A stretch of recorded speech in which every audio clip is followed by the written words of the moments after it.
after a long time away. You know, we're talking 4, maybe almost 5 hours away from this activity. I've ended my long hiatus and returned to the gentle art of live streaming.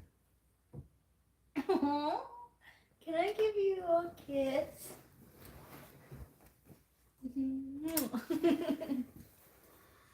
She kissed me with her lips in the Yeah. most sensual fashion. Why you might surprisingly, in parentheses, like this live stream. That was one title I considered. Another title I considered was, what do I need to learn from young people? That would be an interesting title as well. Figured since there's a lot of people younger than me on YouTube, they might want to chime in on that topic, you know.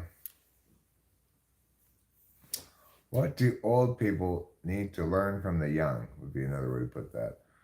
I went with this title because I thought, well, Rachel's sitting here, so she'll be in the thumbnail, so this title's appropriate for that thumbnail, whereas the other title would not be appropriate for that thumbnail.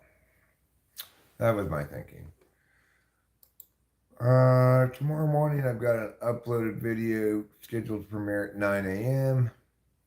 It's typing session of Kevin, and I'm very pleased with that typing session. I believe it validated what I'm doing very nicely. Insofar as, hi Daniel, Barry Sports Highlights. Happy Friday evening to you too. Thank you for reminding me that it is Friday night, so we should expect the numbers to be a little lower. Typically, there's, you know, the YouTube viewership is less hopping on YouTube on Fridays and Saturday nights. So, Hi, Caroline. I'm glad you reminded me what day it was, Daniel Berry Sports Highlights, before I was like, oh, not doing very well. Well, that should be expected on a Friday night. Caroline, good evening, and welcome to Talking to Tennis People. My name's Eric, and this is my beloved wife, Rachel. You may remember us from such live streams as earlier today. Anyhow, so why am I streaming now? Well, there's not really anything especially good on TV, although Rachel and I did enjoy watching a Key and Peele skit together, and then I went to commercial because we were just watching it on YouTube TV, and I'm not a huge fan of commercials. I was just gonna say we don't do commercials, not anymore. Not so much. This is a sporting event that we're watching live, maybe.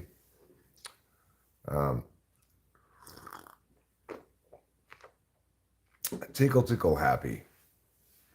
Sugars. I see you're using the Z's. You know, that's an important trick in life. Everybody loves Z's. Oh yeah. The more you can change things or add Z's to things, the more people are going to go, hey, that's cool. Hey, Capio. Tickle Tickle Happy. I don't know to whom I would naturally say that. Tickle Tickle Happy. But I watch YouTube. You watch YouTube? Yeah, I say like I watch TV with you, but I watch more like YouTube on my own. Oh, I see. You're answering Caroline's question. Yeah. Yeah, Rachel mostly watches YouTube on her phone. When we're sitting in here together and watching TV, we'll watch something together. Sometimes, usually we watch what I want to watch, and if Rachel's not really that into it, she'll watch whatever on her phone sitting next to me, you know. But yeah, she's a real YouTube consumer, you know.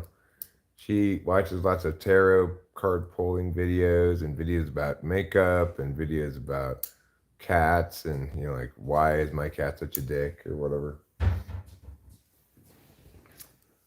She's a real YouTube lover. When I'm streaming, she'll typically be listening to the stream in the other room, perhaps.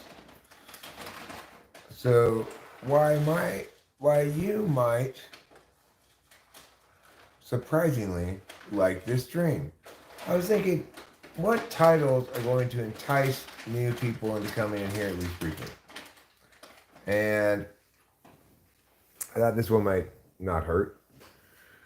The other one I was considering was about how, like, what young people have to teach me. But I thought that might bring some new people in because it would be attractive to young people who want to tell me their advice or whatever. Am I going to smoke the blunt with the Squadron Supreme? I don't have any blunts right now. I don't have blunt papers, and even if I did, I'm not that fond of blunts. They can kind of add a certain kind of coffeeness sometimes to the marijuana, the health tube stuff. I will reply to your question in a second, show media. My evening's going fine. I typed a gentleman named Kevin. His typing session is publishing tomorrow morning.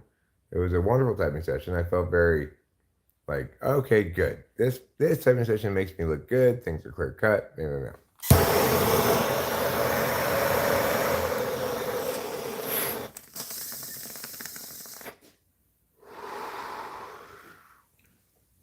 So what happened to, how was my evening going? My evening's going fine.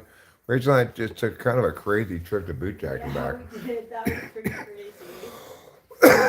On the way back especially, we hit some serious downpour as we were driving. And you know, temperature outside, as we pulled into this area, started to get to about 40 degrees.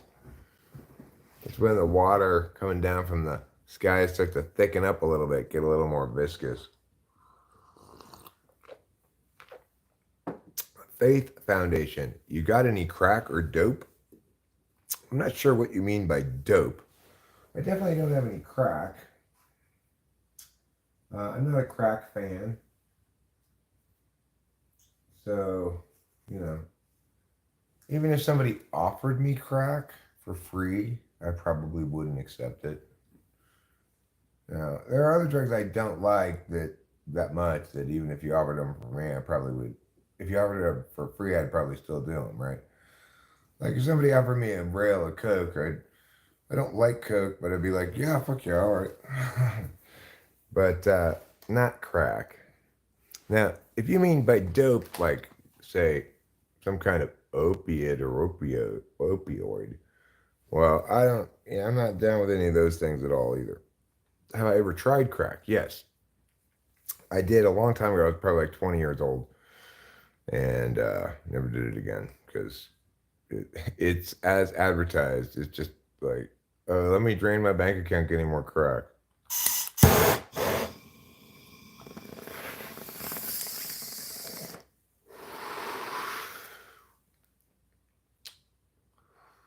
What drugs have I tried? Um, Boy, what drugs haven't I tried? uh, well, alcohol. I don't drink alcohol anymore, but I used to. Um, Nitrous oxide, mushrooms, acid, weed, meth, crack, coke, ecstasy, DMT, um, assorted benzos, you know,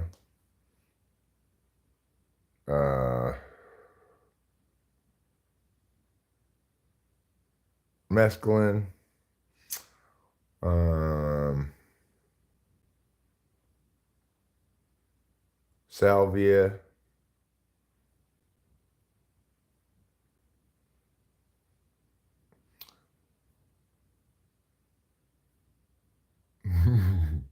VRO says I mixed crack and meth, great crack amphetamine.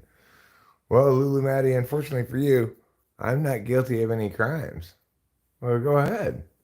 I'm not guilty of any crimes. Those are the drugs I've tried before. Having tried drugs before is not a crime. Having done drugs before is not a crime. I don't do hardly any of those drugs anymore. I do smoke a lot of weed. but it's legal. I'm in California.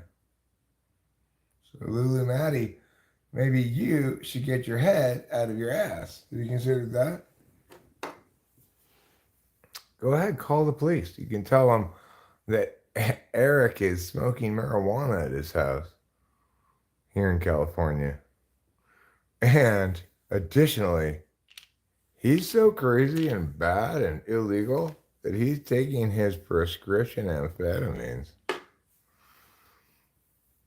Uh-oh, Lulu Maddie.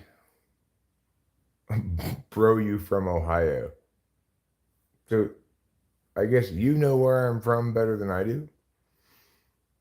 According to Lulu Maddie, Rachel, we're from Ohio. We're from Ohio? Yeah. How do they talk in Ohio? I don't know. Maybe like Lulu Maddie. Who Yeah, knows? maybe. Well, where in Ohio do you suppose I'm from? Do you think I'm from Dayton, Middleton, Cleveland? Do tell.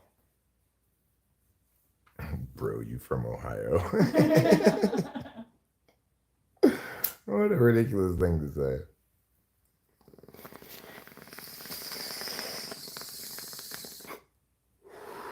Go Buckeyes! Yeah, well, I'm not, to be honest, Kevin Richardson, I am not an Ohio State Buckeyes fan. Now, are you the Kevin I just typed? If so, don't tell anybody what your type was. You don't want to be a spoiler. It's scheduled for tomorrow morning at 9 o'clock. Yeah, that's a good time to schedule it because I have another session tomorrow morning at 9 o'clock. So don't tell anybody what type you are, or else you'll spoil the video for them. Hi, grandchild. Yes, you clearly do love the phrase blunt rotation so much. All right, Lulu, Maddie, and I need to go into the kitchen and get more weed out of the freezer. Because Lulu's made it pretty clear that they really like drugs. So, let's go, Lulu. Time to burn. Lulu likes drugs. Yeah, she likes drugs. She's just being a little weird. Like, seriously, who threatens to call the cops on somebody out of nowhere? I don't think it's the same Kevin. No. Caroline, good question. Excellent question. Oh, that is a really good question, Excellent Caroline. question. Oh, Let's compare. Yeah. I'm going to compare the picture of Elaine's soulmate, Kevin, with the Kevin I just typed. I'm going to say no. But just to confirm, Kevin, are you a huge fan of, not a big fan of Big Red, so it's definitely a different Kevin then. Because we know that Elaine's soulmate is a Kevin who really loves Big Red. Your first breath goes on and on. While you chew it, say goodbye a little longer. Meow, meow, meow, a little longer. Everybody's loving freshness with Big Red. Oh my gosh, I just want to eat you up. Can I give you a kiss on the cheek? Of course, my darling. Beanies and Butthead. Is that like Beavis and Butthead, but they replaced Beavis with Beanie Babies? Yeah, you've got to make it last a little longer, okay? Now you can contrast Big Red's message of making it last a little longer and say goodbye a little longer and stuff with the message of Juicy Fruit, which is pull it out, stick it in, you pop it in your mouth and the minute again. Ow. Juicy Fruit, it goes right to ya. Juicy Fruit, the flavor through ya. Juicy Fruit. You taste the taste is gonna move ya. The taste is gonna move ya. I never knew that one. So while Big Red's about lingering, Juicy Fruit is about just, let's go. Yeah. You know? Hayden Kreitz, hello. It is so good to see you as well. I do feel like I'm doing well. I hope you're doing well as well. And now let's talk about the Doublemint gum. Can't think of that song. Just can't think of it. How about them Cowboys? What's the Mentos song? Mentos freshness, fresh and yeah. Mentos freshness, fresh and Mentos full of life. Mentos, the fresh maker. Yeah. Yeah, I'm full of life. Mentos, the fresh maker. It always thought like, are these commercials made in Europe or something? They're so strange, you They know? were so strange. The double mint one gives me SI too, because like I remember the double mint. twins. Yeah, the twins. But what's the song for Double Mint? Hi, Penny. Hello, how are you? Your name is Penny, just like Marshall. Have a glass of Henny. And what rhymes with Marshall? And don't be partial. Beavis and Butthead are passing opioids over the open fire on gang slang. Well, good for them. I'm not an opioid aficionado myself. I'm into, doing shit, talking, muggity meow, Glade plug ups. Aren't they Glade plug-ins? I will check out Glade plug ups. Penny Marshall. Penny Marshall directed the movie Big, I believe.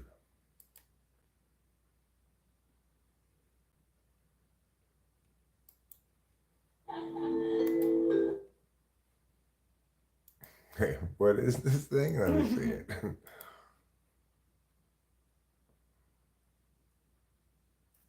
What? Is Is this this for like, real? no, it's like a joke thing. Oh, okay.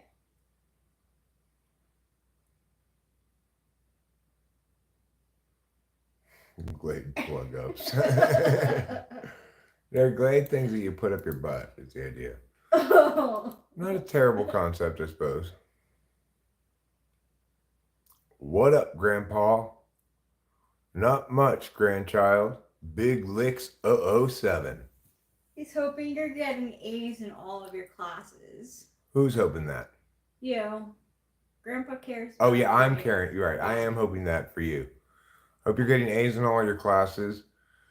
And did you get that $5 I sent you for your birthday?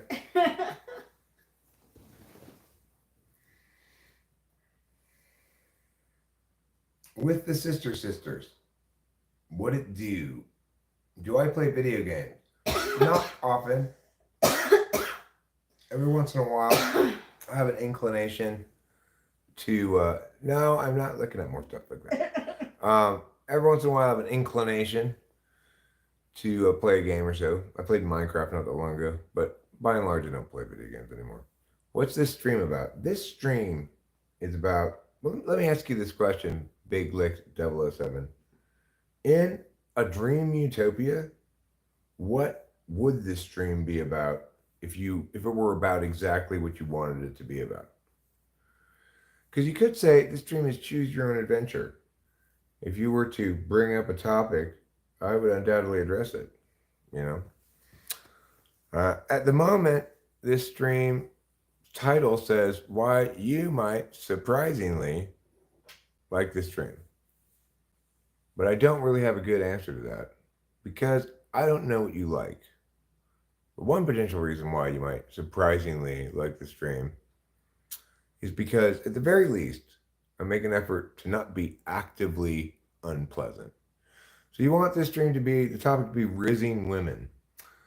All right, well, as a topic, rizzing women is something that I have some mixed feelings about. So, as a married man who's in a happy long-term relationship, I have no interest in rizzing any women myself.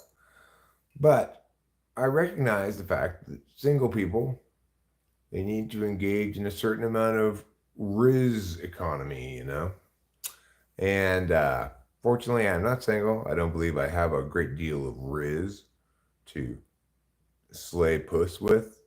But simply being a YouTuber of even just medium small size gives you an unreasonable amount of dating capital. Hence, my lovely 39-year-old wife. Hi. Thanks, Big Licks 007. The thing to remember is the one reason you might like this live stream is because I keep away the skibbity bomba claps. I know none of us want to be inundated with skibbity bomba clouds, so I try to keep them away. Can I gritty? I don't know what the gritty is. It's some kind of a dance. I'm assuming probably you move yourself such that you look like a grid of some sort.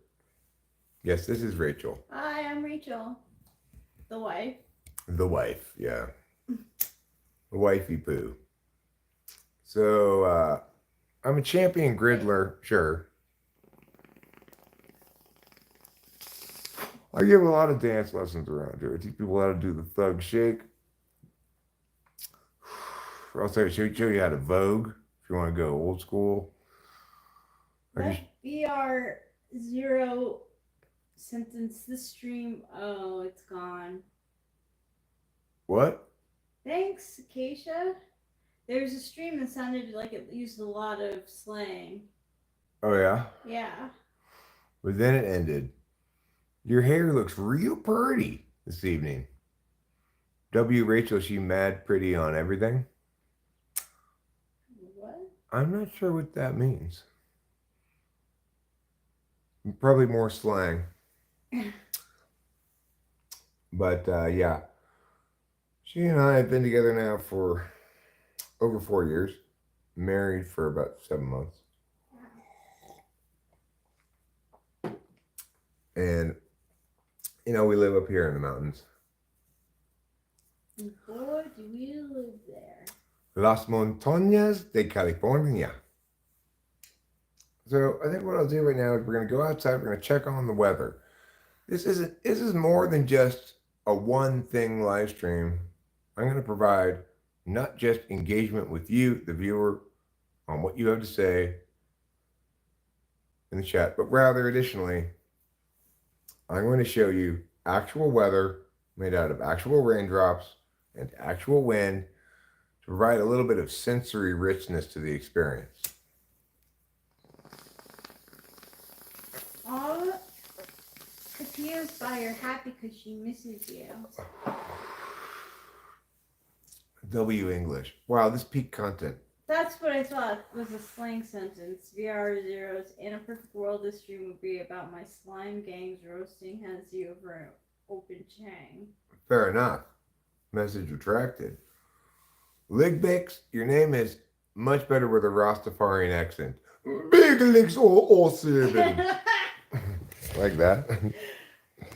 Yeah, well, if you're expecting thrills, chills, and nonstop spills, Big Licks 007, you're going to discover this stream is, it's more of a loping pace, you know, a steady walk. I don't try to continually delight and amaze with running around and, you know, slapping my thighs or what have you. I figure that will make my thighs tender. So guess what happened? What happened? I'm letting them know that we went all the way to Bootjack, and luckily they had one pack left of Marlboro Red shorts. Eric had to get 4 more that was it 3 more. 3 more. That were hundreds. Marlboro Red hundreds, yeah. Hopefully we don't get snowed in, but you know, the thing is, there's a lot of alarmist weather news. Rachel tends to cue in on this stuff. She gets me worried, like, you want to come outside, Kim? Hey, trouble. No. She's like, oh my God, I'm worried. We're going to get a blizzard, yada, yada, yada. And you do see headlines like that, but I'm not worried. We had storms as bad as they could possibly be last year. Can't be worse than that. Now they have the power lines buried. If it was before they buried the power lines, our power would long since be out.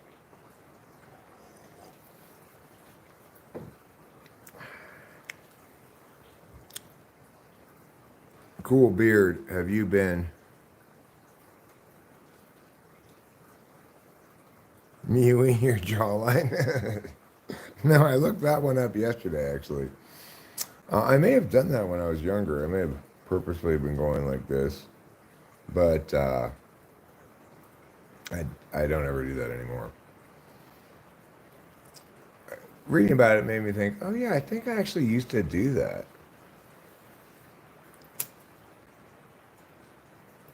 I didn't know that's what it was called or that it was an official thing, but I think it's something I used to do.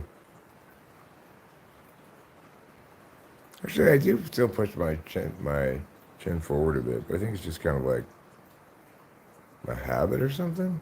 I don't know. Got scary stories to tell in the dark?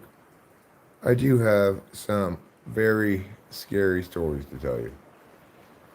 Once upon a time, some people came to a live stream just like this. They were standing outside with the live streamer in a place very much like this. And it was a dark and cold and windy night, along with rain. Just as the night is a dark and cold and windy night, along with rain. And then, everybody in the live stream saw a ghost. Boo! Are you terrified?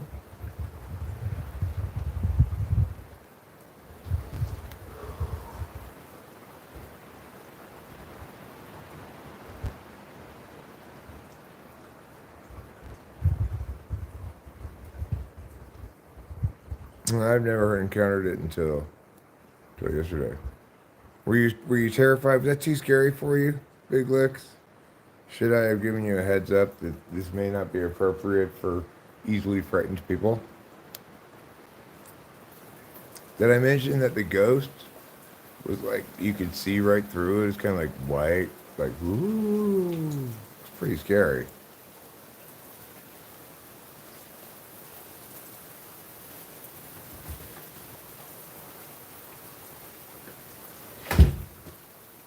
And then, when she looked at the dead person, she realized that the dead person was her.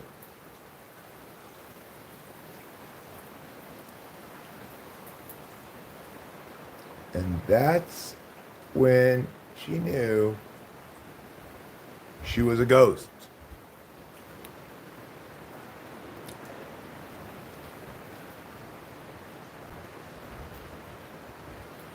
Once upon a time, some campers were camping, and then a monster killed them. The end.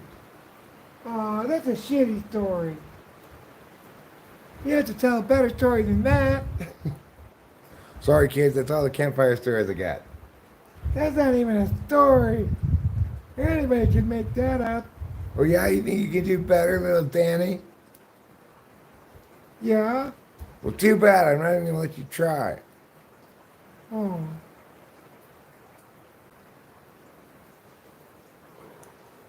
That's a scary story about the mean camp counselor who wouldn't tell good stories around the campfire.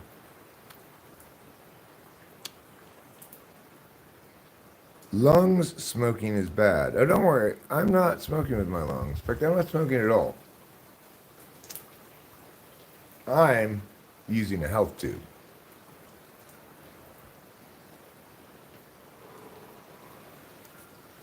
And the stuff you see coming out of my mouth is the breath of life. It's actually just condensation. Some of it, anyway, you know.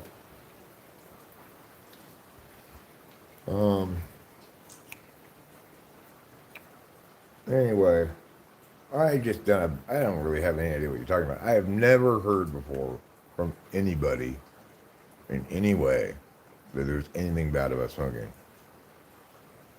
Everybody I've ever heard talk about it is like, yeah, it's perfectly fine.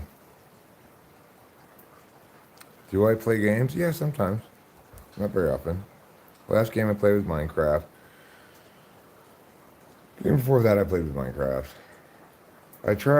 I bought Baldur's Gate and wanted to start playing it, but my computer's too wimpy to run it. I need to get a new laptop.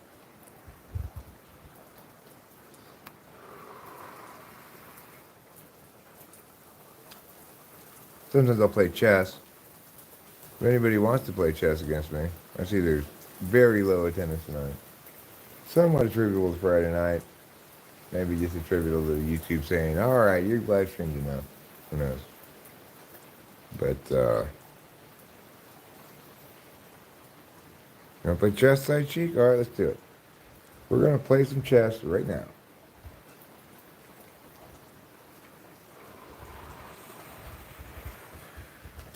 I'm not going to respond from now on about the smoking thing. Smoking? Bad for you? I've never heard this before. Are you sure she's not making this shit up? Everything I've ever heard says smoking is perfectly healthy. I have no idea what you're talking about. Surgeon General's warning, I've never even heard of such a thing. Wait, Rachel, are you the wife? Yes, she's the wife. She is the wife of me. She's I'm my an wife. introvert, so I like to go on the chat a lot. Yeah, she's not as talkative as I am. All right. Well, I think we'll play this game of chess. We'll see if there's a continued total lack of interest. Is that W for the win? Is that what you mean by that? Yes, indeed. Hi, Cavillo. Did you get wet?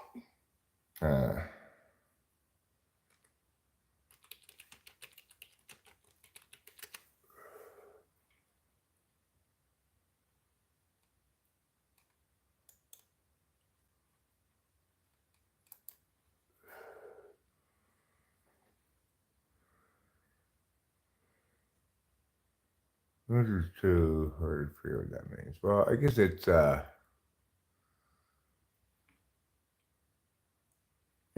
let's play 10 plus 5 rapid.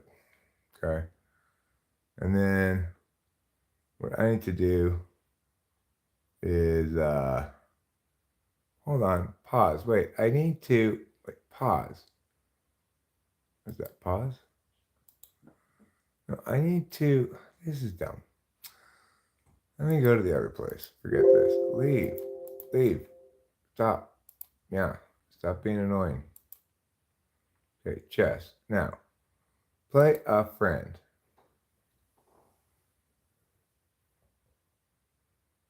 No.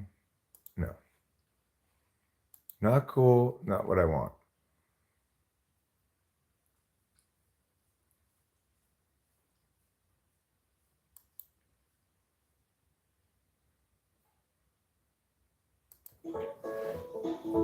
Invite a friend. Okay. It's got fun music too. Copy. All right. Now, here is this. Paste. Yeah. All right. Now. Whoa. Fuck. I fucked up. Hold on. Sorry. I got to give you a new one. Sorry. I fucked up. So ignore that last one, okay? That's the one. Let's get rid of this one. No. All right, now.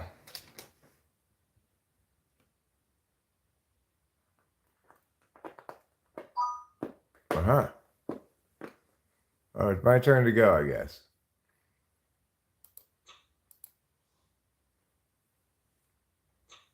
I'm going to turn this around so people can see what I'm doing here.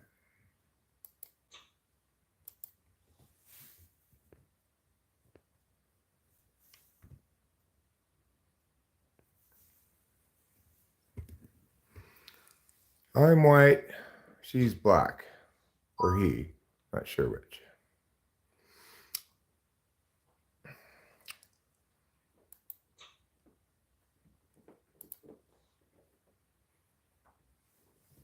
All right, so Sai Sheik is, she's like, I ain't taking no shit, mofo. Well, you know what? I ain't taking no shit either, Sai Sheik. So you just go ahead and do your thing, See if I care. I'm going to go here with my horse. My horse, I'm an excellent equestrian, so my horses get a lot of use. You know. Oh, I see. You want to play Trader Joe visits the horse market, huh? Well, that's fine. Two can play at that game. Captain Scoundrel. That's what I'm calling you, is Captain Scoundrel. Oh, I see you want to do that, huh? You want to be like that, do you? Well, fine. I'm going to go like that. What do you think about that? Go ahead and take my pawn. See if I care. Oh, you're going to castle, are you? Oh, somebody went to fancy chess school, I see. Well, too bad now for you, because I moved my piece over there, and now you're like, oh no, what am I going to do with my bishop? Nothing, that's what. Nothing at all.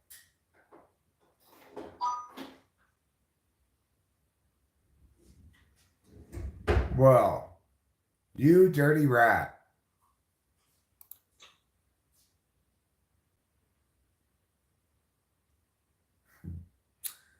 You dirty rat.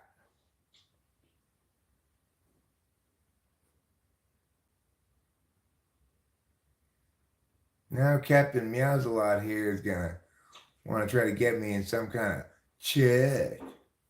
No check for you, lady. No check for you. Oh, great. Oh, great. Now I have to trade queens. Fine, I'll trade queens. Trady McTrades a lot. All right. Pretty clear to me, you need a good stout ass kicking. So you better deal with it.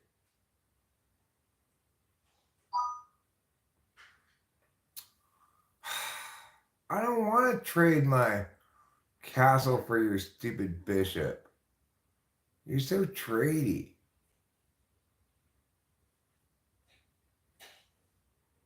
Meow. You want to go outside? Freaking goddamn it. You need to stop being such a Trader Joe. You want to go outside?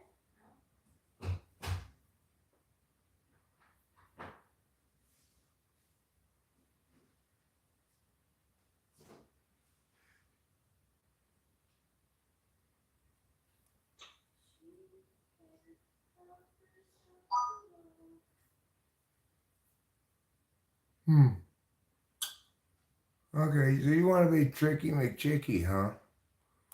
Well, what do you think about this, Tricky McChicky? Pow! You thought you had it all figured out. You thought you had all the answers. But now what? Now you only have some of the answers.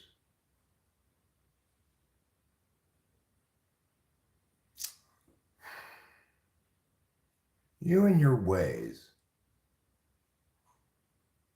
You and your ways. Fine. I will go here.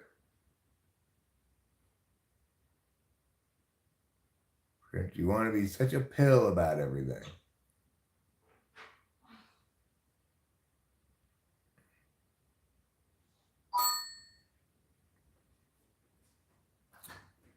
Well, you know what I say about that? Check, schmeck. Okay? That's what I have to say to you about that. I'm not impressed with your job in the role of Checky Williams, the person who likes to check a lot. You did a shitty job in that role. To this day, I still can't figure out what they were thinking in casting you in that role. Now just get that bishop out of there. Move it back all the way. Don't try to do anything fancy or tricky either. I got my eye on you.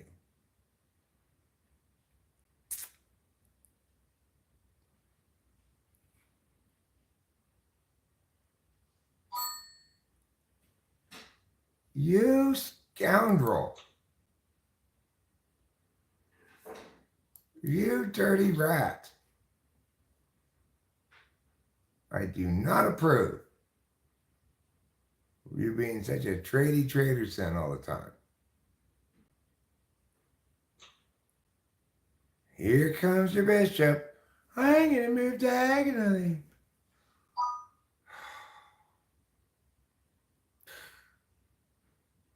You're such a diagonal. Don't you ever get sick of being such a diagonal all the time? Fine. Have your way. I'll move my castle out of the way. Otherwise, I'm gonna kill you with my thing. Yeah, well, you know what? Maybe I'll kill you with my thing. You thought about that?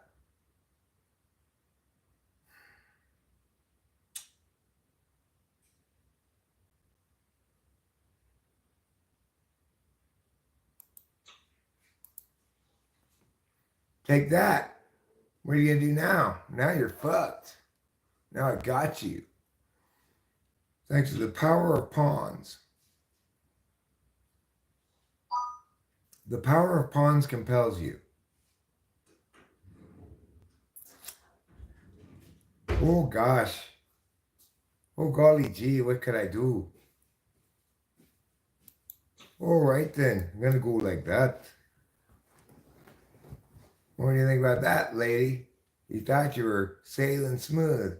Thought you were sitting pretty. Now you know you're driving rough and standing ugly.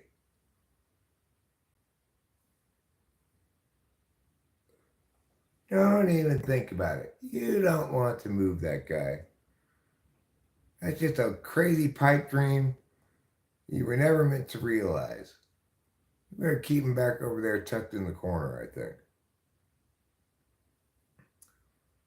You don't even have any diagonal guys left.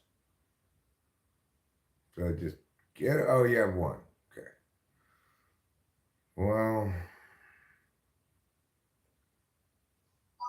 Oh. Look at you, I'm moving my thing over there. Guess you think you're pretty tough now, huh? I'm not loving my current thing. How do I make it go like that? What do I do? Here? No, that's not what I wanted to do. I wanted to castle. Why couldn't I castle? God damn it. I did not want to do that. Why couldn't I castle?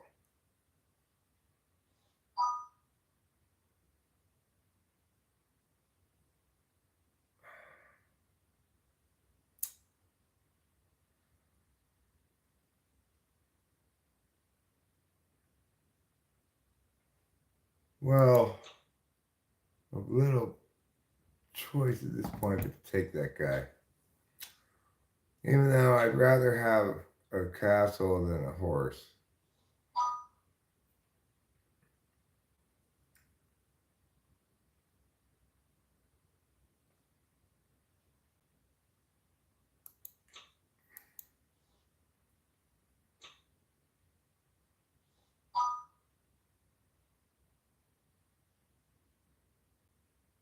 What did he just take? A pawn? Okay, I could live with that.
Hmm. Couple of choices here, both of which are not bad choices.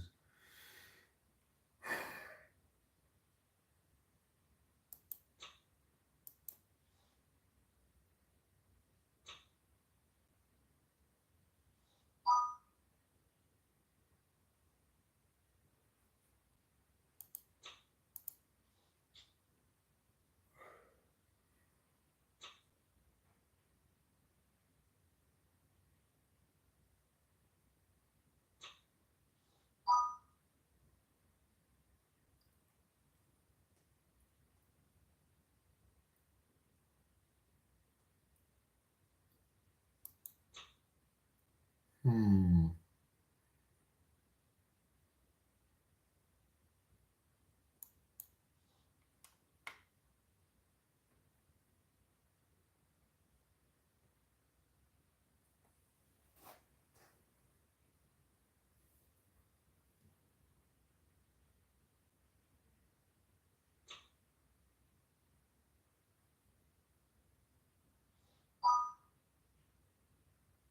Mm-hmm.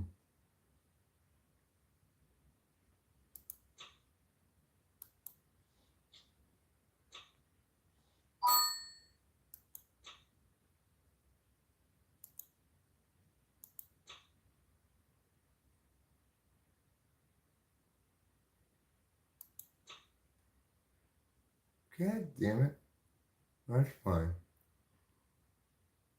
Okay. There.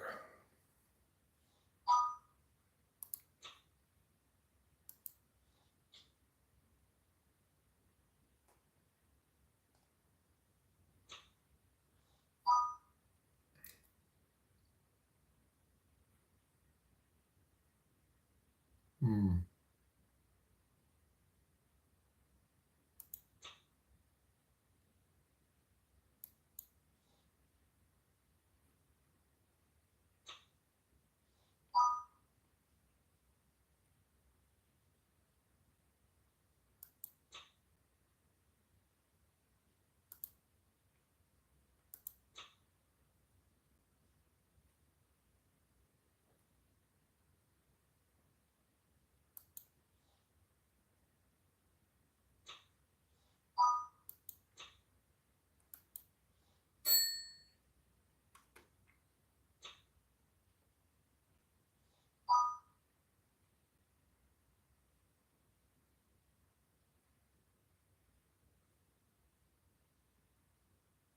Hmm.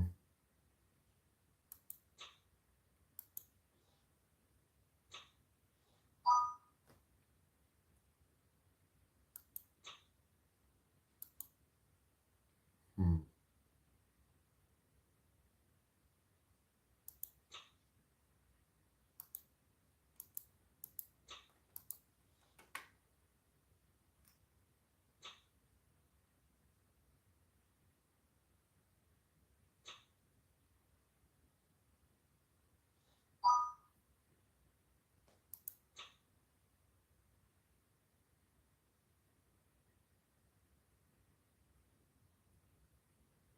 Hmm.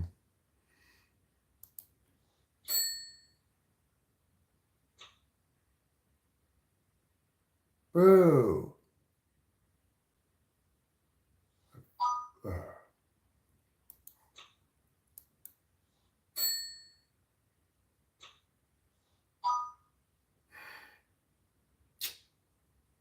You dirty rat.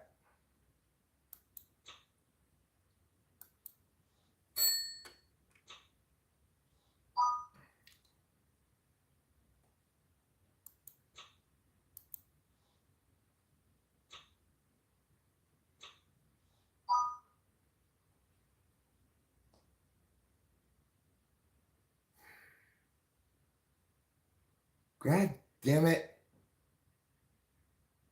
There, and you go there. And I go there, and you go. That's not good. Okay. So I gotta get rid of this guy. Damn it. Fuck. Or I gotta get you in check here. Shit, I'm running out of time too. Okay. Oh. Ah.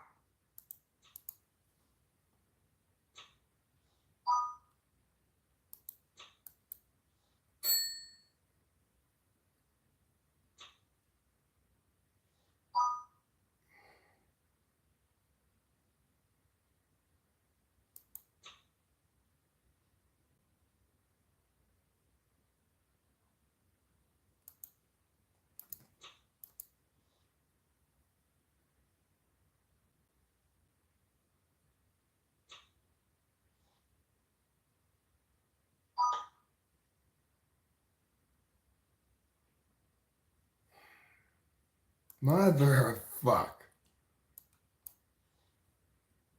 Oh, God. I'm running out of time. I only have 18 seconds left.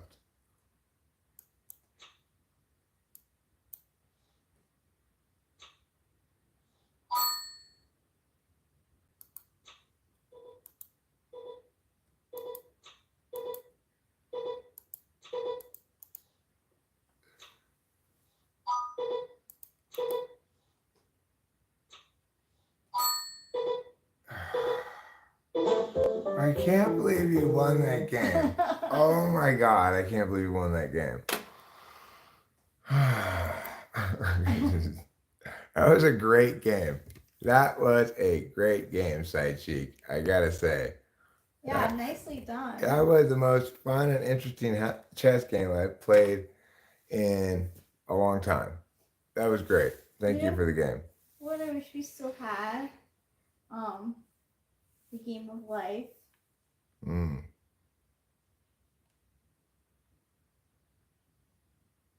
Well, I'm impressed. I did not think you were going to win the game. I thought I had that game won pretty easy. Then I botched a couple of things. Well, what happened is I realized that I was well behind you on time, you know? Like, we were running pretty neck and neck until about 6 minutes left. Then the next time I looked, you had 3 something left, and I was like a minute and 8 seconds left. I was like, oh shit. Obviously, I needed to think a little bit less on some of those things. As soon as I stopped talking, you got really nervous. Well, I mean, what you should have said is as soon as I stopped talking, that I was feeling like, oh, okay, what's going on here? I gotta pay a lot of attention. At first, I just wasn't sure what you're doing with all your Trader Joe's, you know. But that was fun. I enjoyed it.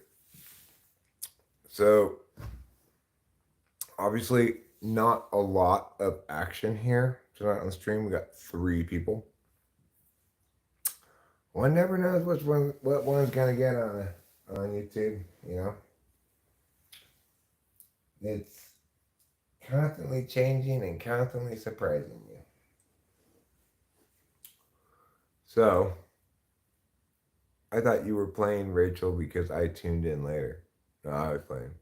Yeah, I felt like that's kind of just the moves I had to make. Usually don't trade everything like that. There's times chess games you really gotta manage your time effectively, you know? Because a lot of times that game's gonna end on time like that, you know?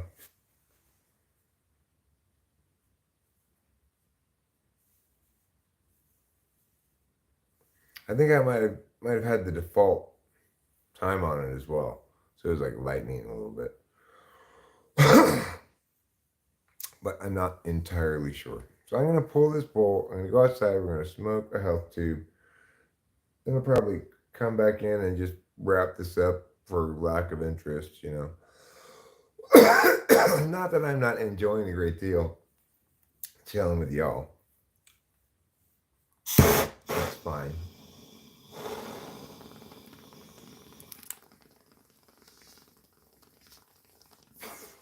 And I am well practiced at live streaming for no one as need be. So I could continue on for time just musing about yiddity yoddity and yiggity yo, three subjects of which I'm extremely fond. Big Dog Mofo is back. Thank you for returning, Big Dog Mofo. I hope that your evening is treating you well. It's obviously not treating you that well, or you wouldn't just be sitting here with me on a Friday night in this live stream. But you know what? I think that's a little bit assaultive ontologically to introverts. There are lots of introverts who don't necessarily want to go out and boogie down, as the young people say. That's what the young people say these days, right, Rachel? It is. Boogie down.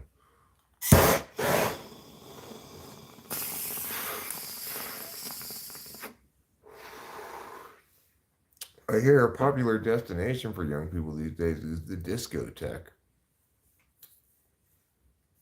So, I don't know if you're hip, you're young, you're happening, you're out and about. The decent chance you might be currently at the discotheque. Accordingly, you won't be hearing me say this because the music is too loud and you're too busy boogieing down.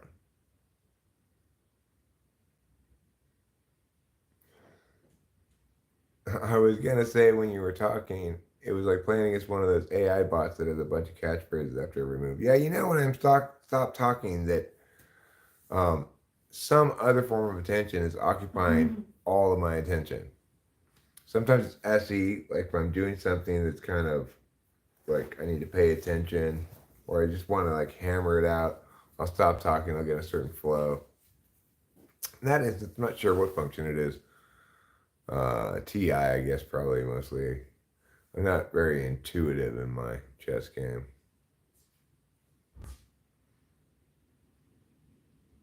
But if there's anybody else who'd like to play me a game of chess, I'm not unwilling to play another one, you know, if anyone's so inclined.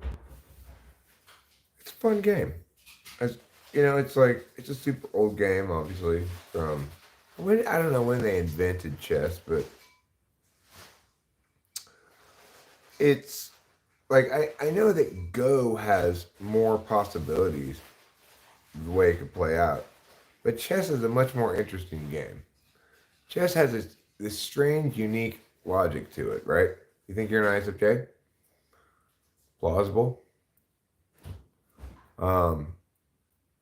Chess has this nice, unique logic to it, where the different pieces can move in different ways, and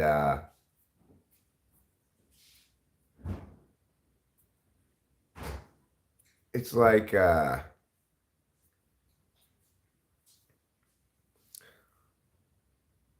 I mean, it's hard to imagine how they came up with the game, right? So, except somebody had this idea that we'll have pieces that each have their own way of moving. Chess is always fun. You want to play, Big Dog Mofo? If you want to, I can get another game going here.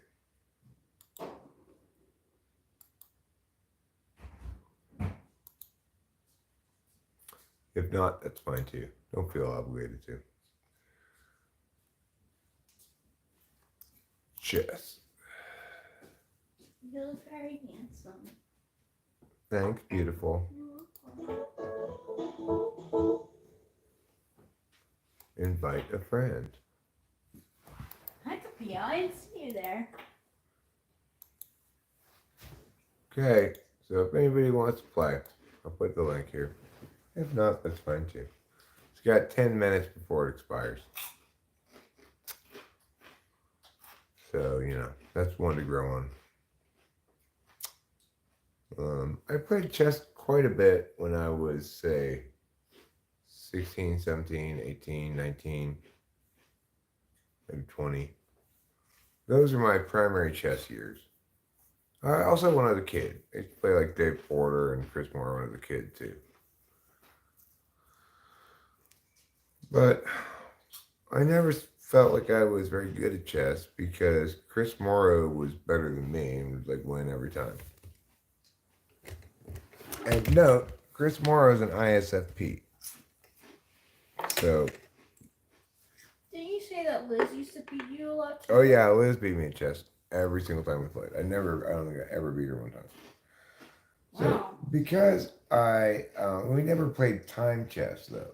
So she would just think forever about every move. Super annoying. I was not as patient as she was.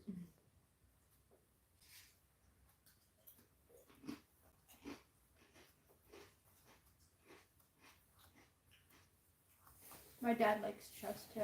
Oh yeah. Mm-hmm. Oh, here we go. I guess it's me on white again. We're starting with my horses this time. I don't have any standard starting procedures.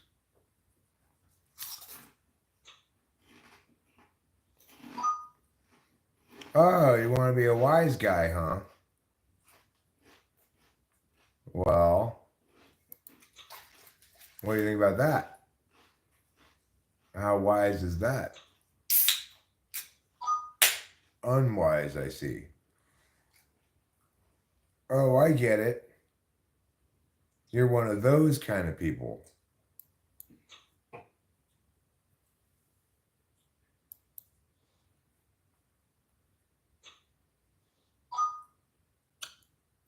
Fine. Be that way. Trade me a horse for a bishop. See if I care.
All right, I'm going to turn the thing around so you guys can see the game. I'm sorry, I forgot to do that this time. And I'm not sure who I'm playing this time. Is it the same person or not? I think it is. Okay, cool. So let's see if I can get revenge this time.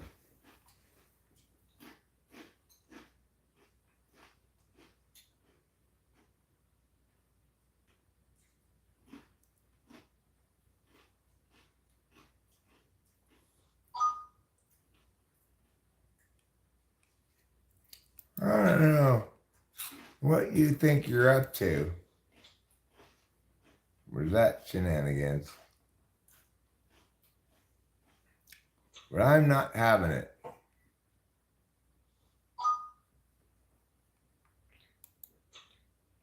Okay, but I'm still not having it. You and your ways.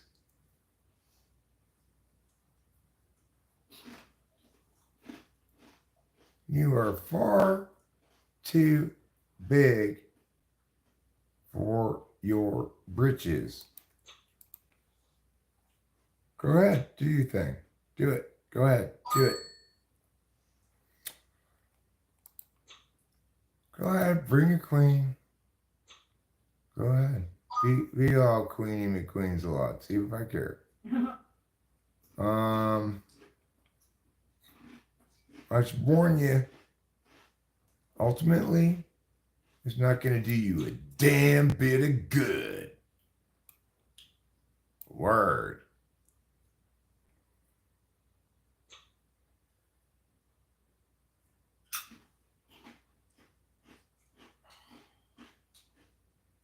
Oh no, I fucked up. Oh no. Oh no.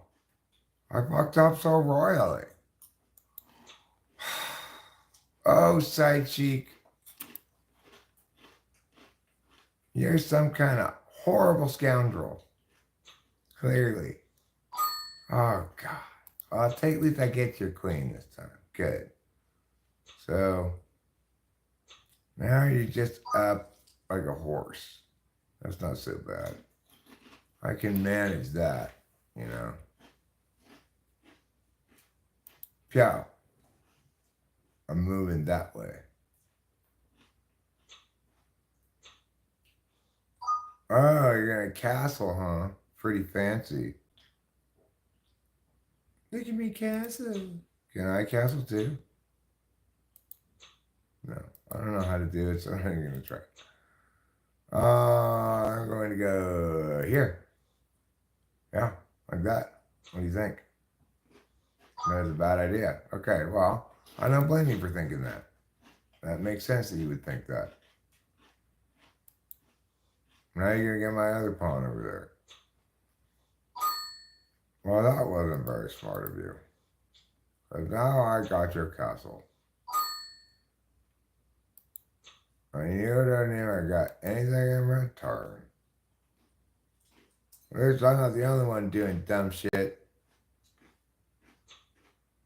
Don't even think about it, horse lover. These filthy horse lovers.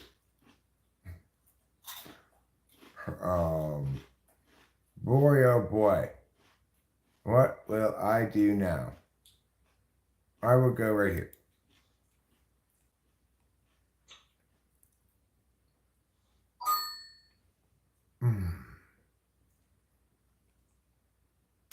Oh, you and your horrible ways.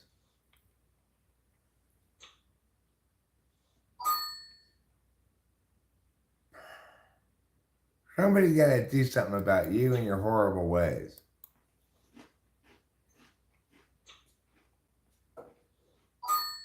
That's not going to help you. Even if you get him, I'm going to get your horse. What are you, like, queen of the pawns? Always being like, I'm going to use my pawns to accomplish things? Let me tell you something. I'm not impressed.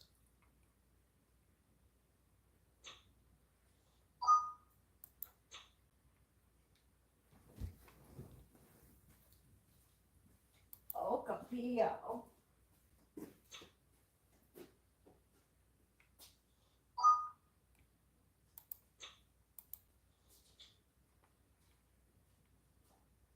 Not this time, lady.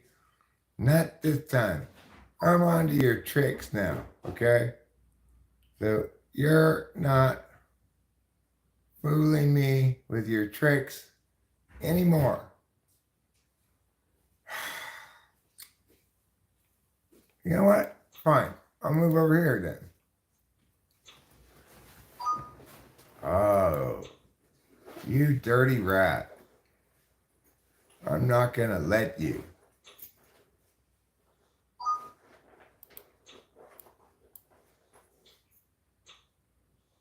Fine. Do that then. God damn it.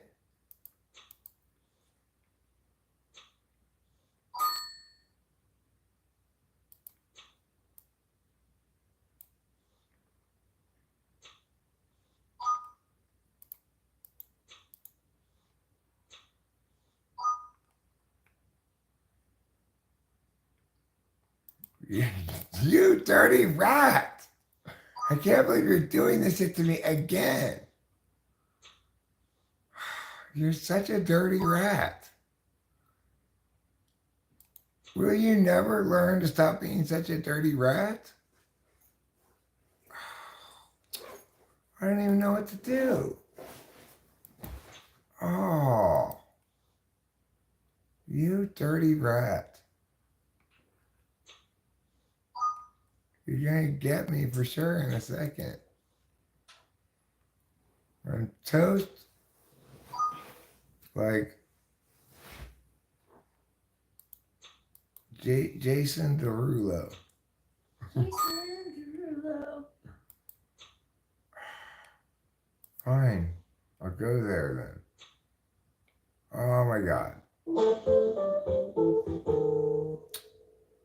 That same again. Oh my god.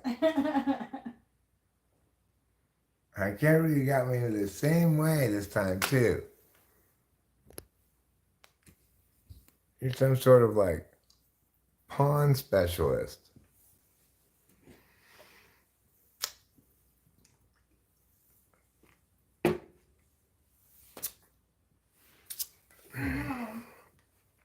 What a sneaky snoikers you are.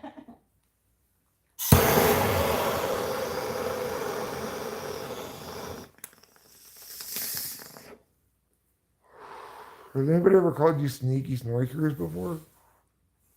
I think it's a good name for you. Because you're such a sneaky snoikers.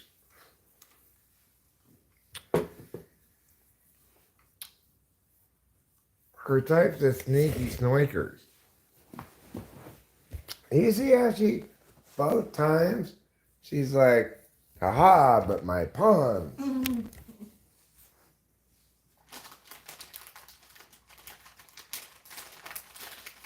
What I call cheating, big cheater.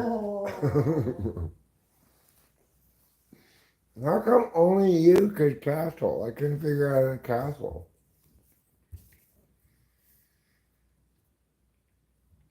Sneaky Pete. That's right.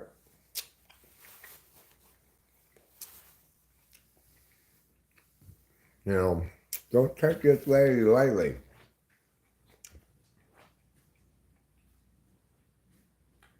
Or you can't castle if you moved your queen? That's a dumb rule. And why did they come up with that rule?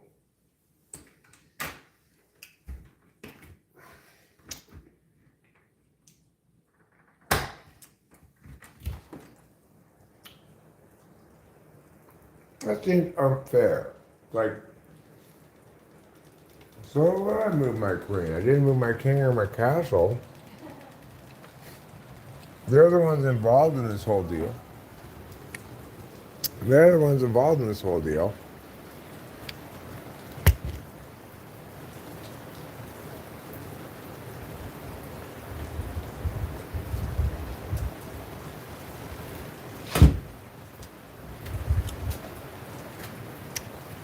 You know what I'm saying?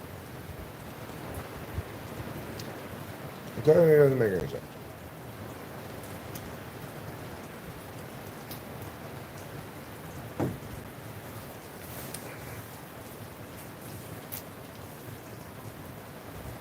The queen's not making these any part. Is not any part of the old switcheroo there. So why, whatever she's got going on, why should that matter?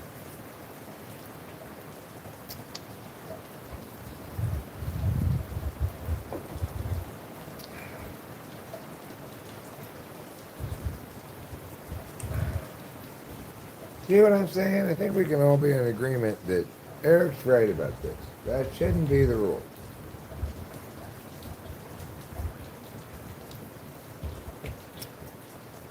Yesterday, all my troubles. Last time I sang that song, we got, your video cannot be monetized. Not that there's gonna be any monetization from this one anyway. It was such a minuscule turnout.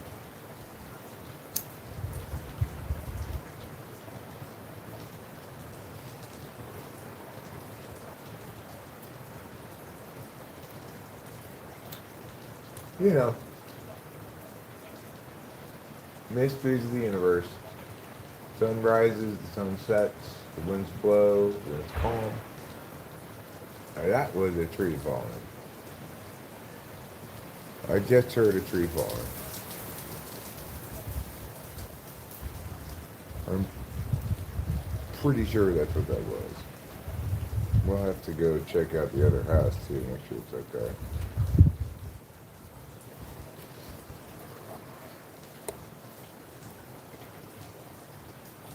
I used to be good, but haven't played for years. I haven't really played for years either. Every once in a while I'll play out on the stream like this, but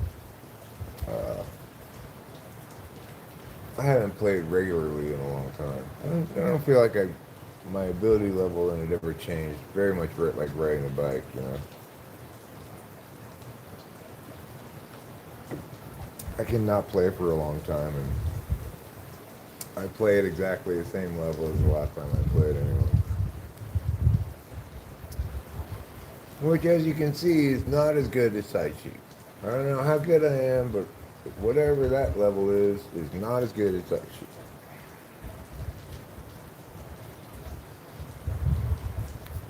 Because she has mastered the art of castling, and I obviously have not. That's one of many reasons, I'm sure, why.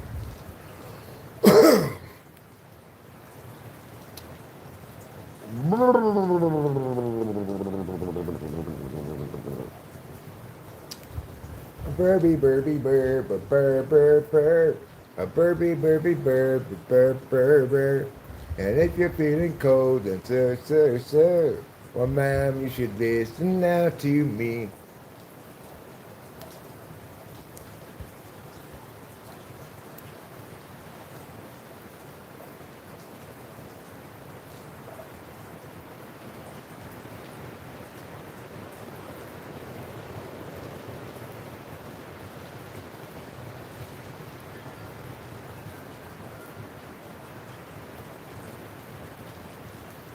Certainly windy at the moment.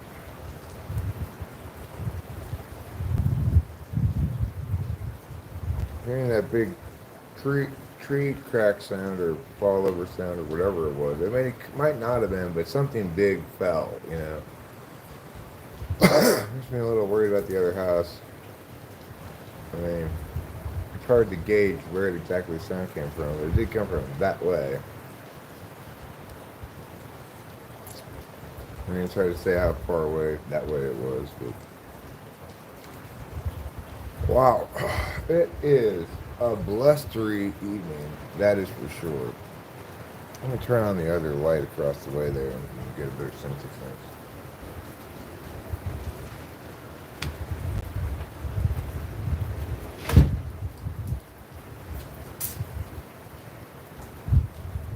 It's not like raining a whole lot right now. It's kind of sprinkling. But it's windy and ice cold. You can see the wind.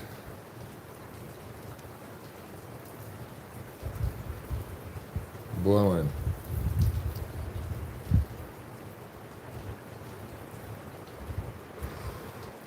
You know, it's not super bad at the moment. It's gusty, you might say. Computer, do you want to go inside? Get out of here, trouble. Computer, come on. Come on, sweetie. You can go in this way. It's fine. I shoot trouble away. Come on, baby.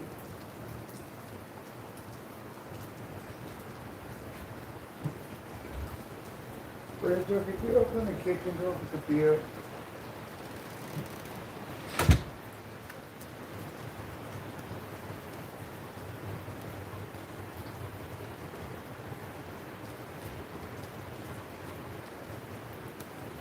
Well, quite cold outside, but you can't really see the wind as well as I would like. Not very dramatic on the camera, but it's quite blustery yet. I wish I could show the top of the trees. It's too dark, but you'd see them glowing quite a bit.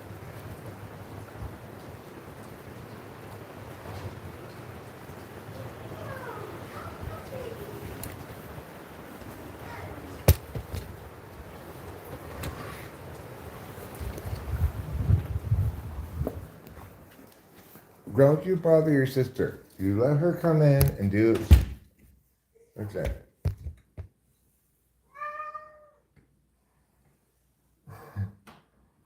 I mean, I think that's not something that you can determine with any kind of certainty. You know, different people, different experiences, Jay's into different things and for different reasons. And, Yeah. you know, I think we can conclude nothing based on his name. He could be an ISFJ. He could be something else. Who knows? I'd have to type him to know. I reckon that Mernin be good. What do you want, Mr. Man? What's Mernin? He was scared to come in. Meow. ISFJs usually have the username ENTP for life. Good stuff. Funny stuff. Not really that true, but occasionally you'll see an ISFJ who does roll like that. So let's not worry about her. She'll come in when she comes in. Okay. I'll open the door again for her in a little while. Okay, should I lock the side door? Sure. Although I'll tell you, I don't think even robbers go out in weather like this. No, big dog mofo. Of course we don't care about that. Don't listen to Fly Guy. Don't let his SE bully you. Although I will say, you know, sometimes you need the advice of an SE person. We SE 8 slot people like me, we can get a little oblivious when straightforward action needs to be taken. Meow! What are you meowing about? Show me is a Yankee Doodle dandy, a Yankee Doodle do or die. A real meow meow meow meow meow meow meow meow. Born on the 4th of July. Oh, mercy, mercy me. I am feeling a little tired, but not that tired. I do need to get up at in time for 9 o'clock. So here's really What are you meowing about? an important matter into consideration. Let's pretend that it was the case that, based on how up I am, that I'm not going to go to bed till like 3 in the morning anyway. Well, if that were the case, then I might consider taking mushrooms now. Well, I don't remember exactly when it was I took them last time. They didn't really hit last time. So I was a little like wah wah about it, you know. But if it wasn't long enough ago, Meow. then they're still not going to hit again. So I need to try to remember when it was I took those 2 little mushrooms the other day. Was it a week ago? Today's Friday.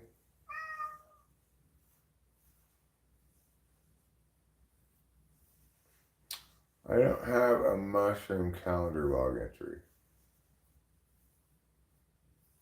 I'd be in, but it's 1 a.m. there. Well, see, it's only 9:48 p.m. here.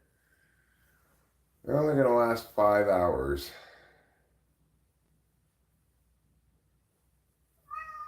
I do what? Meow.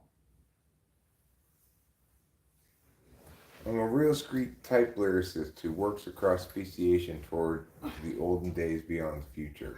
Go. Really? That's a lot of stuff you got going on there, said Cheek. I'm not sure quite what to make of all that.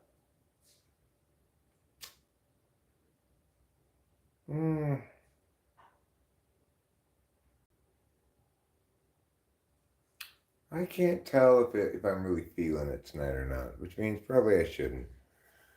It's a good idea to only take mushrooms when you're really feeling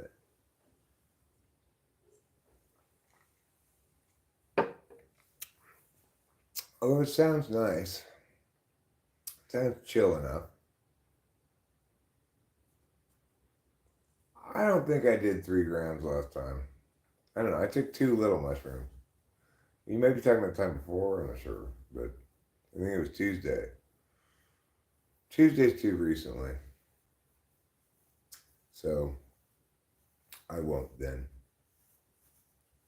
If it was Tuesday, now you gotta give it a week or so, or else you'll be incurring some kind of tolerance.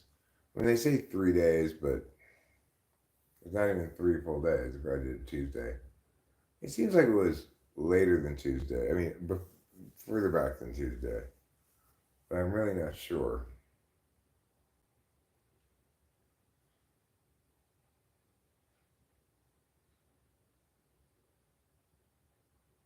It's purple. The green one, does it taste better or weird toy candy taste? Mushrooms don't taste like any kind of candy. Oh, you mean not the one that just passed, but the one before? So not just Thursday. Today's Friday, yeah. Not just Thursday, Wednesday, Tuesday, but the Tuesday before that. If that's the case, then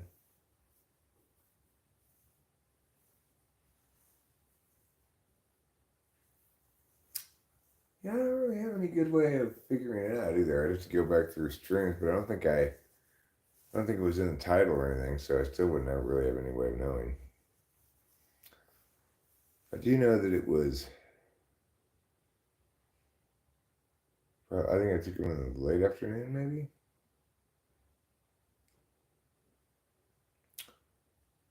So I think that sounds pretty good. Taking a little mushrooms. I think that sounds fun. There's some bits of it that I don't like. I'm gonna try to minimize those challenging bits. Being a little bit smart this time. Okay. I'm gonna watch from bread. All right, my darling. I love you. I love you too. Have a pleasant time in bread. Thanks. Rest your beautiful head. Aw. And Beautiful head. and afterwards build me a shed. Okay. You can come with me if you want trouble. Also, don't eat any lead. I'll try not to. Bye. Good night, everyone. Actually, I'll just see you in the stream. Yeah. Yeah. All right, so right now, in order to prepare for mushrooms, I'm going to be smart. I'm going to first try to poop whatever poops I might have in me. Okay, out.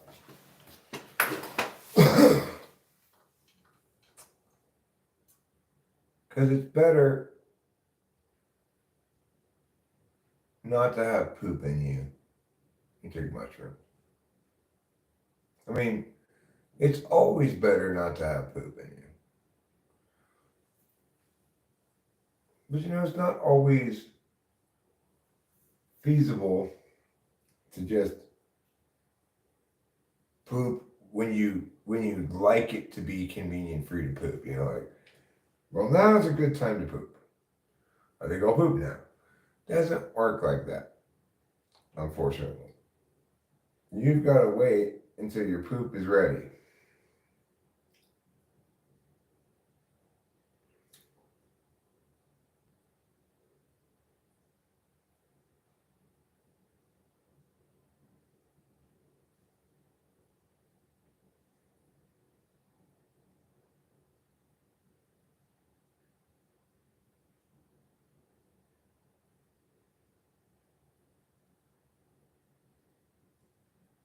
You can't rush poop, you know. If you try to rush your poop, no good is going to come from that.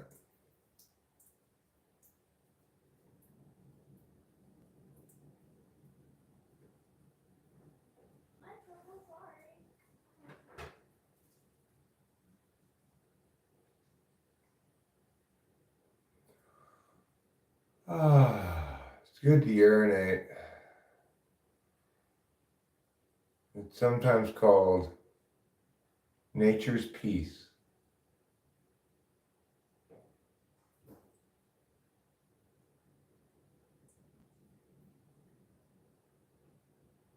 Once you've urinated, it's like a dove of peace has landed on your face.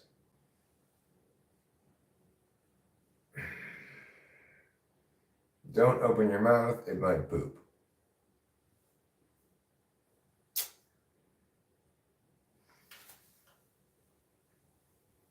Unlike me, who's clearly not going to poop right now, even though I'd like to. Well, I'm going to give it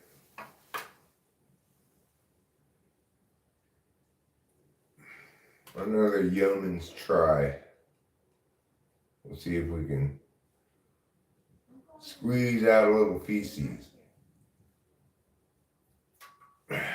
Feces squeeze.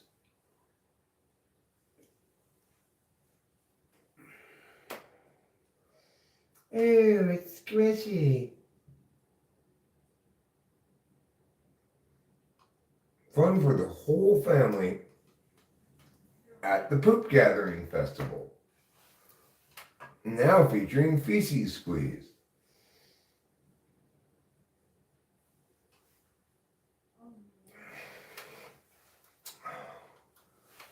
Hey, I've got some extra tickets to the Poop Gathering Festival.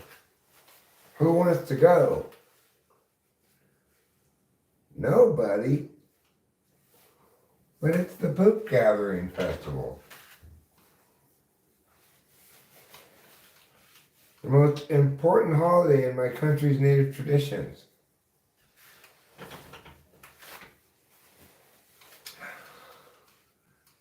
Every year, all the villagers go out and gather all the poops.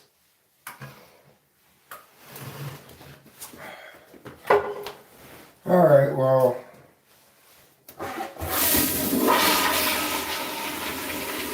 those tiny turds don't even count. Those two tiny turds are just like turd theater. It's not pooping.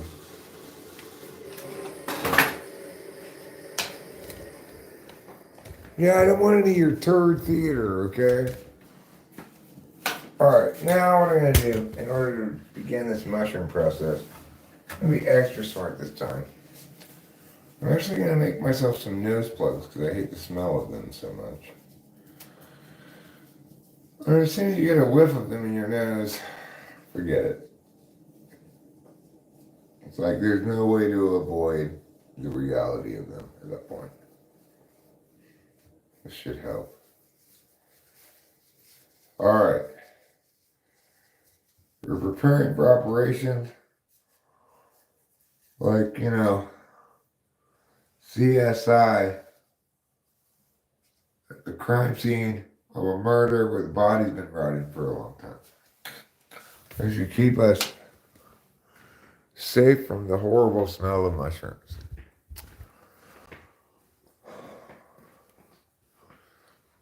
Next, we're going to need to get some new drink. We're going to need to powder up. I know I need to get those capsules, but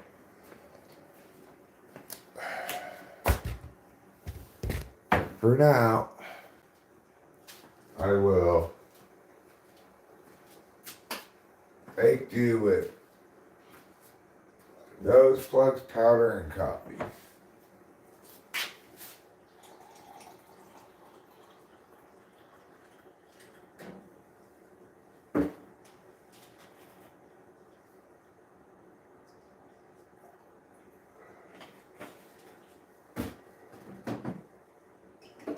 Alright, I got my nose plugs, got my coffee.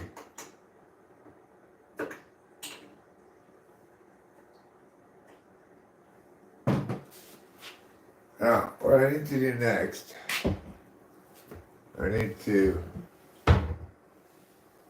get a little plate of some kind.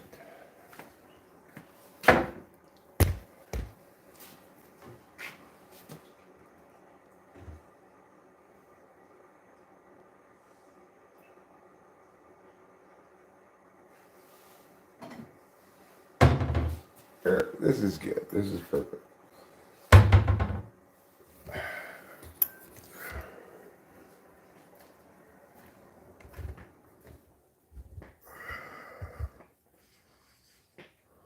I'm going to be even extra smart this time. You're going to see how smart a person can be. This time you're going to learn the lessons. Hey, just chill in bed. Yeah, that's what she does. She just chills in bed, you know. She's not looking to make trouble for the Roman Empire. All right. So last time I took 2 of these things, and they were both pretty small. First, I'm going to take this one, which is a little larger. This one, which is a little larger. And I'll take a third one as well. I'll take this much. I don't know how much that is, but that's how much I'll take.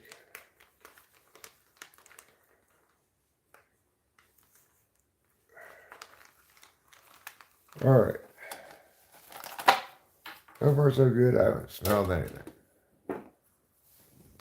I'll put these in here, like so. And then we're gonna break them up. We're just gonna, well, let me wash my hands first.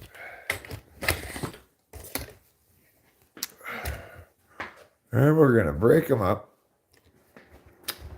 like Jacob Krupp.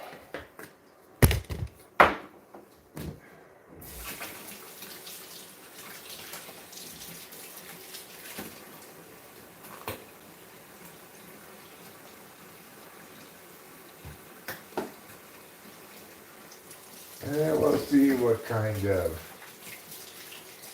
live stream we end up having. You know, there's something kind of relaxing about a stream where there's low attendance, super low attendance like this, because, you know, I feel less of an obligation, I guess, to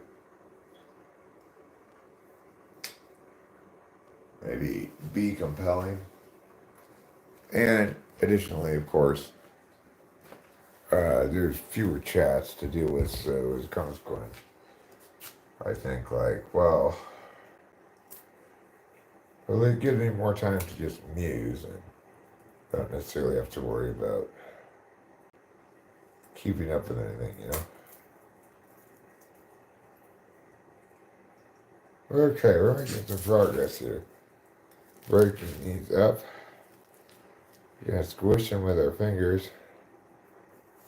Throw away this paper towel. We're gonna squish them up like push 'em pup. It's just like this. Squishy, squish, squish. And the squashy, squash, squash. A squishy, squashy, squish, squish, go. And a loosey, lashy, loose, loose, low. We're gonna squish it all up. Break it into powder. Try not to get any big pieces left.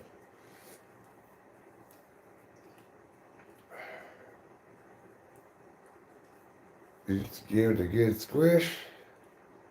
Squish here, squish there, here, squish there, squish. Everywhere, squish, squish.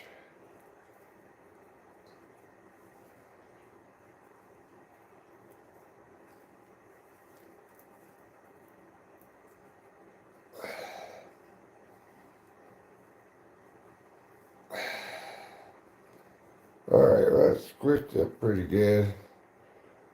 I don't think there are any unswallowable size pieces. Nice.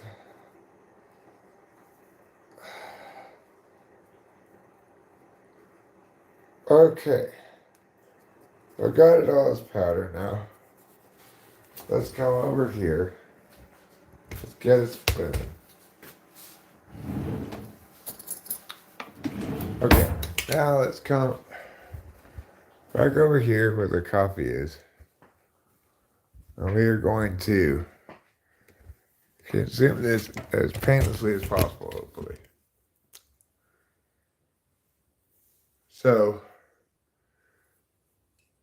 I think what I want to do actually to make this a little bit easier, I'm going to put a little bit of tea in here. Not much. Just to make this a little bit more like a paste than a powder.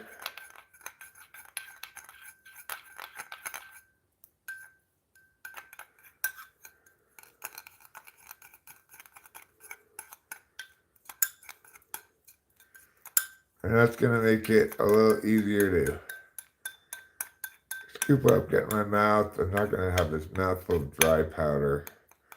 I'll just swig it down with the coffee. So, okay. I got 1 spoonful of grossness right here.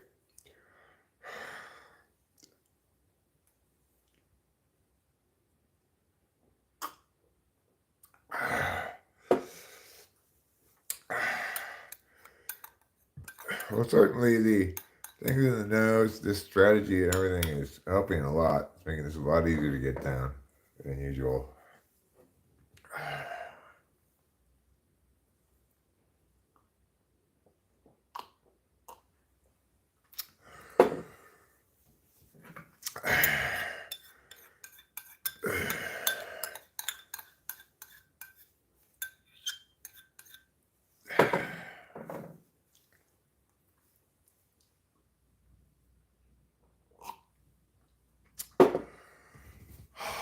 Wow.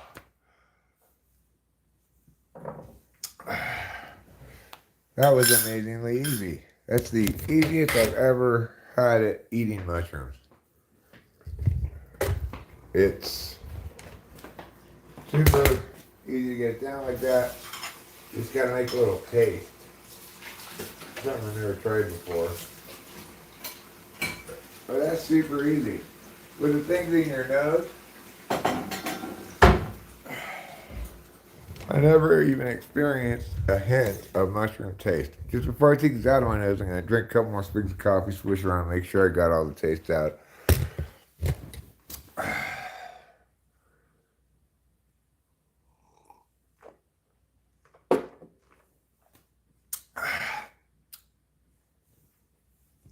Try a little bit of this, make sure I get.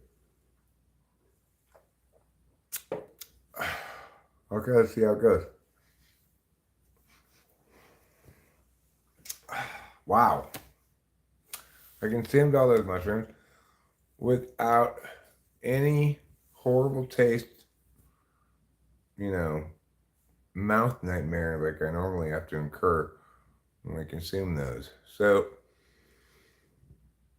I definitely took quite a bit more than I took last time because the 2 larger mushrooms were definitely rather larger than the 2 I took last time. And then the third one was small, but,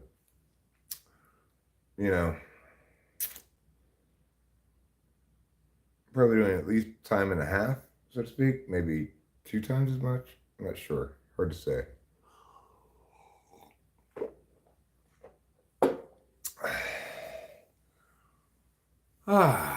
Well, Furby milk. Yeah. It's my favorite kind of milk. It tastes a little bit like pineapple juice. So, it's funny how, like, as soon as you take mushrooms, just within like 5 minutes, for me anyway, I can start to feel an almost immediate change,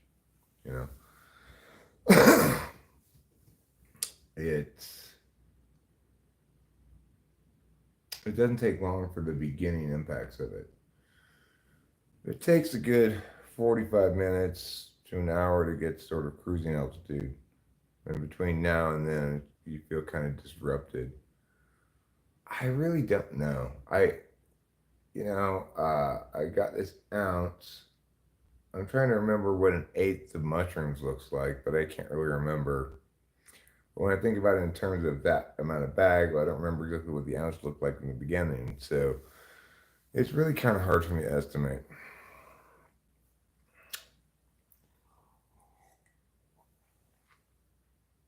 The other thing is, these are very strong mushrooms. So I'm probably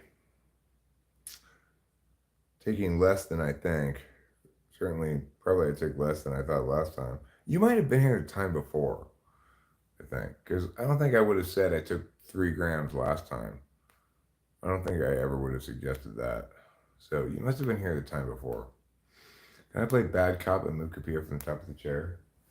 You mean you want me to play bad cop and move Capio from the top of the chair? Come on, sweetie. I want to give you a different place. Okay? Come on. It's okay, darling. Come to daddy. Come to daddy. Come on. Come on, sweetie. Let go. Let go. Okay. I want you to sit right here. Okay? There. Isn't that nice? Sit right here.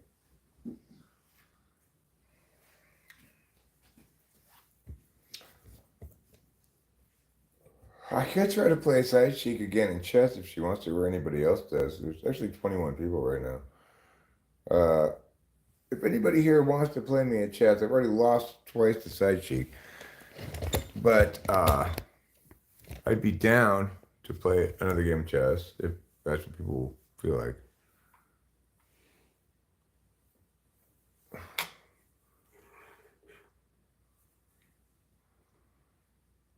Yeah. 3 grams probably were the time before, yeah. So, and even then it's probably like 2.5 grams. I'm not great at guesstimating mushrooms. Actually, like, chess is already sounding like, no, that's too hard. I don't want to play that. I just realized it didn't take but a very short amount of time for the impacts of the psilocybin to make me go, nope, don't want to play chess. Sounds like it requires sustained attention on something that's not just perfectly natural to my attentional stack. It's strange how quickly they start to do something. It's not like you start tripping instantly, but they start doing something right away. I start getting the drug sweats. I start feeling the serotonin coming in, like a winter storm, you might say. Serotonin rolling in like a winter storm.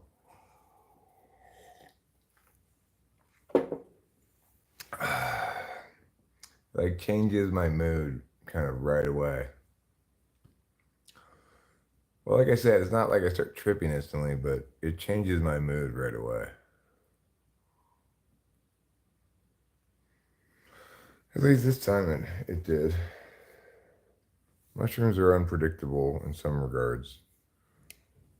Like, you don't really know how the mushroom gods are going to react to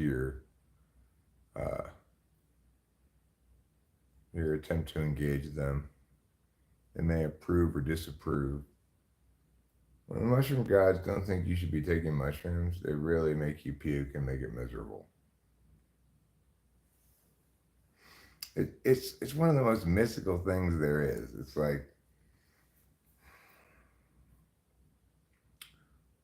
if you're trying to abuse mushrooms like you would a different drug, or taking it for the wrong reasons,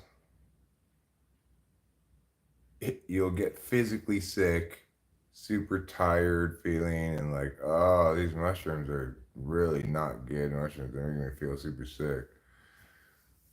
And then you take the same mushrooms for the right reasons, at the right moment, and you don't feel sick at all. It's weird. You know, people say all this stuff about setting, meow, meow, meow. Sounds like a bunch of hippy dippy nonsense, but it's really true, frankly. So, if anybody has any topics they'd like to discuss, thoughts, comments, queries, concerns, complaints, quandaries, or other such things, they'd like to hear commentary on a specific subject, if they want to critique Eric in one of many different possible ways, if they want to complain about society today, then that's fine. Okay? Just go ahead and voice those thoughts. I'll attempt to roll with them as best I can. If not, then I'll probably just sort of stream of consciousness muse about things, important things. Things like the sunshine of 1,000 tomorrows. Don't you want to be warmed by the sunshine of 1,000 tomorrows? Side Chic doesn't like capitalism, as she calls it. Well, I don't like capitalism either. Capitalism is capitalism that sells shoddy ass shit, also known as crap. You know, like the 99-cent store. That's capitalism. And I don't approve of capitalism. That amount of light would burn your flesh off. Are you a vampire? Chaos Fuel? Do you have vampiric tendencies?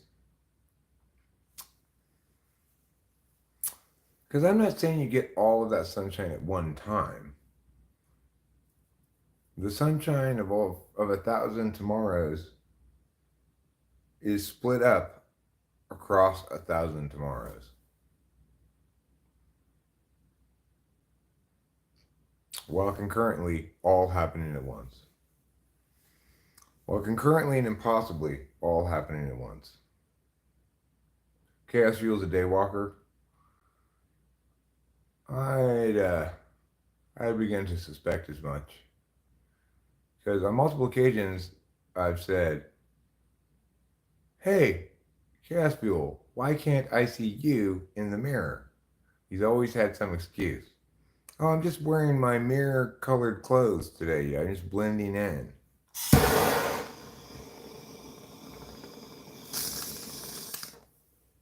I said, mirror-colored clothes? I've never even heard of such a thing. So, well, that's because you're not very with it, Eric. Unlike me. I took him at face value. But now I get it. Makes more sense. He's a daywalker. And you know what's interesting is that daywalkers are statistically almost 80% more likely than other people to be jaywalkers. Apparently being undead and able to blend in amongst other people, there's some sort of causal link between that and jaywalking. Boba Fett's here. Oh, Boba Fett.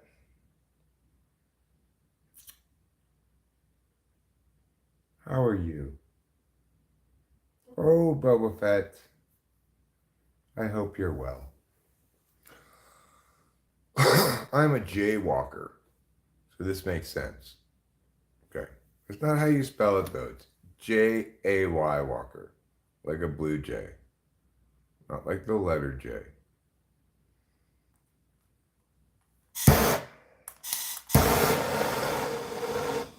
What's going wrong with our education system these days? People don't even know how to spell jaywalker. Oh.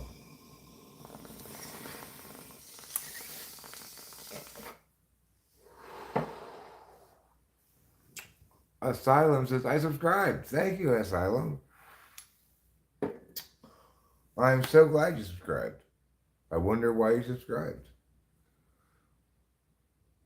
You know, I want you to. I think it's great that you did. And perhaps because I don't watch any other streams, I'm not quite sure what motivates somebody to do so. Is it general pleasantness? The fact that I engage directly with what people say? I think that has a lot to do with it. Rarely a chat goes by that I don't read it aloud and respond to it. But it also, I'm sure, has to do with my fashion sense. I'm pretty fashionable. I got my yesterday shirt on, maybe my day before shirt as well. I'm not sure. I've been wearing it for at least, this is at least the second day. I got my regular black jacket on that I always have on, and these jeans that I've worn so many times now, I can smell them almost just when I'm sitting down nearish them. They smell like gamey old Eric. If they're homophobes, it makes them scared. So you think homophobes are afraid of talking with famous people because it's so gay? I'm going on a long boat trip soon. Got any fun riddles for when we all get bored of each other? Yeah, let's see. Have to make some up. What do you get when you cross what you get with what do you get? What do you get when you cross what you get with what do you get? You did call jaywalkers gay walkers. Well, from the perspective of cars driving by, jaywalkers need to get themselves down there to the crosswalk. Money says, I've started eating 12 eggs a day recently.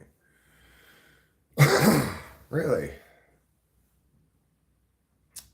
And why? Any particular reason? I mean, sure. I that was a possible. I could have gone with that one too, Blue. That's a possible response. You go with either why or that's a lot of eggs, or eggs, huh? Your wrestling coach said to do it. Listen, I know I'm supposed to coach you, how to do these wrestling moves and stuff. But I got a shortcut. It's called the magic of eggs. You just need to eat a shit ton of eggs. Yeah, sure. You could learn this grappling move or this meow throw or whatever, sure. But why waste your time? You can master all the moves simply by eating more eggs.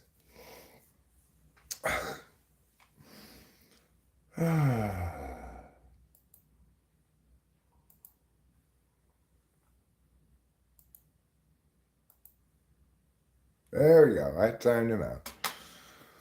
Might as well just hide his ass, but timed him out. Fine. Timed him out for 10 minutes, so.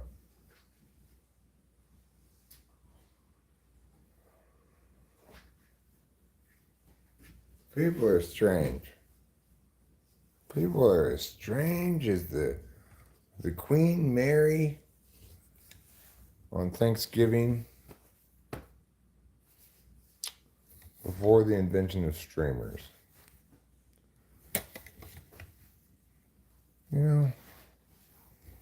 People say such strange things. They behave in such strange ways.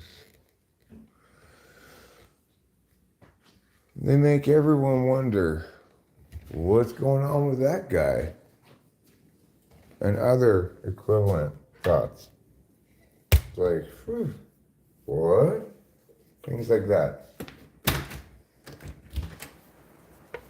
Why do people have their people? Nobody knows. It's one of the great mysteries of the Old West. Boy, oh boy. You know what this is? This isn't the Old West. This is the Cold West. Because it's so cold out here. Why is it so cold? Because look at all this crazy rain we're getting.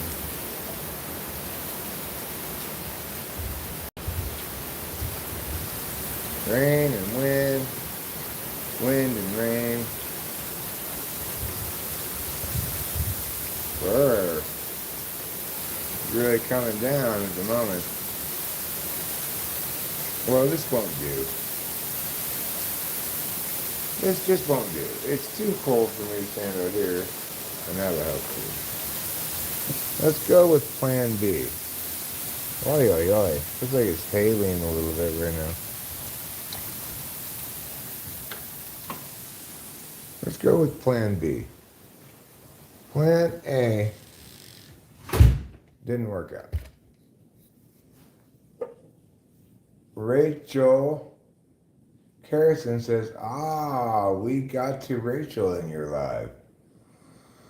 You did? Rachel says, love you, Drake. We don't have rain in the United Kingdom. That's because we invented it and you guys haven't learned yet. That's how things normally go. Brits are a little slow to pick up on modern inventions. That's why they still drink tea instead of coffee. Do you know that British people don't even know what a piñata is? It's true. They can't grasp the concept of it. It's the problem. People have tried to teach them many times, but they don't understand the concept. I just don't get it, mate. Hang it from a what now? Hit it with a what? Just never mind. Charles Albert. Albert Charles George. Just never you mind. So right now, you're just proving my point.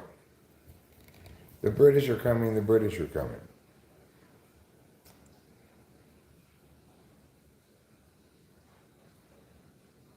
Is that a Focusrite Scarlet? Yeah, that is. Oh, I want to tell you, Bob, yes, of course, it's always the case that anybody who gets typed by me, it's up to the client as to whether they want to publish, or not record at all. I would say a majority of people have me share it with them privately. Obviously, you never hear about those typing sessions. We don't get to see those because they don't publish. So I might talk about it on the stream a bit, but yeah, it's totally up to you.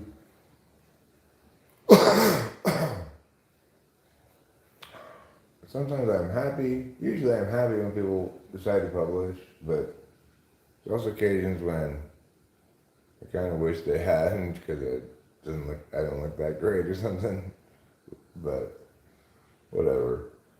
Regardless, it doesn't really matter to me either way.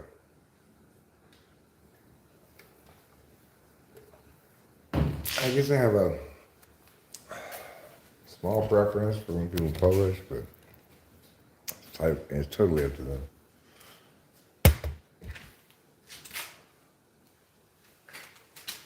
I don't even blink twice when people say, I want that share privately. Okay, that's totally fine and totally normal.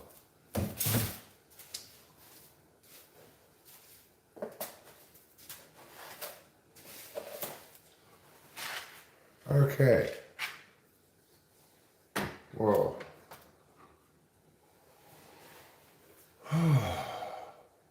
Okay. So,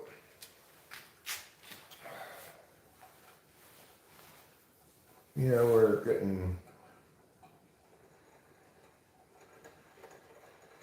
definitely getting a little action from the fungi. And in this phase of the experience, it's rather disruptive. I feel like a little crawling out of my skin sometimes.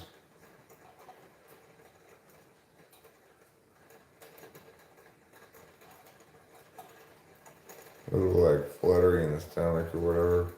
I don't really feel that much of that this time, but same thing. It's like,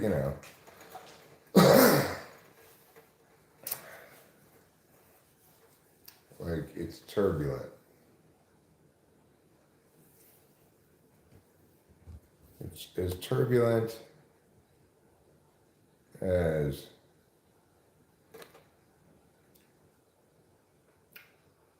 the whirlwind romance between Frank Sinatra and Ava Gardner.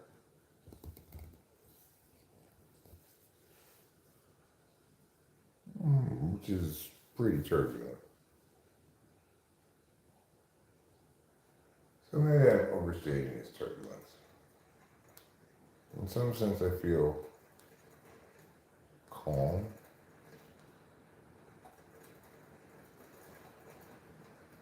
I don't think I'll smoke this cigarette. It's still cold even in here. Kind of curious what's going on outside with the weather.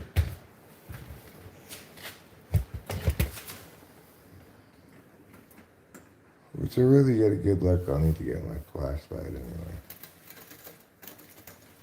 Sounds like it's hailing.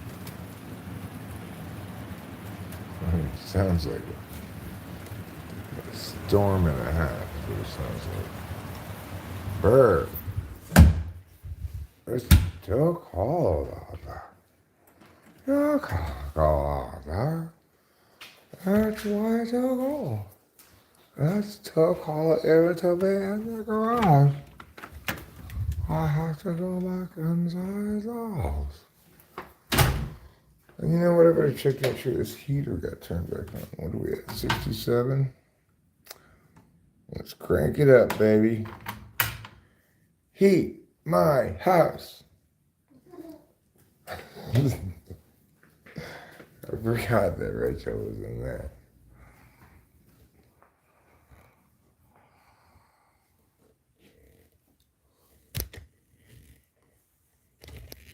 Oh yeah, but Bob UFO, whenever, if ever,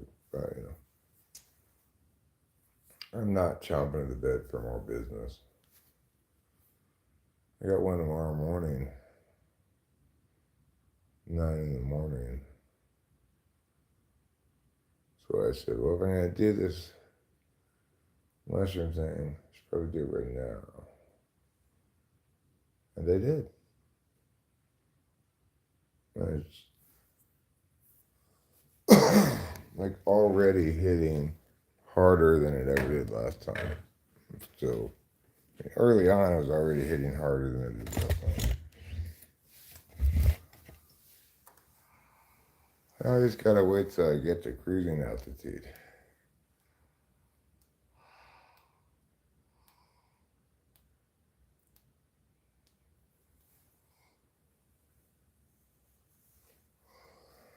Your favorite food is esophagus? It doesn't even matter what species. You just like esophagus of anything. This is a little culinary trick. A lot of people don't know this. Esophagus of anything is absolutely delicious.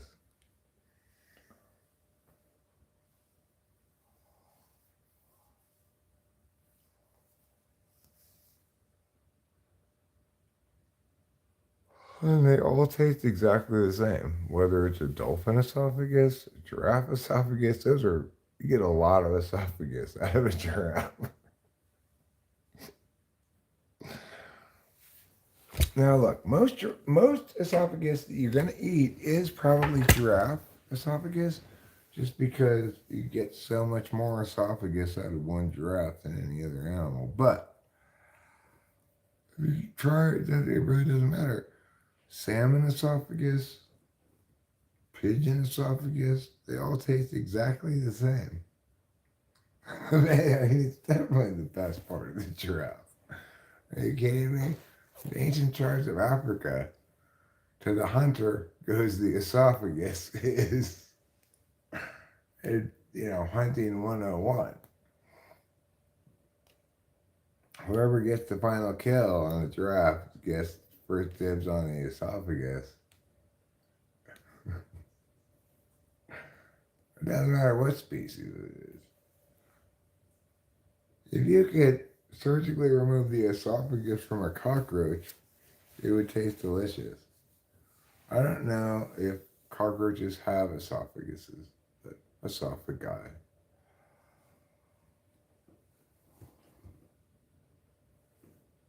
You know what? I refuse to be tyrannized anymore by your Greek singular plural rules.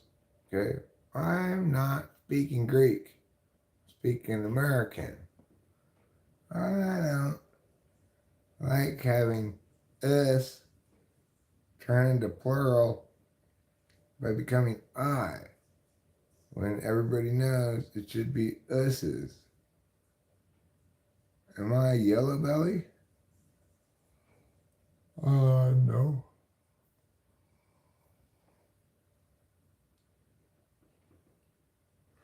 Can you watch the video? Erling Holland wasn't made for interviews. I don't really want to, but I could, I guess. Maybe I'll feel like it in a moment. Right now, I feel like just sitting here and riding through all the way up to cruising altitude. Best example for any polar. That's what I was figuring it might be. Is just somebody giving any polar answers to things. If dolphins could fight back, that'd be scary. Once they start being able to run, they already breathe air. Well, I'm sure they're on their way to evolving machine gun hands. Then we're all going to be in trouble.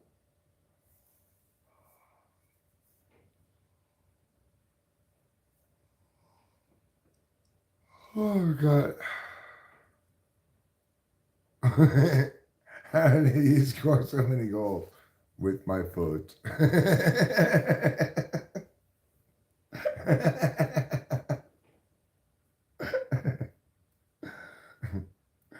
Hilarious. Fantastic. Um,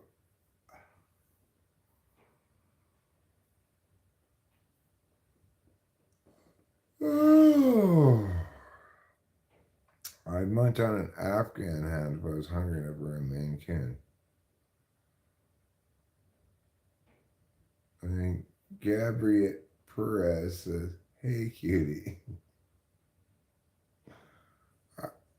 Are you talking to me? Please, let's not try to throw any rays in my direction."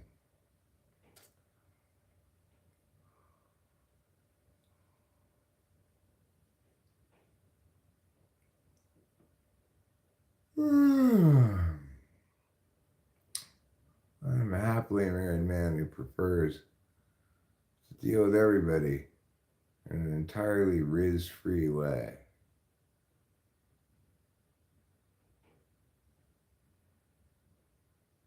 Doggy123 says, "Hi, we all pray for you and wish you have a nice and peaceful life. Well, love you." Well, thanks, Doggy123. Stage Dreaming follows up with, "I just woke up ass naked with cocaine all over my face and ass cheeks." That's YouTube. He goes from, it goes like this. Bob, that's the potential sacrifices your bloodline has made for it to end with you if it comes down to it. Fly Guy, my ancestors were probably shit-eating maggots at some time. What's your point? Doggy, hi, we all pray for you and wish you have a nice and peaceful life. Stay. I just woke up ass naked with cocaine all over my face and ass cheeks. Welcome to YouTube. Welcome to YouTube. This represents a normal cross section of people you encounter on YouTube. The things they say, anyway, you know. Kids say the darndest things.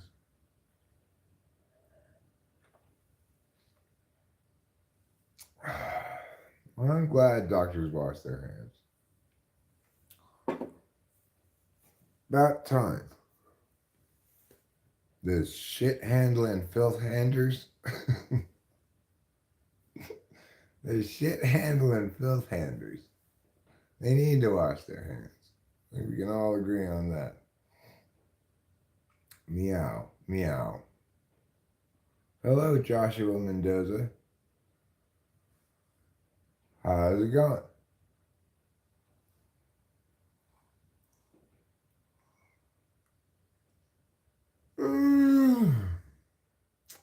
How are you? I am fine. Just a couple of silver spoons. How big is my forehead in inches? I guess it ends here. This many inches. I don't know. I'm not into measuring my forehead.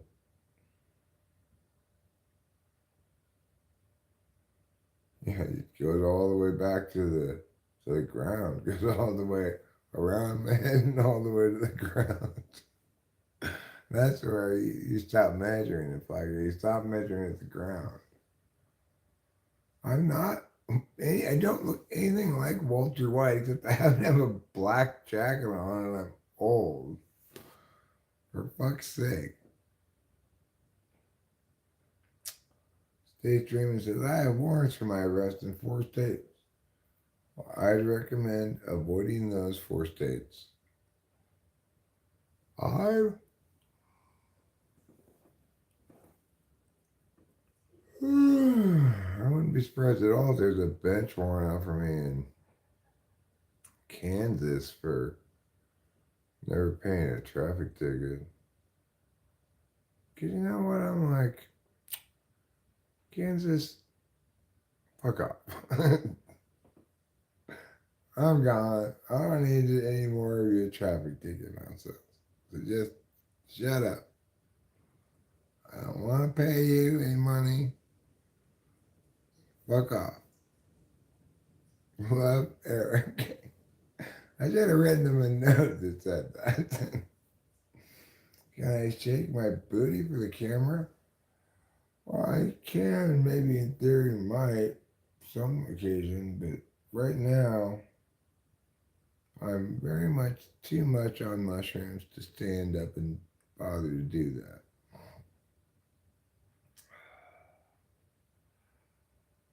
Who even wants to live in Kansas? I don't. I don't want to live in Kansas. I don't think I even like Kansas at all. It was fine.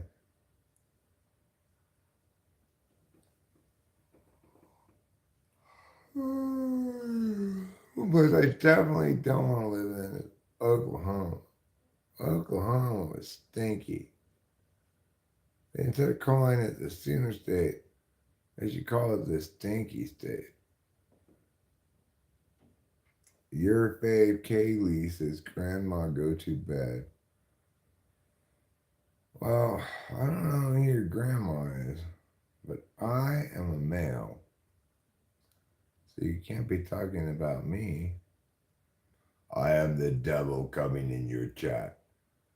Okay, will you clean up your cum after you're done?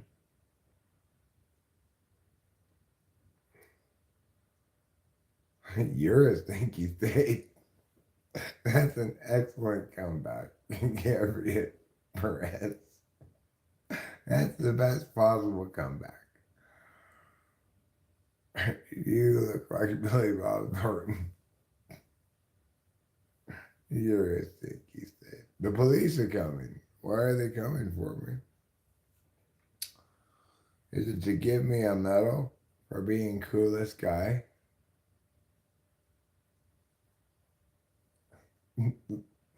Dear Eric, here is your medal. We are the police. We love you. Goodbye. That's what they're gonna say when they come to my house. That they're just here to give me my medal. My medal for general awesomeness in the face of normalcy.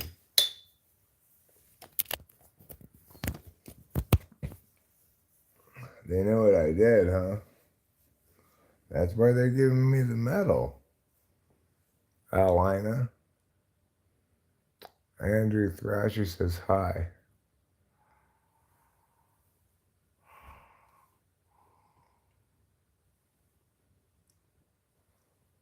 Well, I'm glad you all know.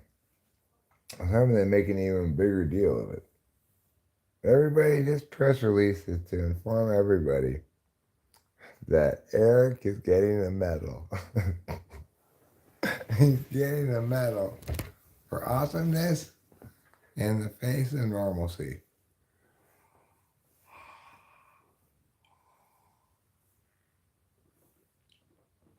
Oh, I got some serious mushroom yawns going on. Apparently, yes, Blue and Boba Fett. Apparently, that's a reasonable conclusion to draw. I, of course, don't want to befoul the question with any SI data, so I'm going to evaluate it just from a disinterested calculus, also without any SI knowledge that I might have. So, am I on mushrooms? Well, what can we look to for cues? Number one, we want to look for yawns. I'm definitely getting a lot of yawns. That's indicative of mushrooms. Number two, look for cold. Am I a little chilly even though it's perfectly warm side? Yes. Number three, we look for tendency to find certain things deserve to be considered from a humorous perspective, whereas in other contexts, maybe I wouldn't. Elena, don't be disrespectful to my beautiful wife, with whom I'm sure you could never compete in a million years. But regardless, with whom I'm desperately in love and obviously very committed to. I'm not interested in your advances. You have to, you gotta do a little research before you come in trying to hunt somebody, before you're like, let's see, what can I find that's going to elicit the response from this guy that I'm looking for? I'll try this tag, this tag. Do a little bit of research first. Because if you do, you won't bother with this particular target. I'm far too experienced a live streamer. I've been doing it for years, do it all the time. Ain't nothing I ain't heard before.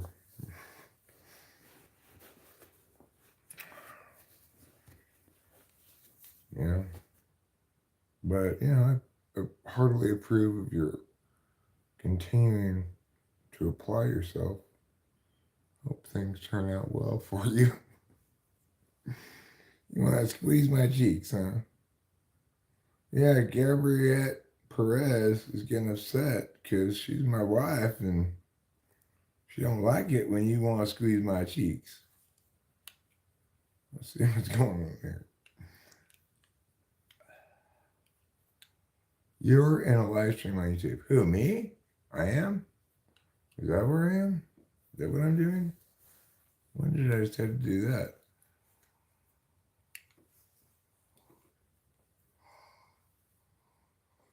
Oh. Well, first name, last name. One imagines that she might be actually trying to seduce me. I always have in the past assumed that those people were just joking / you know, trying to get a rise or something. But it's not inconceivable. There are people out there who you know, would make advances at me, so to speak.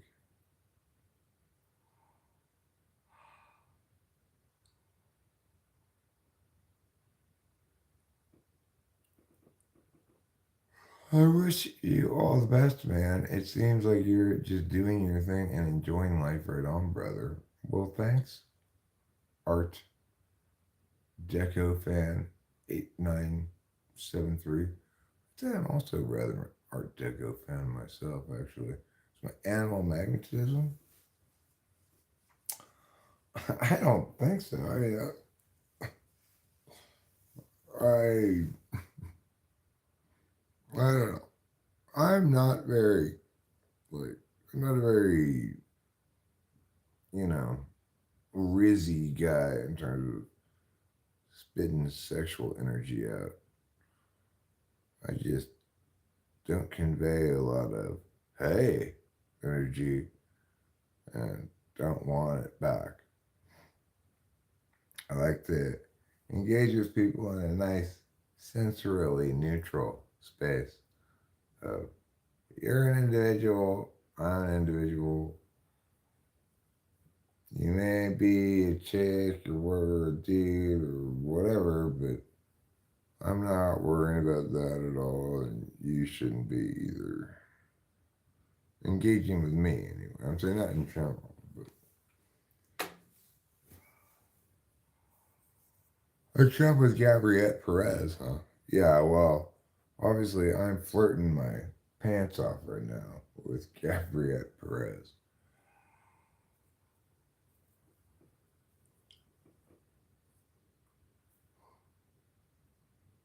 I've always been into Gabriettes.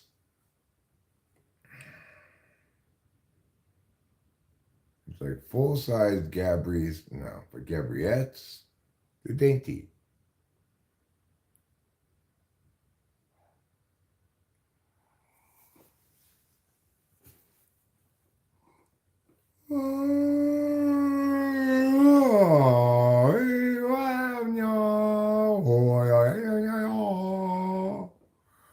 These are the thongs of my yawning. These are my thongs of my yawning. You sleep a lot for a long time? I mean, I got a good night's sleep last night, but right now I have the mushroom yawns. The mushroom yawns, in general, also yawns in general. You know, I get yawns certain times a day pretty regularly, as to be expected. Now is not one of those times, but sometimes it is. Kind of like maybe like every 6 hours or whatever. But mushroom always makes me yawn.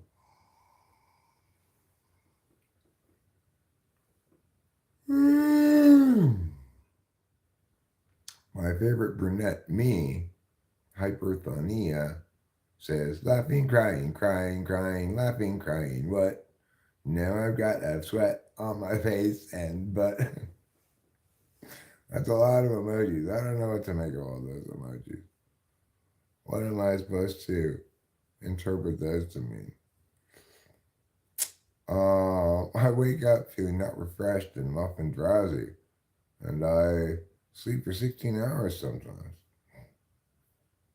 Wow, you must be bad at getting rest out of your sleep. D. Diggler says pass.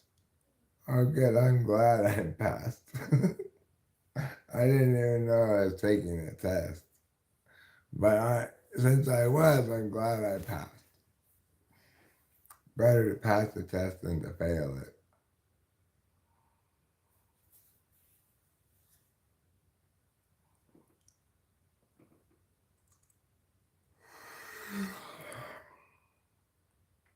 Sleeping sucks because you're asleep twice as long as other people.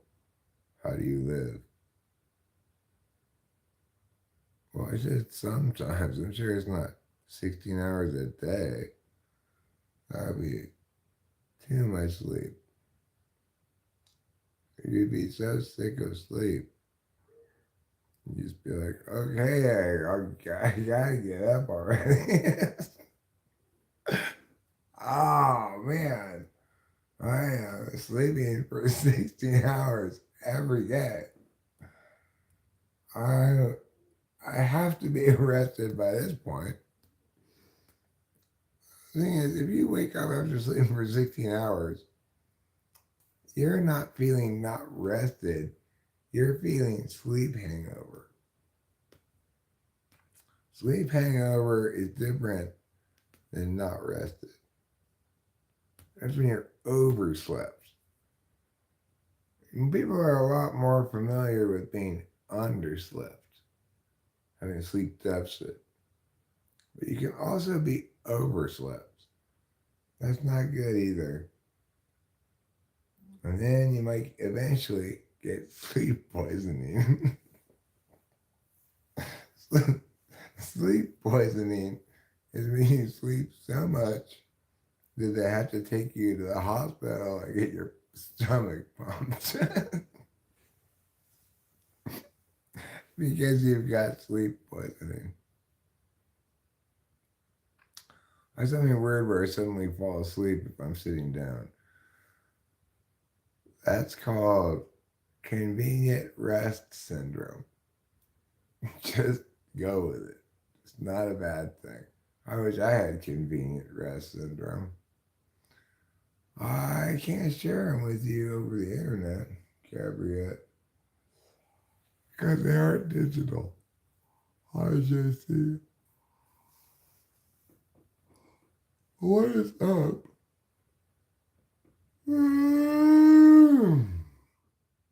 At the moment is that I have the mushroom yawns. I got the mushroom yawns making me yawn, making me tired, even though that's why I took Adderall. That's not why I took Adderall. Don't be silly, Eric. That's not why I took Adderall. Let me put it this way. I did check to make sure I was on enough Adderall before I took the mushrooms. I already know how mushrooms can serotonin you so much that you just want to curl up the whole time and go to sleep. Well, I just check to make sure, like,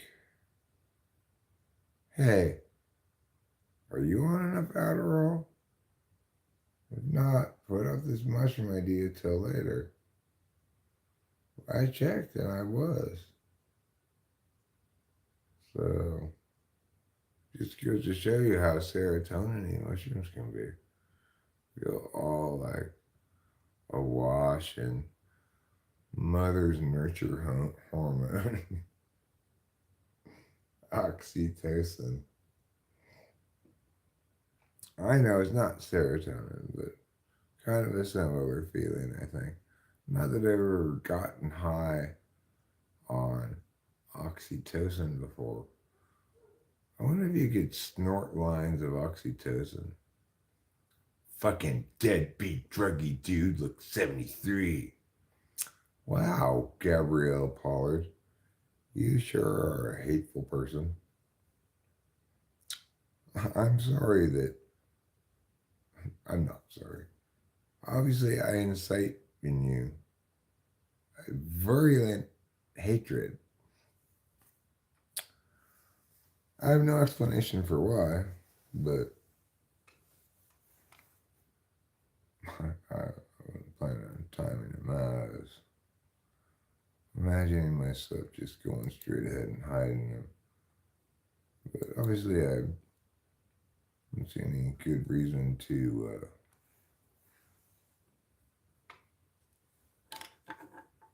tolerate somebody who's both that disrespectful and just has such a, I guess there's no smart kind of hatred really, but just rather ham-fisted. Like a man who was born with hams at the end of his arms. occasionally I encounter somebody who's actually like that. You know, they're not really faking it. They're, I think, so malignantly informed by their um, whatever anti-drug positions they have. It's just the ease and comfort of being able to dismiss a person on whatever, you know.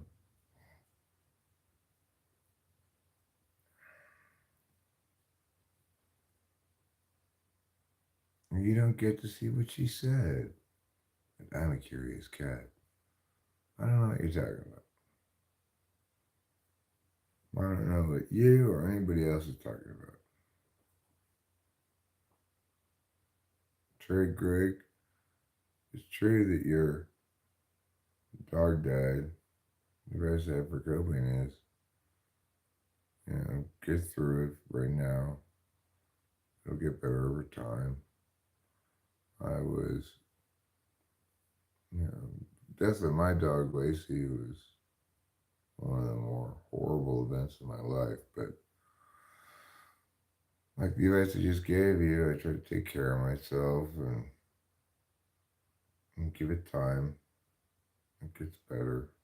See, sometimes it took such a long time for it to really get better for me.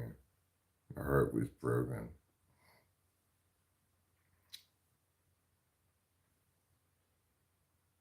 Pretty dark subject. So hopefully not just fucking around to bring this stuff up, you know. Essie seems to think I use SENTE at least. I don't look happy. Well, after thinking about dead dogs and shit, after first being told this hateful shit, which I just, you know, I'm used to being told hateful shit, but and then segueing all of a sudden to thinking about dead dogs, which is obviously very saddening, and me super cheerful. Gabriette Perez, don't tell me what to do, for fuck's sake. And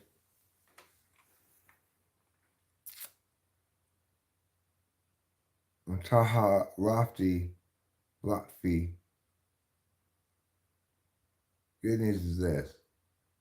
Just means that you're done. Freaking troll. It's like when trolls can't hang any longer. Just okay. Well, just hide. Am I the only one who can ban people? Is that why you guys don't just ban them? Hide them. Hide user on channel. Just go ahead and hide that shit. You know, nobody gets to attack Rachel like that. You grandpa, can you goon for us? I mean, anybody that goes after Rachel, just ban them right away. There's no reason for any mercy for anybody to go after Rachel. You don't need to hide him right away. No, Fly Guy, god damn it. That's not going after Rachel. You're not appropriately applying the rule here. You don't have to hide them. I'm just saying if you want to, okay? I'm not going to ever be mad about you hiding somebody who goes after Rachel at all. And whatever, even if I'm not going to be mad regardless. I mean, just ignore me. Do what you're going to do. I don't know. And don't ratio me yet. I'm not a troll. What's ratioed me? I don't know what that means. I don't know. Just, I don't want to think about it. Just shush Eric. Eric doesn't need to say things. Don't listen to Eric. Okay. Just let it be what it is, and not have any ideas about it. Let's just let it be what it is, okay? Oh, hey, I just wanted to pop in and say, have a great stream. Okay, bye, Slade. Thanks, Dark Plague. You're not a very dark plague. I wouldn't even rank you in the top 10 of plagues. If God sent a plague like you, nobody would have ever learned any lessons.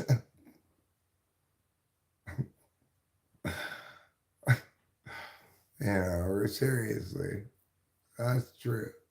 I have helped herself by BBNO $. Baby no money in my head. He does a dance in the video that I want to learn. Oh, okay, well, cool. Maybe I want to learn it too. One day, maybe we'll all hide you. We can all take turns hiding you. Epic Quillo, right? Do I know mushroom expert Paul Stamets? No. But I know mushroom expert Eric Strauss. I am definitely a mushroom expert. I've taken mushrooms so many times. And I've taken so many mushrooms before one time, you know.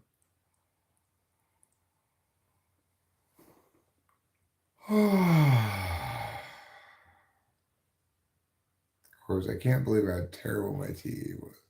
In typical fashion.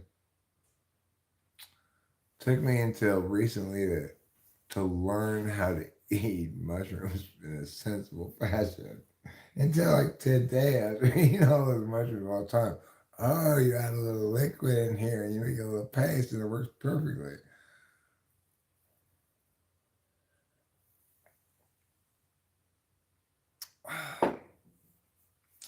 So, another example of my shitty to eat.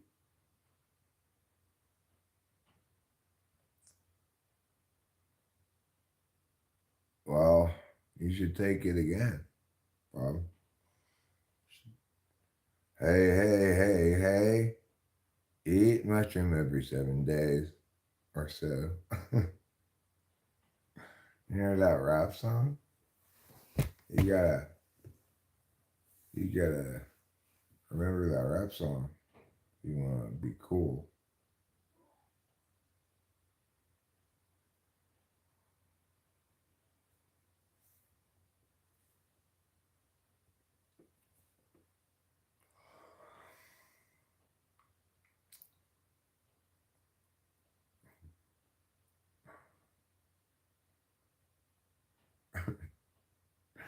Or just kidding, epic Quilloid, by the way. I'm sure nobody wants to hide you. Nobody knows anything about you. Nobody has any idea who you are.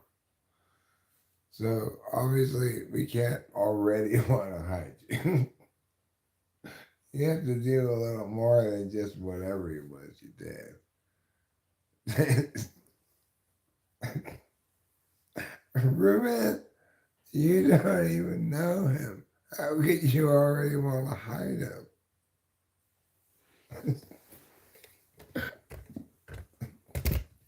You just want to hide people you see in the world too? Like, yeah, you wish you had your moderator wrench in the world so you go around and be like, that's it, your time's out.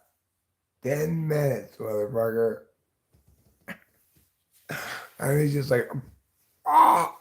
I mean, nobody can hear anything when he's moving his mouth.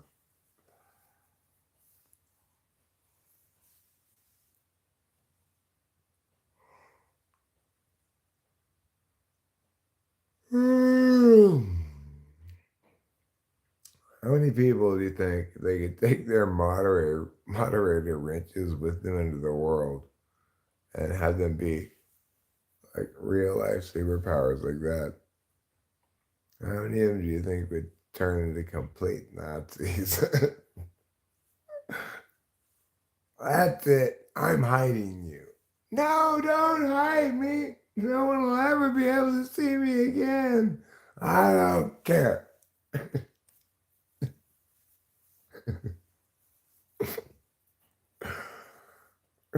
Where are you, Bob? I can't see you.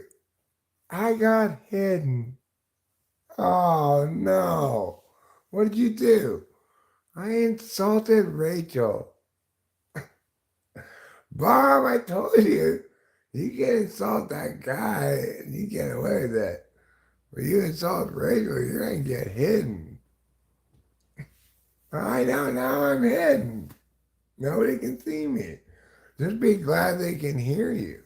If you were hidden and timed out, you'd be both mute and invisible.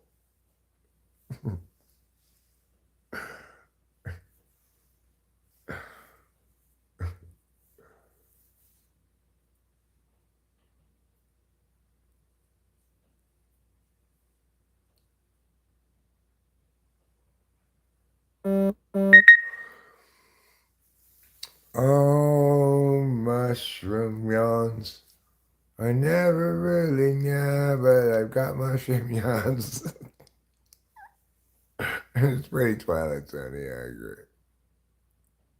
Oh, mushroom yawns. I never really been, but mushroom yawns. That song is called Mexico by James Taylor. You're welcome, my precious wonder. Of course. T-Mac 1, what it do? I like the way you asked that question, sir. What it do indeed? Whatever it do is whatever it did, because whatever it done is done and did. I don't know. Some sort of slang-heavy reply is appropriate for what it do? Is that what it says again? What it do? I don't know what it does. What does it do? Depends what it is, I guess. What do I do? Not a goddamn thing.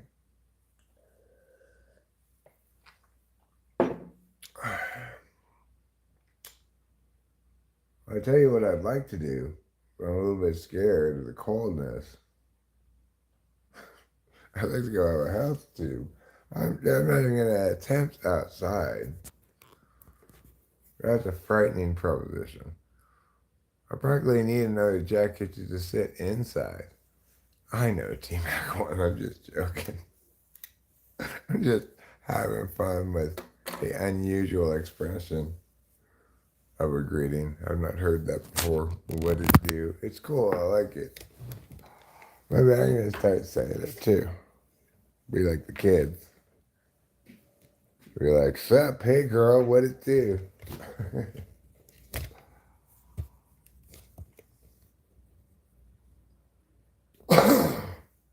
And when we get these stupidity bomb clouds out of your way, yeah, I got plenty of riz. Look at it all coming off of me. So much you just like, yeah.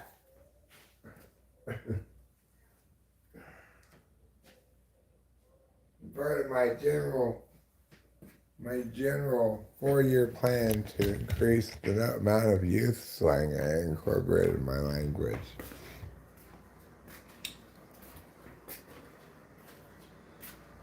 You know, I'm not looking for perfection, just progress, you know.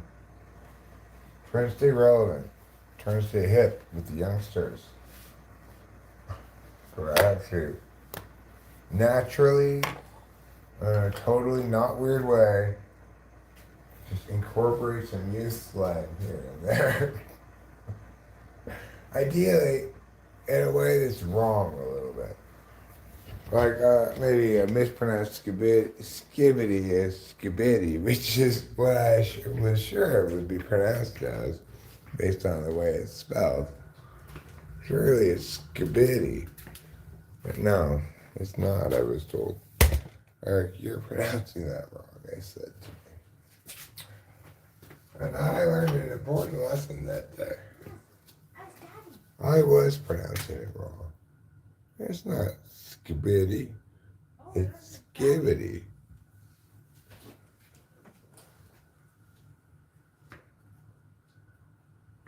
Hi.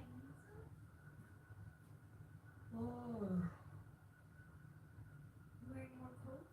Well, I'm gonna go to the garage, so I'm gonna need some more jackets. Yeah, I think it's a good idea.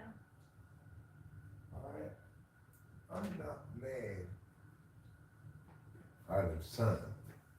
No, you're not made out of sun. If I were made out of sun, then I wouldn't need to be worried about being cold in the garage.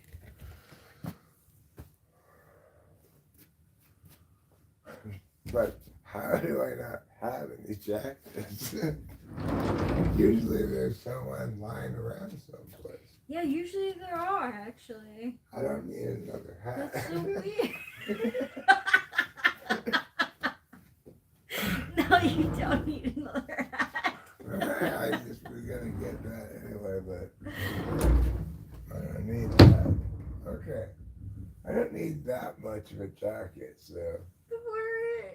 I can just put this. This is a nice jacket. I like this jacket because it's got all the options. You can leave it open. You can zip it up. It's fleece too. That's pretty warm. That's all the options.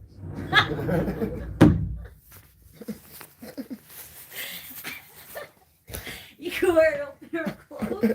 Yeah, well, as opposed to like one of those ones you pull over and you have to get all these zipped down part way. Yes, I know exactly Yeah. which one you're talking about. This one has all the options.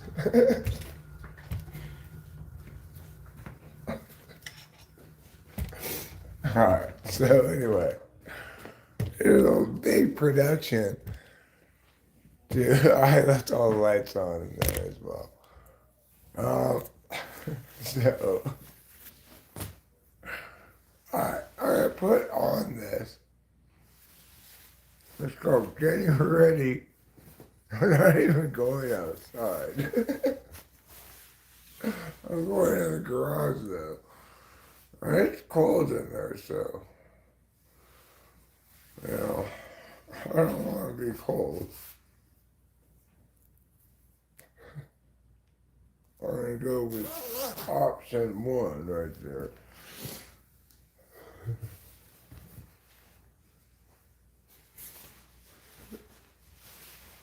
There's another kind of jacket that doesn't have that, so I did mean something specific. Alright, now I'm so well dressed. Like, what do you mean, like an integrated fixture? Like the thing you put your light bulbs in. How is that like my jacket? Is that, are you comparing it against my jacket? I have no idea how that's like my jacket. A light bulb hole is not like my jacket very much. Now, it might be too cold outside even for me now with two jackets on. In which case, I'll have to go in the garage. But I think there's a decent chance that I've warned myself enough. I can brave the outside for the duration of the cigarette. I forgot I have the lights on over here. Oh, I should turn those off. Boy, oh boy. Everything looks so geometric. Whenever I take the lights on, everything looks so sharp and clear and geometric.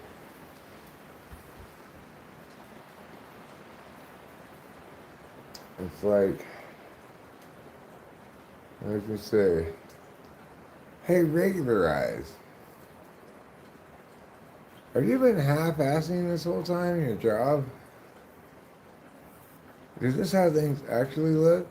And you just are, well, he'll never know. We're just showing the shitty version of stuff.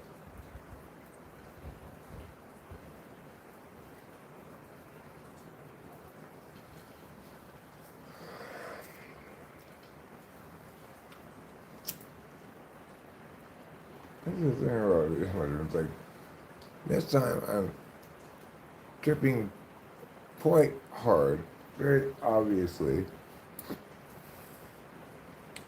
And it's also very lucid compared to a lot of times. Like, well, I mean, I can always snap back unless I'm taking on a shit ton of mushrooms, you know.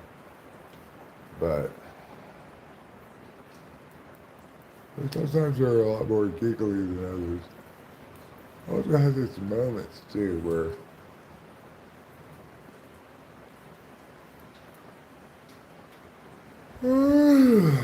big mushroom yawns. It gets more silly and less silly. Oh my goodness. It is not. I'm glad I'm not on Naked and Afraid right now. I mean, there's zero chance I would have lasted long enough to get to weather like this at night. I don't care how good your shelter and fire are. If you are naked out in this, boy, you got plenty of good reason to be afraid. But really, you just need to stop being stupid and go inside already. Put some clothes on. I would not last a second. I can't handle sustained discomfort.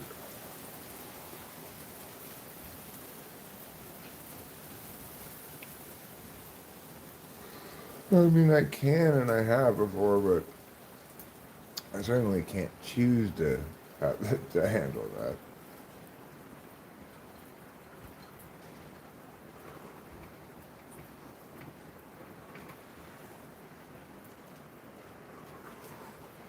And as you get older, you know yourself a little bit better than that. Maybe when I was younger, Jesus, it's cold outside. It's not cold enough to snow, but it's way colder than it is when it's snowing. Oh, man. That is frigid. It says it's 47. There's no way it's 47 degrees outside. There is zero chance. But that's like colder than when it's heavily snowing. I can't handle my own mind. Well, thank you for telling me why I do drugs, Cole. Why don't you wonder instead why you do what you do? Like,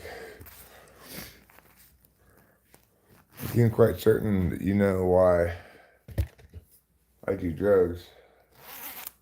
You know why you go to people's YouTube channels and shit on them?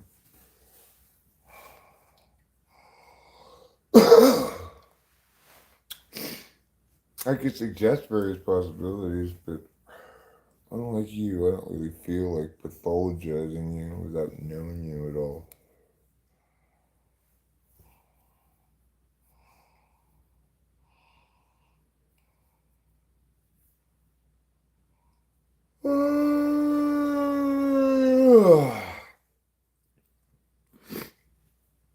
There's some serious mushroom yawns. Anywho, everybody listen to Cole. He's bringing the wisdom again. He understands me really clearly. He understands drugs clearly. He's the man with the answers. You should all listen to him. Where did I leave my coffee? Cole, you tell me. Where did I leave it? You're the man with the answers.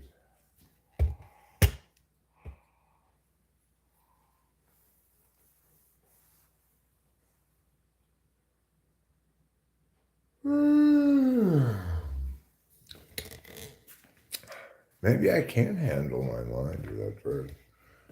My mind is just that powerful. I don't put my anime-style limiter on it. The whole world could be in jeopardy.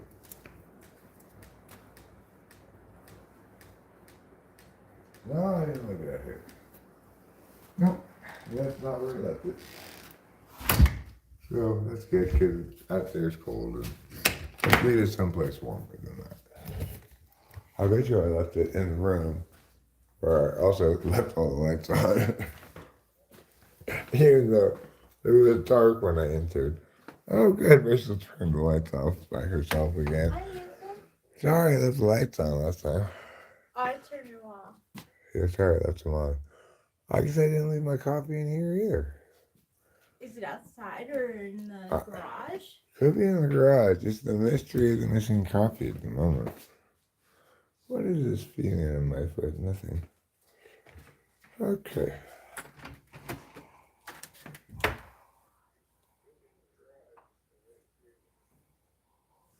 I like how, it's like why in Naruto, our teacher, what's his name again?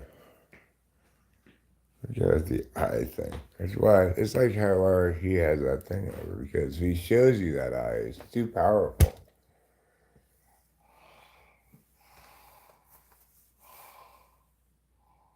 Eric Evanson says boring. We're good, Eric Evanson. I am glad that you have such clarity as to deliver your verdict about things in no uncertain terms. You aren't afraid to speak the truth. You're a straight shooter. I'm proud of you because of it. You should tell your mom, hey, Mom, today somebody wanted me to sugarcoat it, but I said, hell no. I'm going to tell it like it is. That's the kind of guy you are. And I'm impressed. I admire you. I wish I were a lot more like you. You're a real straight shooter. Now you want to go outside? Go outside. Yeah, it's all stormy over there. Yeah. I'm talking to trouble. He wanted to go outside. Could be might be in the living room.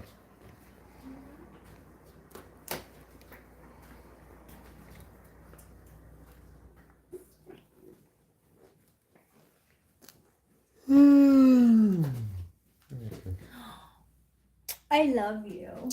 And it's like, how can anybody No. who is paying any attention to anything see me moving through my perfectly normal and happy, it's like regular American life with my happy marriage and pleasant home? How can anybody Yes. like say like, wow, Eric, obviously you need to I'm just really bad at analyzing things, I guess. I'm splitting hairs. I don't really think I'm splitting hairs. I mean, you don't really call it splitting hairs when one person says, you. Well, maybe you're not even talking to me. Who knows? Quite possible you're not talking to me.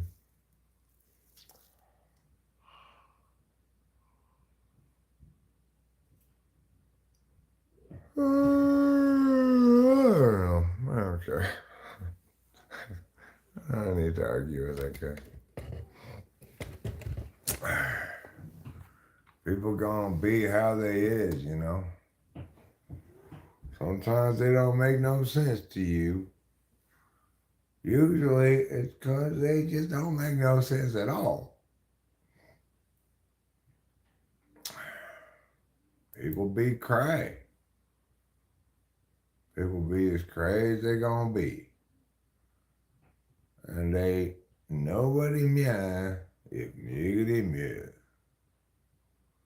Lots of Ukrainian hookers in Dubai, or so I'm told. Boba Fett keeping up to date on which hookers are where. Important information. you'd probably get paid a lot more fixing elevators in Dubai. Good idea. Instead of being a whore, become an elevator repairman. Good suggestion in general, I think. If you're considering becoming a whore, instead become an elevator repairman. Hey, old man, says Sean Babby. I'm young. You're old, you stinky old man.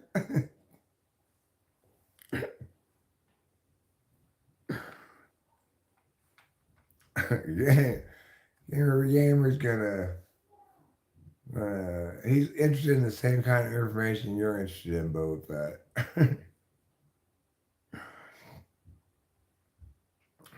Balls. The hell? Well, I don't know what the hell is in this instance. You on crack?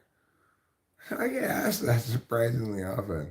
People must not understand either what crack is, what the effects of crack are, what smoking crack looks like. I don't know. People are very confused about what drugs are, I guess. No, I'm definitely not on crack. That's not a drug I want to be taking. Crack's no fun. Haven't you ever heard the expression, crack is whack? It's because it is.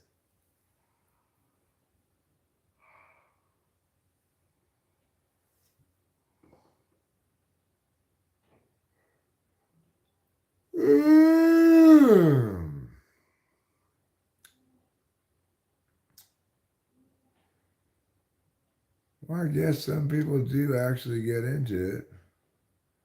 Tis true, tis true. I never got into that sort of thing. Smooth Criminal says, if you need something, I got you, bro. I don't need anything I can't get for myself. Um,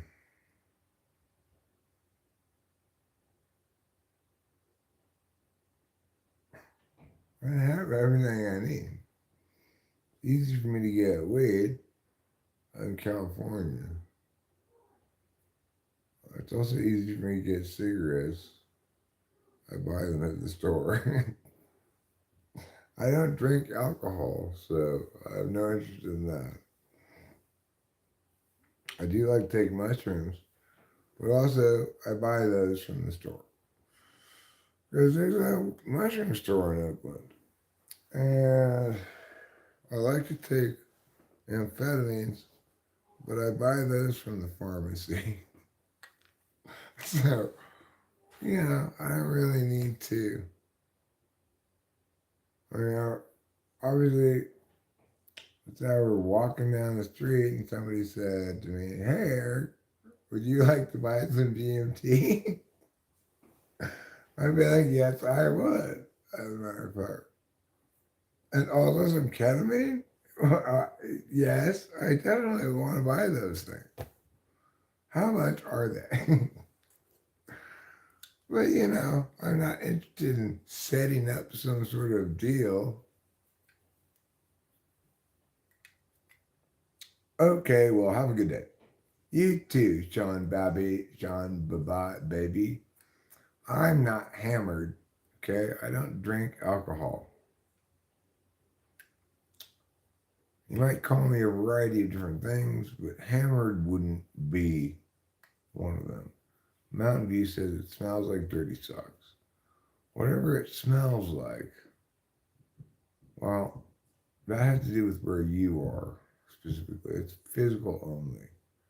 No smooth criminal. I'm married.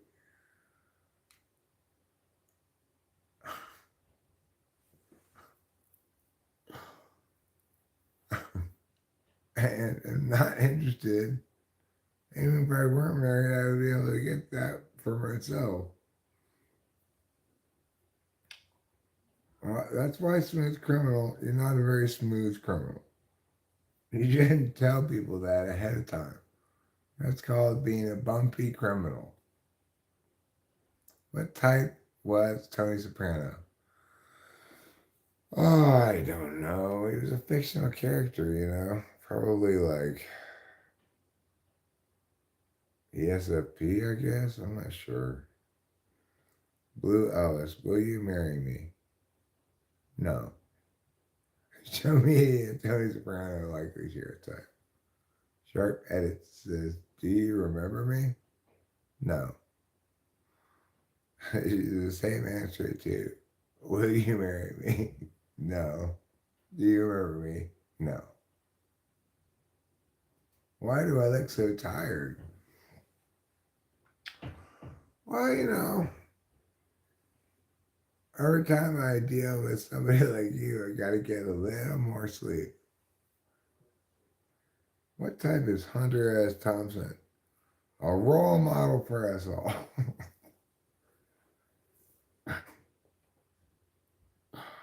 I know. I am very popular today. That's all I have to offer, Sharp Edits. I don't have a good memory to offer, so I gotta be honest. Your Pepsi jacket is so awesome, Jay. I mean, I got it from my dad, right? This was my dad's jacket before. So ESTJ is another way you can say that, right? No, I mean, look at those wrinkles, my guy. Yeah, I get it, smooth criminal. You're trying to insult me and stuff. I understand. So if you want to garner further attention, you have to insult me in more clever and interesting ways than that. All right. How much for your Pepsi jacket? Nobody wants this Pepsi jacket. I can guarantee you that. It is the least fashionable jacket you could possibly wear. Right? You can wear less fashionable jackets than this, but you'd have to look around a little bit. Rose Lopez, hello.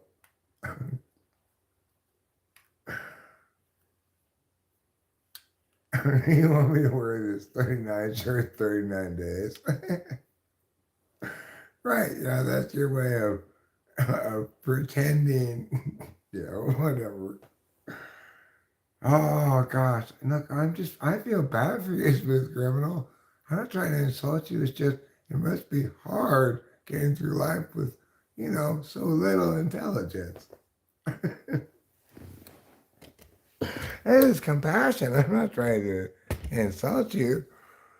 I mean, it must be difficult making it through life if you think that your ways are going to somehow fool somebody like me. Wow. I'm finally getting a grasp of what it must be like to be in such a poor fog of incompetence and inability. I'm not insulting you, Miss Criminal.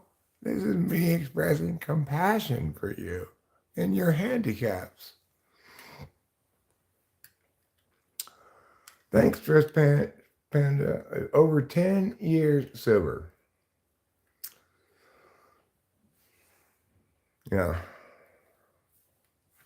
If people like you could impact me, Miss Criminal, I would have obviously gotten my teeth fixed already. But, what do I think about you? I couldn't give any fewer or more fucks. Because who the fuck are you? You're some guy talking shit to me? Man, I live that all day, every day. People come around and talk shit to me for no reason. That's just my life. Some freaking moron like you can't impact me. Obviously. You would give your left and right nut to have my life, motherfucker. So, troll all you want. I don't care. part of what makes it fun around here, you know. I had an intermittently rough and pleasant life, depending, you know. Some parts of it were easy, some parts of it were hard. I definitely look a lot older than I am. No doubt, all the hard drinking and smoking didn't help. Plus, I spent a lot of time, surprisingly, you're going to be surprised by this one. I spent a lot of time in tanning booths. That's one of the big reasons why I'm so wrinkly. Let me tell you, if you don't want to get all wrinkly like this, don't spend all your time in tanning booths. No, smooth criminal. It's not a touchy subject remotely. I just want to lay it out there for you that you're not fooling anybody. You never will be able to fool me in a billion years. Because I'm a very smart guy, and you're doing this. This is how you're spending your time. So, you know, if you want to spend your time looking at an old man's wrinkles, be my guest.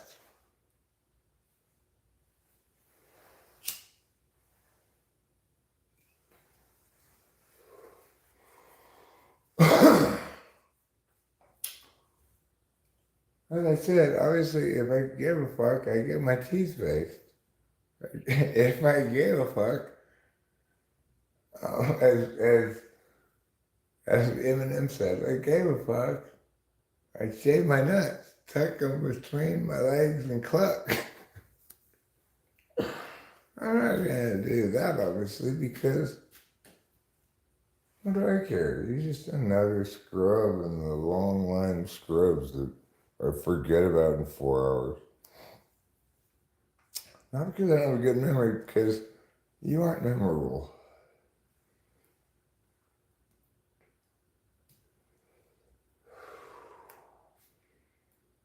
To be memorable, you have to have good ideas and stuff, you know.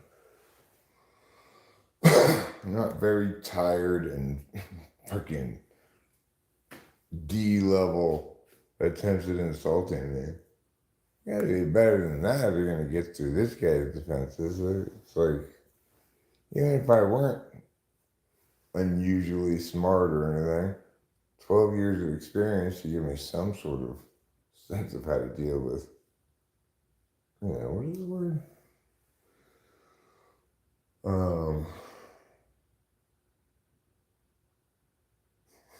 don't want to say galoot. That's not the word. Yahoos. You know, some sense of how to deal with yahoos like you. And the funny thing is, people come in here and insult me in one of a variety of ways. Definitely do get my attention consistently. And sometimes they think that they're accomplishing something accordingly. Well, you know, a little slap fight is fun for people, including myself, you know. I like a little action in the OK Corral. I don't want to just stand around, right?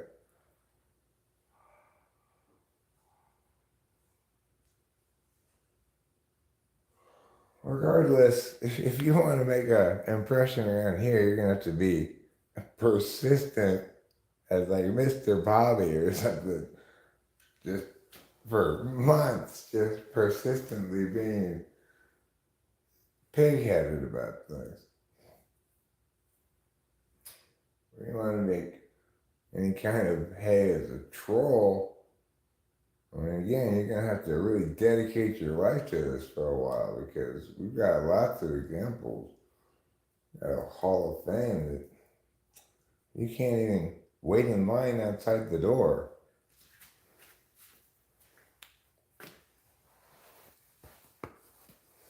And don't worry, I burn people like this every day. There's nothing special on that account either. So, you're lucky I don't write a song about you. Smooth criminal, you're not at all You're such a bumpy criminal. Oh my God, I have never seen such a bumpy criminal before. Ew. Yeah. I guess your name's aspirational.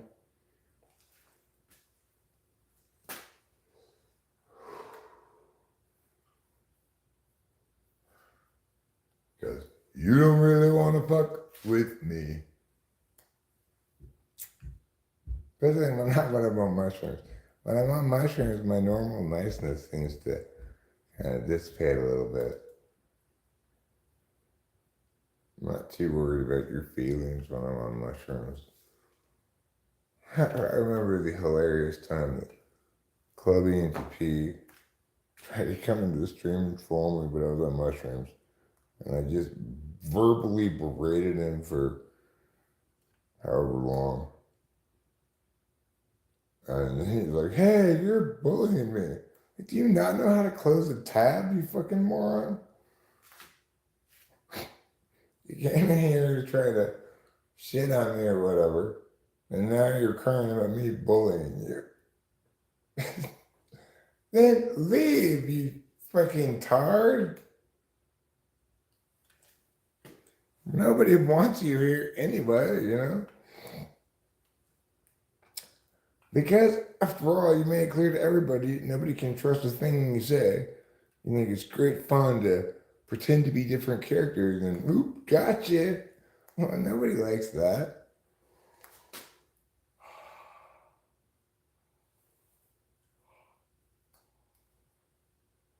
We don't want to be part of your stupid little gotcha games. So, go away. You know? God, people think they can come around here and bully me. I mean, ain't never gonna happen, motherfuckers. Not in a trillion billion years. Doesn't matter how much mushrooms I'm on. You will never bully me. The only person I was ever scared of was my dad. He's dead, so.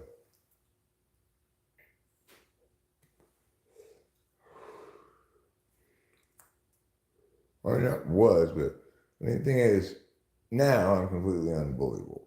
I'm saying I always was unbelievable.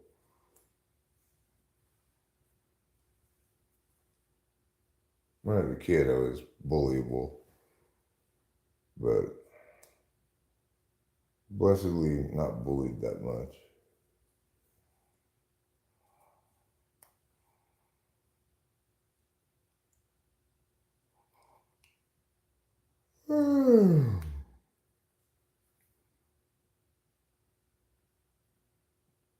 Bullies typically run in terror from me because I'm both unbelievable and not interested in bullying anybody, you know. I try to treat everybody with respect. So I'm kind of a silly guy, so accordingly, people mistake that for weakness sometimes, which I find funny. As motherfucking if, you know.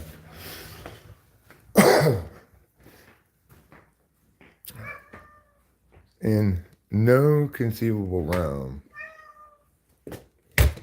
be it physical, fiscal, metaphysical, or any other way, do I embody weakness? You don't want to start a fight with me.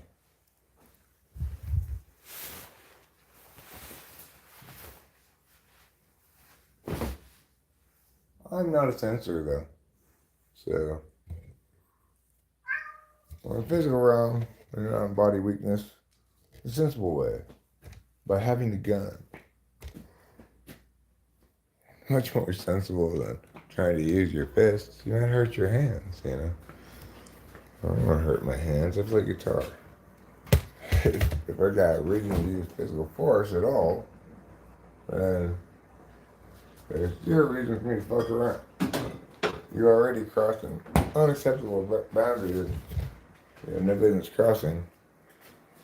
And I will shoot you. I won't even think twice about it.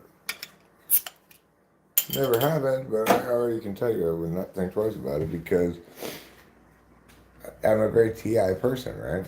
If you cross boundary meow, then you're responsible for what happens, you know.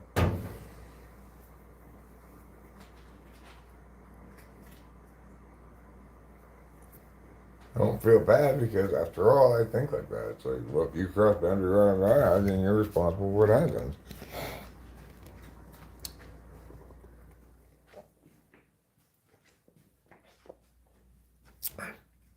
I'm certainly not obligated to respond kindly to your boundary crossing. Should such a hypothetical thing happen, I'll get to your super chat in a moment, Smooth Criminal. You win by surprising the shit out of me by super chatting me. Okay, you win. I don't care about your money, but you win. You win because you super chatted me and that surprised the shit out of me. So, all right. Congratulations, you win. I stand corrected. You outsmarted me by super chatting me 99 cents. There's no way to beat that. I don't know what to say about that. You can't be that dumb because you super chatted me and you're here watching this. So, all right, well, you win. And isn't that wonderful? I like losing much more than I like winning. I wish I lost all the time. So much easier to lose. So much more peaceful. I have no problem losing. Whenever I lose. It's still lose too. I just refuse to lose when I shouldn't. That's what it boils down to. I don't have any problem losing. I just won't lose when I shouldn't. I'm not even into winning.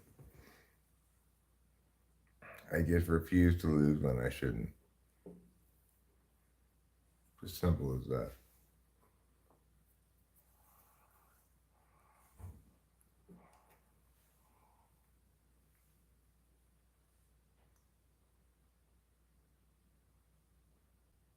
If I should lose, then I'm not even engaged in the battle in the first place, right?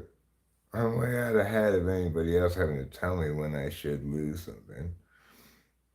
I'm not even anywhere close to that battle. I've already figured out that I shouldn't fight the wrong side. If I fight that side, then I should lose. I'm way ahead of everybody on that. So you're gonna catch me very often losing. But it doesn't mean it doesn't mean that it's because I don't like to lose. Ultimately, or that I don't, or that I have some opposition to losing.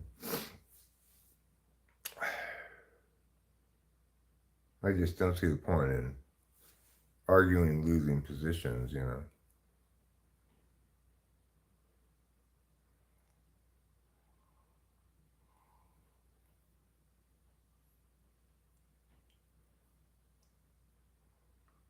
Argumentationally, on a matter unrelated to Smith Criminal.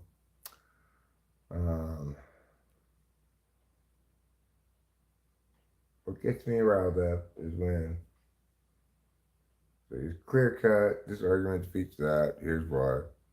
And somebody else is like, no, I pretend reality is different. Oh, God. Just, okay. Forget about these words for a second. We can just all agree, though, that he said A, and this thing is not A. And he never even said anything like not A. So we can agree that for now, since nothing else has been said, it's just not A is where we're at, okay? Forget about the words for a second. I can't forget about the words. I'm super attached to my position as usual. Like, oh, oh, what am I supposed to do with you? You don't listen to anything. I can't get through to you at all because it's because you don't even care. It's like this whole arguing about this thing, as far as you're concerned, it's just a whole bunch of yibbity yabbity yabbity. You only care about what you want to be true. I don't care what you say. My position on this is unswayable.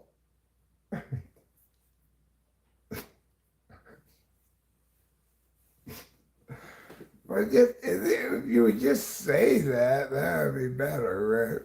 They never say that. They never say, it doesn't matter what anybody says or what I say or anything else. I said it. I believe it. That settles it. Okay, well, then, can you just shut up about it? Because that's the only reason you say things is because, it's like, meow, meow, meow, meow. Well, fine, but just shut up about it. You don't have anything to say about it. The other people should hear just think like, whatever I feel about this is great.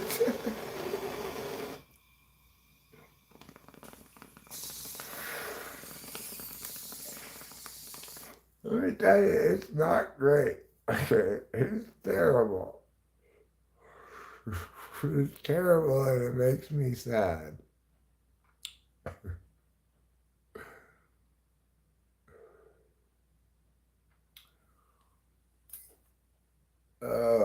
This isn't weed that's making me all happy and glad. Although, it doesn't hurt. I have to kick in the mushrooms a little bit more maybe sometimes. Sometimes maybe not. It's hard to say. One of the mysteries of the universe. Nobody knows the answer to those kind of questions for sure.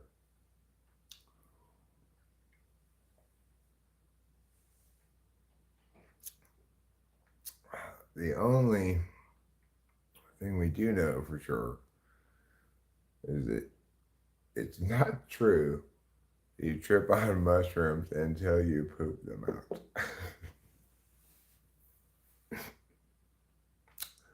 One of the stranger urban myths I've heard in a long time. Like, who started that story and why? Probably they just thought that. They're like, oh man, it feels like as soon as I pooped, I'm not tripping anymore. But who would experience that? Haven't we all pooped on mushrooms before? We know that doesn't make you stop tripping. It's like, take a benzo, that'll make you stop tripping. Poop, I mean, that's not going to make you stop tripping. Where did this ridiculous urban legend come from? Are you tripping too hard? You just need to poop. That'll solve the problem.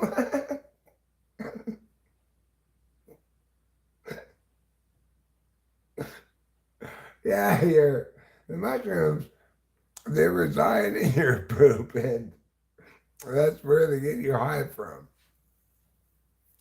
So you gotta hold your poop in as long as you can. Or else, you won't be high on mushrooms anymore.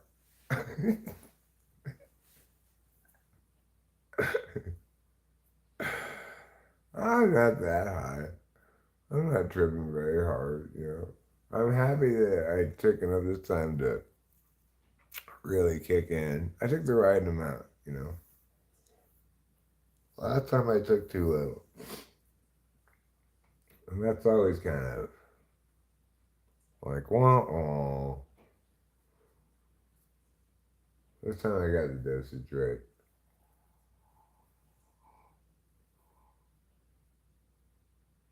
I'm guessing probably last time my thinking was, I don't want to trip that hard or whatever. But you gotta do enough to make it worth its while at all, you know. I'm not tripping balls. I just had like 3 mushrooms.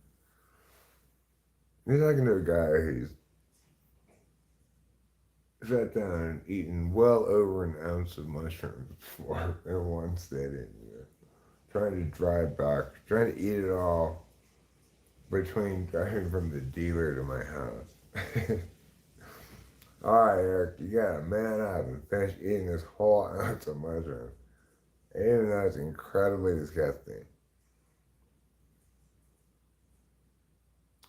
So, no, I'm not tripping balls in any meaningful sense of the word.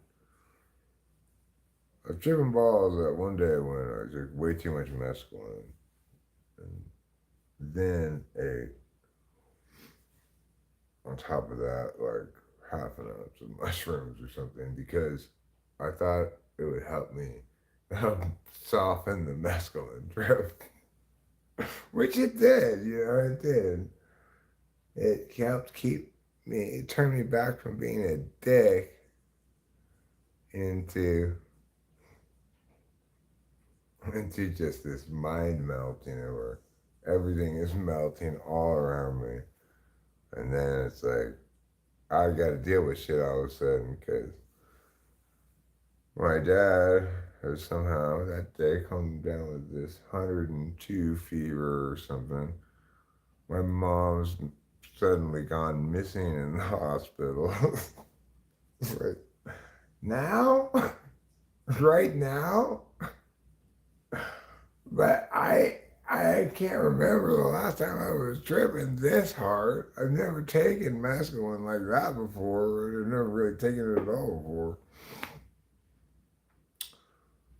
And now you want me to get on the phone with the doctor and figure out what the hell's going on with my mom right now? Okay, well, I guess I gotta do what I gotta do. I'm not exactly in the best mental place to deal with this right now, but it'll be fine.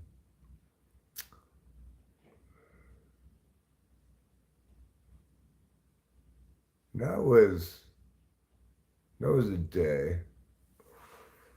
That was a day when I was tripping hard. Why didn't you know I had tried to take this mescaline a couple of times before, but with the wrong cactus. This cactus had a little bit of mescaline in it, but it did like consume a whole shit ton of it to get any effect. I couldn't get it to work properly. Then I found the right cactus. I was still thinking like in terms of the other cactus, right? uh, I ate a lot of it this time. It's like I was frustrated. I am so tired of this not working. With this new cactus and me really applying myself, I'm sure I can get high from it. Anyway, I ate way too much mescaline. You should not eat that much mescaline. You shouldn't eat mescaline at all. Mescaline is not fun. I don't know why people like it at all. I don't know if anybody really likes it. The last thing I want to do is have a mescaline trip again. It's just like you want to be like, dumb and mad. Mescaline makes you dumb and mad. Who wants that? Getting shroomed up and peeing in each other's mouth sounds like a great time. It definitely does not sound like a great time. I mean, as it is, your stomach's a little queasy on mushrooms. The last thing I want is for somebody to be peeing in my mouth. That's disgusting. I would certainly puke if that were happening. Even if it were Rachel peeing in my mouth, I think I would still just be like, I'd have to puke. Maybe if I'm not on mushrooms, Rachel could pee in my mouth and I wouldn't puke, conceivably, if I were really stealing myself for the thing. Anybody else pees in my mouth, I'm sure I am puking right away. But on mushrooms, I don't even think I'd have a chance. I don't even think Rachel would have to get like a few drops. Just the idea of it being so gross, I'd puke.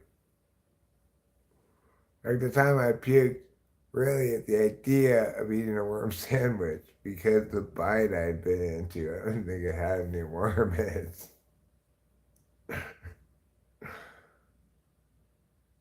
But I read that book, How to Eat Fried Worms, and I told my mom I really wanted to eat them. But it turned out I did not want to eat them.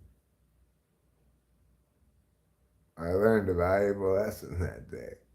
Not everything in books is good.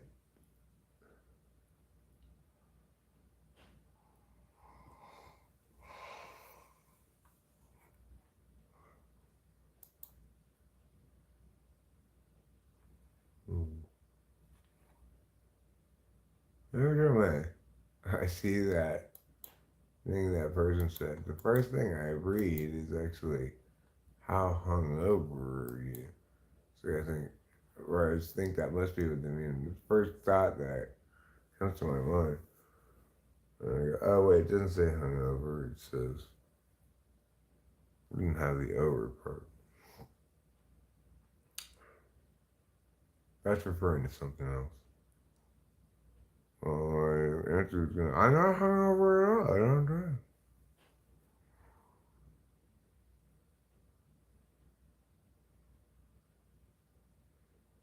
I do drink this,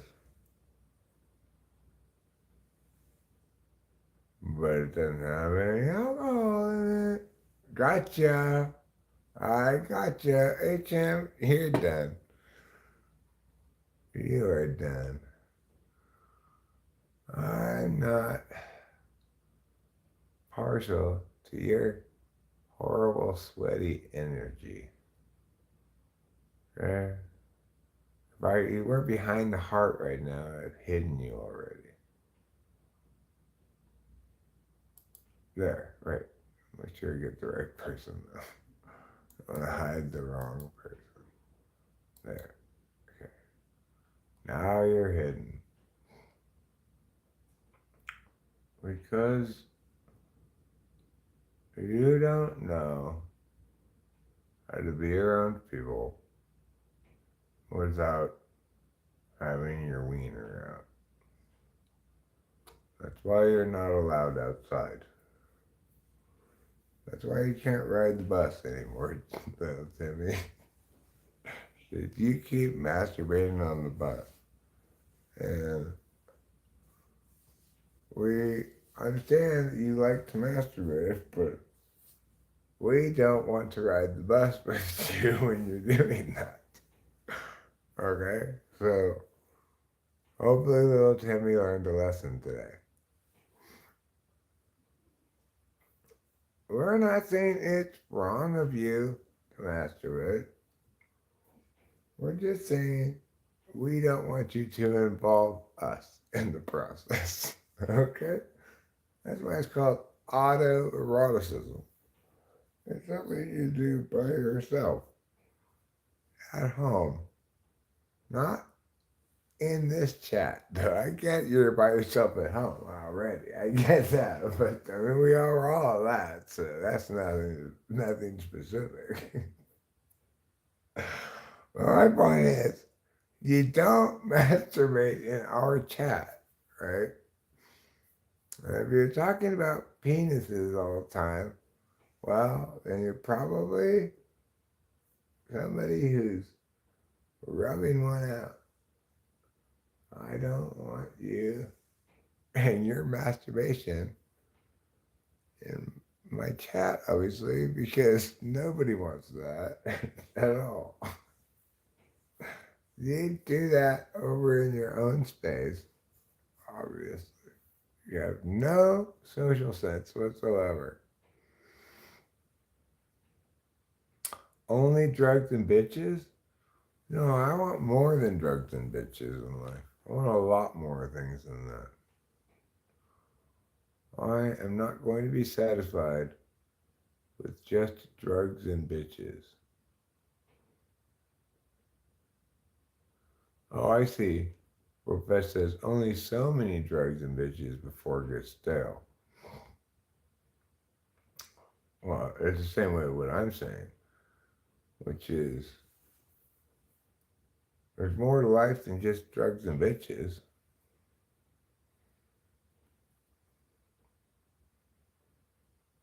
I mean, drugs are pretty hugely important. And bitches never had any influence at all. But Rachel, my precious angel, is even more important than drugs. Maybe that's a little saying a little much, but I don't think so.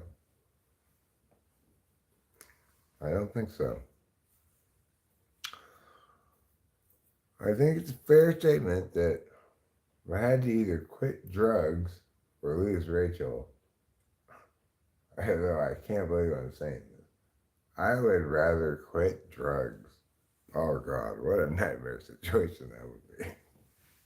I don't want to do that at all. Boy, that's scary to even contemplate. Fortunately, nobody's gonna gunpoint me into a choice, you know, lose Rachel or quit drugs. Well, if she gunpointed me, if she ultimatumed me, said, you need to quit drugs or you're gonna lose me, I'd say, see you later, bitch. That's different. I'm saying if somebody gun pointed me, you must give up drugs or your wife. I say, fine, I'll give up drugs. It'd be horrible, but I'd give them up for Rachel if I had to. If she said like, you need to quit drugs or I'm leaving, I'd be like, goodbye. I do not know what happened to you, woman. What happened to that? Who are you and where is the Rachel that you replaced? This is not the Rachel I married. The Rachel I married wants more drugs even than me. She didn't get very many of the drugs she wants. But, it's not that easy to come by ketamine. Probably for the best, she doesn't get as much of it as she wants, because I don't think we'd ever see Rachel out of her room again. I really, if Rachel told me, you quit drugs or I'm leaving, I'd say, you are some imposter lady, get the fuck out. I do not know who you are. This one. All the various strategies that people have. It's crazy. Just go ahead and hide that person, right? Or I'll do it myself. I don't mean to tell other people what to do. But like, the thing about that is quality out. And I've told other people, try to do a little research to find vulnerabilities where they lie. There's no vulnerability for me there because I have no time to go to someone's house. I'm busy doing this all of the time. Okay, so, The idea that I would go to someone else's house in hopes of seeing them naked or whatever, no. You are imagining a very different person than me. I have a hot young wife here at my house. I don't need to leave my house to get to see naked lady. And of course, I don't want any ladies except for Rachel. Why? Well, you can't do better than Rachel. Why would you bother even considering other women? I don't even know.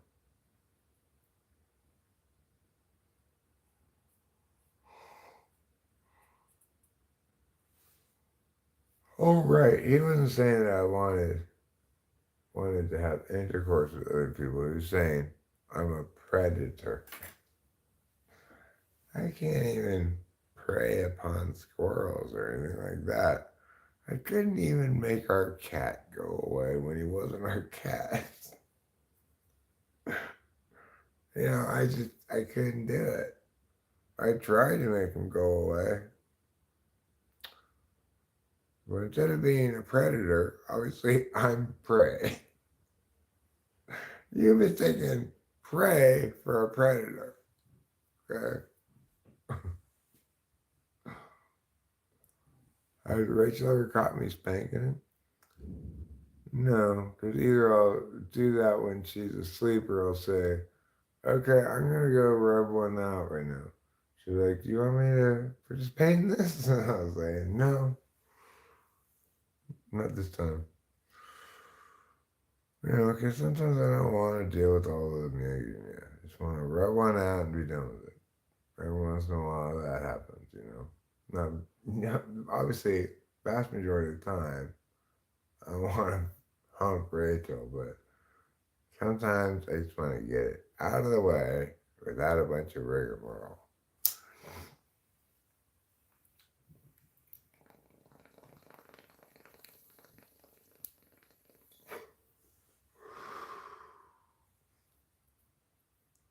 Well, you don't always have time and attention for full-on sex,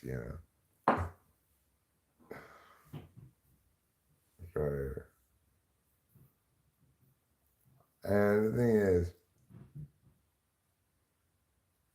well, I'm no Rachel. I do have a lifetime of experience making myself come.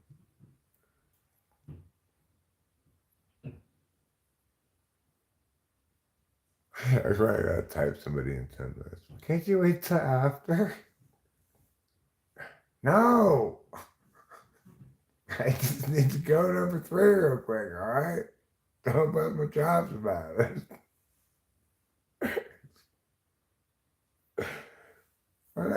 That's only when I have something like scheduled like that.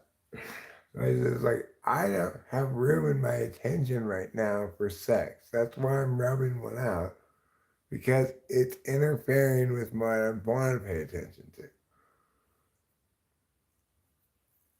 I don't want to be feeling this,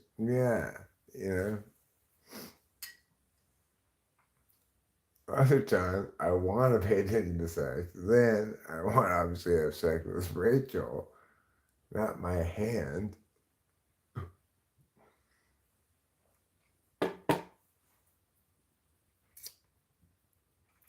But I want to decide what I want to pay attention to. I don't want my body to be telling me what to pay attention to.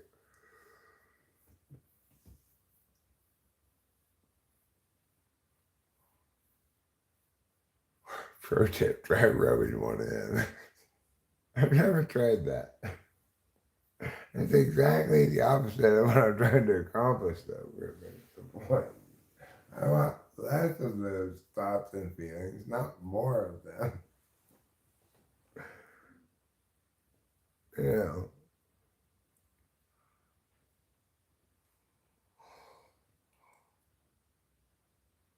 Oh, I can't go like this.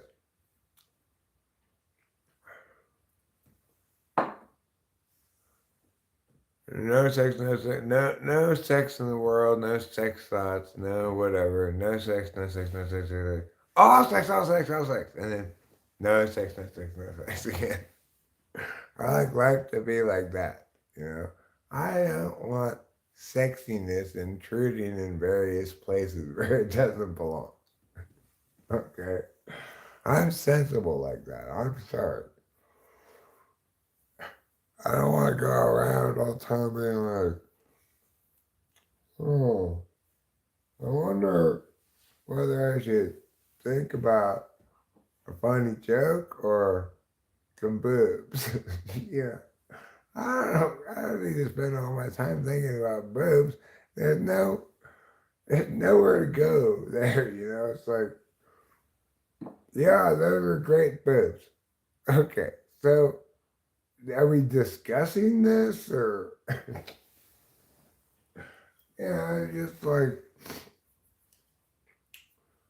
I can't imagine going through the world being thinking about sex all the time.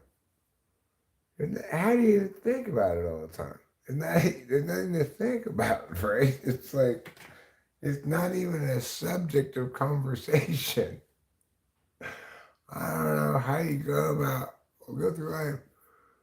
It's always like looking at tits and butts and stuff, or I just don't get it. It's not interesting at all. It's like, okay, so am I getting horny? Then I need to hump, right? So then now I'm not horny anymore. So that's sort of ongoing, it's like way of life. It's ridiculous. I can't even conceive of being like that. And where like all day long I keep returning my attention to realities that aren't interesting at all. You know, I love having sex with Rachel, but what else is there to say about it? You know, nothing. Absolutely nothing. There's nothing interesting about sex. People talk about it in their songs and stuff so much. And yet, the thing is, you don't have to be anything except a basically functioning human being to have sex. Everybody has sex all the time. People sing about it like, hey, I'm having sex. Yeah, well, good for you. I mean, it's like you're breathing too. Congratulations. I'm really good at breathing. I'm sure you are. Hey, look at me. I'm really good at making breakfast. Okay. Well, when people don't think about sex like that, they're like, I want to tell you all about how I can sleep with all these women. Even if it's your woman, I will steal her away from you. Like, do you talk about your other bodily functions like that? I will come in there and I will take your piss. Okay? I'm not afraid to bring a jar and collect your piss. Take it away from you. I'm not saying that your woman is like piss. Although, I guess that is what I'm saying in this analogy. In this analogy, your woman, the analog for her is piss. But I'm not trying to say that women are like piss. It's just the analog in this analogy, okay? You gotta make the distinction there between an actual metaphor and just the analog in an analogy. I would never make that actual metaphor. No, no, no. That would be terrible.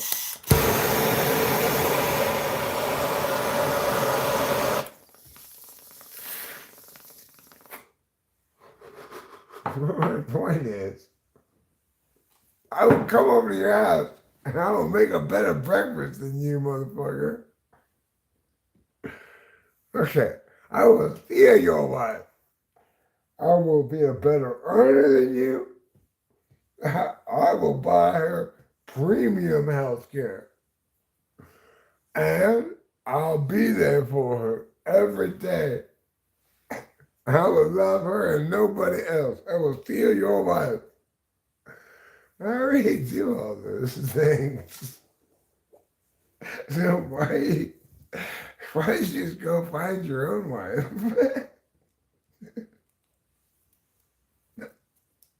You ever hear anybody say they're gonna steal your girl like that, right? I will steal your girl, dog. I will be there for her day in, day out, through tough times. Okay? I will love her. Like you don't love her. I will steal your girl like that. I will show her what a real man be like. I'll go to work 9 to 5.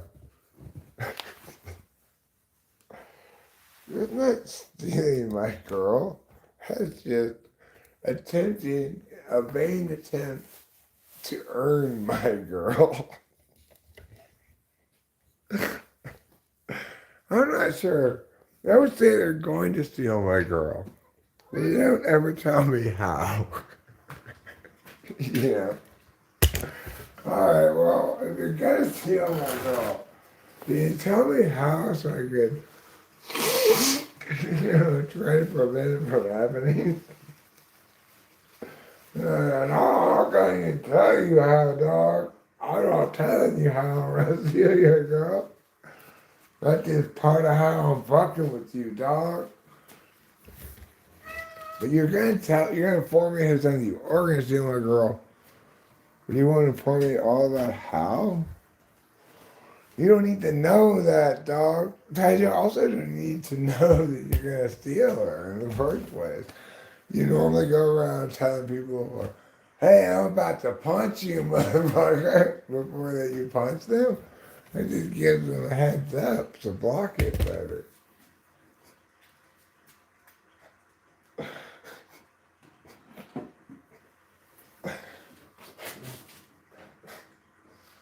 Yeah. So keep that in mind, everybody. That's important stuff. But however it is, what I was just saying is very important. And I hope you are all writing it down. Because I don't even remember what it was I was talking about right now. And it typically happens that much for me. I can't remember what I was thinking about 5 minutes ago.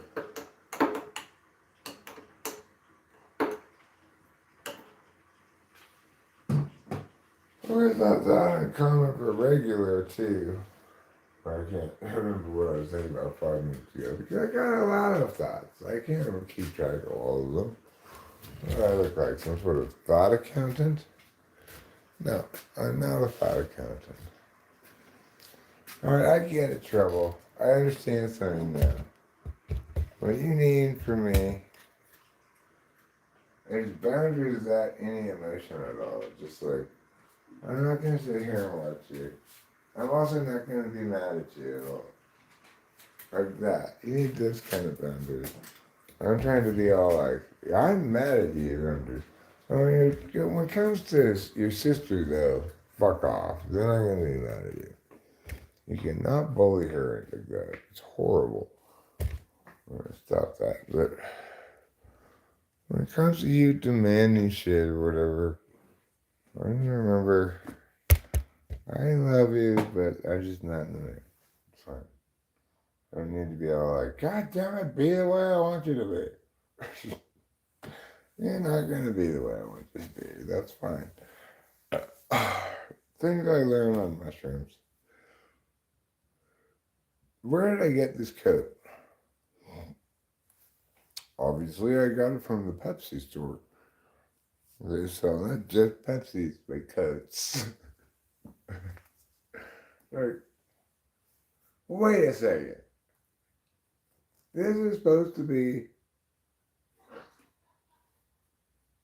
This must be a drink store. What are you doing selling jackets? They explained to me that something called branded merchandise that I just blew my mind. What? A Pepsi store sells jackets? Wouldn't it be great if every branded thing followed the example of the Apple store and made a store for thing? Like the Palmolive store. All we have here is Palmolive. It'd be like that store in town that has nothing except a cute idea. An adorable name. If you have this okey dokey store in town, what do you even sell? Nothing.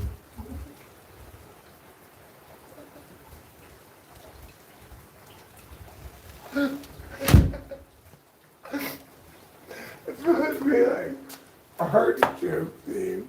They don't even have any artichokes in there.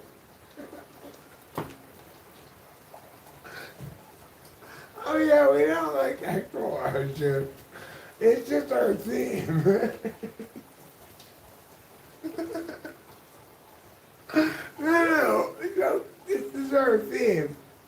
Please don't think we're into artichokes at all. It's not like we sell artichokes or whatever.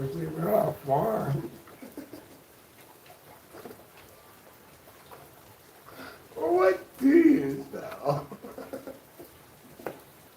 We sell these, little shorts and stuff. Cute little things. Like this. Like this $18 Big Jam.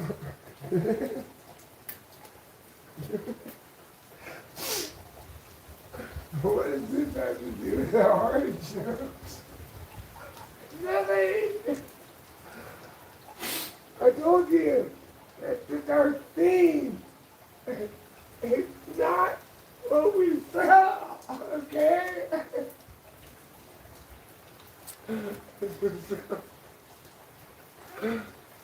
You open a store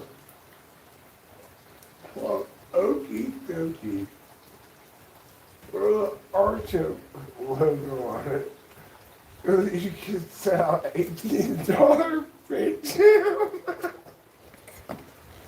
What? You're not making any sense to me at all. I'm sorry. Who opens an artichoke store? Artichoke themed store. It sells nothing except things like $18 Big Jam. I mean, come on. What is that person thinking? Who could possibly have that as their dream? Like, this is my dream. I just want to open up a little store. Beautifully branded and everything. Doesn't sell anything. But it's just like so cute. Who dreams of opening this store? I cannot imagine the lack of intuition combined with like intuitive aesthetic of some sort. Like it looks nice, yeah, it's cute, it's adorable or whatever. But the complete lack of an eye. Like What your thing is supposed to be follow from your concept, right? Not just oh well I like it's a cool picture. Okay, but and that's a cool picture. Alright. And that's a cool picture. So you're putting them all right next to each other on the wall. I mean, maybe they don't go together. Maybe that wall doesn't really want 3 pictures on it. It's not even sure it wants one. But if it's gonna have a picture on it, it probably Devin doesn't want more than one picture. I can tell you by looking at this wall. I talked to him for a little while now, and he definitely doesn't want more than one picture. But each of these pictures is great. I'm not even going to disagree with you. Let's pretend each of those pictures is great. You're ignoring the wall again. The wall's feelings matter too. And the wall doesn't want 3 pictures on it. Just like you stupid artichoke store should sell artichoke stuff. Right? Not like, I've got one idea for what would be cool to brand a store. And I've got no ideas about what we might sell, except, shirts and $18 big jam. And okay, well, why are we even opening a store then? Because it's cute! I told you, Barry, it's what I want! I want my own little boutique in town, and I want to be okie dokie, and I want to be about artichokes! Okay, honey, but you should sell some artichokes someday. No, Barry, you don't get it! Artichoke is a metaphor. It's a metaphor for everything good. I didn't even like artichokes.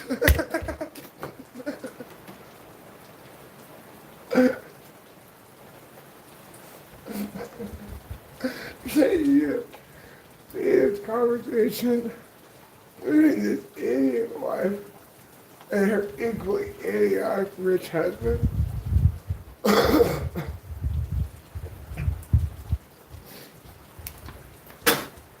Listen, Barry, it has always been my dream. I've had this dream to open this ridiculous little store for years. And you keep saying, Barbara, that's not practical. And you keep telling me, no, we don't have the money. I'm tired of it, Bob. I'm tired. I want my little store. You know what? You're right, Betty. You are right. They put this off too long. It's not that much of an expense. And I won't have to listen to you, presumably, anymore. At least not talk to me about this any further. So, here's all the money you need to open Okie Dokie.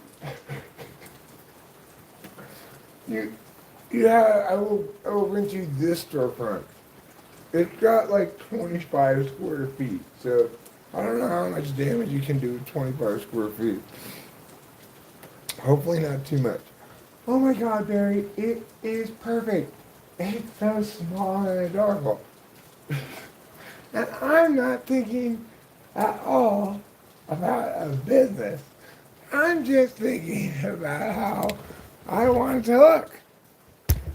And we just sell whatever. It doesn't even matter. The point is, who could resist going into such an adorable little store as this?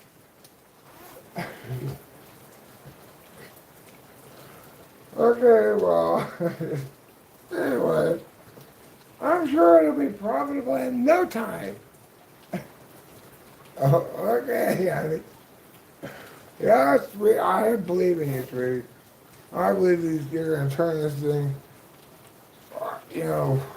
I'll just keep some backup to plans going anyway, just in case their business doesn't, become a major breadwinner for the home.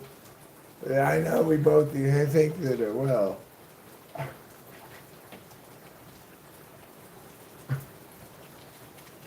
I have never seen a more ridiculous little. I don't even know what to call it. It's not a. It doesn't even qualify as a store. I would even call it like a kiosk because they have such poor use of their space. Instead of filling the little amount of space they have with actual merchandise, they position things like they're little precious objects. Would you like to buy some of our $13 gum? It's made, guess what? Not out of artichokes.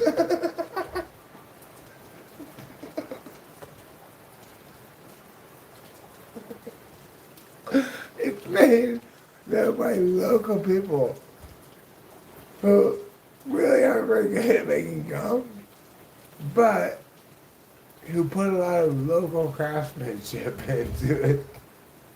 That's why it's $13.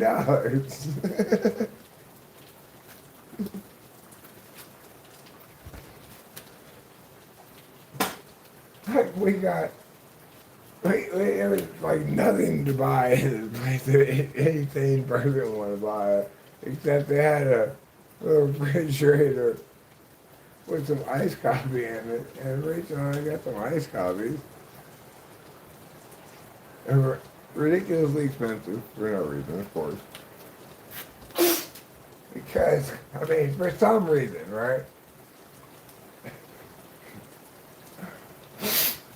These coffee beans were fondled by the local coffee fondlers, massaging out their richest flavors, preventing bitterness and second thoughts. Oh, that's why your coffee's so expensive. Okay, well, then fine. If I thought I wasn't getting anything for all this money extra. But I thought, well, obviously getting my money's worth. It's been massaged by the local coffee fondlers, great. But the thing is, it was terrible because it didn't have any cream in it. Who's ever heard of a can of iced coffee that has no cream in it? Nobody drinks that. I certainly didn't want to drink that. It was like the only thing I could even find to buy in the store where I had any desire whatsoever to buy it. Well, it's like, I can drink coffee. Nope. I cannot drink this coffee. It doesn't have any cream in it. I cannot even conceive of a more useless store.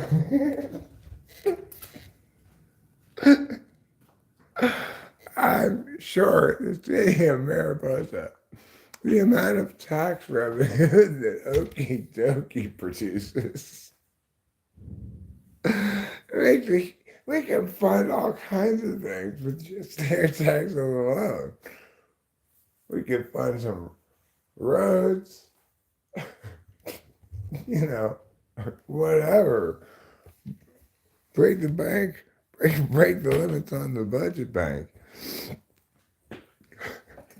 We should put her in charge in fact, of county finances, I think.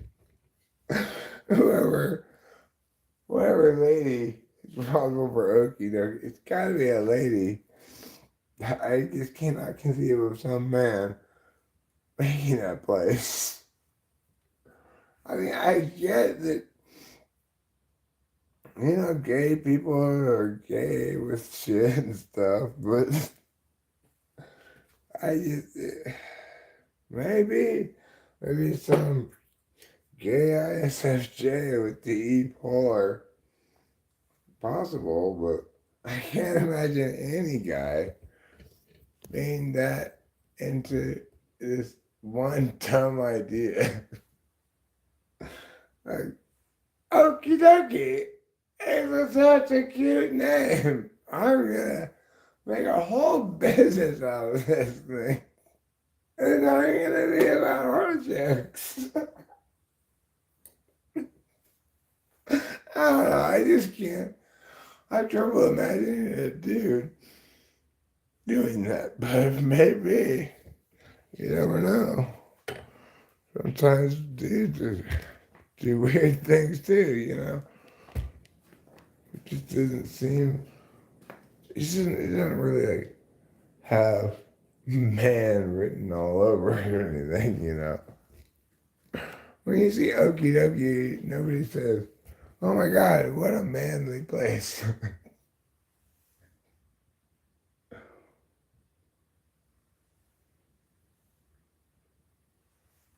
I'm just talking about this store in town, Okie Dokie. Am I high or what? No, I'm not high. Okay, I don't like this kind of terms like that suggest somehow being on drugs is representable in the physical space like that. I'm neither higher nor lower nor more northward or any of those things. Okay, I'm on drugs. Let's describe things as what they are. I'm tired of all your metaphors. You metaphor Nazis. I'm done with them. I want only literal words from now on. From everybody. I eat that. Like that kind of talking all the time. The only words there. I want people to say things like, I eat that. Okay, well, good for you. Yeah.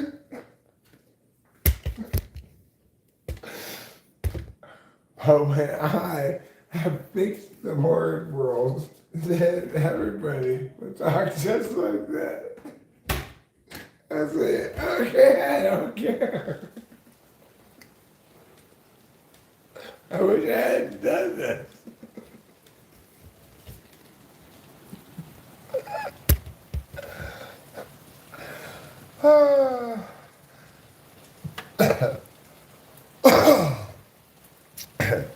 Yeah, that's a good time when a good time that's had by all being there.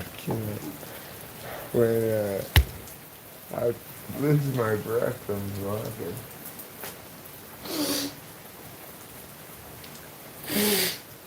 I enjoy one of the one of the reasons I like mushrooms is it's a way of not caring about Effie, in other words, caring about Fi, that where I can bypass my conscious, unconscious, I got so much snot coming out of me. I mean, I have to take this shirt now. It's just all snot. It's more snot than shirt at this point.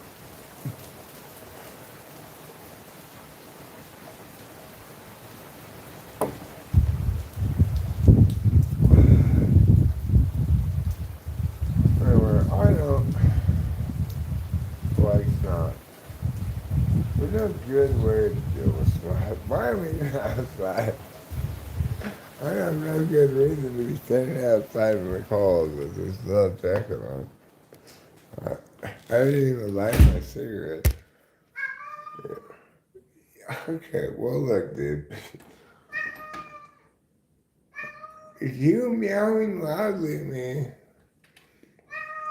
okay, well, you have your own business, and me have my business, okay? You're supposed to not be so needy. You're a cat. If I wanted something that needy, I would have gotten a dog.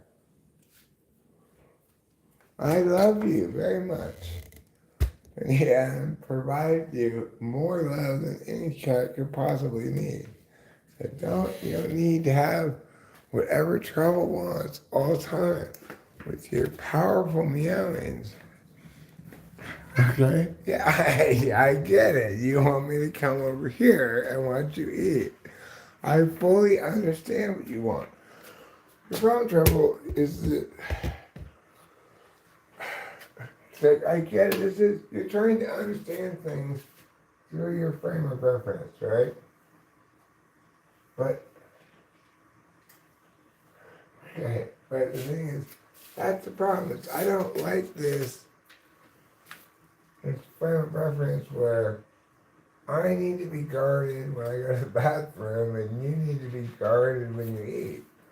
Or this is a way of reaffirming our social bonds in the absence of it, and you feel scared and unsafe or whatever. I just can't have that, dude. You're just being too much of a pain in the ass at that point. So you're gonna have to shift frames a little bit here. I get it. You're a cat. And so, there's only so much I can ask of you.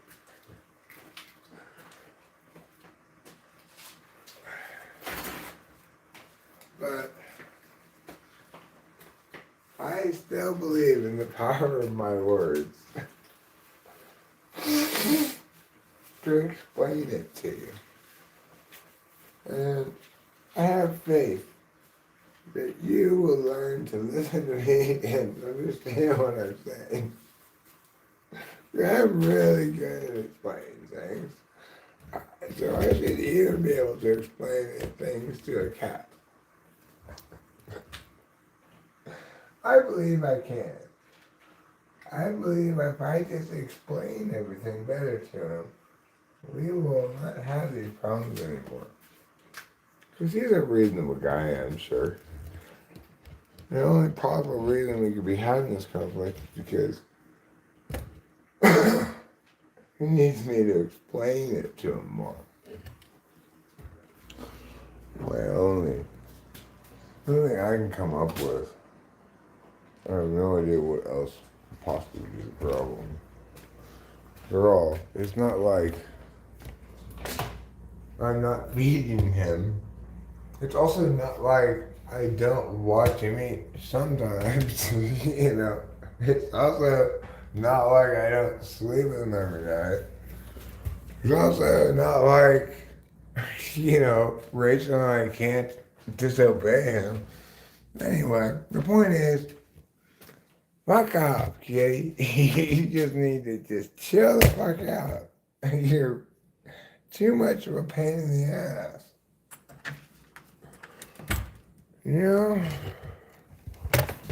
At a certain point in life, you just have to just man up and know, hey, it's time to tell my cat to fuck off.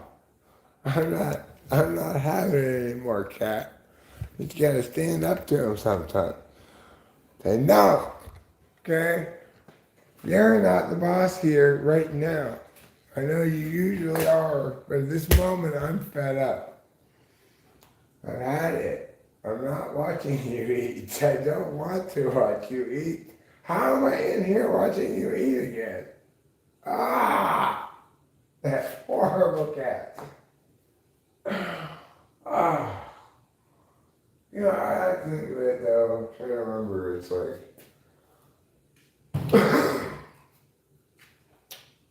whatever, like angel or whatever, brokered this reality for us.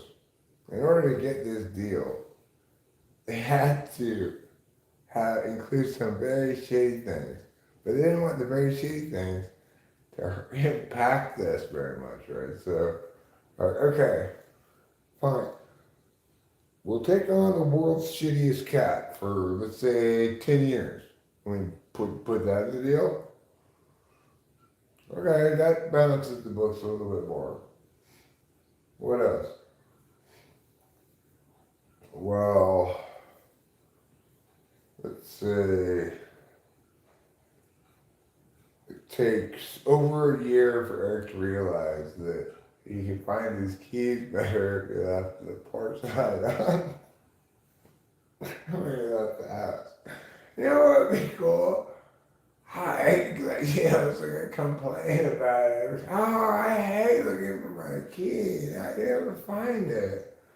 Kind of an alternate solution. It's like, why did you get most of these keys out of my keychain? It's terrible. I never find it. And then, just like yesterday, it occurs to me, you should leave the porch light on before you leave. Then you can see when you come back what you're doing. It was right that it takes them over a year to learn to even consider turning on the porch lights. And you know, like, why do people even have these things? It just makes it all light outside.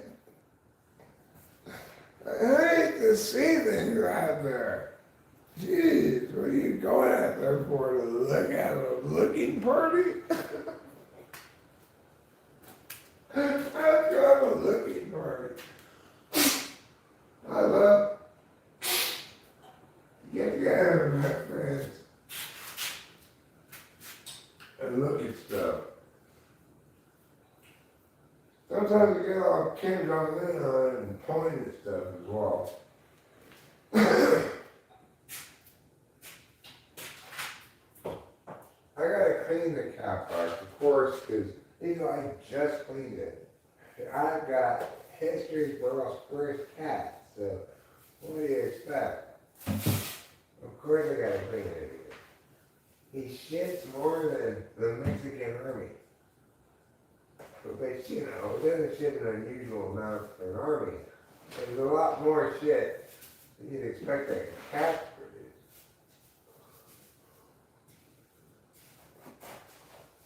Not an especially large army either. I mean, this is how much shit it is. I can't help but have an equal that particular army. I'm not saying anything about that army. Obviously. It's kind of like shit he produces.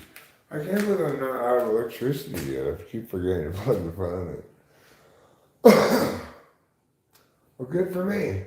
Only some kind of electricity price. I can't read what you're saying right now. If I wanted to, because my glasses are on. But earlier in the trip, I was like, well, it's going to be a little bit different this time. I'm going to really read the chat, engage with it and stuff. I just wasn't tripping hard enough yet. Well, I start tripping a little harder, and I don't care what you have to say. I'm not interested in that particularly. I'm being amused by whatever idea it is that's amusing me. Of my own volition. When I'm tripping, I don't need anybody else to contribute whatever, because I can't entertain myself in full without anybody else's help. I mean, the thing is, well, I couldn't do it at all. What I'm doing right now at all, if there weren't this artifice of there being a YouTube thing going on, right?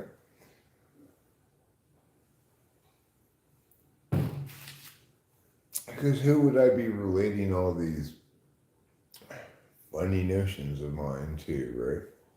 Notions that I find funny in the moment. Sometimes I still think they're funny later, sometimes I don't. But, point is, if I were just tripping by myself, I wouldn't be, well, maybe I would still be talking about all these things.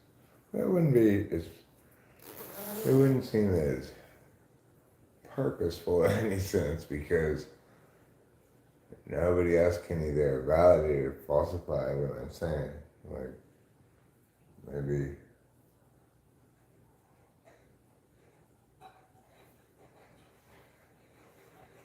Maybe it's actually not a good idea to have the Palmolive store, the Pepsi store, and a bunch of different other stores like that. I think it's a very good idea. I think we should have all those stores. I want to go to the, baking soda store, and I want to just have there be nothing but baking soda there. We're just here to, we don't even have very much baking soda. Like, we have one baking soda on a pedestal in the middle of the store. We just kind of represent baking soda.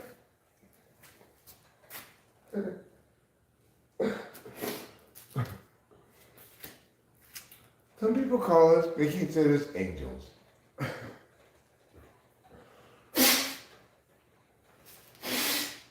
Because like how angels do God's work, we do baking soda's work. Basically, we have the baking soda, our God.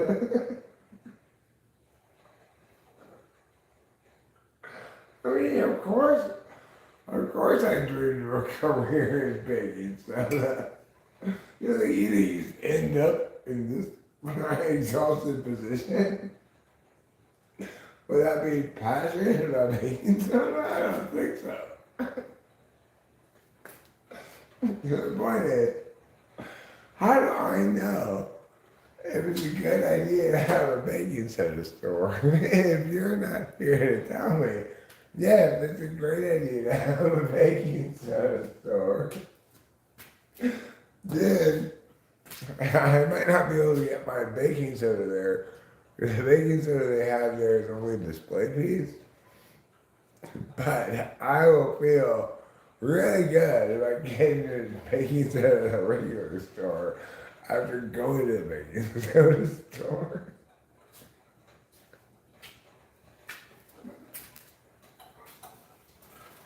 We're the baking soda store. These are products that we all. Can I buy some? No, that's just a display.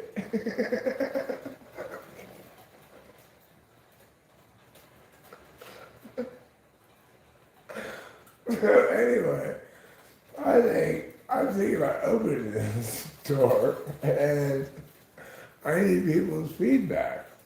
Naturally, that's why it's important for me to be doing this on YouTube, not just by myself in the garage, not smoking a cigarette, That would afford me your precious input that I need about those kind of things. I don't need your input about everything. I don't need you interrupting all of my, explaining the things, telling things how they are and such, I don't need you interfering with my important business, obviously. That just makes me sane, not like any different than anybody else. I don't need people that don't know what they're doing interfering with my business. What is my business? Mostly, it's explaining things. Okay? So, that's my main business. But I have several businesses. My main, most important business is explaining things. Another one of my businesses is in putting snot places where it does not belong. Like on the floor of the garage. Or on my pants or my shirt. Like, nobody can be expected to deal with this much snot. There's no, it's not environmentally friendly to use that in any paper towel. And it's like, it's soft up and my nose gets all chapped. I have this much snot. I've marveled at this before. Where could all of this snot have been hiding, you know? It's like, are you telling me that like earlier today I had these 6 gallons of snot in me? Where was it hiding? And why was it hiding? And why did it wait such a long time to gather all of its friends together and come out or whatever? And if that explains it, then how come it never ends? Like, what is the physics of this? What, is it some kind of compressible stuff that, and when it comes out of your body, it takes up this much room, but inside of your body, it has secret power that it doesn't take up a fraction of the room. They have like one of those isekai dimension storage spaces or what? I don't know. I don't know where they put all that snot before you blow it out. They must put it somewhere. Or there's like a pocket somewhere in my body I haven't found yet. Wait a second, what's this? Is this a flesh pocket on my back? How did I never noticed that before? Oh! It's filled with snot! This is where it all comes from. It finally makes sense. I got a snot pocket on my back. No wonder. I gotta remember to keep that empty. Because, I mean, this is not an efficient way to get snot out of me. You open my back, through my sinuses, and have me blow it out my nose, scoop it out already, just directly from the source. But I found there's this pocket. The physics of it defies multiple laws of physics by snot. If matter can either be created or destroyed, they explain all this snot. Because as far as I can tell, it's just being created all the time. But I don't know. Bro, Cthulhu of snot making. That's probably what's going on. I still haven't lit this cigarette. What is wrong with me? Well, I'm just consumed with thoughts of Cthulhu of snot. So, I mean, when you have this much snot, it's really hard to do anything other than deal with your snot. It's like some sort of biblical illness.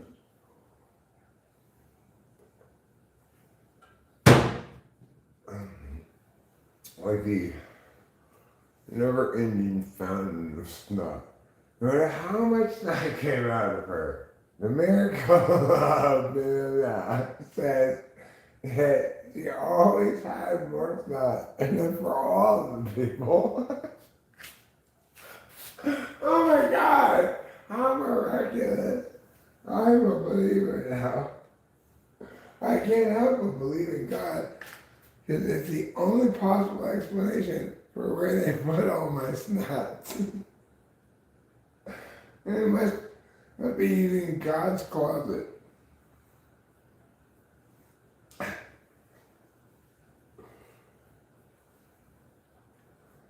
Not a closet, obviously, I'd like to open. Oh, well, all right, I finally did it. I lit my cigarette.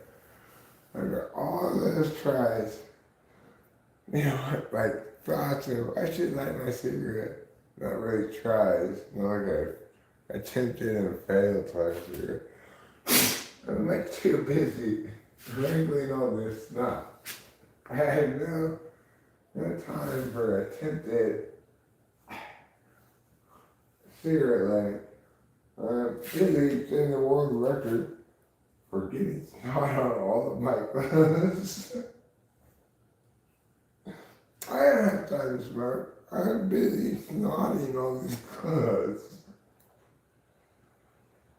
And I won't be satisfied until they're entirely snot.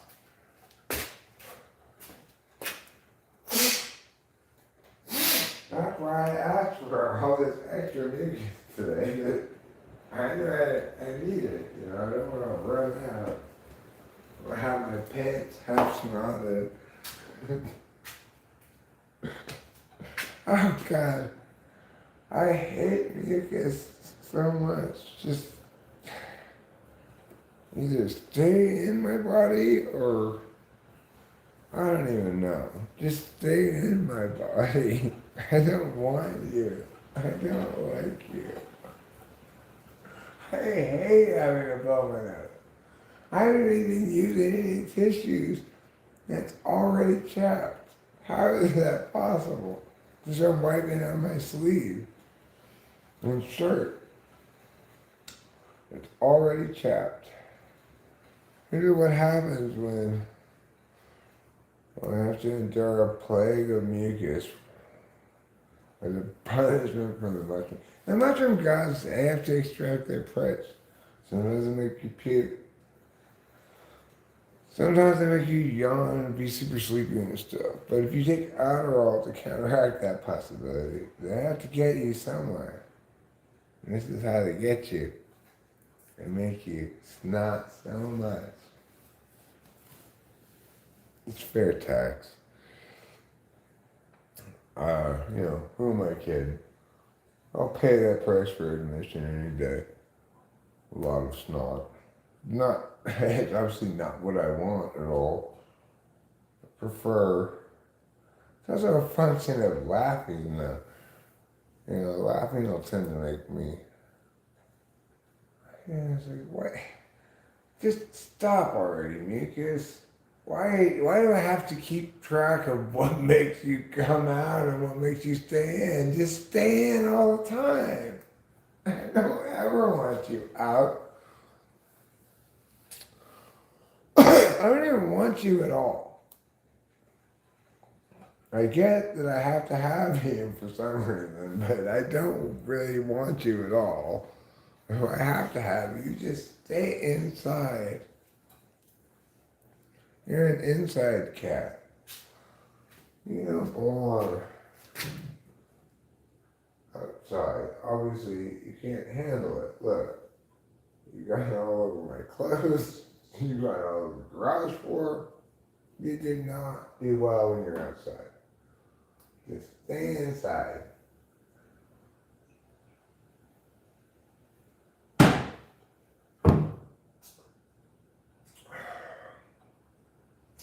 I mean, what could possibly be?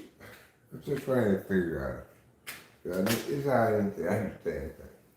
I like to understand things in terms of what their evolutionary advantage is. So, I was just trying to figure out the evolutionary advantage I have for having so much snot. And I get it. There's evolutionary advantage to having some snot. But like, did being the snot king have my ancestors reproduce more? Somewhat. Oh my God.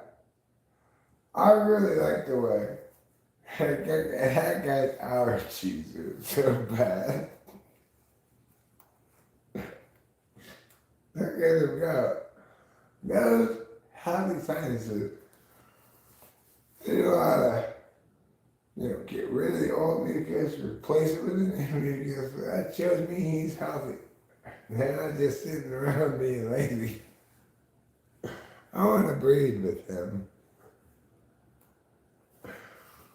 Well, everybody's going to say that. She's probably a big snot blower too, I guess. But if there's a reason for this stuff to be in my body, then okay, fine. And then sometimes you're gonna have to get rid of it a little bit or something. Fine, but pick a lane, you know? If I need you in my body, then be there. If I don't need you in my body, then don't be there at all. Don't play one foot in one door, one foot in the other door. Shit, I hate that. Decide what you are. Are you a necessary thing like blood? Or are you like an optional thing like spit? Where like I could spit some out, it's fine. But you know, I don't sometimes have spit just flying out of my mouth. Be more like spit. What is going on here? My phone's about to die. Is that what that sound was? Is my phone making that sound? To tell me that? It doesn't matter. I've got so much snot that I can barely make it into the other room to plug in the phone without having snot running down my face. I shit you not. That's how much snot I have all the time right now. An endless supply of it. I just finished blowing it all out of my nose, right? Okay, just finished. I just finished blowing it all out of my nose. And as soon as I go to move, I got snot coming down my nose already. I thought I got rid of every bit of it. I said, listen, I'm gonna give you the attention you want. Just blow my nose until all is gone. No, it's never ending flow of it.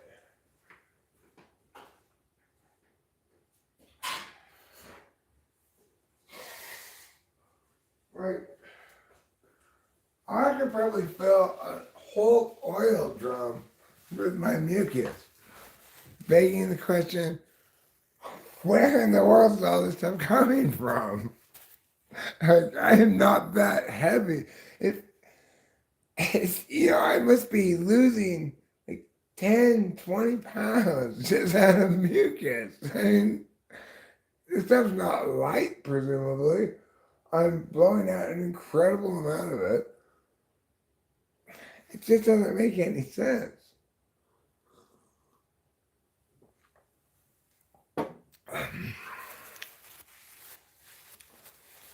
It's what could possibly be the advantage in any conceivable either design or evolutionary to having to blow your nose so much? It's like, who picks that? Oh, look, at this one you get to blow your nose a lot. It's a little bit more, but it's worth it. Nobody picks that. So, my explanation makes more sense than any other. It's the mushroom gods who are extracting their price for delivering their delightful fun. You can't have it for free, and yes, you have to pay money for it already, so it's kind of like, hey, I thought I already paid for this. But the mushroom gods, they don't care for your human currencies. It means nothing to them. And when I try to be like, I'm going to make your land my bitch, mushroom gods aren't having that. They'll be like, no, you shall puke a whole bunch. If you're like that,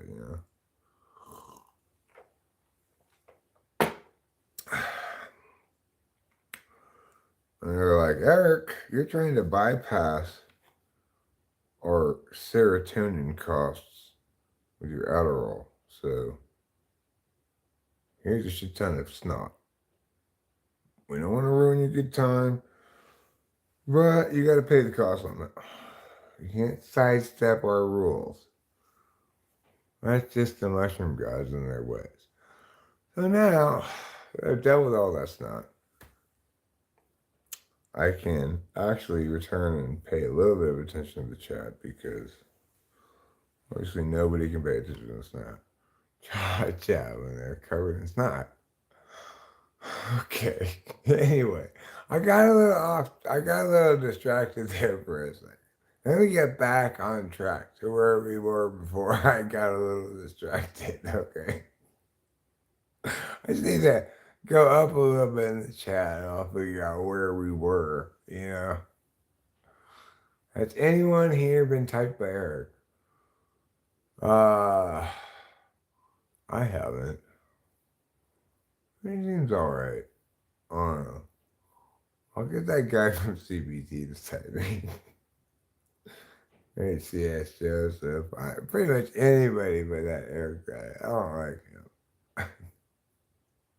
He's gonna tell me the truth. I don't like him at all.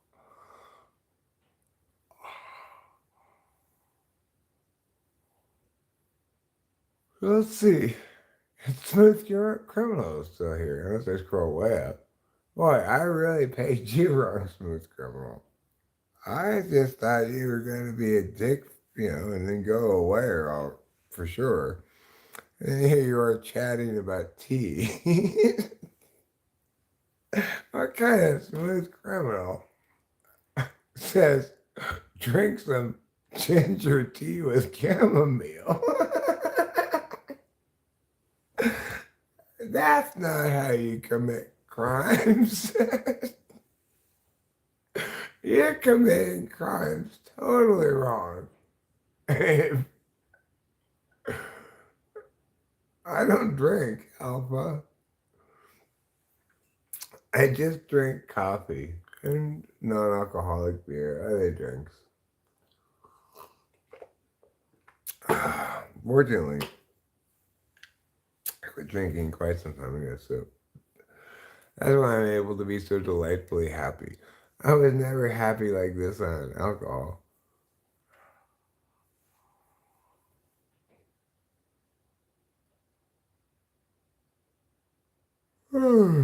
Right now, it's never a bad moment to tell others.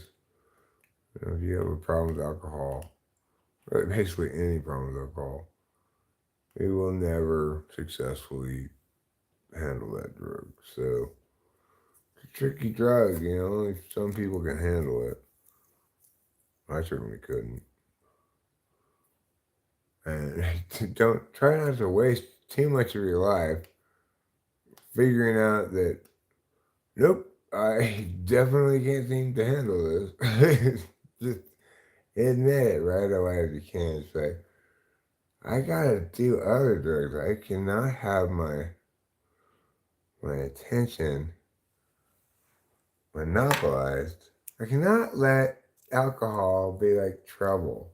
I can't even do my other drugs because I gotta watch trouble eat. No. You've got to get high in ways that make you happy. And alcohol prevents that sometimes for some of us. Not for everybody. It's a tough drug, If you're like a lot of people and you have trouble with it, then just get rid of it. Replace it with better drugs. You'll miss it because nothing can ever be alcohol except alcohol. But the moments that you're like, it would be nice to have alcohol now, you don't miss the horrible life of alcohol at all. Nobody ever missed being hungover.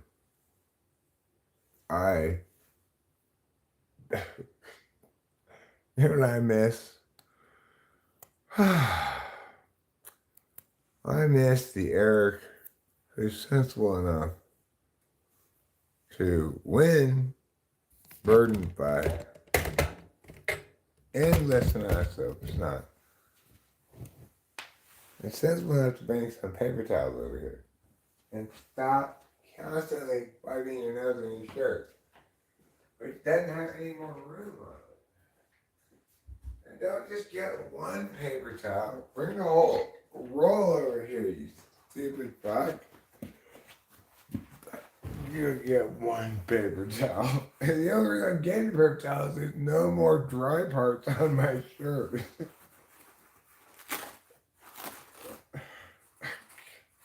Just stop having so much snot. All of these snot management problems would not be problems if I didn't have a snot management problem. You know? It's like, I don't want to manage this wild population of fucking garbage, you know? It's just, either let it figure out all its own shit without getting all over my face and everything, or whatever, but just, ow. Could anything be more annoying? Every time I just like sitting here and start talking and realize I get it. I got snot dripping down my face. Oh my God. Again. This is a phenomenon I associate with many of my best mushroom trips, though. Every time Rachel and I went to the Madonna Inn, we had these wonderful ghost PE mushrooms.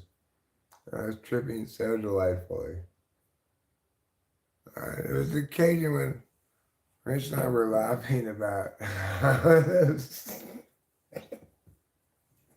stupid people with people. I did not know what they're thinking. I don't think it's like a trick or a performance or something. Like pull a bunch of handkerchiefs out of their sleeve.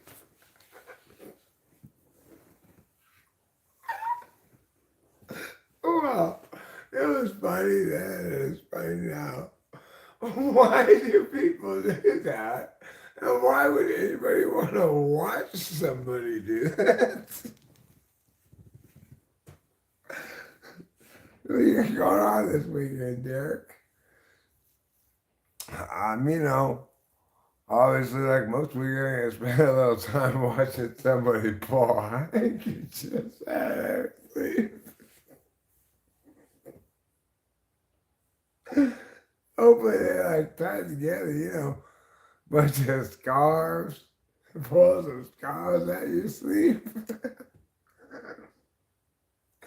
Every time I see that, I'm just like, oh my God, where are all those scars coming from?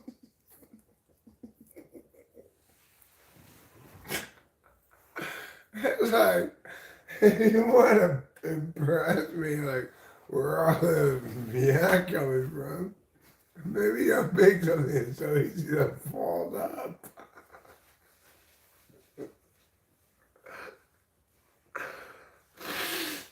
Where could I possibly be hiding these scarves? Anywhere?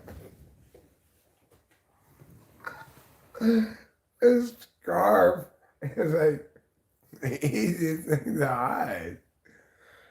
You know,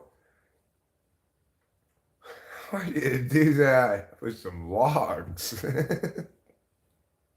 you want to impress me? There's definitely a lot of scarves out of your sleeve. Like, how could there be so many scarves in my sleeve? Because they're scarves, obviously.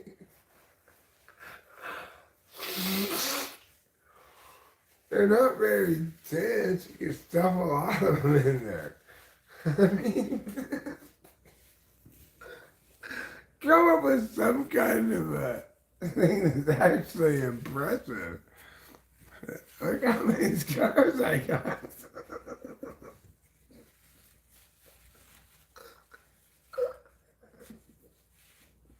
It's like, okay, you have a lot of scars, but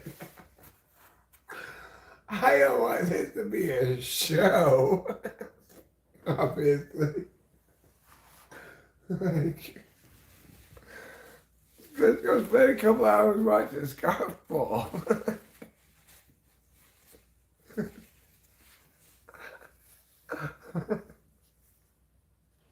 There's no art place for these people. What could possibly make you do that? I do not know. I will never know. I will demonstrate exactly what it looks like to you right now. I think you too will wonder, what are these people thinking? I have no idea.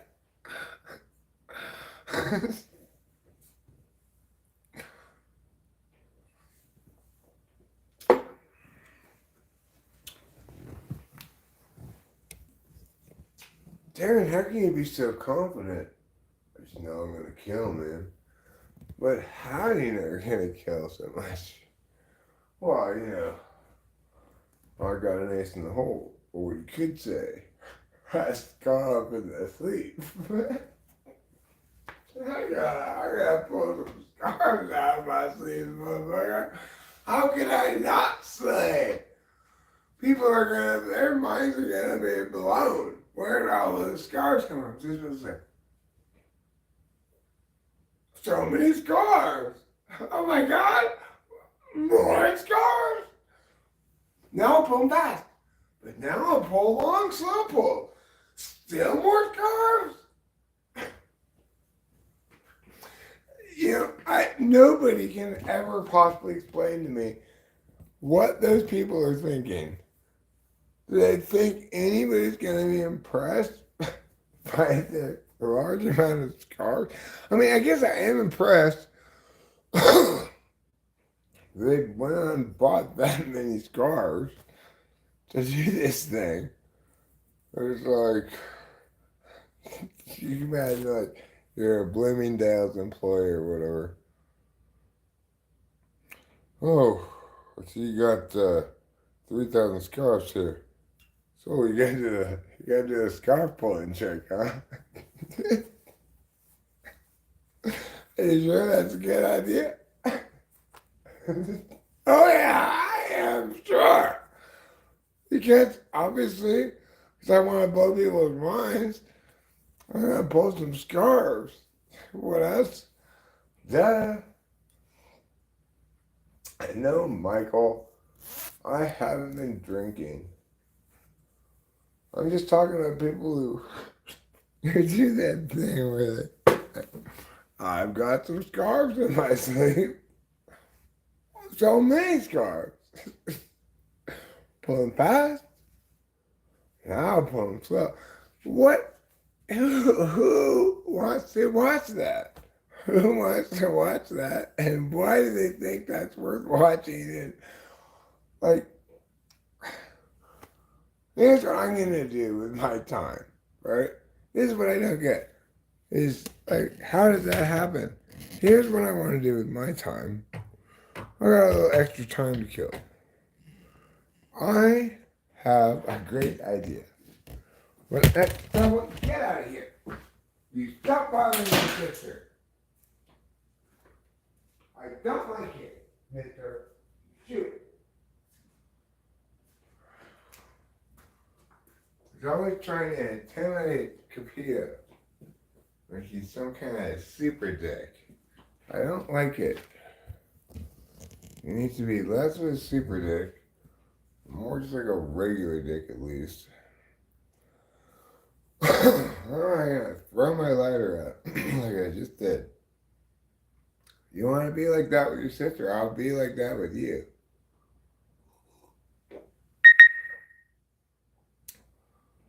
For fucking sure it is a religious stream. Because I preach the gospel of truth, for sure. I am Archpastor Eric, Archpastor of God's Big Heaven Church, which promises you, the true believer, are the biggest, newest, and most wired of all the heavens. So sure you can go find another preacher. And oh sure, he might save your soul. But save your soul to which heaven? Is the real really question that we need to ask.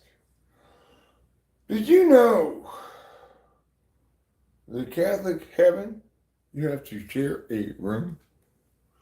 It's true.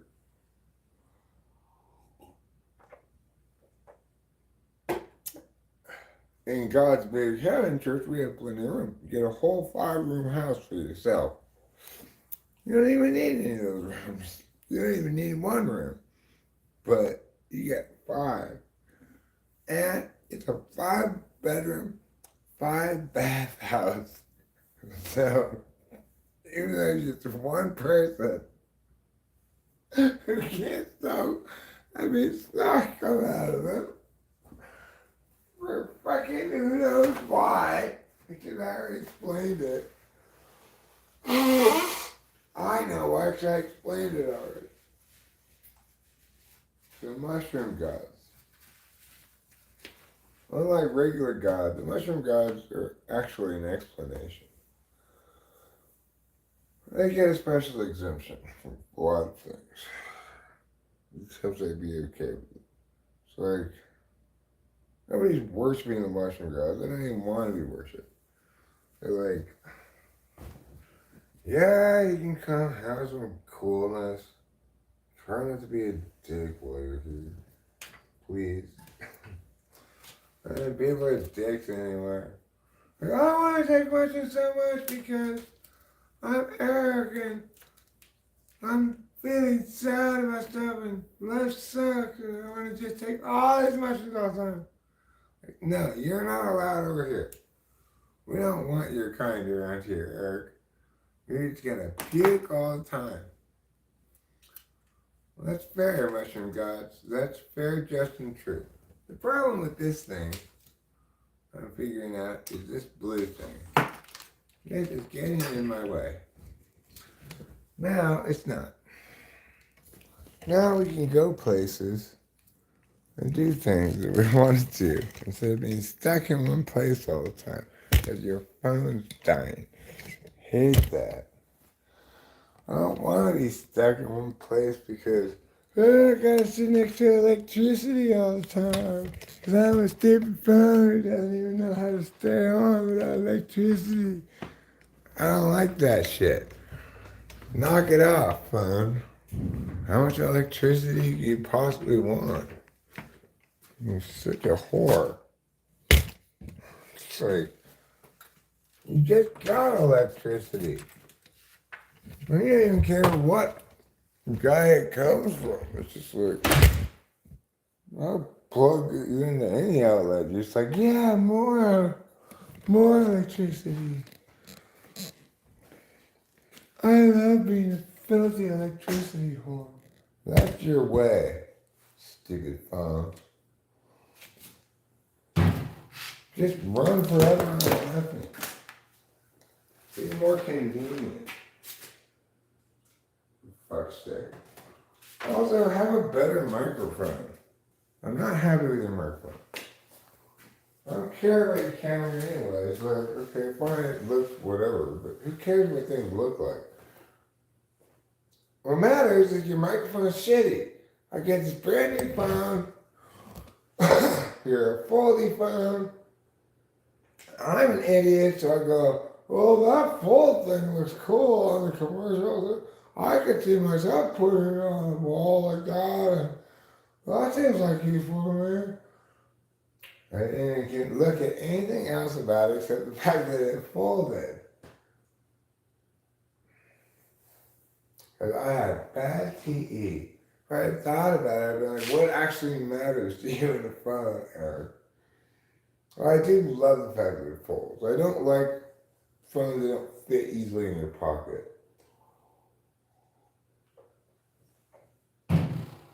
So I'm a huge fan of foldiness, but basically, that's the only thing I like about this phone is the fact that it folds. It's way too small for me to ever read anything on without my glasses.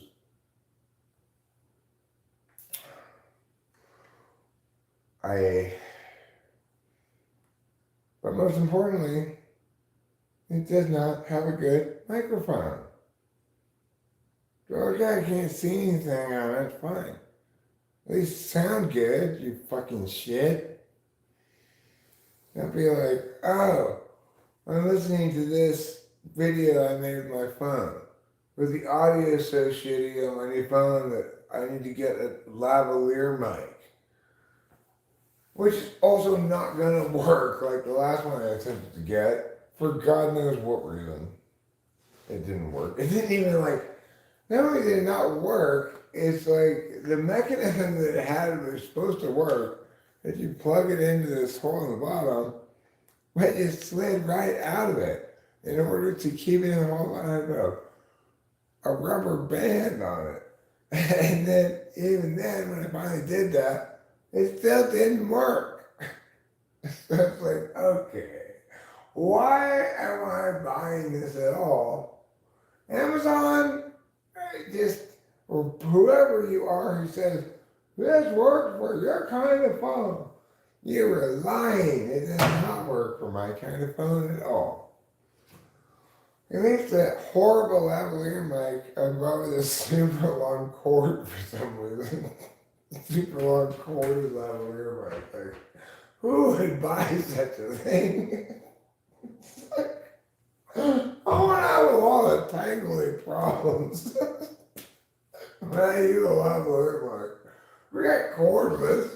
No. I've never placed it in front of 100-foot long, little tiny cord that gets tangled all the time. Who knows why about that? Why do you even have that product available? Who wants that? Oh, I've got a long cord. That means I can go far away from the phone. We could do that with a cordless mic, dumbass, a lot more easily. You don't have to stretch out this long cord. What was I thinking? That's why they have those products for dumbasses like me. Oh, I'm gonna buy that one. Long cord is better than a short cord, obviously. It's longer. You can go further away. Obviously, I need this long cord one. I don't know what this newfangled cordless stuff is, but I want a longer cord. Longer better, shorter bad.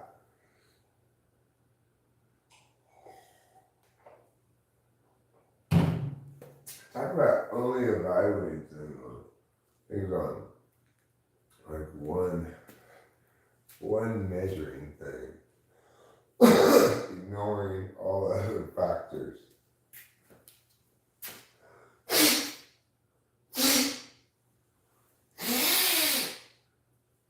Well, I want to be able to go far away from the camera. So, this has a long cord.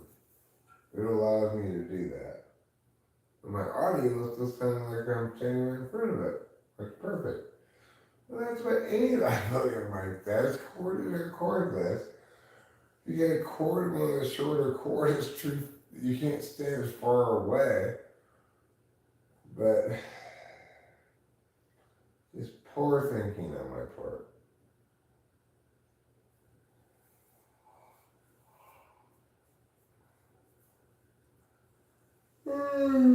But I have a lot of bad thinkings like that when it comes to how to do stuff. It takes you a long time to realize, oh, I can't believe I've been doing this stupid way for such a long time. Now that I see it, for some reason I wake up one day and see what's obvious. This is a horribly inefficient way to be doing this. What was I thinking? There's never any good answer to that question. Like, why was I coming up with variety of different possible solutions to finding my keys in the darkness on the doorstep of my house when what I should have done is turn the porch light on before I left. Why am I coming up with alternate ways to solve this problem when I'm somehow oblivious to the obvious thing that I should do? I don't know. Just shitty TE, I guess.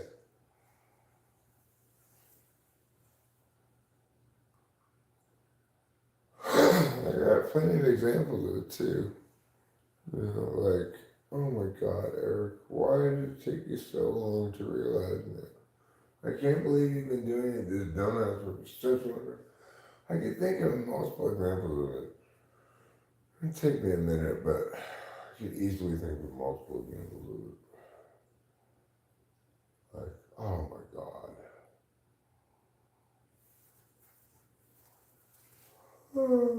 When I learn those things, I don't necessarily apply them. Like, Cameron watching me sweep up stuff. It's got to be much better than insane. I'm out there with broom and a dustpan trying to sweep up this big shit. But it's gonna take forever if you sweep it like that. That's not how you do anything efficiently. And I know this, but that's not how I felt like sweeping right then, you know? Weird. You're not gonna sweep up all this stuff there. Look like that little green brush in a dustpan. What are you doing? This is a horribly inefficient way to sweep stuff. Do you actually want to sweep it up or you just want to play sweeping? Here's really what it is at that moment, I just want to play sweeping. Who knows why I don't say to myself, no, Eric, either do this task or don't. Don't play sweeping.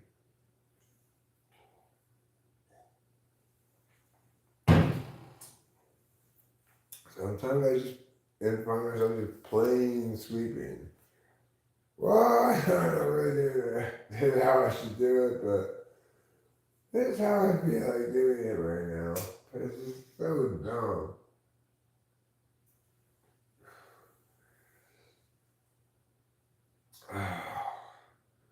Well, you know,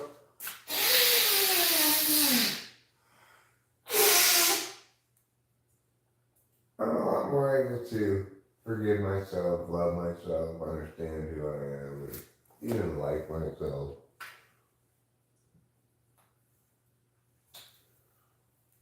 You know, whereas in the past, I just understood how starkly I failed. I had no understanding how or why, you know. And it just felt like I owned all those failures completely. Whether they were failures that I should have actually been able to do something about or just deficit areas. I just owned them all because I didn't have any explanation other than you're responsible for not being good enough in all things at all times.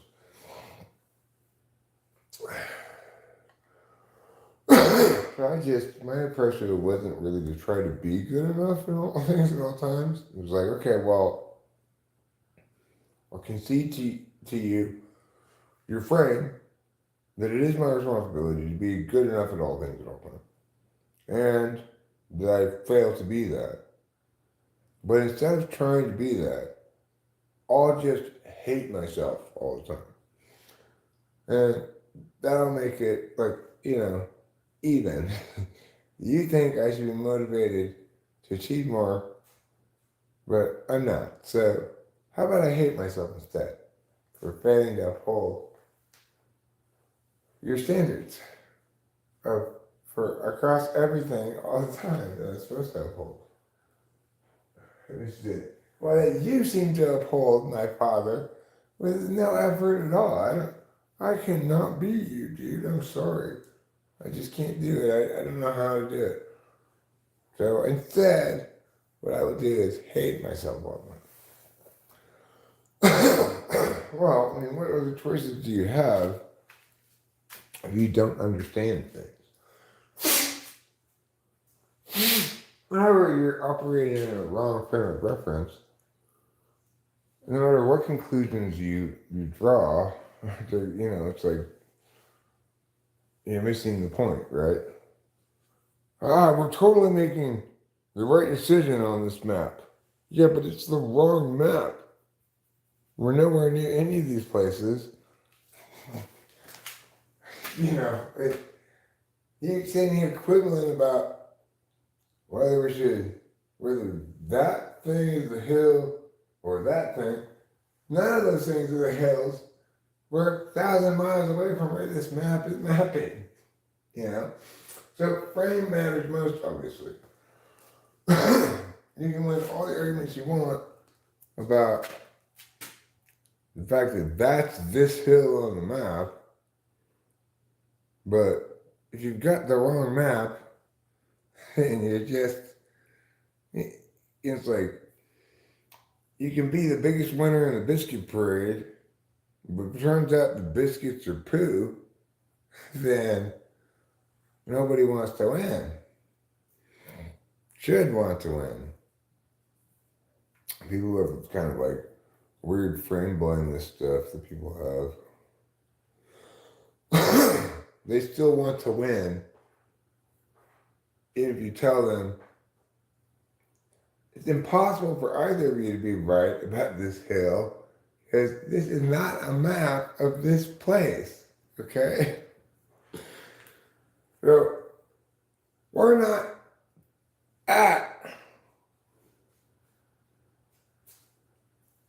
we are not currently in the Congo, okay? Arguing about which part of the Congo we're in, because is this part of the map or that. What I can tell you is you're looking at the wrong map. It doesn't matter. It still matters a lot. Which of us was more correct when we were saying that we're in this part of the Congo? Well, I mean, you won more of the exchanges. Hooray! I am the winner. See, I am right. I am right about which part of Congo we were in. Way more than you.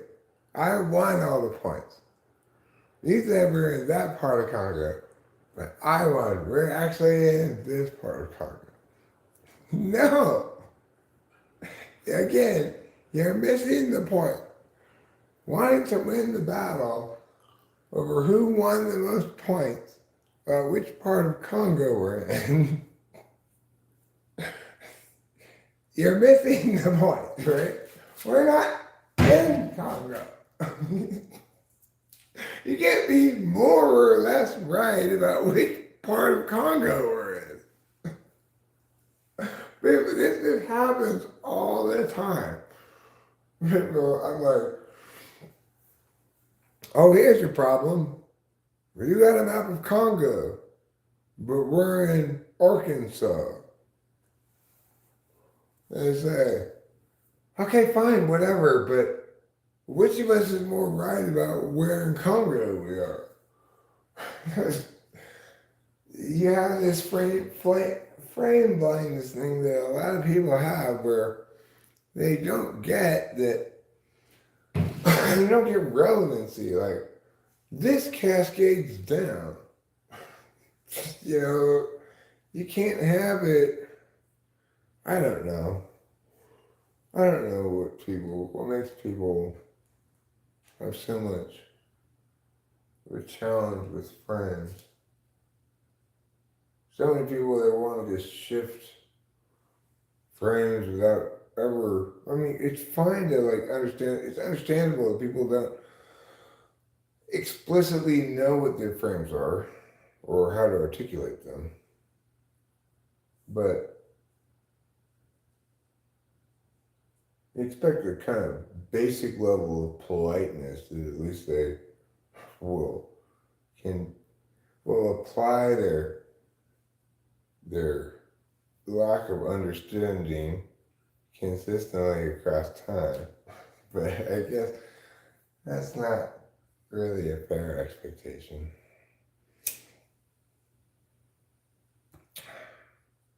Yeah, that's where you get hamstrung. It's like, the more you understand, how can you blame anybody? You know? I mean, you can blame people for criminal deviations, stuff like that, aren't specific to type, but how can I possibly get mad at Cone Man for being right-handed instead of left-handed, That's what it functionally boils down to. Yeah, he's TI polar. Yeah, it's frustrating. On one level, the most legitimate critique is how could you be so, like, FE tone deaf, right? You're talking to somebody who takes it very seriously and has behaved accordingly. But regardless of that, that too is part of his cognitive function thing. How am I going to critique him at all for displaying TI polar and FE6 without any kind of intuitive frame to drive, to modify things or whatever? How can I critique him at all for being who he unavoidably is? And what do I do once I understand that because he's who he unavoidably is, whatever I say, my approach to everything is just going to hit him in his polar or fall on deaf ears or whatever, There's no way to bridge that gap. I understand typology is something specific, like, I put it this way. I know, I have good reason to believe that Conrad is not INFJ, and that means something specific, etc., etc. So you really get in a tough spot in terms of how to process and deal with something, because the more you understand, because you recognize that by and large people are just doing the best they can with what they have in the moment, and that life's hard and people are suffering, etc. And that, a different attentional frame is so foreign to us that we have a great deal of trouble conceptualizing it. I can't imagine very well what it's like to be TI polar. I can't imagine very well what it's like to be in 4 or 8.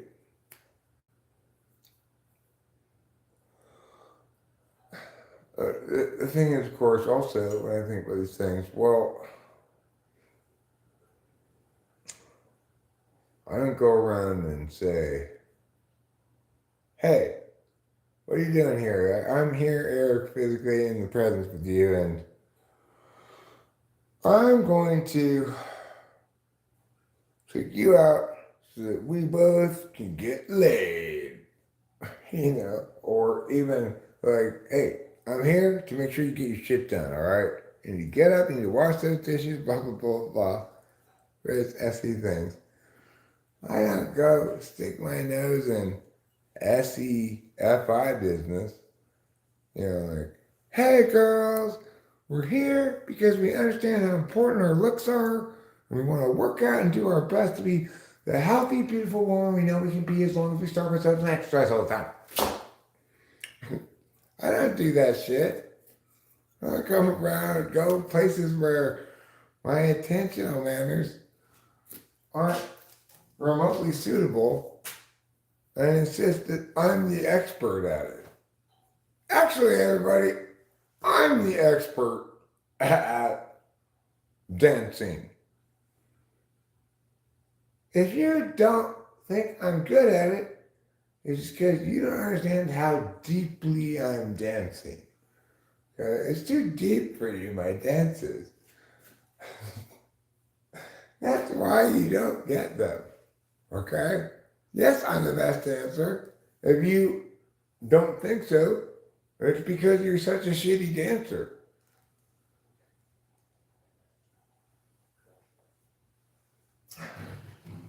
It's because you don't understand the depth and complexity of my difficult to put into words dance. If you could just understand the dance that I'm doing and the way that I understand the dance that I'm doing, you'd understand how the dance that I'm doing is the best.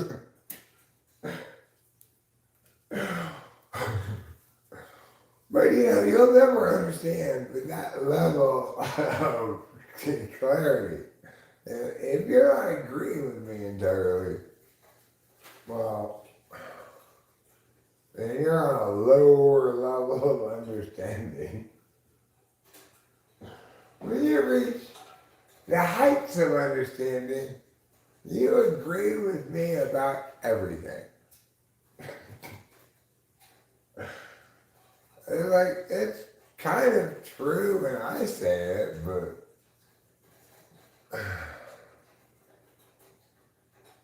that's the horror, sad horror of Dunning-Kruger. Just hope as you get older to run afoul of enough areas where, oh shit, I'm Dunning-Krugering. So I kind of get some sense of where you ought not overreach. Like I was Dunning-Krugering when I took that longboard out to the big waves in Santa Cruz, got smashed, broke the board, had no business being out there at all. That's a Dunning-Kruger on a physical level, I'm lucky I wasn't paralyzed or something, or killed,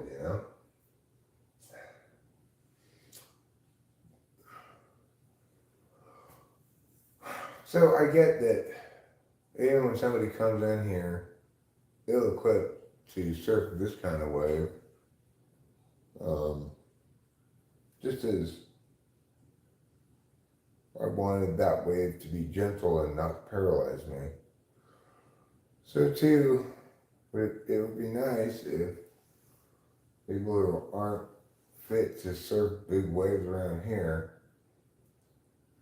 could somehow learn that lesson in a way that's not terribly traumatizing. It doesn't involve me berating them a whole bunch or whatever.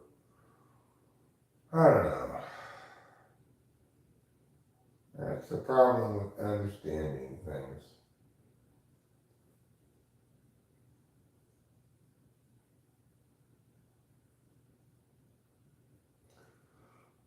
The more you understand, the more responsibility you have to behave accordingly. Not easy to be. It's a lot easier to understand than it is to behave accordingly.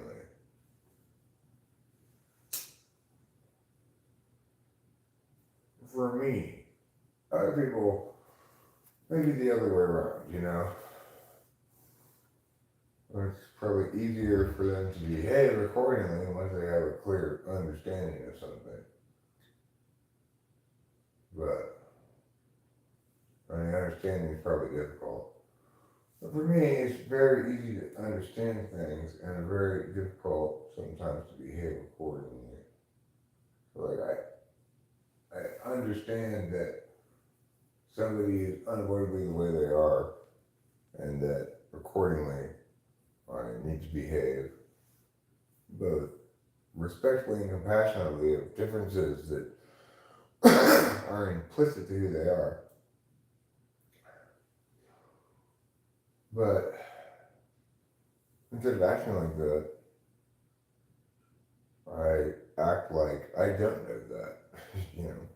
I act like, how dare you be so wrong, or whatever. Well, I can't help it. I know this. And it's harder to act like that than it is to know that. You know? It would be one thing to just say, I know that, but I know that and I know why. If I didn't know why, then it wouldn't mean anything at all. But I have an excellent explanation for why I can't expect other, and why it's therefore my duty to not behave as though I do expect others. But it's very difficult to follow through on all that. I'm correct about everything. It's easy to be correct for me. And it's not so easy to follow through on positive moral indications that aren't obligations. You know, I should be nice, but I'm not obligated to. It's tough for me to be consistent about those kind of stuff. It's not that easy for me because I don't like things that are gray like that, you know. Morally impermissible, I get. Morally permissible, fine, I'll do what the fuck I want. Morally obligatory, okay, fine, I have to do that. Morally indicated? I barely know what that means. I should do it, but don't have to. Like, hey, look, you really should stay after work for free to do some extra work. So, wait. Are you saying that to be a good employee, I should work for free? No. I should not. That's not a good employee. That's an idiot.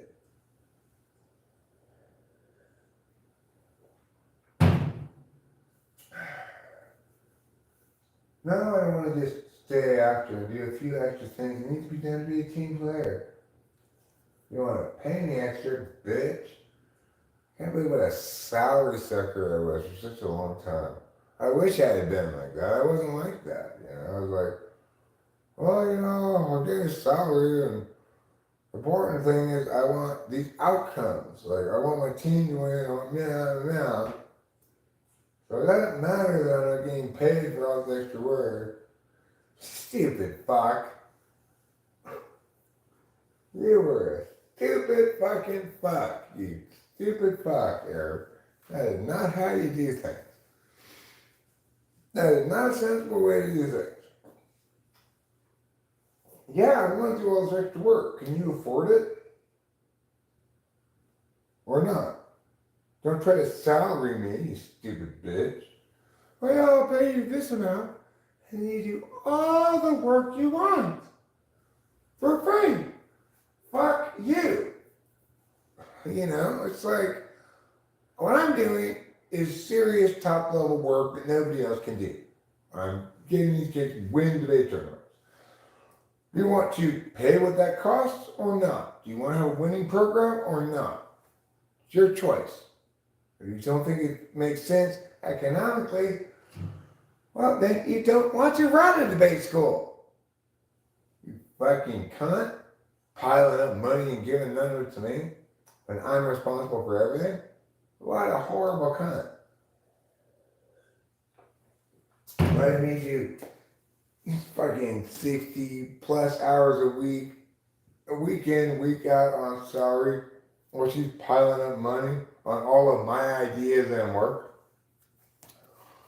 What a cunt. And it expects me to be happy, like, you get a Christmas bonus. Yeah. Like, you cunt.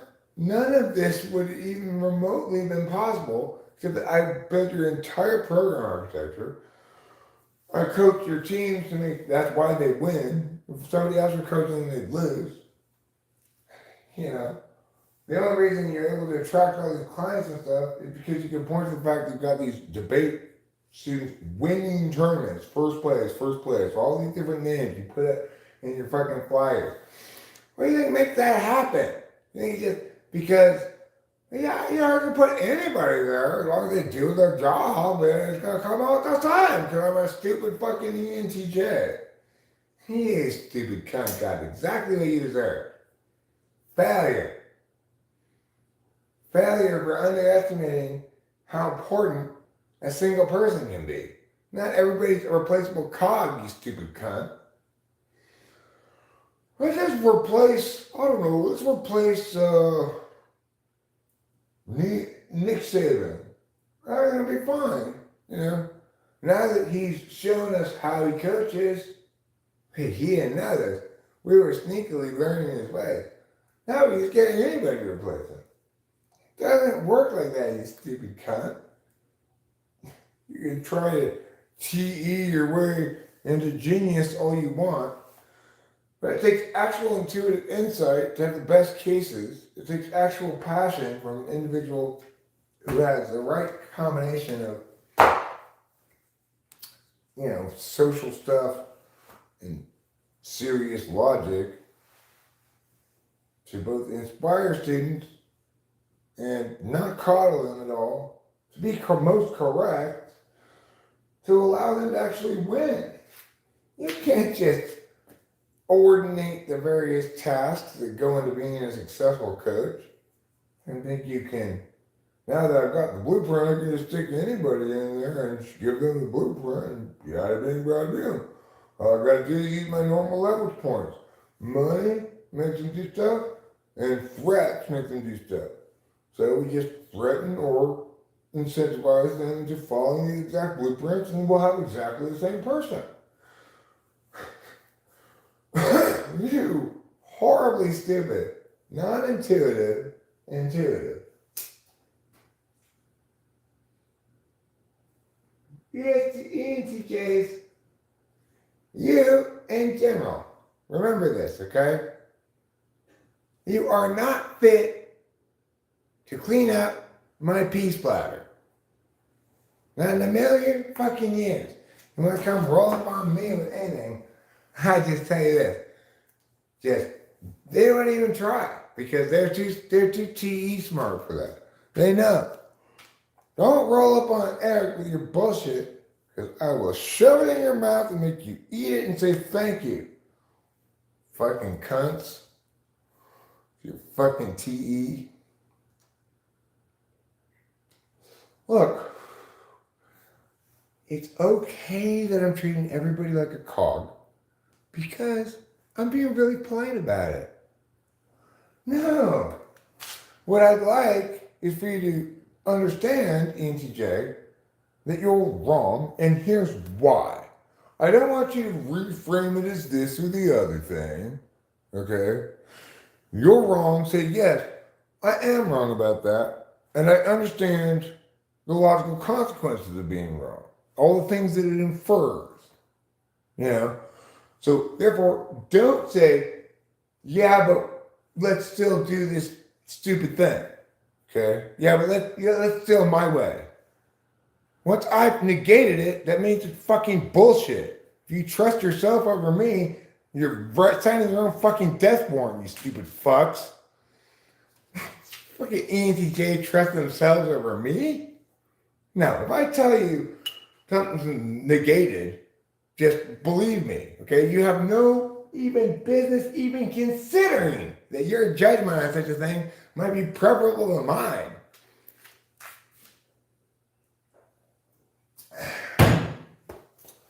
It's just a TE loving, fake intuitive fucktard, ENTJs.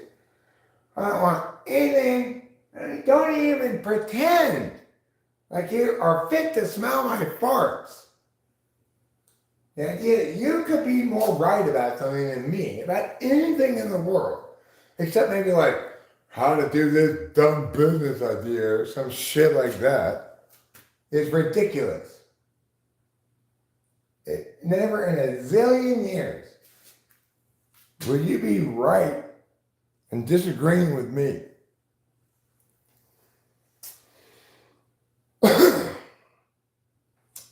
When I tell you, ENTJs, no, this is wrong because now, that's it. Go back to the drawing board and go, well, this is wrong, so we have to start all over.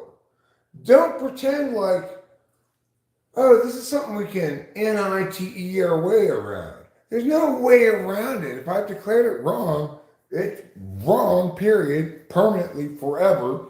I provide all the justifications you need, and you need to behave fucking accordingly.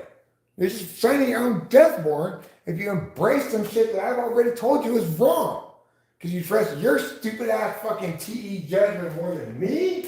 I mean, how fucking stupid can you be? You're a stupid fucking interfacer. Okay? An interfacer who's got problems and goals and all that shit, right, going on. So be smart with your TE. Delegate things. Let Eric do the thinking. Trusting your judgment over mine. I mean, that's not your job. My job is to know things and be right.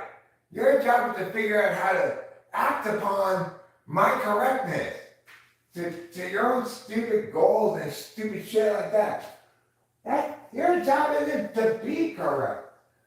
Understand your job, you fucks.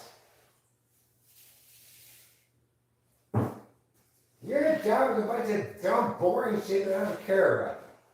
Do your job and stay in your fucking lane. Respect the fact that you don't know what's right. You can't figure that out. It may give you a million years and a book teaching you how to do it. And you're never going to figure out what's right. Or wrong. Or why. So stop trying. Stay in your fucking lane. I won't try to run your business, okay? I won't try to tell you about how these revenues now over here and this is our cost, this is our ledger. I'm not gonna try to do any of that stupid shit for you, okay? Believe me. I have zero interest in doing your job for you. Your job sucks ass, is super boring and stupid. So why do you want to do my job for me? Because you're a stupid fucking ENTJ, that's why. And you think you know best about everything in the world. That you're the master of every kind of thing. Of interfacing, of knowing things, of determining things, of acting. You're the king of resting, and the king of marathons, and the king of philosophy, and you are the king of being a fucking stupid douche. That's what you're the king of.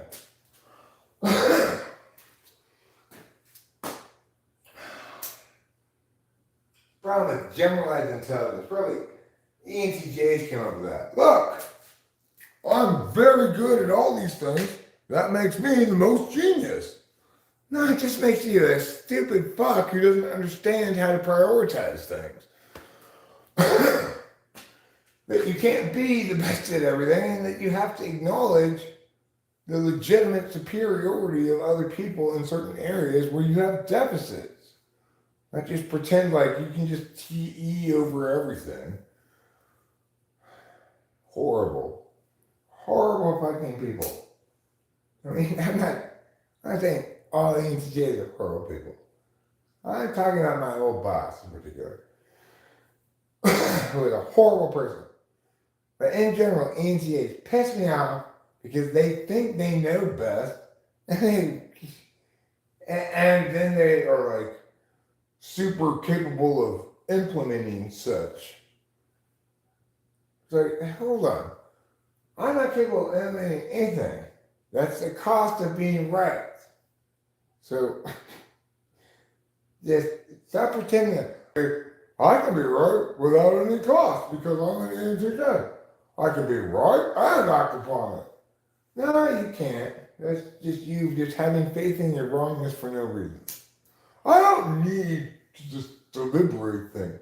I use my NI, and my FI, and my TE, should nothing have to actually, make sense, be fair, whatever. Doesn't really matter. Well, yeah, obviously, I want to go to the point of the fact that this was fair. I don't want to be indefensible. So it was fair when I treated you like a cog and gave you your appropriate cog share. That's fair, Yeah, well, it would be fair is if you actually behaved as though I were a human being who perhaps might see something more clearly than you do on occasion. I mean, I get it. You're kick-ass at lots of stuff. But I'm so kick-ass at what I'm kick-ass at that I can see Dunning-Kruger very clearly a mile away. And you, sir, are swimming in it. You think you're so smart, but you're actually so dumb, it pisses me off. Fucking TE dumb. Just, I'm sorry, today's not my day for TE dumps. I'm sorry, this is what I'm saying, about being correct and then acting like it. They're different things. I shouldn't be shitting on TE dumps. They can't help it. They can't help but being the horrible douchebags they are. It's not their fault. They can't help but think that they know better than me because they're too dumb. It's not their fault, right? They didn't choose to be dumb. They didn't choose to be effective. They didn't choose to sacrifice correctness in order to gain more effectiveness. They didn't choose that. They can't help it. They're just naturally fucking horrible and terrible. It's not their fault. I'm just joking.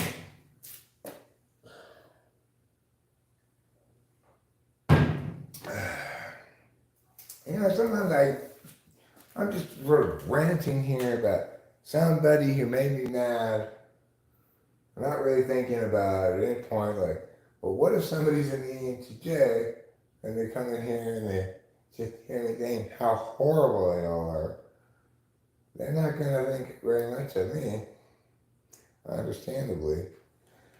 They're going to say, hey, I'm not like that. It's an ENTJ. I don't think about it. I'm thinking about how much I don't like my old boss. But, you know, that's not such an interesting story as my old boss was horrible, as she was an ENTJ, which is true, and therefore ENTJs are horrible, and they're all like her. But they're not like her, usually. And they're not horrible. They're just not my cup of tea. The wrong cup of tea. TE rather than TI. Because I'm very TI. I don't like TE. You know what? They feel the same way. They're very TE. They don't like me either. So,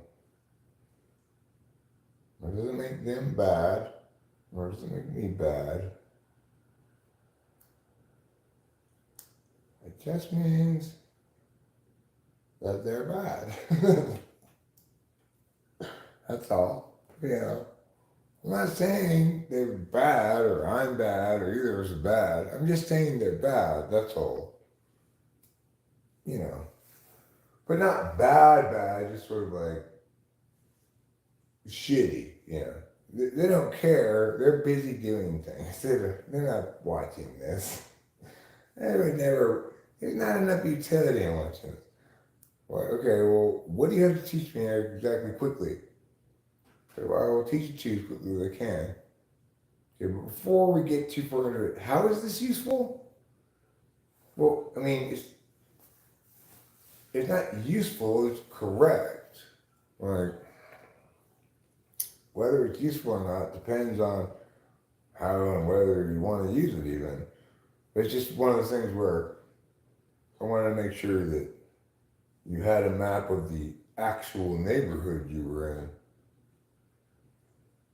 Okay, well, if I'm not sure I'm going to use this, why would I even need a map?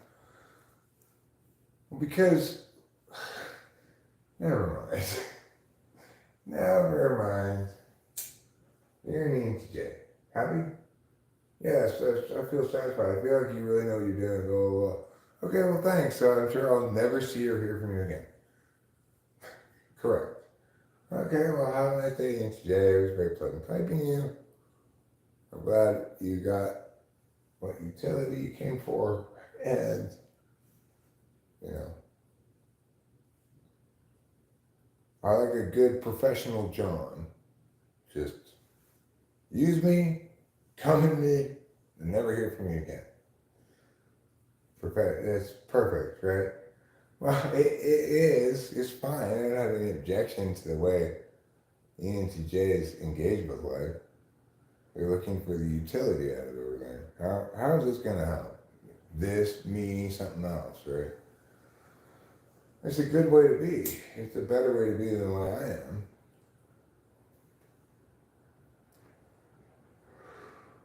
I mean, look, you be like them, and you get massive success, accolades, nothing you encounter in life you can't tackle, because your nature is to know the best way to tackle it for the singular most important factor, and to ordinate process that makes it a no-brainer. I just follow these steps and I accomplish this goal. I don't gotta think about it at all, you know. It's a perfect way to be. You get to be high achieving. Understanding is only an instrumental value for things that are more meaningful absolute values, like doing shit. You know, what could be a better absolute value than reaching the top of Everest and fucking that chick and blah, blah, blah, blah. I have a very sensible way to be. My way of being is not sensible at all. Nobody ever said, I want to understand things. Nobody ever said that if they understood what understanding things meant. Because what does it mean to understand things? What are you doing in trouble? You look like you're lying PhD in here. Okay. You got that. I'm going to get you look on your face. Anyway, what does understanding get me? It gets me nothing at all. It's like, okay, well, I understand those things. Let me tell you them. People don't want understanding because understanding is not a good way to accomplish anything. Like, I don't want to understand how the lights come on. I just want them to come on. I don't need to understand how it is that the water company works. Like, I have the blueprints for the water company's electrical pumps. Or water pumps. I guess they're not electrical. I don't know. The thing is, I don't need to understand why it is that water from the water company gets to our house regardless of electricity. I don't care. I just need to know that it does, for whatever reason. The mechanics of it don't concern me. That's how it is with everything in life, really. If you're smart about it, you're saying, you need to know so that I don't have to understand.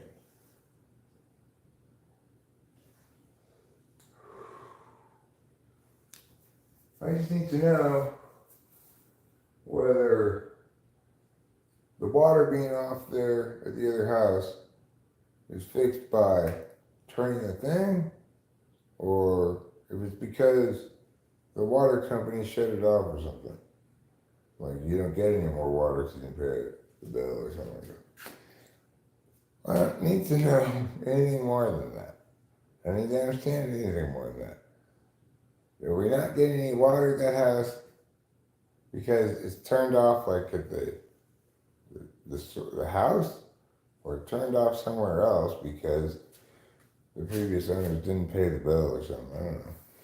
Who knows what it could be? There's also this problem we're having with the septic tank which is working fine just right now, but it has some root intrusion in some of the lines. So I need to know, like, is the water turned off because there's a hole in the yard because you unveiled the septic tank or something? Basically, I just need to know, is it cool for me to turn the water back on? Why not? I don't care why or how or anything of that stuff. So the point is, most everything in life is like that. You're always more well suited to not understand things, but rather simply know things. Just know what you need to know, not care about, and can't. So nobody would choose to be an understander accordingly if they understood what it entails. It entails inherently not prioritizing anything in the concretization realm, right? So, to understand things means I'm not going to prioritize intentionally what I need to know for a mad purpose. Instead, I'm going to try to prioritize why, how, this kind of things that don't link to what I'm going to do with it for. You know, like, how is this chair made? Well, why do you want to know? What are you planning on doing with it? You're saying you're going to stress the chair in some fashion such that you need to know how it's made to see if it's going to withstand that stress test? No. I want to understand how it came to be like this, why it's like this and not some other way, and if this is actually preferable, why don't they make all chairs like this? Well, I mean, what do you want to understand all that for? I mean, are you going to sit in the chair or not? Are you going to do something? You go, why do you want to understand all that stuff for? Well, because I want to be right about things. Okay, but don't you want to sit in a comfortable chair or, I don't know, come up with a better chair, build a chair, take a chair somewhere? No. I want to be right about chairs. Why in the world would you want to be correct about chairs? I want to be correct about everything. It doesn't matter if it's something I shouldn't be correct about. It's impossible to be correct about. I'm so correct that I've successfully distinguished between those things that you can't be correct or incorrect about and those things you can. So even when I can't be correct or incorrect about something, I'm correct about its status.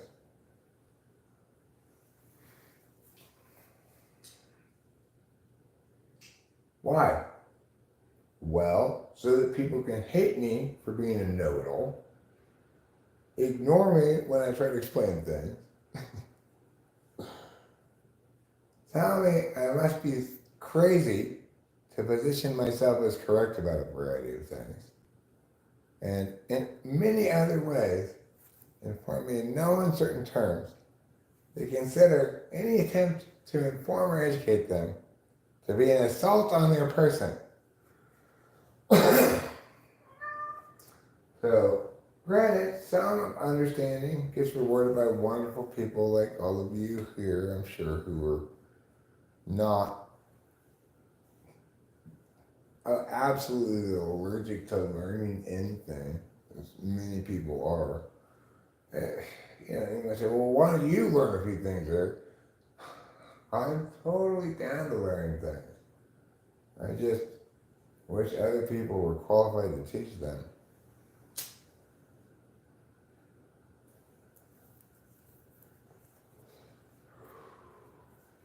The people who most think that I need to learn things are consistently people who are least qualified to teach me anything. 100% of the time. The people who insist that I need to learn things from them are the people who are absolutely least qualified to teach me anything. Because they're not engaging with me in terms of what I'm saying, whether it has any merit outside of Eric, right? Let's remove the people that's evaluated independently. They're just seeing it purely as this guy needs to be taken down a notch. He thinks he's the gauge of all knowing. Yeah. I don't think I'm the gauge of all knowing. There's lots of things I don't know about. But I also don't talk about those things. I don't make statements about them. I don't correct people when they say stuff about it, like, you know, this kind of sauce on lamb really is the best way to get rid of this gamey flavor. I say, no, some other sauce is the best way. Because I don't know anything about that. I'd be like, oh, okay, well, I don't plan on eating any lamb at all, so I don't care. You think you gotta get rid of the gaminess from it? Let's just start with something that doesn't have gaminess. What do you want, Trouble? You want me to open the door? You can go inside. If you don't want to use the cat door? Okay. Because you're a very lazy kid. You don't even want to go through the cat door. You want to make me open the door for you. Like, cat door? I have to like stand up a little bit and kind of squeeze through it. Fuck that. Just come open the door for me. Fair enough. You know, I would want the more convenient way as well. You think you're doing this thing is very convenient for your cats. When you have cat door. I put, this one came with the house, but I put the one over there so you get outside as well. I think you're being convenient for them, but I've learned that Trouble, at least, he doesn't like the cat doors. He doesn't see it as a favor or anything. He sees it as second-class citizen status. Why should I have to go through these little doors? Why don't you figure out a portal system that doesn't require you to be, you know, at least 5 foot tall and have opposable thumbs? So he's thinking, I get that. He's like, look, surely we can come up with some portal solution that's actually suitable for all members of the family, instead of just being so obviously discriminatory in favor of humans. He's got a fair point, but the thing is, we tend to default to a portal way, right? Not everybody has cats. So, there are some horrible, insane people out there, like my daughter, who think they have to keep their cats locked inside all the time. I'm sorry, cats, for those people. They don't know what they do. They know not what they do. Forgive them, O Lord. They think they're caring for their pet. But really, they're torturing them. Cats do not belong to be inside only, any more than dogs do. It's ridiculous. No, nothing is meant to live in cages. 0 things are meant to live in a cage. Everything needs to be free.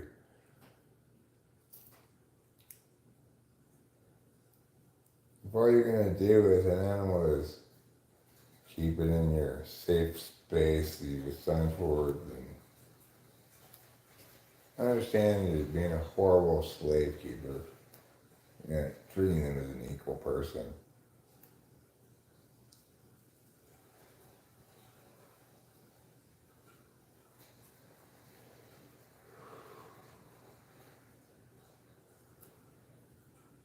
I couldn't even tolerate having the fish that we had in the fish aquarium. The only one I felt okay about was Lilu, because the crayfish, he didn't want more room. He was very happy having a specific cave and food fall into it and not have to get out of there at all, really. So I didn't feel bad about having the crayfish in the aquarium because it was all the space he wanted and more. I didn't feel bad when I had little teeny guppies in the aquarium. But even then, it's like, okay, Lilu's in his aquarium, now I'm responsible for his well-being forever. Like one time I didn't, after years, I didn't clean the water promptly enough and he climbed out of it and died, you know. They're sensitive to clean water.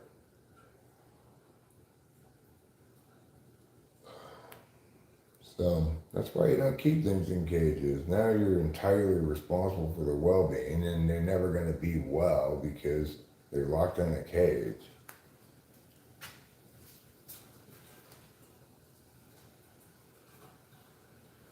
I mean, our crayfish lived a good life. I'm not saying being in the aquarium was a downer for him or whatever.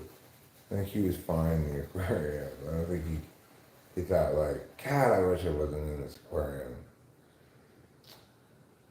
But nevertheless, if he hadn't been in the aquarium, then he wouldn't have had to worry about escaping stinky water and not being able to find more water, just finding an empty 6-foot drop to the ground and then just dryness all around. I feel bad for him, but that's the kind of sordid business you get into when you decide to keep something in a cage. I never should have done it in the first place. I thought, well, fish are harmless enough. They're still living creatures and you gotta respect their autonomy, their agency, their need for freedom like everything else has.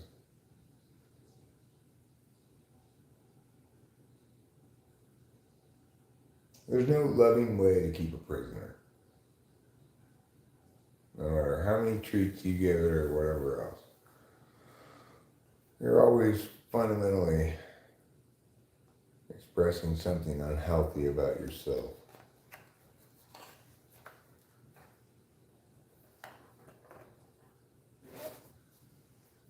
You need to control, like, I'm gonna have control over this little bit of life that exists for my viewing pleasure.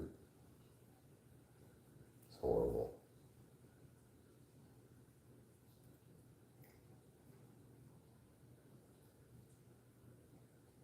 I mean, it's fine with plants, you know. You want to grow a bunch of flowers in some spot because you want to look at them, fine. I'm not worried about you caging plants.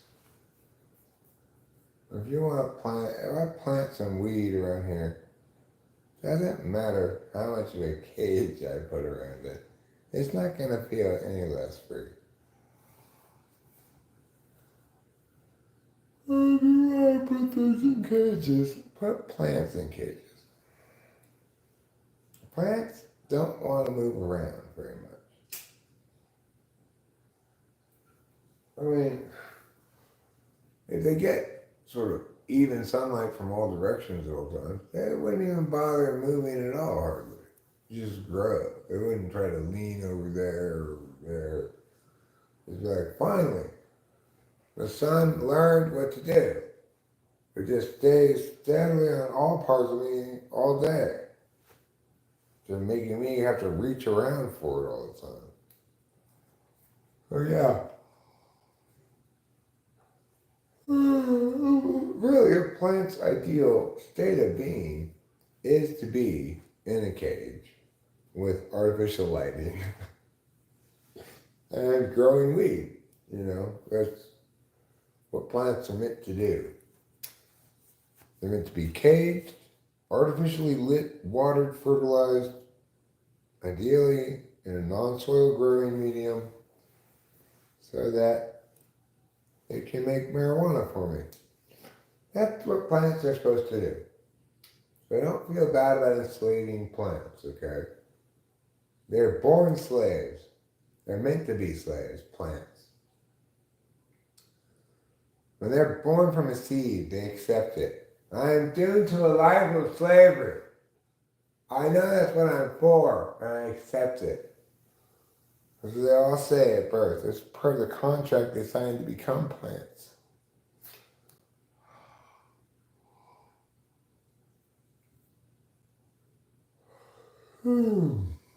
Plant is the only kind of living thing for whom you can actually get their consent to own them, and it counts. For other things, you can never sell possession of your own self, right? Because you can't hand over your will, but it doesn't count for plants. Plants, that's all they are is slaves. That's all they'll ever be. That's why I'm in favor of cutting down all the useless plants and planting a bunch of weed in their place. Like, why do we have all these trees and bushes and stuff? They're not doing anything. They're not growing any weed at all.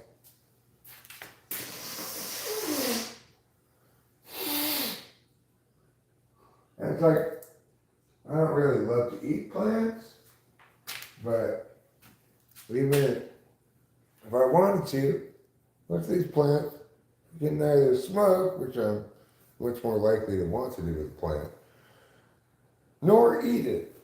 So why are they here? Plants are slaves. They need to be serving our purposes so that we can be super enlightened about animals while still eating them. Some of them. Not all of them. I'm a big believer in eating only animals that we've domesticated for the purpose of eating. It's like, people don't think you should eat cows. I mean, why the fuck did we go to all the trouble of domesticating them and think there'd be any natural cows wandering around? Or we didn't eat them? No. There just wouldn't be any cows. You're like, basically, let's all not eat cows thing is saying genocide against cows. I hate cows all so much. I want them all dead right now. Because the only reason there are cows is because we eat them and drink their milk and shit. Otherwise, nobody would have cows around. I was like, it'd be cool have some cows around that are useless cows. That then you should be India with a bunch of cows walking around, getting respect for no reason. Why would you respect this animal that you domesticated to get milk out of and to kill and eat? And you seem to have forgotten the purpose of why you domesticated it. And you think it's to respect and stuff. No, you got it totally backwards. The cows aren't in charge of us. We're in charge of the cows, obviously. Respecting the cows. Why don't you respect something other than this dumb animal that we domesticated exclusively for the purpose of drinking their milk and killing it and eating it? The myriad other animals worthy of respect. The cow is not one of them. Chickens. You want to protect various bird species? I'm all in favor of it. Everybody, don't eat sparrows. Don't eat pigeons. That's not cool. They're just flying around in the wild. Don't shoot them and eat them. Don't shoot and eat those quails over there. They just mind their own business in the wild. Chickens are not like that. The only reason they even exist is because we eat their eggs or their bodies. Otherwise, how could chickens exist? They're just this helpless prey that walks around and clucks and goes, oh, worm. And anything and everything eats it. The only way chickens can even possibly survive is by being useful to us as food and egg makers. So again, the idea that we shouldn't eat them is just saying, I want genocide against chickens. Same thing with pigs. You want to eat pork? You're just saying nobody should eat pork. You're saying genocide all pigs. I want to see all the pigs killed. Because who's going to keep a pig? It's not, they can't make into bacon. Oh, I've got a hog farm here. We've got 120 hogs raising here. Oh, shit, everybody just turned vegan. Well, I guess, Darlene, now you and I got 120 hog pets. No, they just kill them all immediately and say, well, that was a poor investment. We just got to throw all these dead pigs away. And then there wouldn't be any more pigs. Because, after all, nobody wants to farm a bunch of pigs that nobody wants to eat.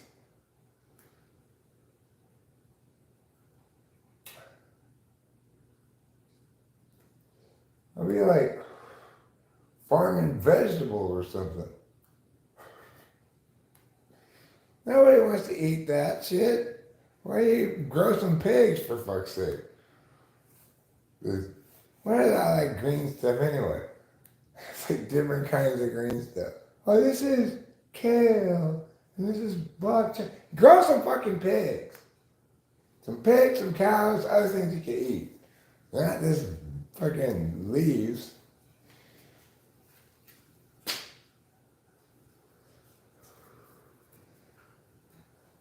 Growing a bunch of leaves. It's like, you don't even need to do anything to grow leaves. You just gotta be like a tree. You grow all the leaves you want. I'm not impressed by your leaf growing ways, farmers, purported farmers. I see what you're doing. I see exactly what you're doing. You're using your slave plants to avoid doing any real work. Well, I'll let somebody else make these leaves into something people can eat, like pigs or cows or chickens. Yeah, well, if we all did that, then none of us would eat. We'd all just have a bunch of leaves.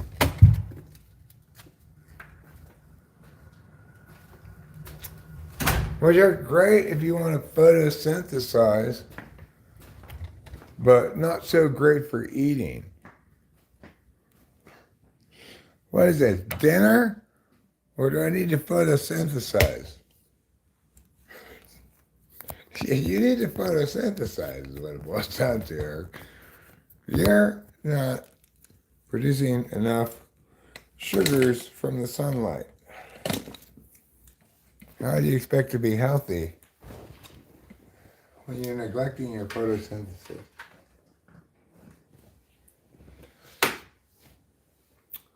That is, after all, Eric, why you're so green.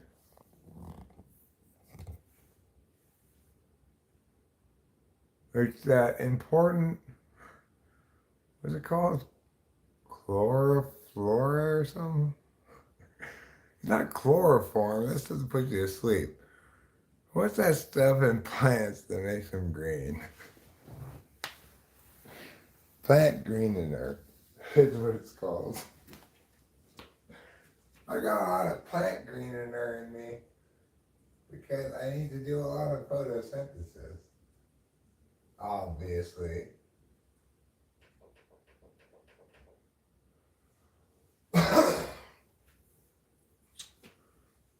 I mean, like, energy level. Step 1, I need some Adderall. Step 2, I need food. Ideally some rest as well. But to be fully ready to go, I also need to photosynthesize some. Because I'm a multi-energy strategy person. Say, why put all your energy eggs in one basket? Instead of just getting energy from food that I consume, what if I don't have any food? Chlorophyll, thank you.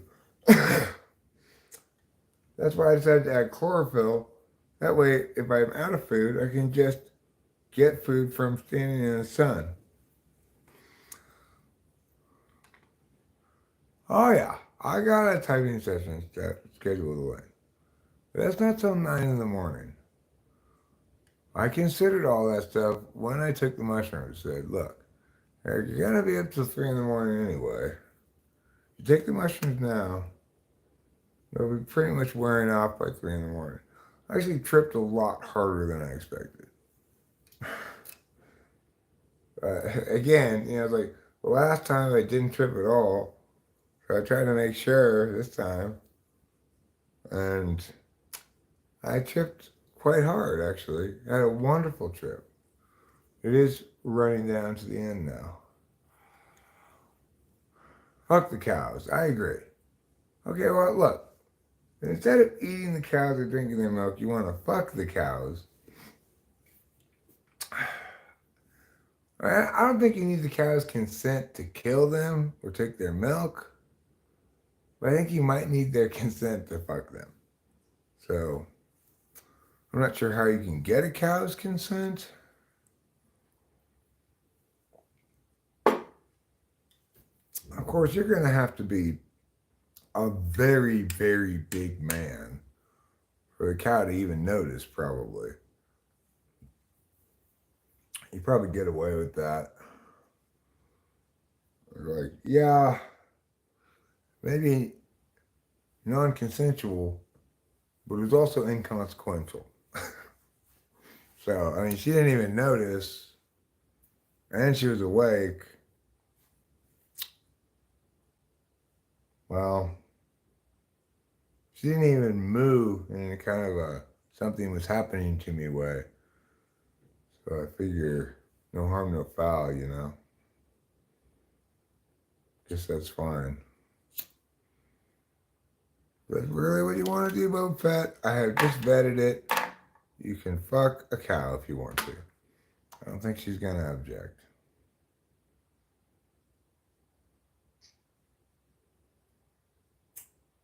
And you'd have to be more of a man than as much of a man as a male bull.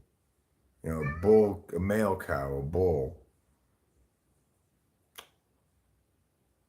And you'd probably have to, weigh a lot and thrust upon her with a lot more force than you're capable of to bother her, I'm sure.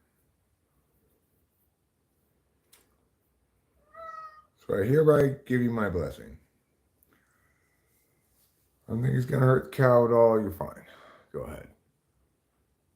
What we're talking about right now is whether or not it's morally acceptable for Boba Fett to fuck a cow. My initial thought was no, you need the cow's consent. But upon further reflection, there's no way Boba Fett's as much of a man as a bull. Not by a long shot. Even, even the best of us aren't. So, I don't think the cow's going to notice, so I think it's fine. Morally. I would not suggest doing it. I think it still violates a variety of taboos. But I can't come up with a clear, universalizable explanation for why it would be wicked. I like to parse these things out clearly and in no uncertain terms. All right, cool, FBI, thanks. I've been looking forward for your agents for a while. I'm like, hey, FBI, I've got a number of things I've been wanting to talk to you about that I think you should investigate, that you're not investigating. I can't believe they finally are responding to my letters and are sending some agents over to talk to me as I requested. It's like, we sure could use a man like J. Edgar Hoover again. Oh shit, the FBI is on you. You better run. You're a fucking stream. What? Keanu Dennis? What language do you speak? Insanity talk? I don't know what any of that nonsense means. If you wish to convey information to me, you'll have to use words a little bit better than that.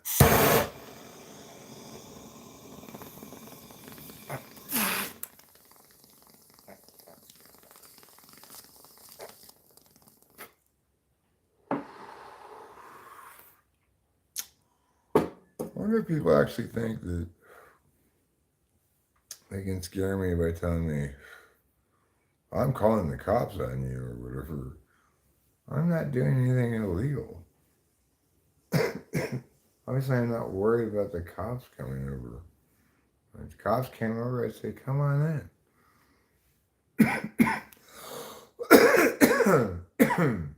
You really want to arrest me for like a quarter ounce of mushrooms that I've left? Go for it. Arrest me. Take my mushrooms. It's like, as if that concerns me at all. The only thing around in my life that anybody could remotely call criminal.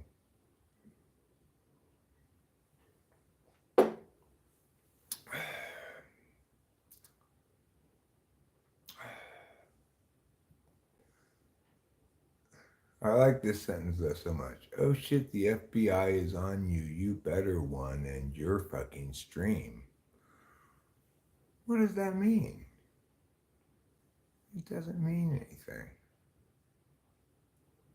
But he wrote it anyway, presumably believing that it meant something. The FBI at least says, Eric, I'm sending agents over there, as to say, which I understand. Because I've engaged with the FBI before, FBI here. I have, I'm familiar with, I can trust the FBI in that regard.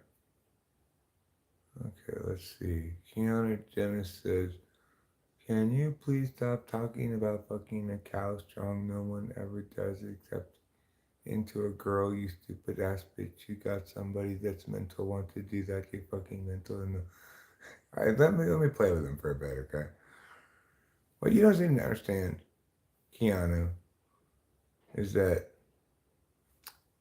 Boba Fett and I were joking around. Nobody wants to fuck a cow.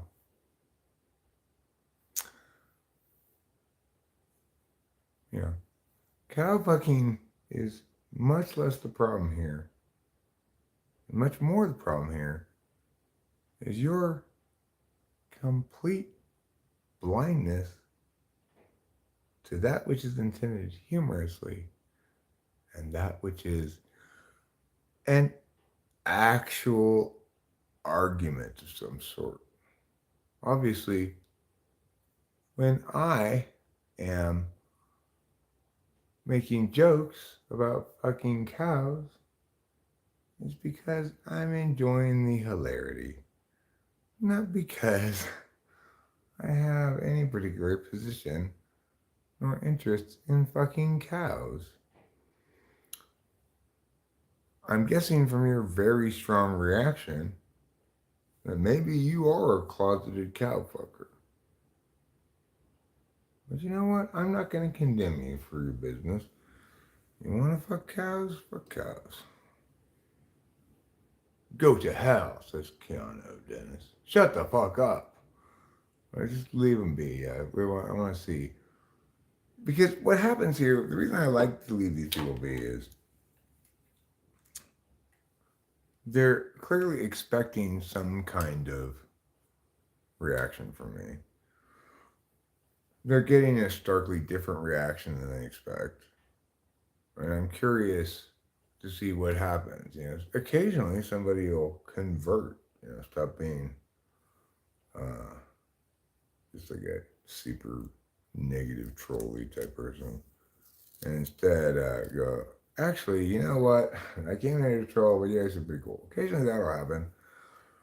Much more frequently, though, and of equal interest, even more interest is what happens when I get to see what happens um, when their attempts fail.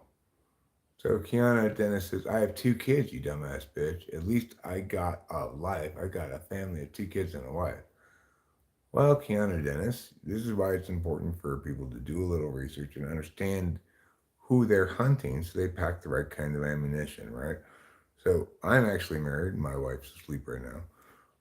I have a lovely, wonderful wife. And I also have a daughter who's 25 years old, who's living independently in Los Angeles right now. Because that's where other family she has is. And, Rachel and I, my wife and I, we moved away from Los Angeles to Yosemite. We chose to not go too far. We stayed within easy enough drive of my daughter, so we can still see her about once a month. In other words, about 5 hours away. But we're tired of the city, and so we decided to move to this beautiful home here in Mariposa.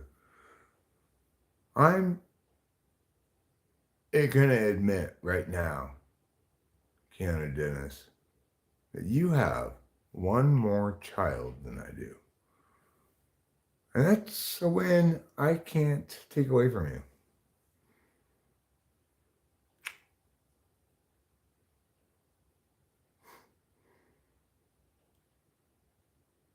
Found a corny guy.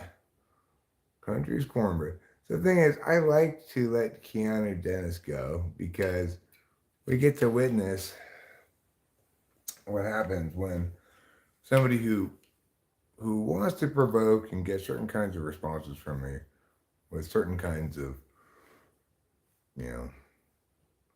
different attempts of attack, right? And they get exposed so quickly when they once their flailings don't work, So probably this person's gone already. But that's the thing. We don't necessarily always have to even time somebody out or hide them. Kiana Dennis is probably run with his tail between his legs at this point. Didn't require any actual use of wrenching in this instance, perhaps because he got his ass whooped and you're still here. Okay. So,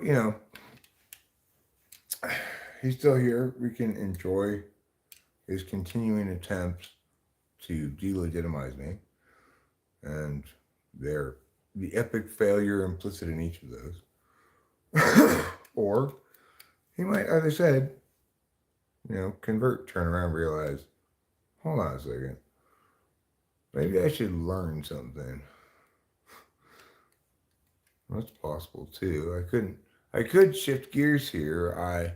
Keanu Dennis could shift gears here and instead of attempting to win a battle, I am doomed not only to lose, but to lose completely, utterly, every time, forever.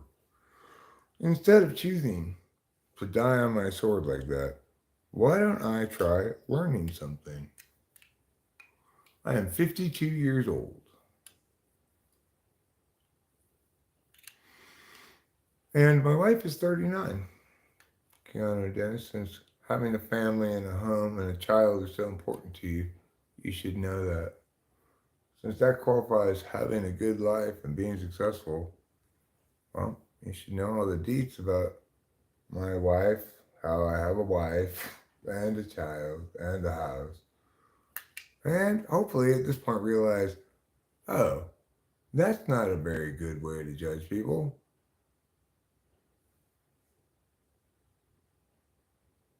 I hate Eric, but he has a wife and a house and a daughter.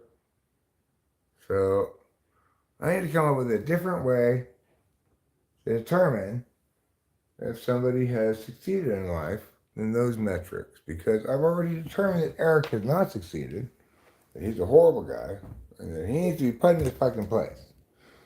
So if it's the case, he's a horrible guy, as I know it is, then I'm going to have to use a different metric than having a wife and a kid because he has those things. So I encourage you to try to find a metric that's unique to me. Like, well, in other words, you say something like, I'm successful because I don't spend my time live streaming. Pretty hard for me to rebut that one. Okay, well, I do spend my time live streaming. And so if that's how you define success, I'm going to not attain success on that metric. If you pick something easy like having a wife and kid, anybody can attain success on that. And it's kind of a dumb shot in the dark, too, right? Like, you're just kind of hoping that I don't have a wife and a kid. But I'm 52 years old. Most 52-year-old men are going to probably, I'm on my third wife. So,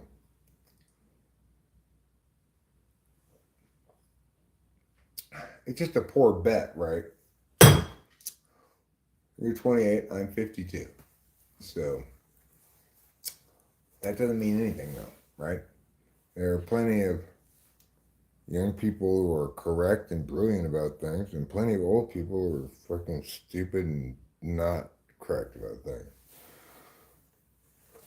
I don't evaluate people on arbitrary groups like how old they are, what gender they are, what race they are. It doesn't even exist, I treat individuals like individuals, and if there's a problem with them, it's because of who they are specifically. Nothing to do with every group level.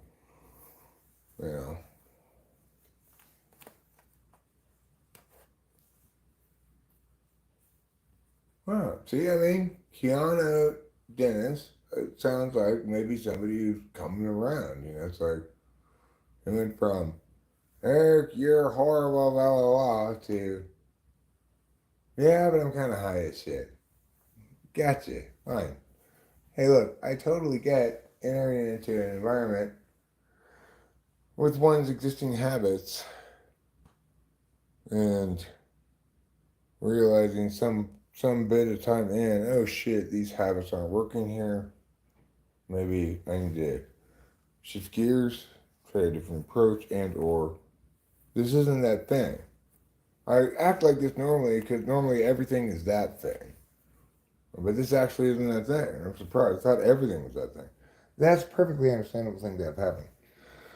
So, this is different than everything else. What you encounter here is different than everything else. There's no conceivable other live stream, YouTube channel, or anything else in the world that is quite like this.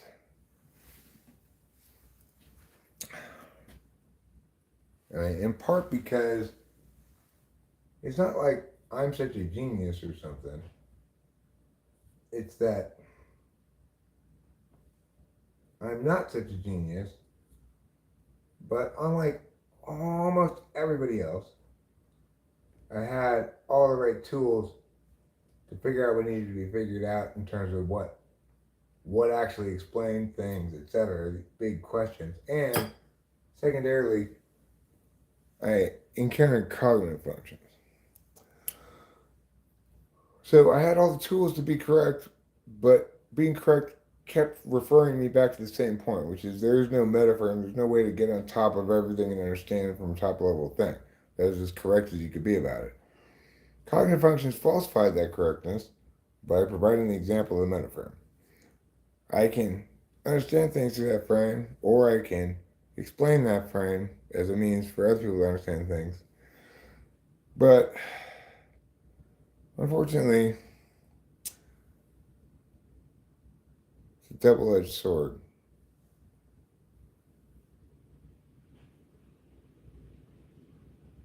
Cognitive functions are critical to understanding, and they're only effective at that if you understand them correctly.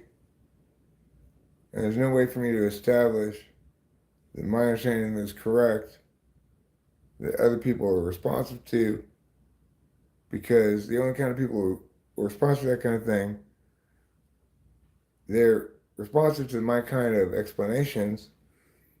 Well, those people are either here already, in which case they don't need any explanations, or are not here and are either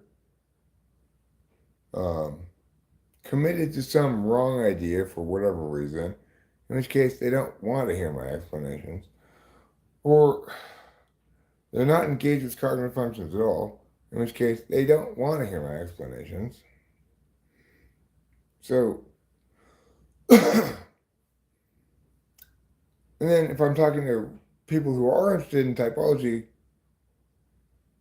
and I tell them, well, actually, all of the shit you're hearing about typology is wrong from all these different sources. Say, well, listen, I've widely read, I've explored a lot of different typology things, so I have a good breadth of understanding. And I'm telling them, the more broadly you research this topic, the more wrong you'll get. The only way to be correct about this is to excise all that other bullshit, start with defensible typology, approach it from this angle, blah, blah, blah. Well, I mean, it's an impossible ask, right? It's like, there's no way in this maelstrom of wrong typology that I can possibly convince anybody that's, I mean, the only thing people are convinced by maybe is the fact that I'm a better typologist than others, not because I am, but because they can grok that by how I type people and how I explain things, right? Like, they can see by watching a typing session, without explaining exactly how, that I'm doing a better job than this other person if you watch that typing session.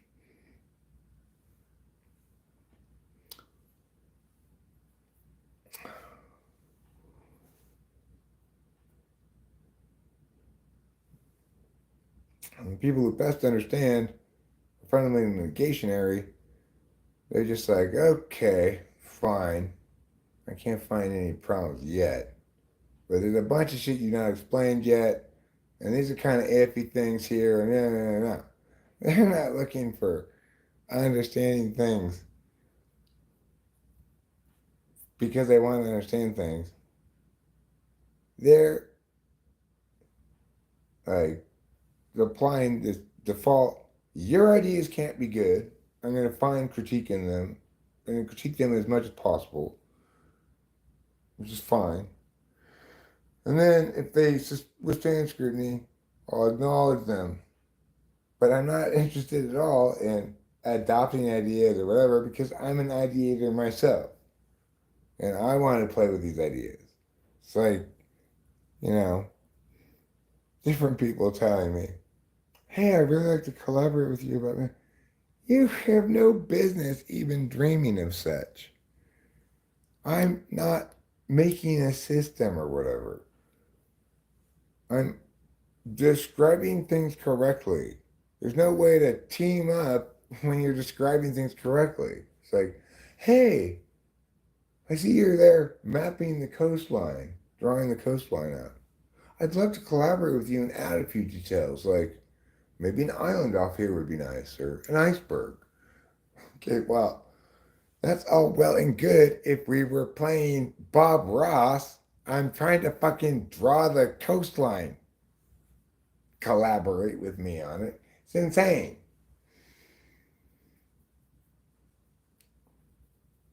Hey, Sleazy One. Good to see you again. Well, Keanu, Dennis, goodbye.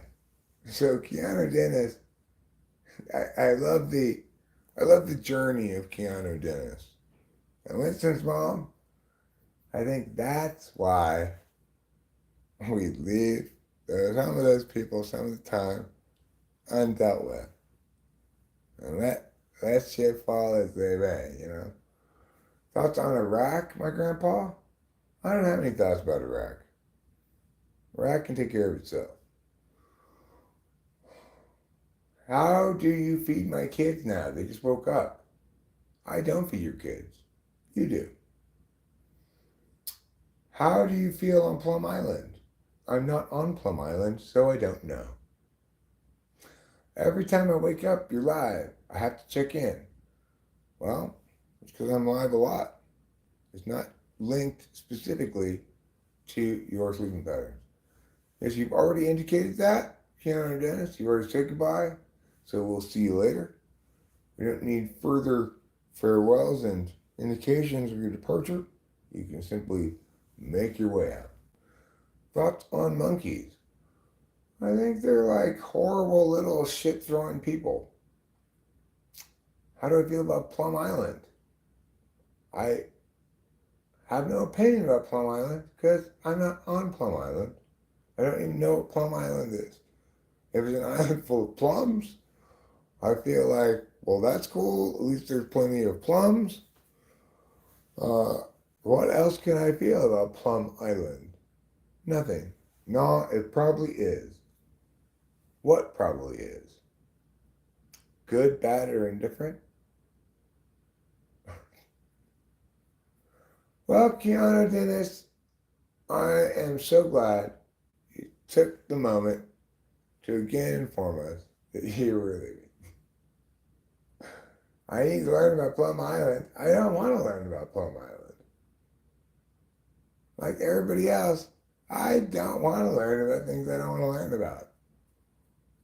I mean, I'm much more willing and curious and let me learn. Hey, all right, fine, I'll Google this shit. I'm much more willing than most people to do that, but I don't want you to say, interesting thing, Plum Island. You need to learn about this. Oh, big secret here. Just if it's that interesting, tell me what's interesting about it. Or don't. Don't play Plum Island teaser game with me. It's fucking super annoying. I don't care about Plum Island. I'm not going to be teased into being curious about it. There's infinite possible islands I could care about. Why care of that one?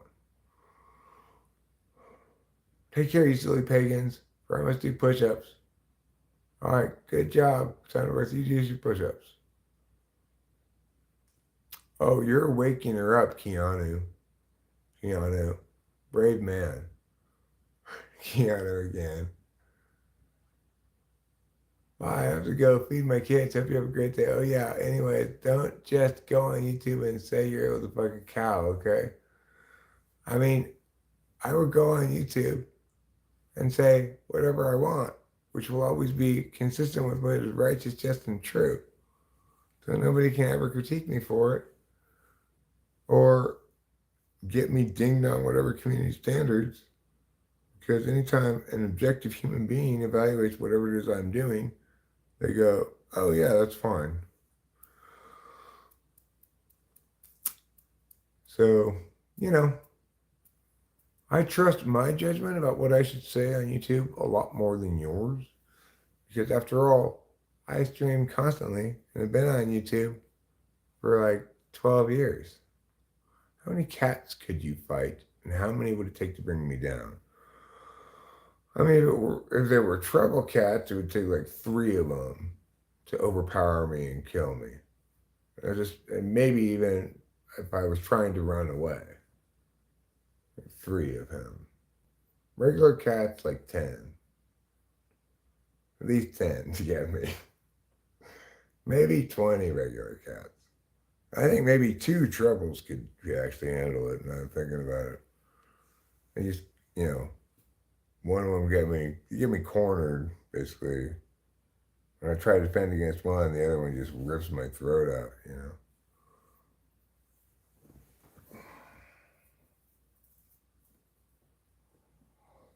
Not only are his claws very sharp, but it's important to remember that, at least on his front feet, he has 5 toes, so he's got an extra claw from normal cats.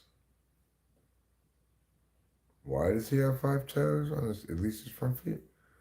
I think it's just his front feet. I don't know. I have no idea why he would have 5 toes on just his front feet, but I've like double checked many times. He definitely has 5 toes on each of his front feet. And his back feet aren't like that, and other cats' feet are normally not 5 toes. But maybe there's some kind of cat that has 5 toes, like maybe like the Manx, you know. We had Manx cat in our neighborhood when I was growing up, and it impregnated our cat, which was regular tail. Manxes, they've got this like bobtail thing, but it's not done by a vet, like, you know, not like Dobermans sometimes get their tails bobbed. Like horrible process, but horrible practice, I would say. Regardless, the cats are naturally like that. They're called Manx cats. Well, maybe 5-toe front foot, maybe that's the same thing as Manx, like it's just some kind of cat that is that way. I don't know.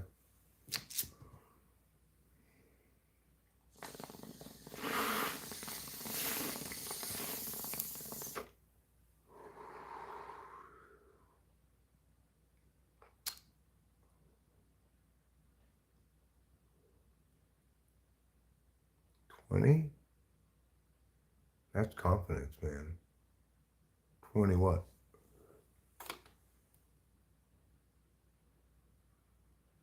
John Doe says, Eric, go to sleep.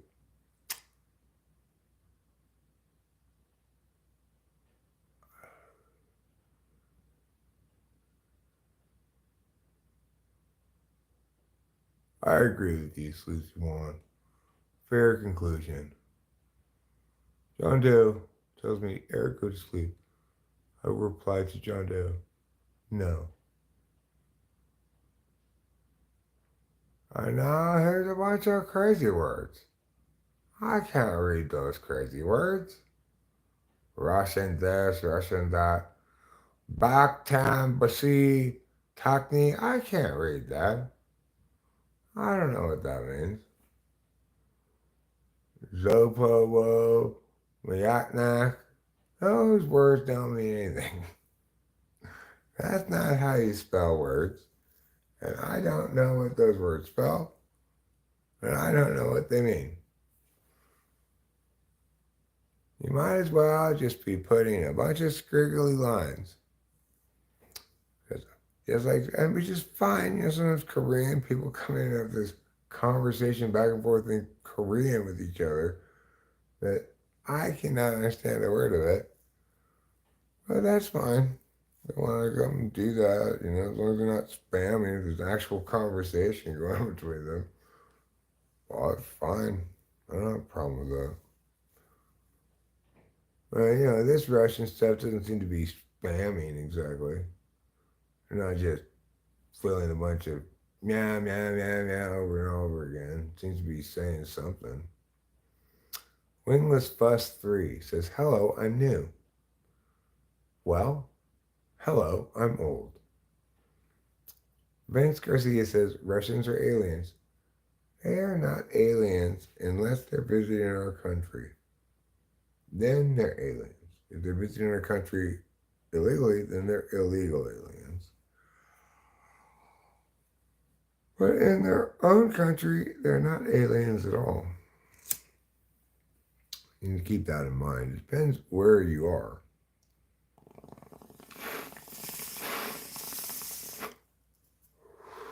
Well, I may not be the alien here, but if I were in Canada, different story. then I'd be the strange one, the outsider. Everyone would point and stare. What's wrong with that person? He's not from here. I can't understand his strange language, his customs. They're offensive to us here in Canada.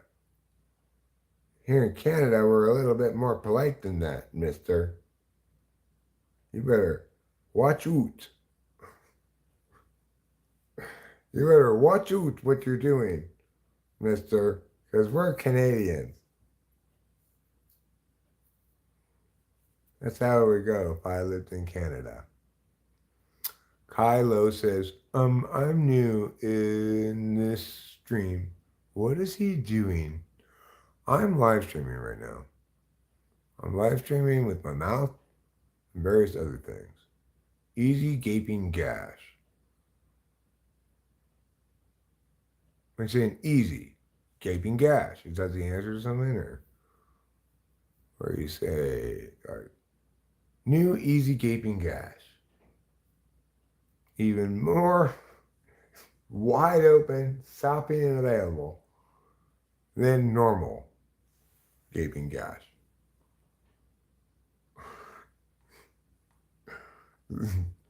Now 10 times easier than regular gaping gash. I need to start like tagging. I would recommend against that. I think that vandalism is ideally not the sort of thing that you say, I really want to start doing that. It's not particularly productive, certainly not going to make you any money. And frankly, nobody cares or knows even who you are when you put like Lil Bob on the freeway. They just say, I wish there wasn't graffiti on the freeway like that. So don't start tagging. Don't do that. You might get arrested. And that's a fact. Oh, like tagging like that. Well, sleazy one, yeah, we should all get in the habit of tagging. Especially tagging not me. Anything untagged is not directed to me. I am going to assume you're talking to me. Even if you tag somebody, I will answer as though you're talking to me, but I will at least then know that you're not. So there's a benefit to that. I could also have misinterpreted it as you wanted to start putting tags in the ears of, say, cattle, you know. I really want to get into cattle herd identification protocols. So I want to get into tagging. Could be you want to get into competition professional chase tag as well. I really want to get into tagging, but I don't really want to be ever one who's getting tagged. I just want to be the tagger. Everybody else can run away from my tag. I'm not running from anybody else's tag. This is a one-way game of tag.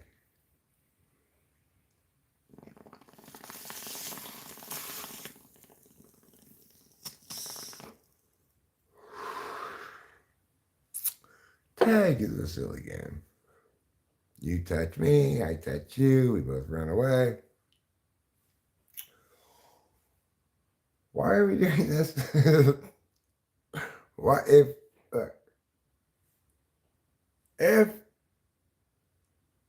you want to touch me so much that even if I run away, you run after me to try to touch me, then why is it that once you touch me, you don't stick around for a little while? You just immediately run off. It makes me feel like you don't even care if it's me that you want to touch. You could just touch anybody. It'll be just as good.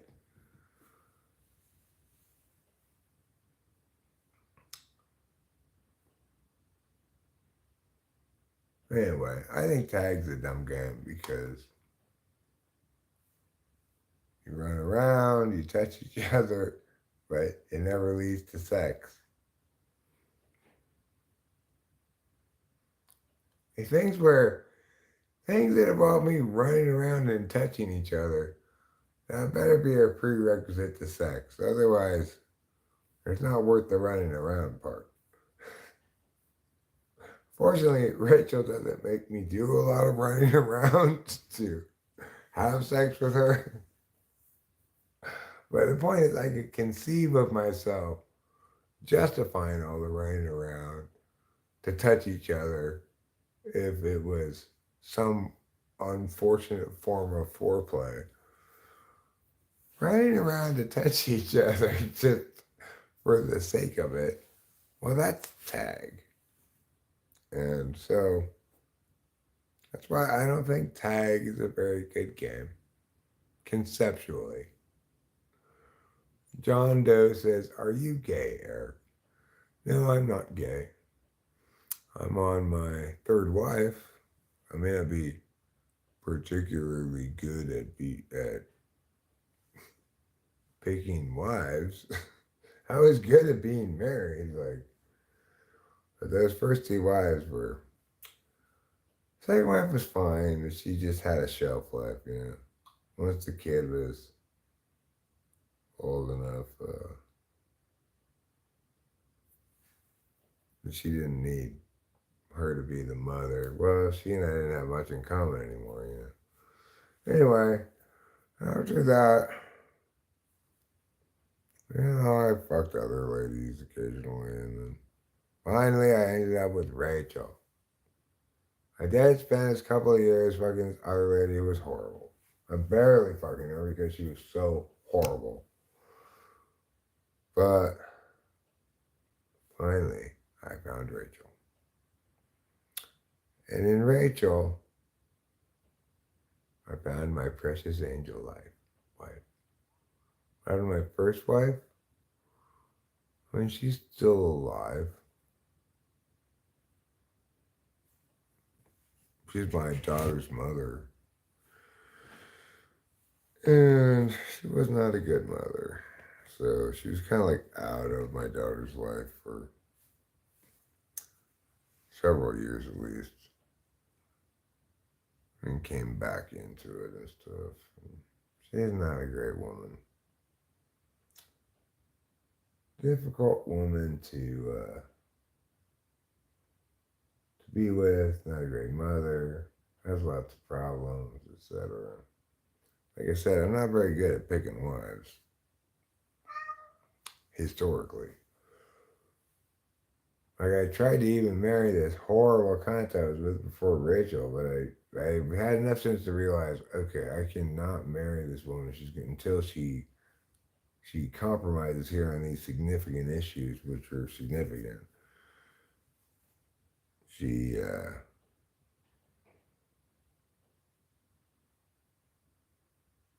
of course couldn't make any sort of progress in those areas because she was a horrible BPD person who was just determined to abuse me.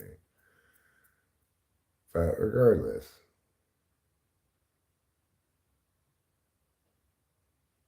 so I'm bad at picking wives. All the way until I got with Rachel. I've been bad at picking the right woman because I kept thinking well, I could prioritize this or that or the other thing. Really, you gotta prioritize first and foremost. She needs to be.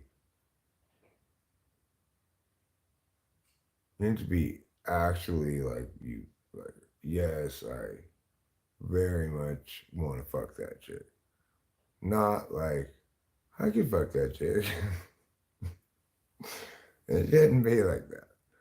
That's not, you think to yourself, well, this is a good area where I can compromise. I don't need to get the hottest chick or whatever. And I'll get these other benefits instead. Life doesn't work like that. It just doesn't work like that. And being in a proper relationship, it starts with, oh my God, I want to fuck that chick. And then you find out if there's more than that, you know?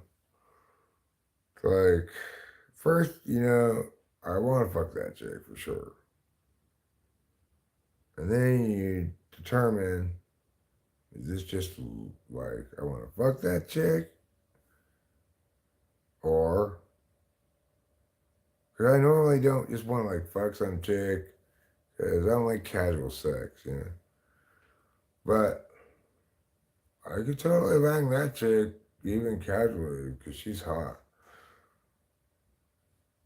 And then you find out, like, oh, actually, I can't even believe I've ever thought about just banging that chick. She's my beautiful wife, Rachel. How dare I even ever dreamed of just banging that chick? That's how it works. And that's how you deal with heterosexuality. So I hope you've learned an important lesson here today, John Doe.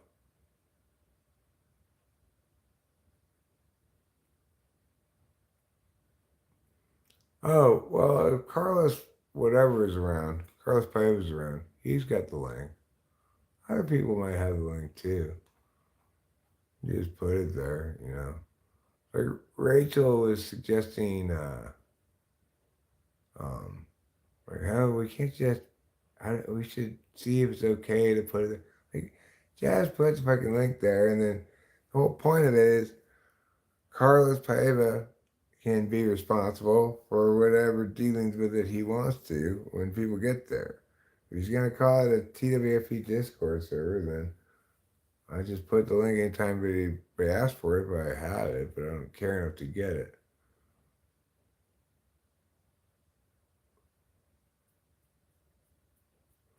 Shit happens, but it's how we carry ourselves after all the bullshit that shows your real character.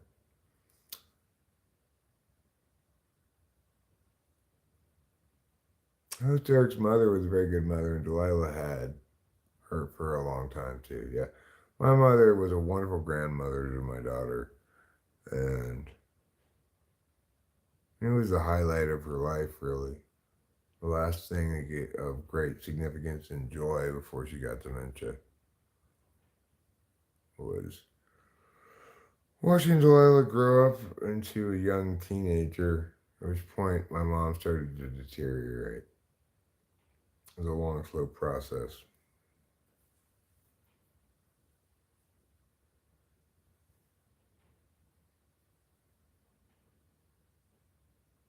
But yeah, it is worth noting, I appreciate Winston's mom you highlighting that my mom was a wonderful mother to my daughter. Um, during the time, from birth, without any caveats. Just forget any conditions. She was wonderful mother to my daughter from birth. Uh, you know, she had a biological mother who was shitty. She had a stepmom who was a great stepmom for Delilah's, you know, childhood and tween years, whatever you want to call them. They started butting heads when she became a teenager a lot, and things went downhill. But I remember this. We had to have this sit down conversation with Candace, me and Delilah did, explaining to her, look, Candace, Delilah used to be okay with it, but so I would tolerate it, but this whole I'm the adult, you have to listen to me shit, you're not the boss of anybody. But I am the boss of you. Like, basically exactly what she said. Like, no, I am the boss of her. I am the adult. No, Candace, none of us is the boss of any of us. Okay? Do you get that?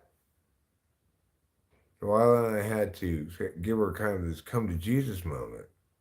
Things went way downhill after that. But she needed to fucking learn what mattered, for fuck's sake. That's not how you love somebody. So, I've been through all kinds of crazy shit in life. I can't believe there really 20, there was just, I can't even read. I think it says 27 people. Are there really 27 people here? I find that hard to believe. There'll be 27 people here this long into a, whacked out mushroom stream. Seems impossible, but I guess that's just the new reality is sometimes you get this rush of people from the vertical stream, sometimes you don't. I can't really predict anything. Like, I've been trying to be like, well, does it seem to peter out over a certain number of hours, or it's just completely unpredictable? So anyway, so she wanted to be more authoritarian. She was under the mindset that children needed to obey adults and not question and not challenge what they're saying at all, blah, blah, blah. And Delilah was like, the fuck? I'm Eric's daughter. I'm also an ESTP. And T.I. Tool, the fuck? Once you hit teenager, it's exactly the same with me, too. I was very cooperative child until I hit puberty, at which point I was just like, the fuck? Anyway,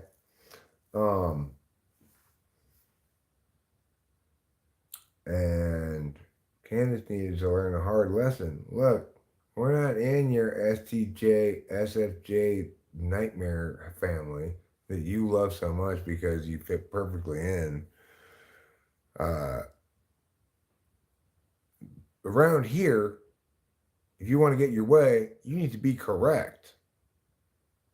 And that's it. If you're wrong, in every single instance, I will obviously side with Delilah. I will not, hey, just back me up here, at least in front of her. We're not trying to put on a show. Every specific thing can be adjudicated on its merits. I don't need to somehow deceive Delilah that we're on the same page. We're not. I disagree with you because you're wrong. She didn't get that, right? She's anti-polar and it just like boggled her mind that singular matters could be determinate, rather than some vagaries of interface and traditions of, hey, we don't have to determine things as long as we're putting on the right face for the kid. We have the right intentions, and we may not always be in agreement. We do that behind closed doors. Why is my daughter not an equal part of this whole thing at all? It's insane, right? How is she somehow not incapable of this conversation that we're having? I'm perfectly capable of it. You are very obviously not capable of it. And by far the least capable person of any conversation of all of us in the family. So, the idea that you should be your opinion about things should, Delilah needs to go, okay, well, you're the adult, you know best. I mean, it's like Japanese thing, like, well, the older person knows best because they're older. Okay, but that person had a serious head injury in childhood and they're in a wheelchair like this. But they're very old. That does not mean we should listen to them.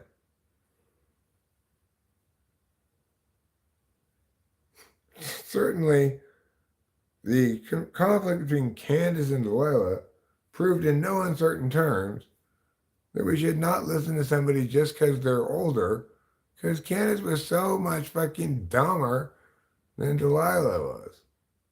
and wronger across the board. And she's still a nasty,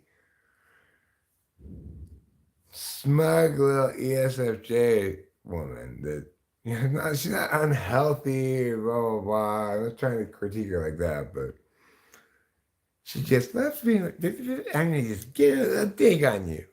She just loves that shit. Fucking awful, horrible. Can't believe I was married to that woman. Jesus Christ. Who wants to be, an actor taking directions from an ESFJ's production of the life we are going to have, or at least look like we're having? Okay? We don't have to actually have it, but this is the life we're going to look like we're having. So you need to follow instructions. Who wants to be the actor in that horrible play? Oh, I gotta trust this director. She clearly knows how our lives should be. I don't need to have my own thoughts or opinions about this. It's fine. I can trust that Candace knows best about how this and all families should be. She's very wise about such things. Why she puts up signs that say things like, the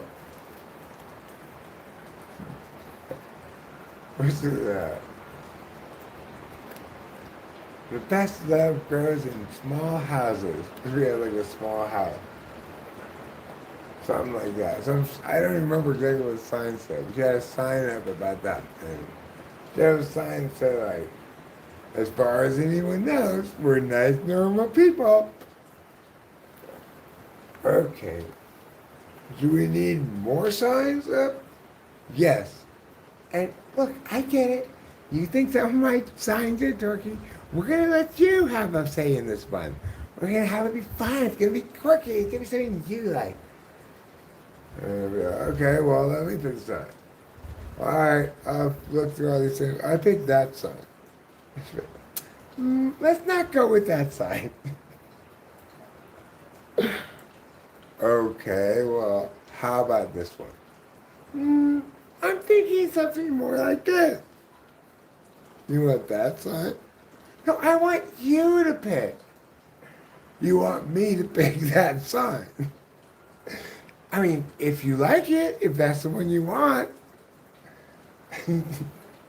Obviously, it's not. I told you I want that other sign first if I have to have a sign at all. I don't want any more signs on the wall, but I know I wanted that one. And barring that, this one, and definitely not that one that you want me to pick. But you do want that one. It's okay. You do. I don't though. But you do. All right, fine. I want that sign. I love that sign. I was born to pick that sign.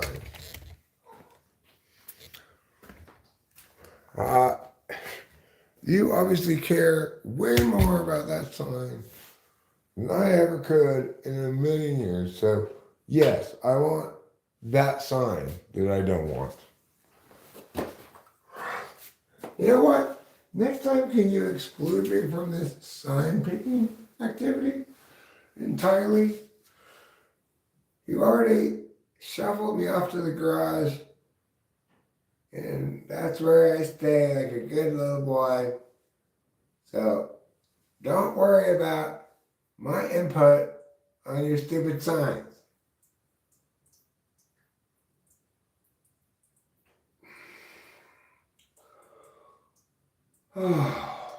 Horrible signs.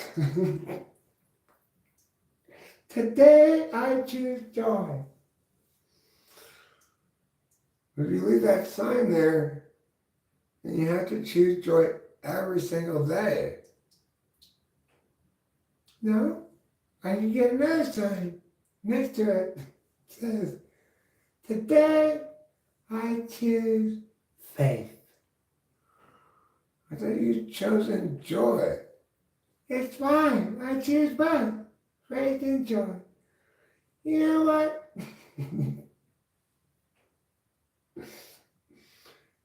You know, a home and a garden grow more than fruits than people. They grow memories and love.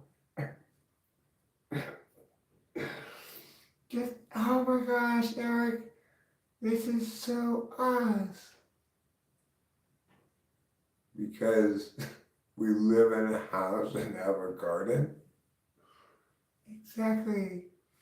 And then houses and with a garden, they don't just grow plants and people, they grow memories and love. Just like us. Please don't explain why you're picking signs to me again.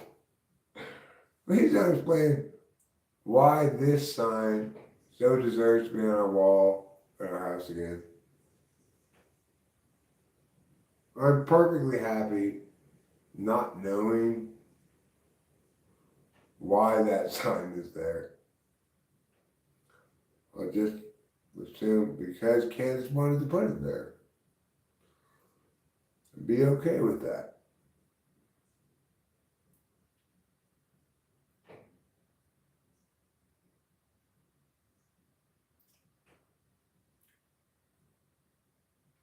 Mine's like parachutes, only function when open. Okay. Does anybody have any, carbon monoxide? Oh, fentanyl? Something quick acting? Anybody?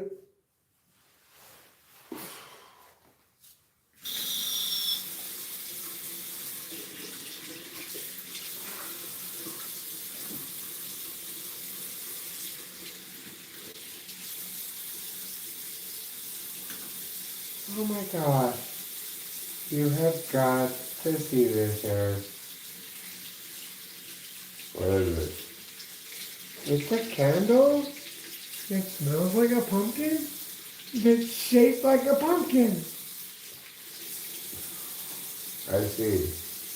That's not it. Wait for it. It's also made out of pumpkin.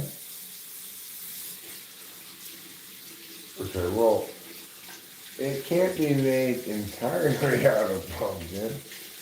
But it's mostly wax, but there's pumpkin in it. Okay. Well, what did the pumpkin do in the candle? It's pumpkin. I know what it does. That's why they're pumpkin candles. Because they have pumpkin in them. Alright, so it's a candle that looks like a pumpkin, that smells like a pumpkin, it has pumpkin in it. I mean, oh my gosh, that is such a clever idea. I wish I had thought of that. You wish you had thought about a pumpkin-shaped candle that smells like a pumpkin that has pumpkin in it? I mean, look how adorable it is. It's a little pumpkin.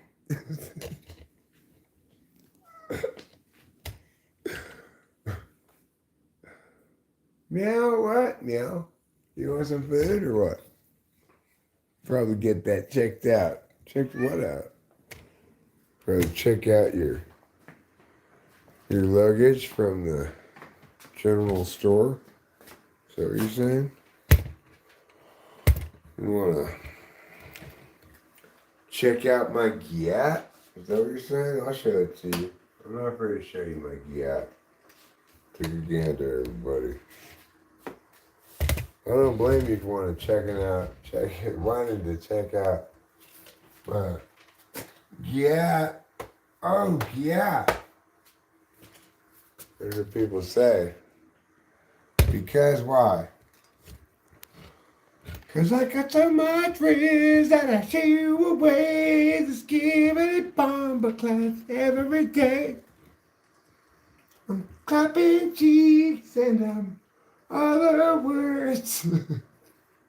Things that young people say.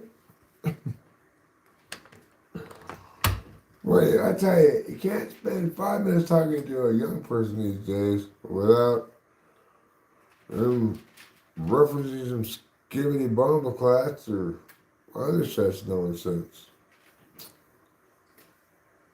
Accordingly, I've begun carrying around my No More Slang pamphlet, which I hand to young people I see going astray. It informs them of the dangers of slang and the importance of adhering to what I like to call God's English. It's proper, always grammatically correct, pays attention to diction, it's fine to make up new words, but some of them it's not okay. Bomboclats is fine. I like that one. Skibbity, I like that one. Clapping cheeks, I'm not liking that so much. Seems a little bit vulgar.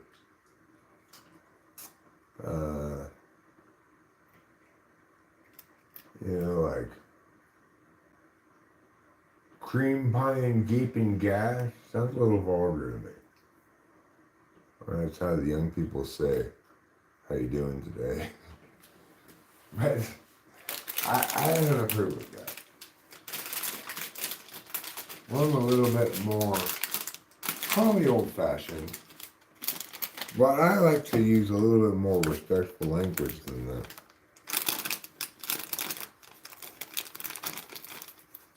Like, it's generally not polite to mention to a woman when her gash is gaping. Just pretend like it's not gaping.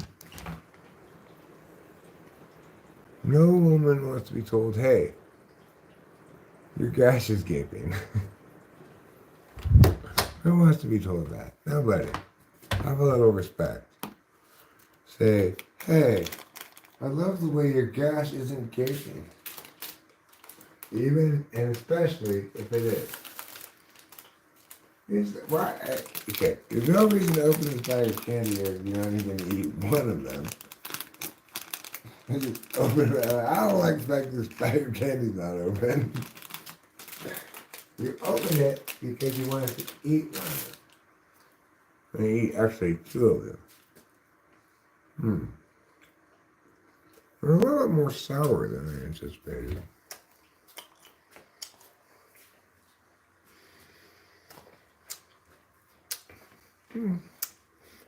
Green apple rings, right? Expect them to taste like Jolly Rancher green apples. And they more or less do, but they're kind of this sour stuff on the outside of them. I don't like. I can get through it quickly enough with this, but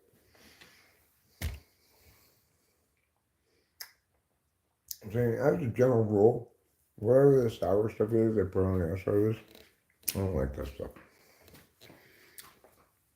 It's too sour. I'm down for sour, but not that sour.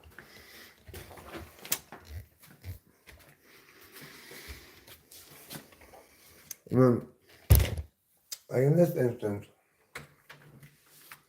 it's actually quite well used.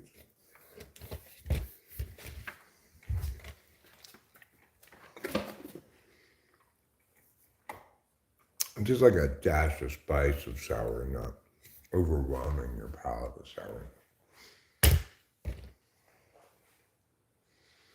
You can never get too sour. Oh, Parker's heart. You always think everything is about sourness. Don't forget about tartness. Okay, tartness or sourness. We should try something hot. Yeah. Or maybe we should try something sour. Yeah, for sure. That's your solution to everything. Okay, but have you considered tartness? Well, this is why I choose not to hire you as a consultant to help troubleshoot problems that need solutions for the chart, because there aren't very many problems in the world that need a solution to tartness. You can see why I have a problem here. You do have a problem. I suggest tartness. Ba-da-ba-ba-ba-ba. Classic pucker tart. Oh, pucker tart.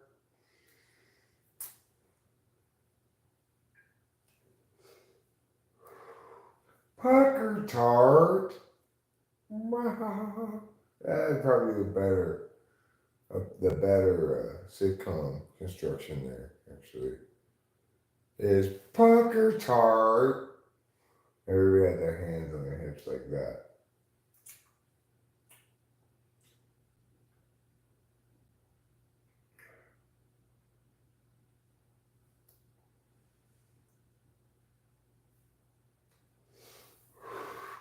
And after pucker tart, with his hands on the hips, and he goes, I guess I wasn't sour enough. And you have your classic sitcom. So he still doesn't get that sourness isn't the solution to everything. And the audience howls in laughter. I can't believe he still doesn't get it. Bob, did you get that? He still doesn't understand. He doesn't need more sourness. It's not the solution. Oh, it's hilarious. That pucker tart, it is so hard to get through to him.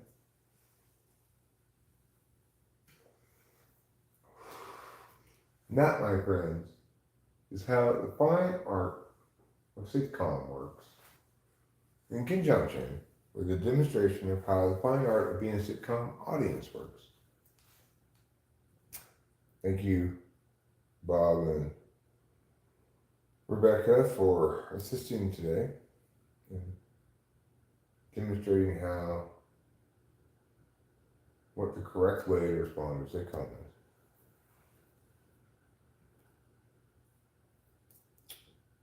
You're welcome. Thank you for having us. Yeah, thank you so much. Okay, bye now. So I hope we've learned today.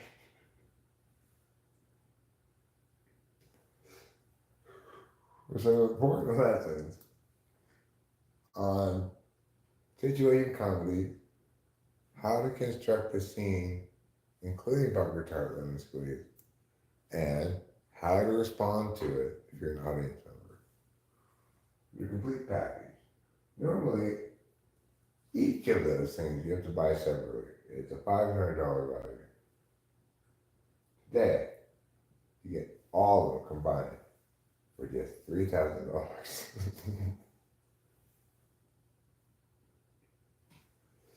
So, that may or may not be a very good deal. I'm going to trust your wisdom as a consumer to decide.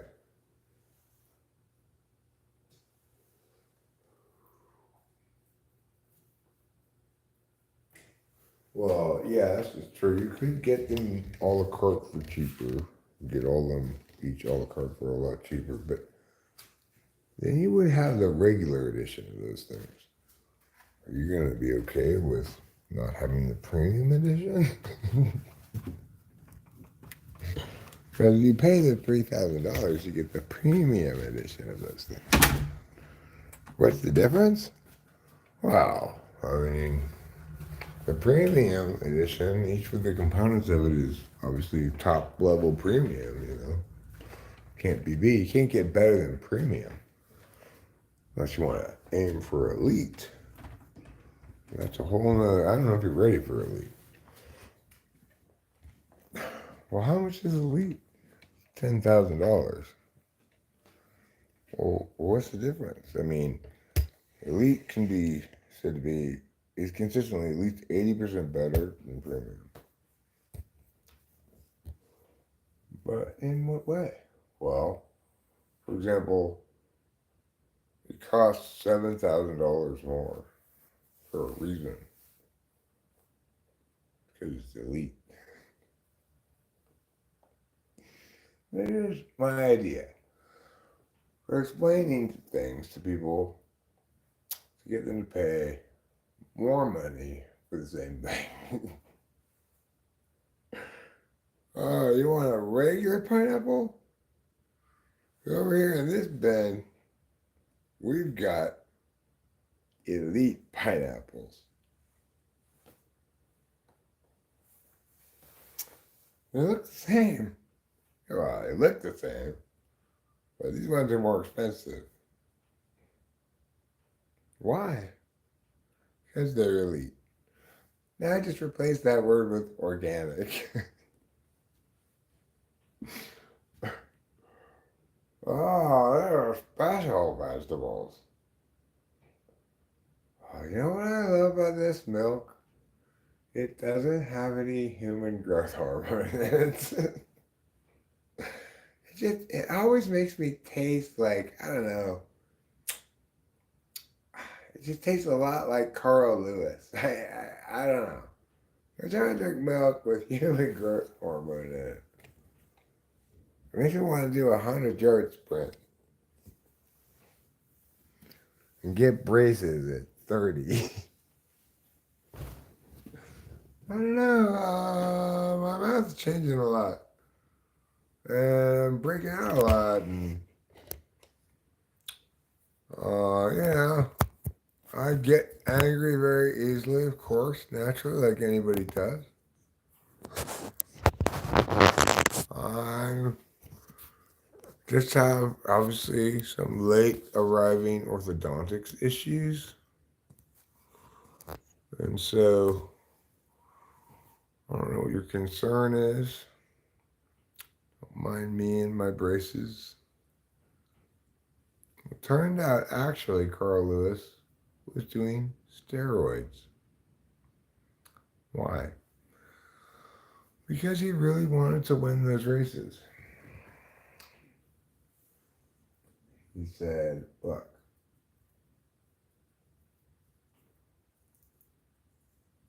just like no pain, no gain, right? No braces, no races. That's what he was thinking. But instead, he got caught. And he took away all of his gold medals. He said, you can't have your gold medal anymore. Because you didn't really run that fast. You were just pretending. It's like, for fuck's sake, I took all those steroids and everything so I could win those races. It like fucked me up physically. I sacrificed everything for those gold medals. Are you gonna take them away from me? That doesn't seem very fair. And then the Olympic people say, well, you cheated, you cheater. I said, how is that cheating? I just took a bunch of steroids. I said, well, that is cheating. Well, why? Because we don't like it. We don't want everybody to take a bunch of steroids just to keep up with you. Well, I took a bunch of steroids. I know. We all know that. Never mind. We're done talking with you, Carl Lewis. Just give me back your gold medals.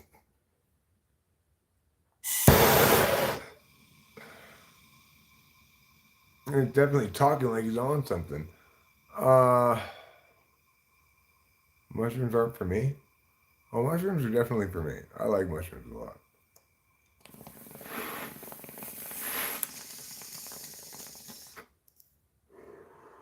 Of course, the thing is here, there's no way I'm I'm sleeping probably this evening, tonight, this morning. We got a typing session at 9 o'clock, so probably just pop another Addy here pretty quick. You know, I'm not even remotely tired. I don't actually feel like I even need another Addy at the moment, so I'll chill on that for an hour or two, but then I'll break one in half, stick a half between my cheek and gum. No spitting though. No spitting because that gets rid of all the delicious flavor. All right, I'll admit it. Yeah, that premiere, it's Kevin. I scheduled it. I was smart. I scheduled it at the right time. Scheduled it at the same time that I have to be typing Elaine. So, what does that mean? I can't be live streaming then anyway.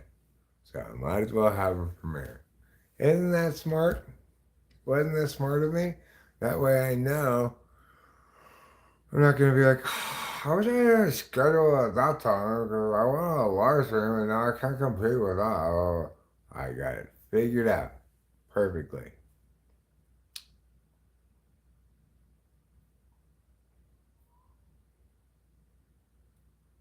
Boba Fett, are you and Sleazy Juan having a fight? If so, Sleazy Juan, please try not to be too mean to Boba Fett. You know.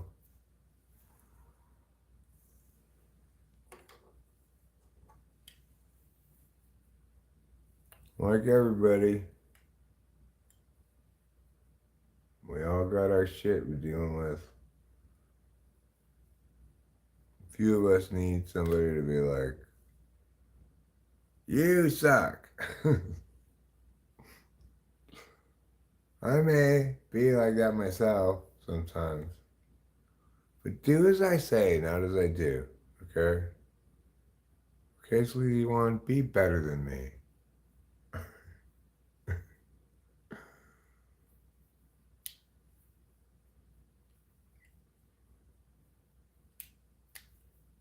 Oh, I see. He's been trying to start chapstick.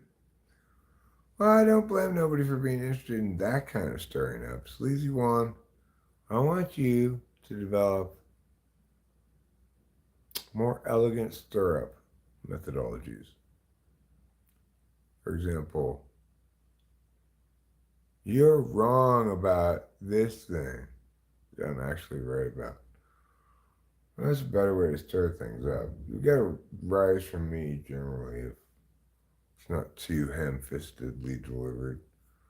Well, I think you're wrong about, yeah, Eric.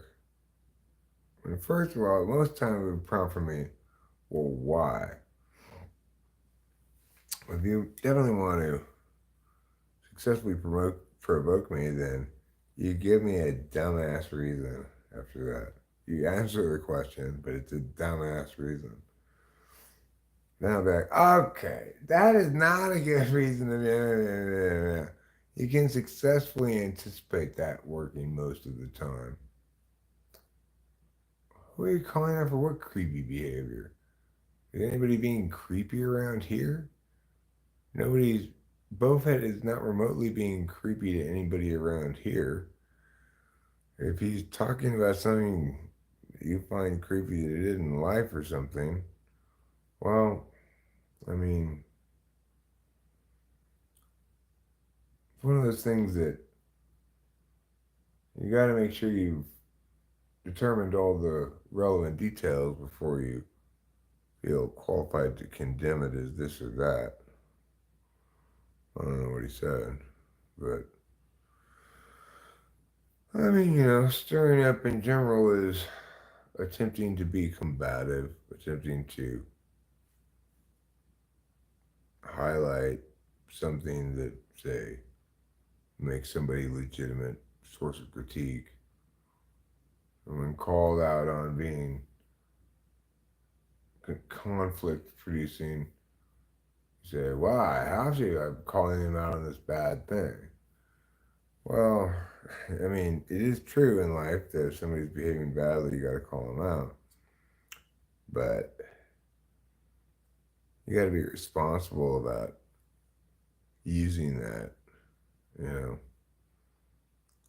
you got to make sure you can establish for sure that there's actual wrongdoing of some kind.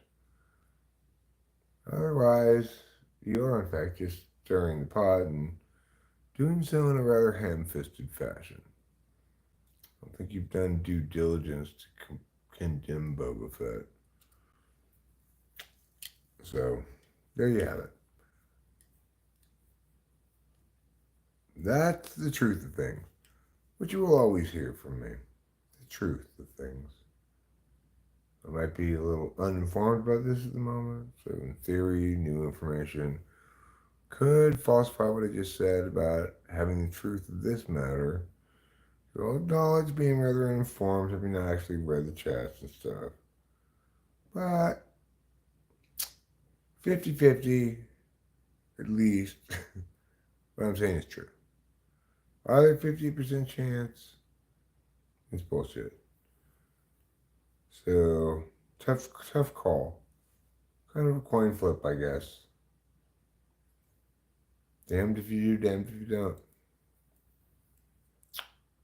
And that is one to go on. So, why am I getting involved in Mia's conflict with Mia? I'm just going to get mud on me. They're already getting mud on each other, or at least he's trying to get mud on whatever. I just stay away from that. Now, all of a sudden, I've got Sleazy Juan concerned with me.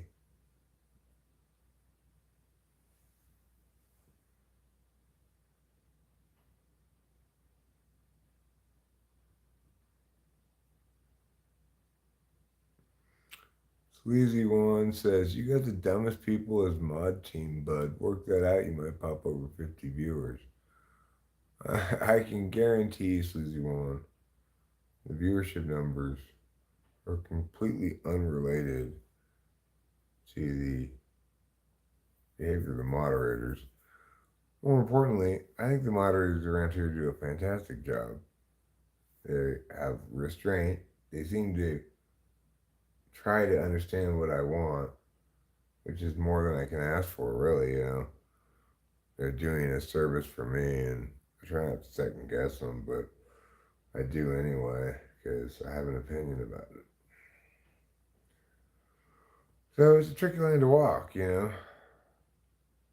For people who are willing to take on, shoulder some responsibility, along with some expectations, mostly that they not use their power too much. But then there are other times when I was like, well, you should just ban those people right away.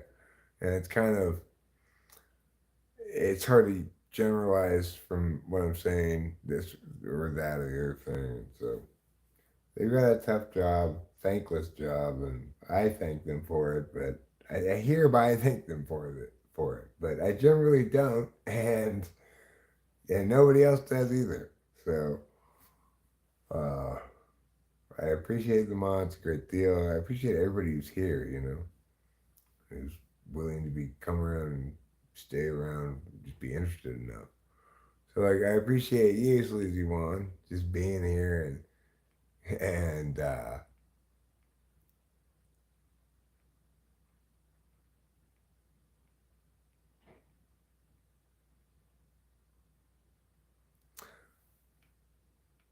okay, well, I'm not trying to bad talk you for calling people out on BS. Okay, if you want to call people out on BS, you're certainly welcome to do that, and I have nothing bad to say about that.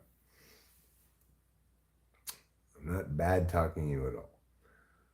I realize after I walk down a certain path that I don't know enough about this to have any kind of certainty about it. So that's when I realized I need to backpedal.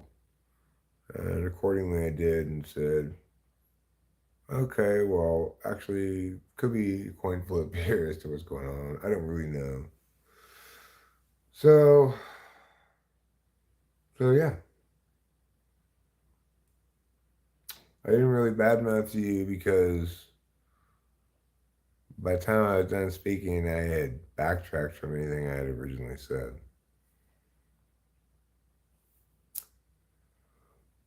And even what I was really saying wasn't badmouthing you, but it may have been inaccurately portraying you in a situation that I didn't adequately know enough about to portray you as anything more than the other. So,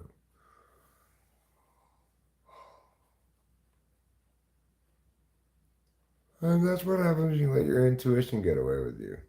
You know, it's like, oh, I don't need more data. I can intuit what's going on here just fine. No, you can't, Eric.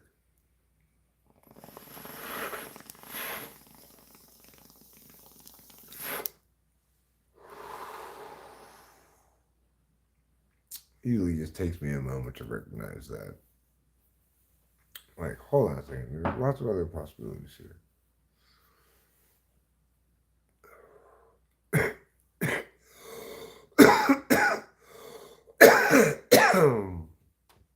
Ah, boy. That's a lot of smoke.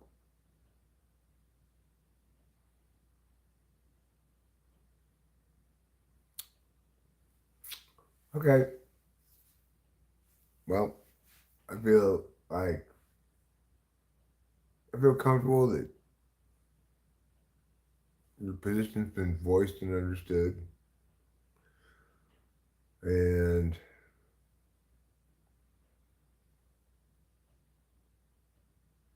you're certainly entitled to it.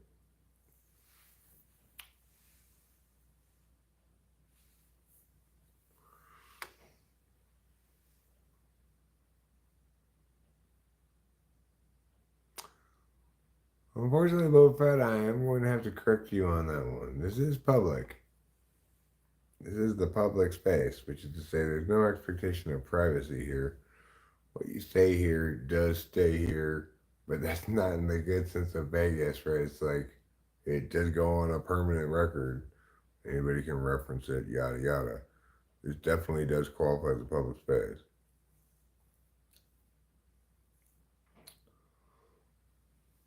So he's right about that. Um, wouldn't even cross my mind to say he was right about that, except you chose to be explicitly wrong about it. Just to state something explicitly wrong about it, you know. At which point I have to correct you. You leave me no choice.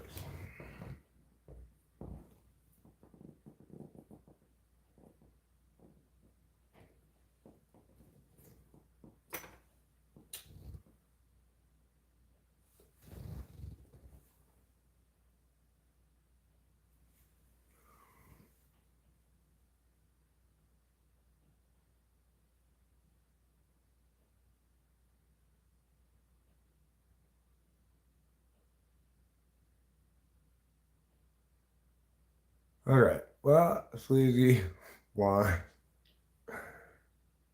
I okay. I don't know why I'm engaged in this topic at all. It's not my concern. Why am I getting involved in this business any further? I just not get involved in it at all. Not my business, not my concern. Boba Fett and Sleazy Wan are both big boys who can deal with things themselves.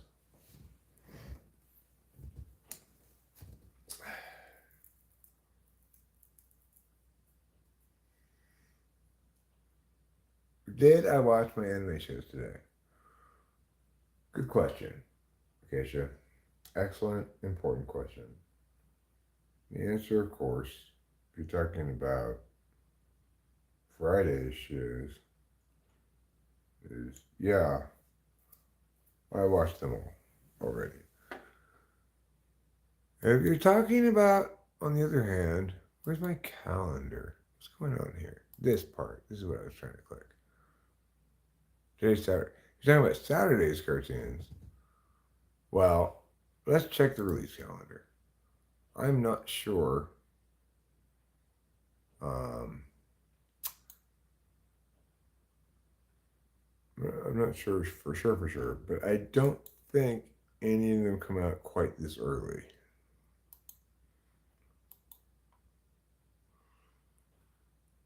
Yeah, the only thing that comes out this early is Firefighter Daigo, which I don't watch.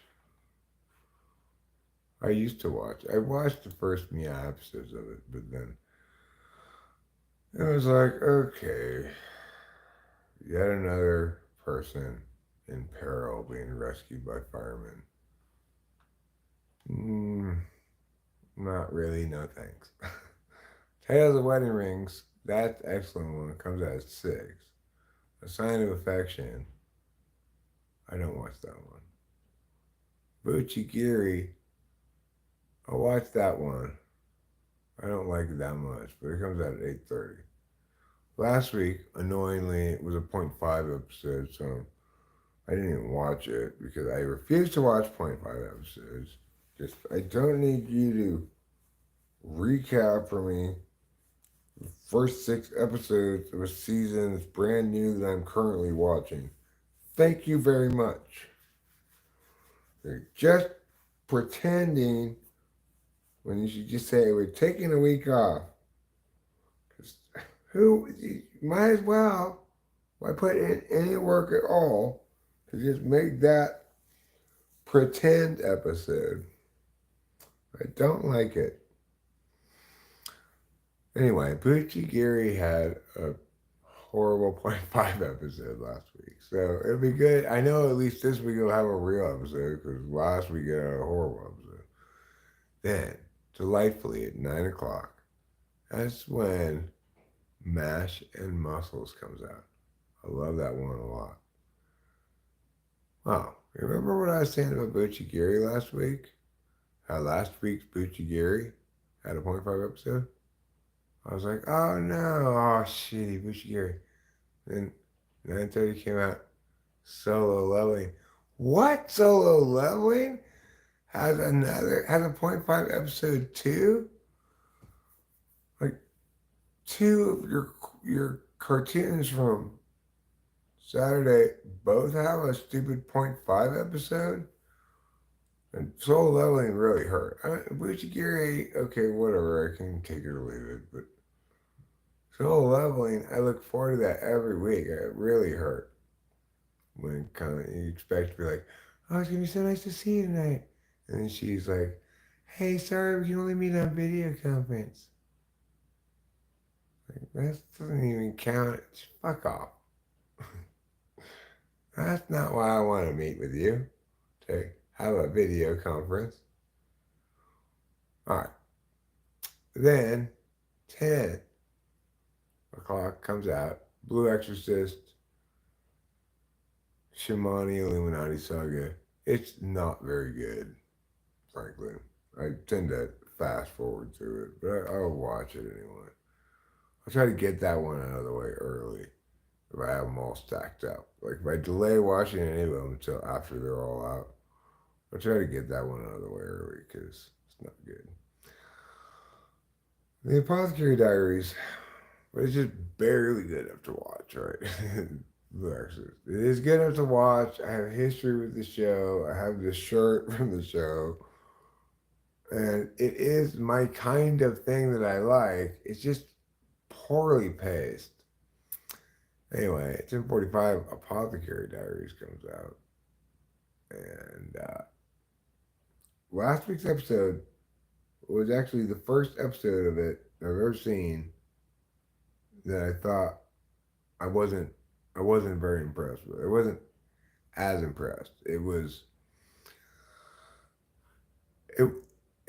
be, it's hard to say how I would think about it if it were in a different cartoon, but it just seemed like a little, like it didn't reach the level of greatness that the other episodes have reached. So, didn't seem to affect its 5.0 star rating. I don't think it should. It's a brilliant cartoon, but last week's episode was a little meh. At 11,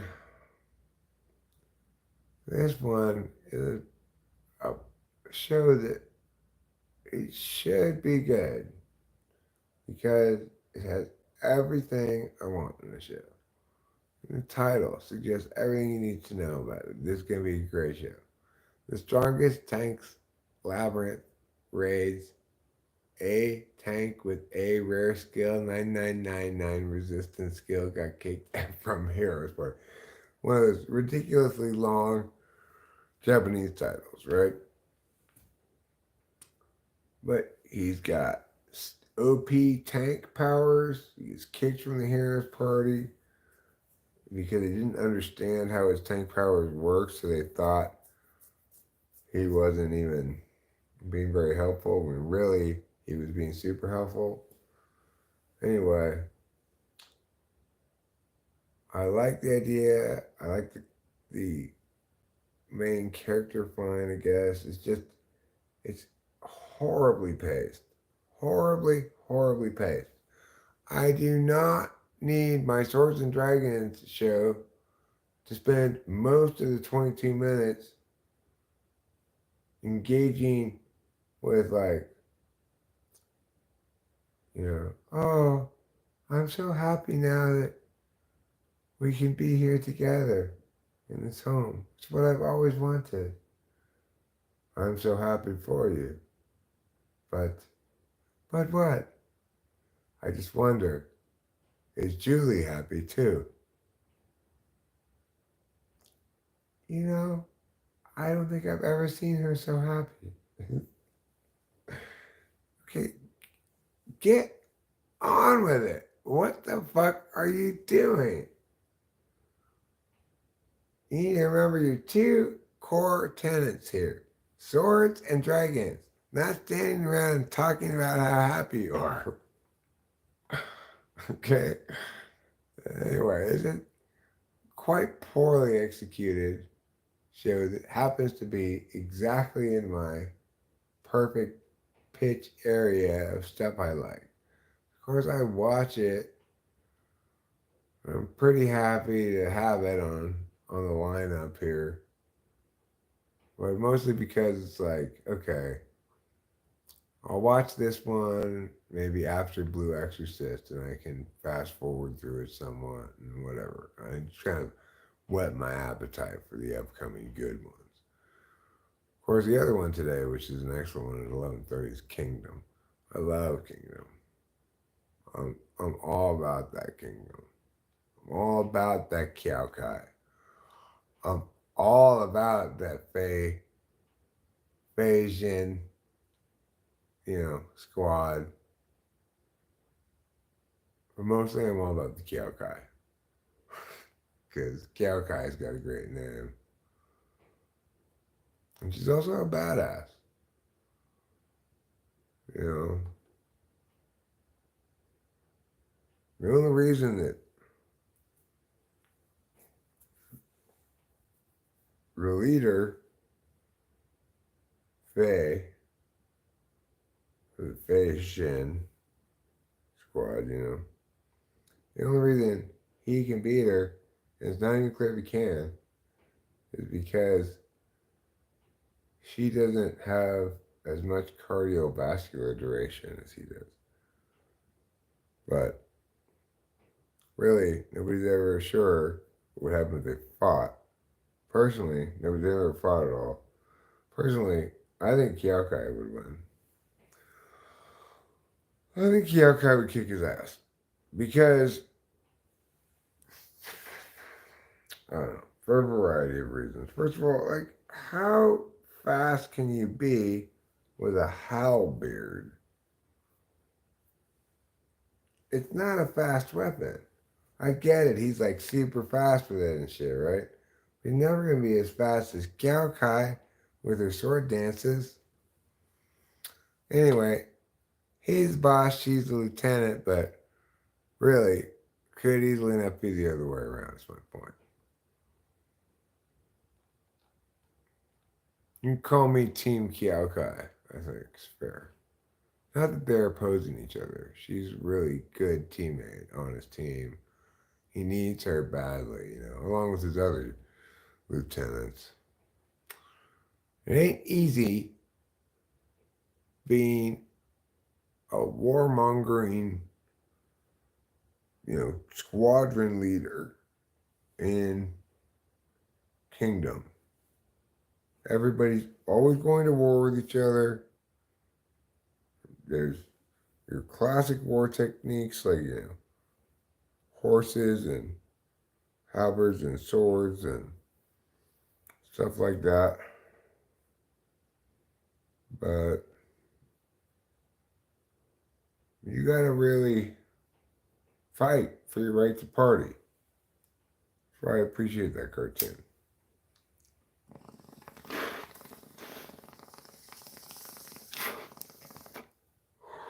Every day, I feel a lot like Kai. A woman in the military, there's almost no women. And she's got to make it clear to everybody, hey, I'll whip all your asses. You could all come over here and try to get me. And I wouldn't do you a damn bit of good. Because I'm fucking Kai, alright? I got sword dances with 2 swords at the same time that'll leave all of you chopped in half before the first bar of an imagined melody is complete. So all y'all motherfuckers better respect. Maybe a little different because they got boobs and a gaping gash. But I'm Kai. Alright? Don't forget it. Of course, Kai is very introverted, doesn't talk much. I'm speaking for her. I feel like she needs an advocate. They don't fuck with her, of course, obviously. And it's not just because their leader, Fei Shin,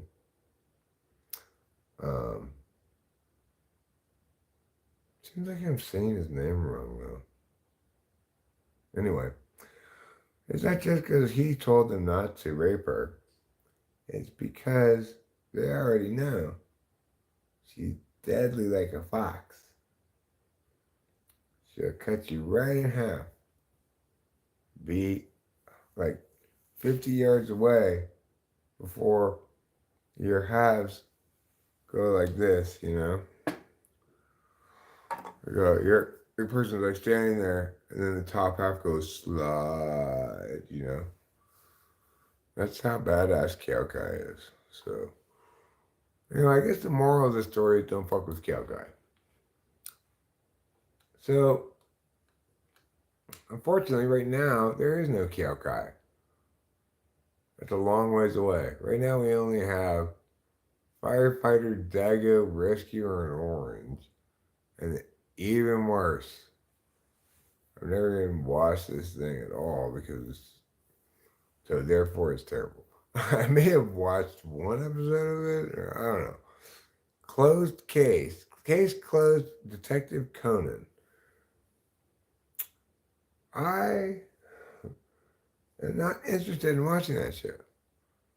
So it's just saying to me, a reminder, you don't get to watch cartoons yet, Earth.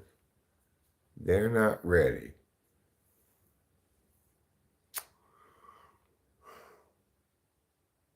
Well, you can't consume something that's not ready yet, obviously.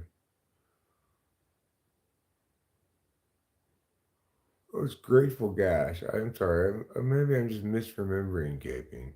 That's what you call your ex. Gaping Gash? That's what I call my ex. Are we talking about yokai, like Japanese folklore? I'm not talking about yokai. I'm talking about the cartoon Kingdom. Kai. The lady's name is Kai. I'm not sure how it's spelled, but that's how they say it in the show. Kai. That's her name. And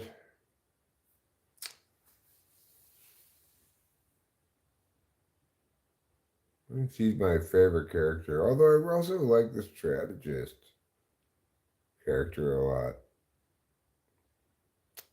It's got a lot of great characters. Kingdom's a great show. It's got a lot of seasons too. It's like in its fifth or sixth season. So if you've not ever watched Kingdom and you want an excellent anime to binge, you're welcome. There's a gift for you right there. You got 5 or 6 seasons ahead of you, Kingdom. When they're full seasons, like 24 episode seasons. They're not like half-assed seasons. So you got a lot of magnificence in front of you because it's spectacular. Have I seen the live action Kingdom? I have not. I cannot imagine that is a good thing.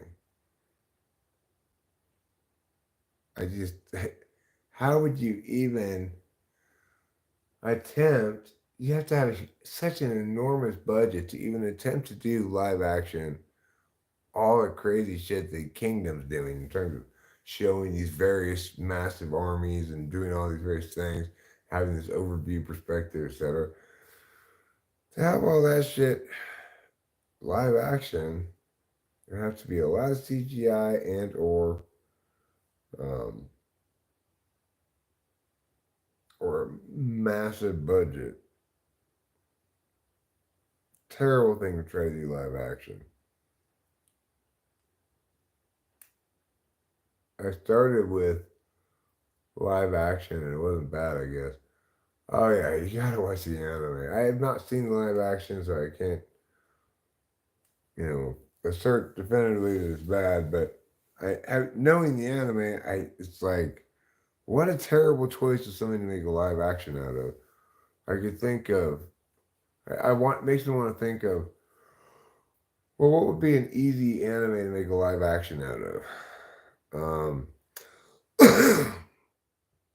Because as far as I can tell, like Kingdom's about as bad a choice as you could possibly come up with for a live action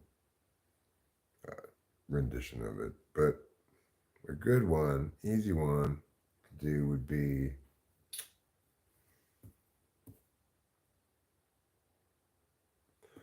like Frieren, Journey's End would be way easier to do as a live action and potentially a lot more powerful rendition of it. It's like it could potentially get to be an almost equally powerful rendition of the same story without requiring too many the special effects would all be like for the magic and stuff. Uh, you don't have to build a bunch of armies. You know, it's got a limited number of characters and a lot of stuff that happens is walking, finding things, solving problems that aren't super heavily dependent on either masses or huge CGI. Like if you wanted to make a feature film, first of all, Kingdom's way too long to try to do anything else into. If you're trying to do a live action one of it, you have to go through all of the seasons. I can't even conceive of who thought that was a good idea. I don't know. But it's like, I think about it like, well, which anime isn't a better one to choose to do that with than Kingdom? Just about any anime that isn't about armies and a bunch of crazy battle scenes and stuff, it'll be a lot easier. And Kingdom has God knows how many characters in it.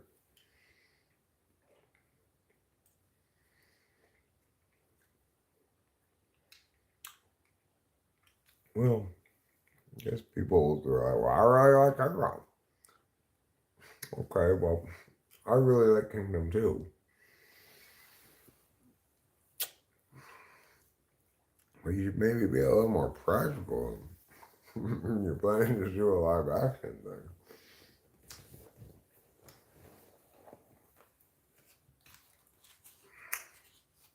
No, you don't get it. I really like it though. Alright, go do your live action thing.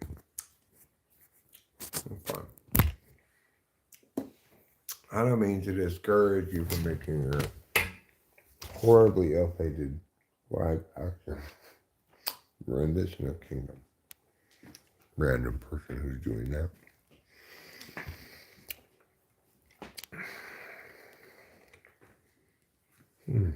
I'm not sure when people want to do live actions of anime at all, really. What's the point of it? They're never going to be as good as the anime. It's like,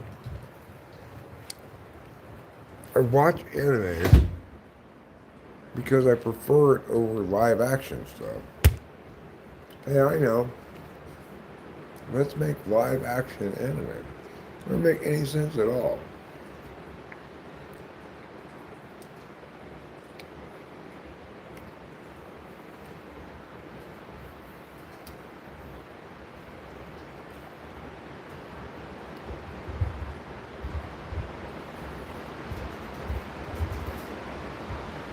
Wow, it's windy.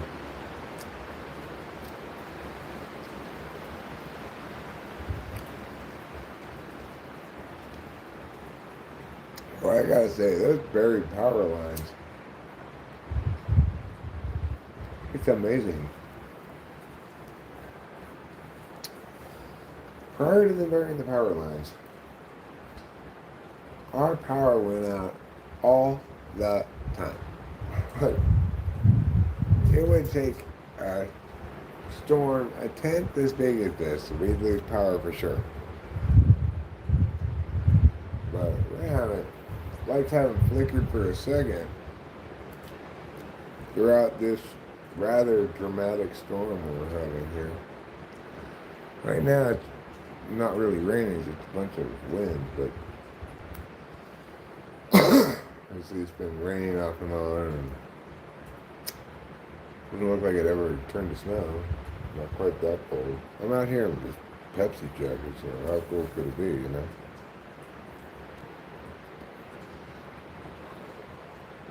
I mean, I'm cold. Don't get me wrong. I regret coming out here with this Pepsi jacket. When I'm huddled by the door, is that some added warmth can be found in the door frame. Ay, ay, ay. Oh my God. Okay, I have to go inside. That wind is absolutely frigid.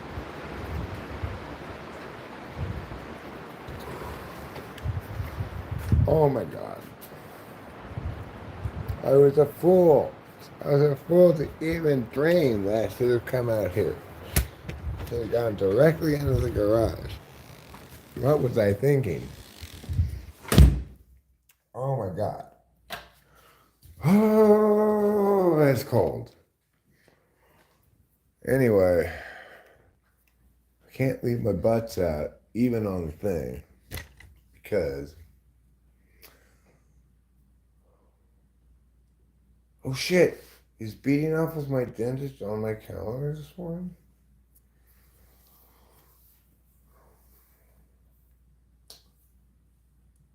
Guys, I gotta go. I'm just joking. Anyway, hi Caroline. Good morning. Nice to see you. Ooh, fireworks. There's some fireworks. There's some fireworks. Everybody look at all these fireworks.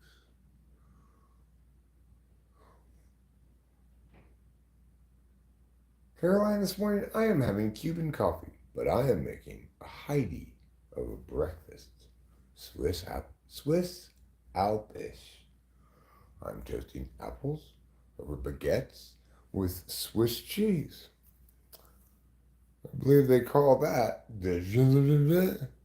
That's the name of that that breakfast, as they call it in Europe. Apparently, it's Europe's third most fanciest breakfast.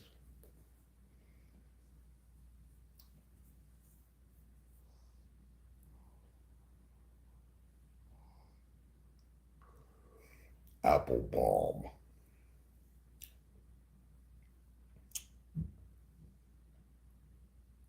What are you doing with that udder balm?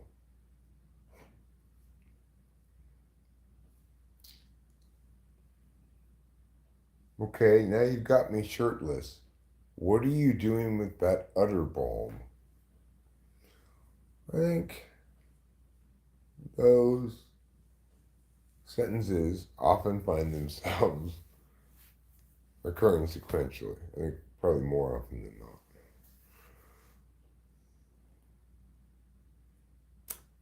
You know, in general, the first sentence is, okay, now you've got me shirtless.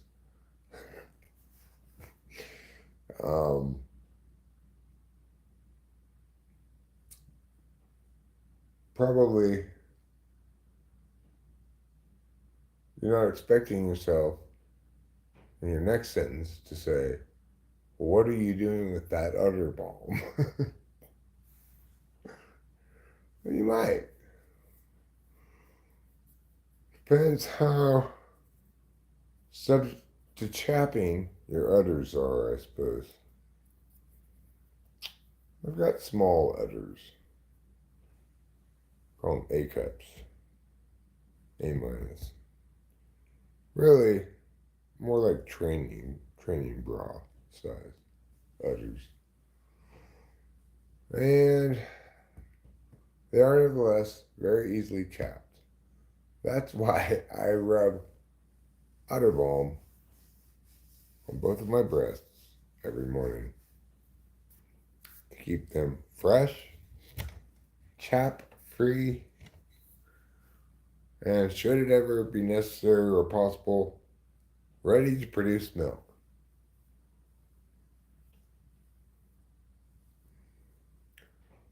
Yeah, my breasts aren't tough enough to make it through a day without udder balm, sleazy one. I'm not scared to admit that. I don't think that makes me less of a man. Yeah, I need udder balm for my breasts. Okay? I'm a modern man.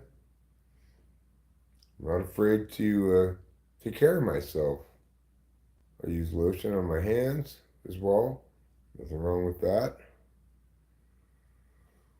Of course, I got a rich scrotum cream that I rub in every Thursday just to keep scrotal flesh robust. Hi, Jan Jankowski. Are all Polish women stunners? Oh, that sounds feminine, huh? Sounds kind of feminine, you think? Yeah? Well, do you think it's feminine that I massage eucalyptus into my scalp? Is there anything feminine about that?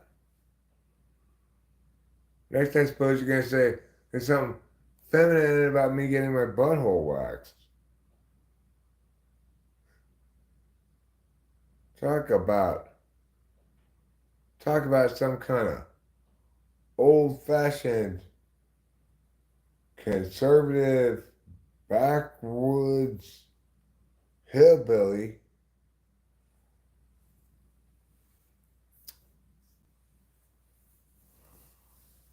What I'm saying to everybody is, yeah, I'm super manly, and yeah, I use udder balm on my breasts.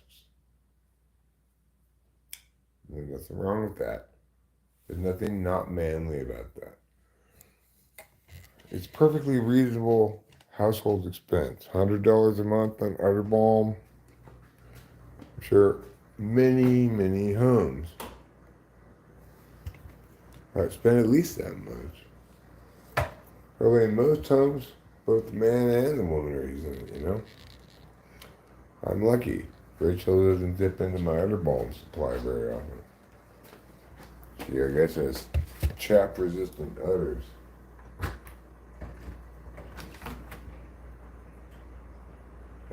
Outside's not any less cold than it was when you stopped this cigarette short because it was too cold.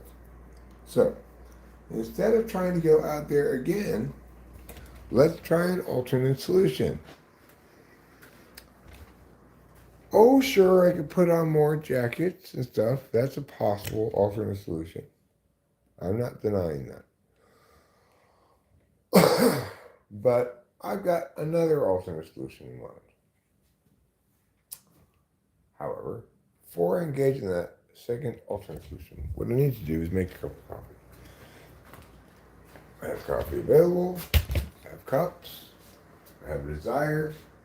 Let's make it happen. Let's make it happen with action.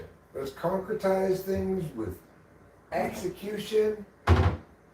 Let's render our being in motion. Here we go.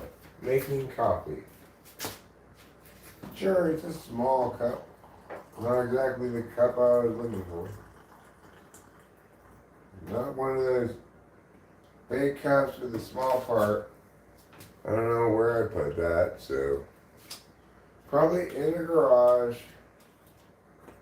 And I'm a big dummy. Anyway, I couldn't find that cup. And I sort of subconsciously, tacitly looking around for it for a while. Why I didn't have coffee yet. I kept going, well, where's that cup? And I get distracted. And, wait, coffee, where's that cup?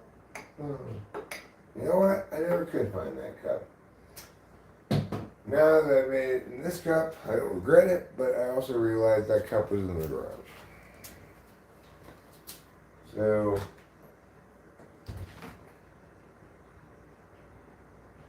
the important thing is that I made a cup.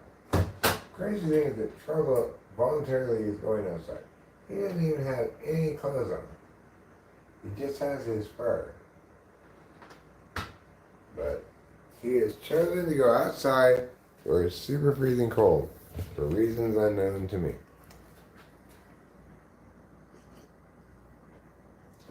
I've had to hot coffee. Okay, now, what's going on here?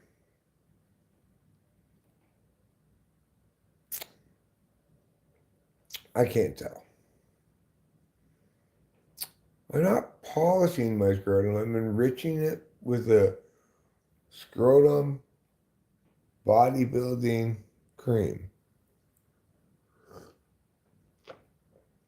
It's kind of like line reducing cream you put on your crow's feet, except instead of reducing the wrinkles on my scrotum, it highlights them, it magnifies them, it makes them shine a little bit more. We wouldn't technically call it polish. It's a skin building and enriching cream of my own design. It's cruelty free, but made entirely out of animals. However, we don't test it on animals, is the point. Yes, it's made out of animals.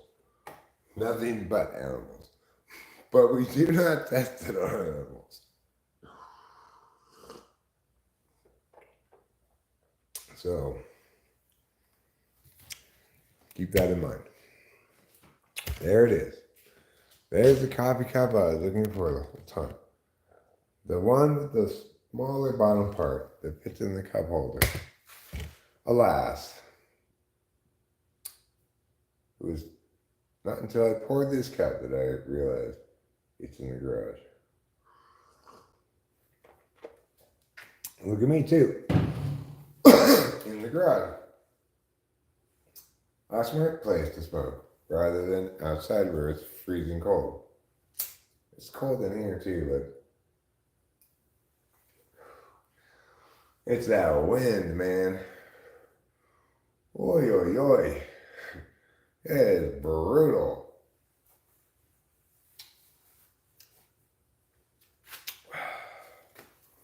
And the wind whips us through, there's no place for the old. As the Pogues once said, to quote the Pogues. When I like to quote the Pogues without getting copyright violated, it's so vague, right? You can't use any of the lyrics or words from anything without running potentially afoul of copyright. Um, well, what if I'm quoting them? Like, to quote the lyrics of Mia, is that copyright infringement? Can't possibly be. But I'm impressed and gratified and think it's a good thing the way that YouTube can successfully identify you covering something just by recognizing the melody slash rhythm, you know?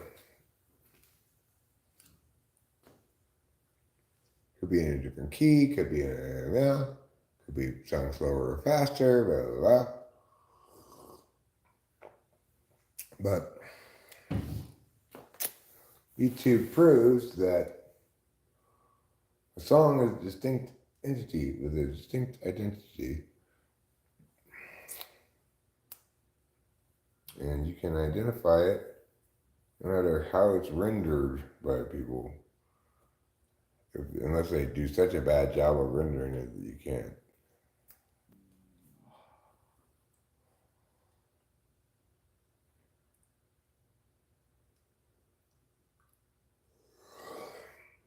Big yawns for little Eric.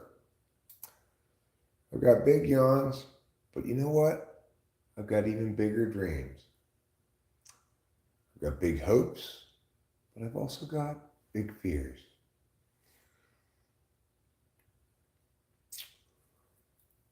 I've got little wishes and also slightly bigger wishes, but not too many gigantic wishes. Except for one that's pretty big. You might call it gigantic, might be humongous.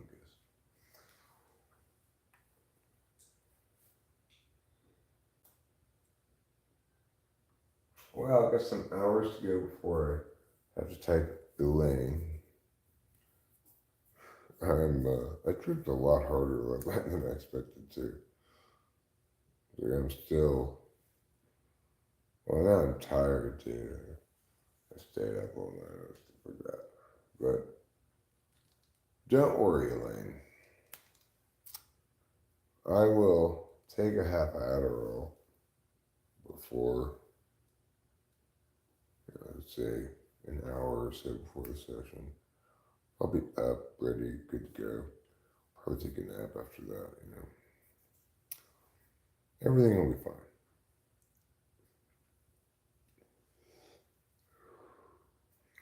Everything will be fine and dandy.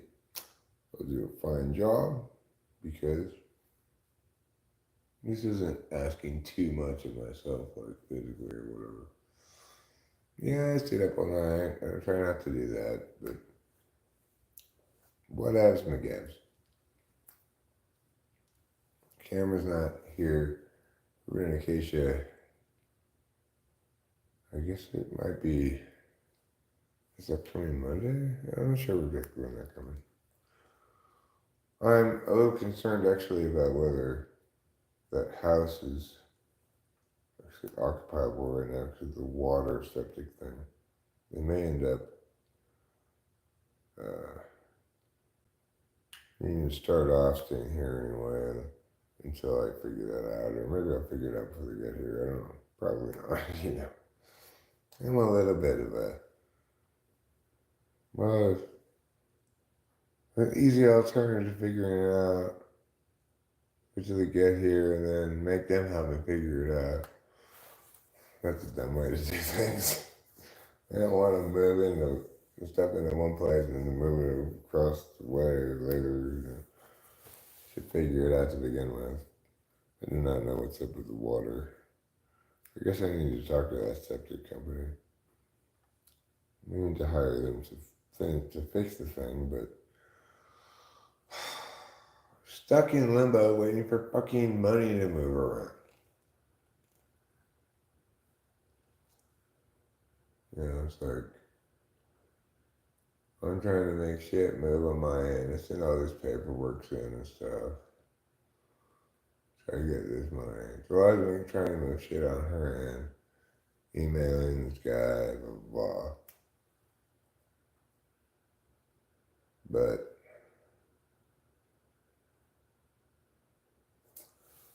you know,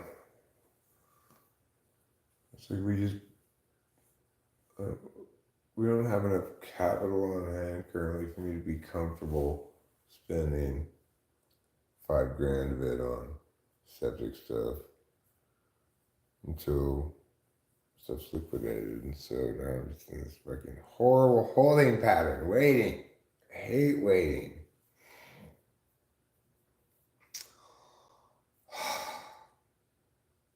Like, I would love to actually begin buying a new house, but I can't. I mean, we could, but I don't like to, we need plenty of cushion of capital. I don't want to get too tapped out at all.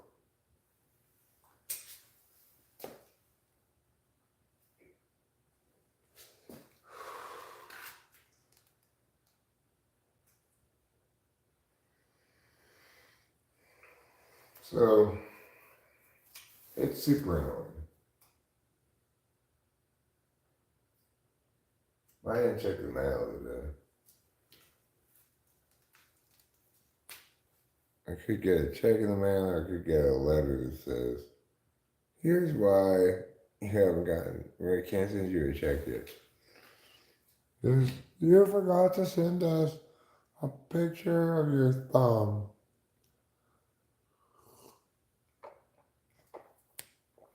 Okay, here's a picture of my thumb.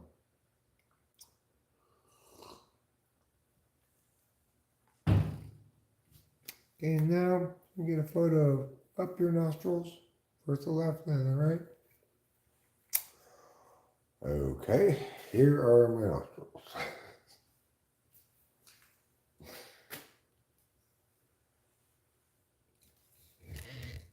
It's not that we don't believe that you're you. We do totally believe you're you. But there's certain paperwork we gotta do, to confirm that it's me. Well, yeah, just to be safe. Let's see. Because, sometimes there are multiple family members and there's conflict over it and stuff. I'm the sole named beneficiary of it. Well, we gotta do the papers we gotta do. We need this paper and that paper. And guess what? What? We also need the other paper. Anything else? Yes. We'll also need your meow paper and your meow paper. I'm pretty sure I sent you at least some of those papers already. I know I didn't do a great job of putting all the papers in, but I must have sent some of those papers already. Let me check here. Oh, actually, yes, we do have that. We have paper meow and paper meow. Okay, great. So how many more papers do I have to send you? Horrible.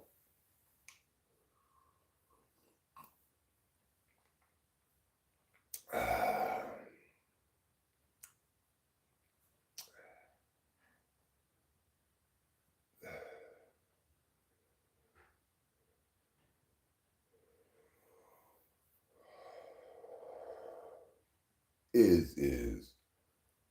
To be an is guy means you're all about them Lincoln verbs. I'm all about Lincoln verbs, motherfucker. It's just be verb after be verb. Is, dog. Well, meow to you as well. Mr. Man.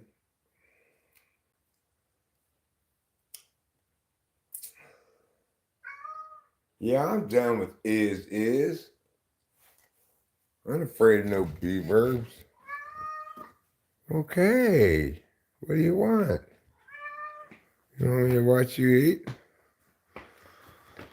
Alright, I got nothing better to do. Whatever.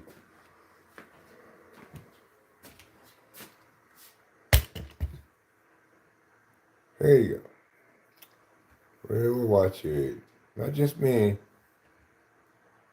but 21 other people will watch you eat.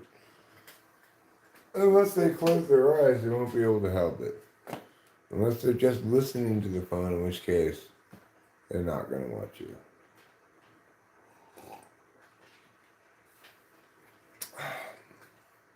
If I were watching this, I wouldn't be watching it, but I'd definitely not just be listening to it because I want to engage in the chat. However, this particular live stream did not have a high chat rate. Not a lot going on in the chat, at least right now. And so, I wouldn't probably be watching this live stream at all. I mean, I could be, conceivably, if I were still in the habit of sometimes watching my own streams after I make them. But I never do that anymore. I used to do that almost never anymore. I guess like if we have a long drive, I might be down to listen to a recent one or something, but I'll probably get tired of it pretty quick. Because my experience of them now is I remember sort of vaguely certain parts that I think are good. Maybe I remember specifically a topic that I thought I covered well or something.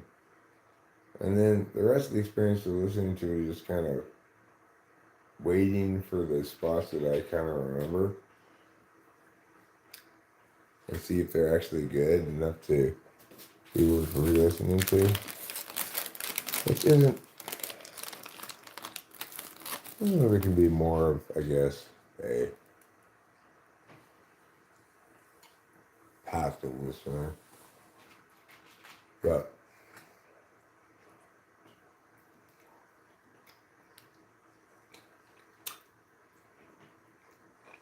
I don't know.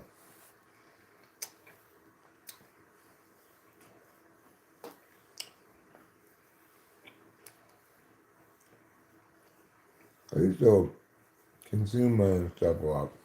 You watch or listen to it.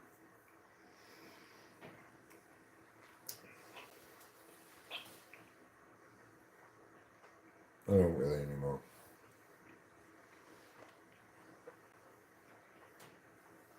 So I listen to my music occasionally. When I'm not listening to it for a long enough time, I enjoy it.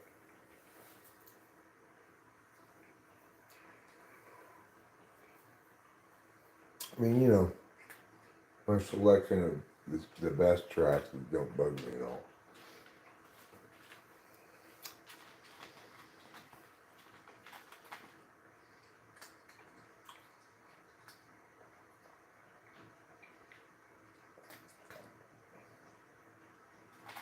Even then, depending on my mood, I mostly hear the inadequacies.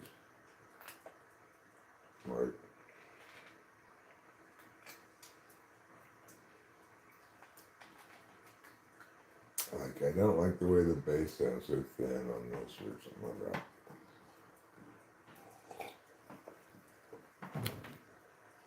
The fact that it made my listen to of playlist means that it doesn't have problems more dramatic than that, really.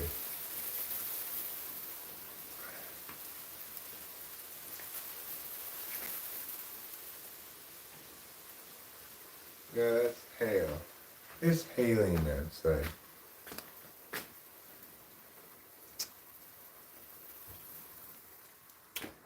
And I'll tell you this much. It ain't hailing no cab.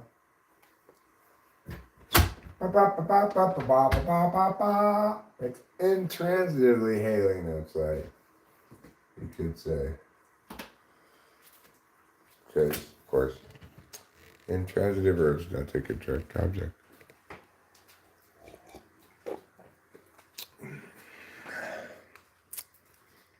So I hope we've all learned a lot today about hail, about transitive verbs, about whatever other random shit I was talking about. One lesson that I've learned is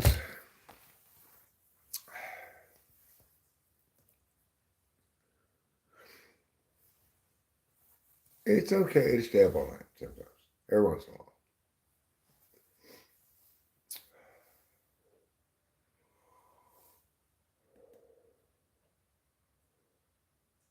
You put your plate down and eat off of it. I do. Shutters back to Eric preparing pizza. East Coast don't get proper sunsets. That's right. The sun only sets on the West Coast. East Coasters have to settle for sunrises, occasionally an afternoon glow. If they're lucky. Boy, I just flew in from Detroit, and my arms sure are tired. I don't think Eric cleans any of that. I don't think I clean any of what?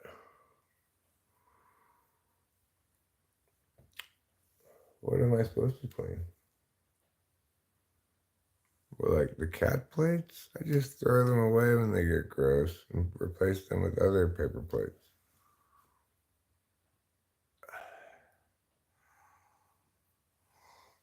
Oh, it's clean forever. It's not that bad. It's not that dirty or anything in here. I mean, we're not SJs, obviously. We don't. We're not like that kind of clean, especially STJ. In other words, we're not crazy about cleaning. It's comfortable. It's not dirty or messy in here, really.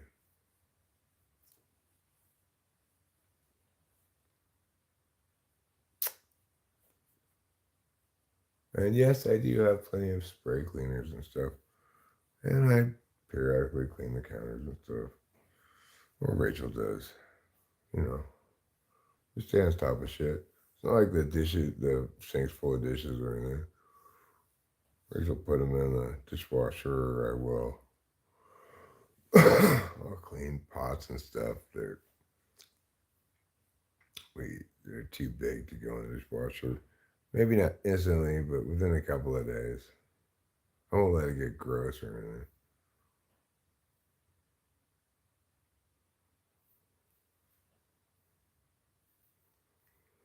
Did I interview that mouse chick? I have no idea what you're talking about. How long has this stream been going on? Well, I don't know. 5 minutes.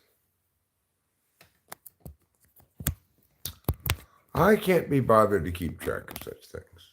I'm sure there's a clock somewhere for you. I have one here, but I can't even read it with my glasses. I don't even want to put my glasses on and look at it, because I don't care. Chris Chapman says, that's more than I would. Ha ha. Cats shouldn't be on countertops or tables. They poop in a box.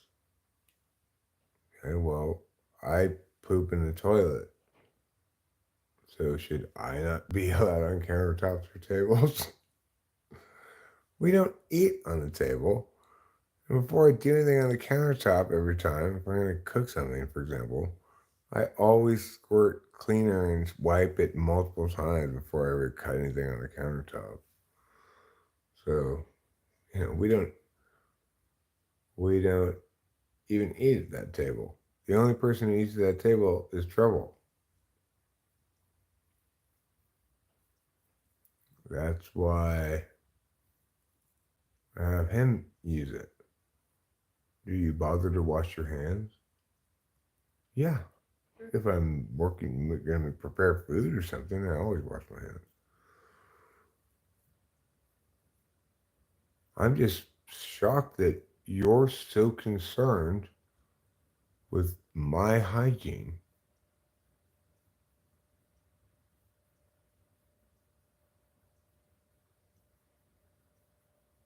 I mean, you truly are an incredibly simple girl.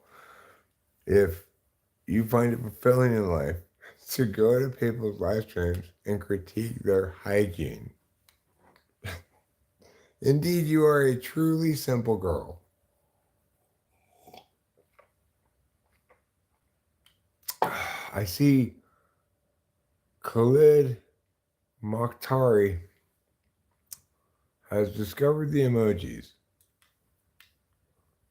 Still in ya is still in your. I remember you. Hi, still in ya is still in your. How are you today? I hope you're fine.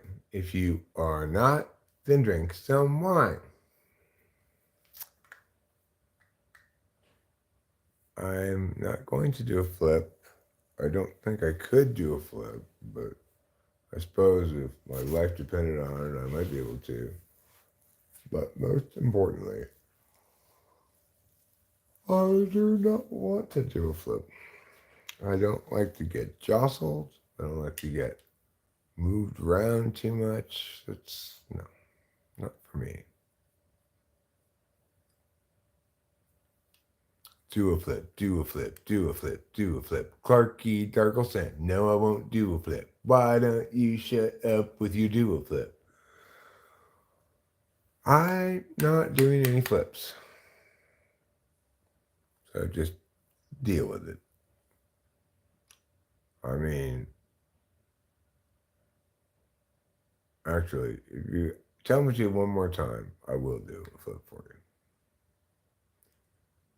The problem, the reason I haven't done a flip yet is because you haven't told me a fifth time. I'm waiting on it. Elgin Elmadov. Hi, Diet. Free sample says, Clarky, you are stream hopping too. Boba Fett says the sun says, stay blessed, Rastas. All right. Staying cool and fine all night long. Here from WKRP2. Elgin Milov says, Camel Eden. I don't know what that means. Adelaide. Must be a rising there. This is Boba Fett. Live here on the Delta. I'll be seeing for a long time. Sun must be a rising. Every day, sun gonna be a rising. Ooh, Lordy. Well, yeah, the sun might be rising pretty soon. I don't know. What do I look like, a sunrise expert? Am I in charge of keeping track when the sun comes up? I don't think so. Maybe somebody else should keep track of that. Don't let it kill the stream. What, the sun coming out? No, I'm not planning on. I mean, it makes no sense for me to end the stream until it's time for Elaine.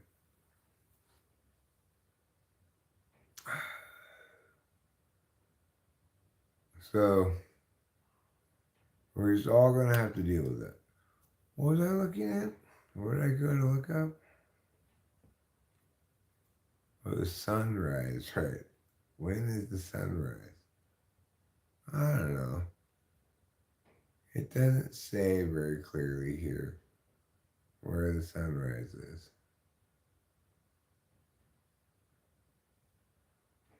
I can't figure it out. It's too hard for me. I have no idea what time the sunrise is. You've wasted all of my time now making me wonder, Boba Fett, what time the sunrise is, and determining that it's an entirely unanswerable question. Barbecue Olaf? I don't know anything about no barbecue Olaf, okay? I'm an expert on a lot of things. Elgin, Amadov, I ain't never heard of no barbecue Olaf. So put that in your pipe and smoke it. Simnaz, I never heard of no Simnaz barbecue Olaf. I'm sleep. Hi, Maricela Vallejo. You say you're asleep, but you mean like you are the spirit of sleep? You're clearly not asleep.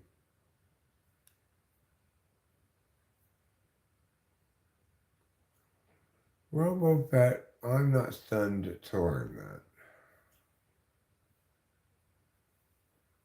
Rofet is glass, whereas Marcella is sleep.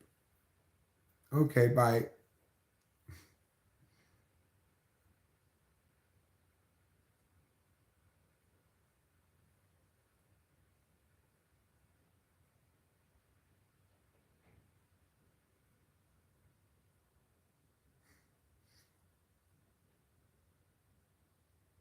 Hi, Green. Hey, Marisol Viejo. We missed you a lot while you were gone. Everyone was, the whole time was saying, gosh, I hope she comes back soon. But before we had a chance to even get too concerned about it, fortunately, you came back. I think a lot of us had a lot of questions for you. Tough Girl 3324, hello, good morning, how are you? I hope you're covered in dew. Now, if you're covered in dew, that means you've gotten out and about early in the morning, early enough to get dewed on. It means you're a real go-getter. And that's why you deserve a bottle of Youth Dew. Estee Lauder's Youth Dew. How long does it last? How long does the smell last on you? The longest any smell can last on you. Eternal. It's also not a good smell, but it's something I got for Rachel because I thought it had a funny name. You need a great reset to cure that high. A great reset? You mean like take a shower and stuff? Or you mean squirt some youth dew on me? And eat some bugs in the process? I don't want to eat any bugs, but I would agree that probably a shower would be a good reset, etc. I got a 9 a.m. typing. I got to take half Adderall like an hour before that. There's no way, like where I am currently, I'm going to have to not rest until after that. So it's kind of risky. Like, it would be too risky for me to lie down. So it's better for me to just, I could take a shower, feel really relaxed, but then immediately after that, I take half an hour so that I can be good to go at 9 a.m. Carlos Paella, by the way, welcome. People earlier were asking about the Discord thing. I didn't have the link. I don't know if you want to put it or not, but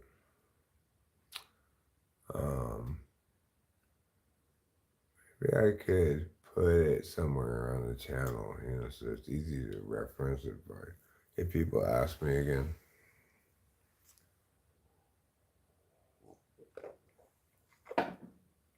Or unless, as Rachel suggested, maybe you don't want me to just put it to whomever, whenever. So, yeah, I'm not trying to say what to do. I thought, no, he's not really. He probably figures he'll manage that on the Discord end of things, like you, yes, you know, or whatever.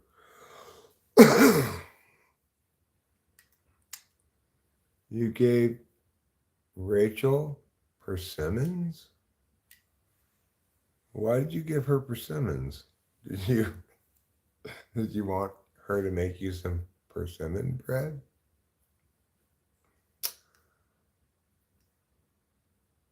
Oh, I don't care about that.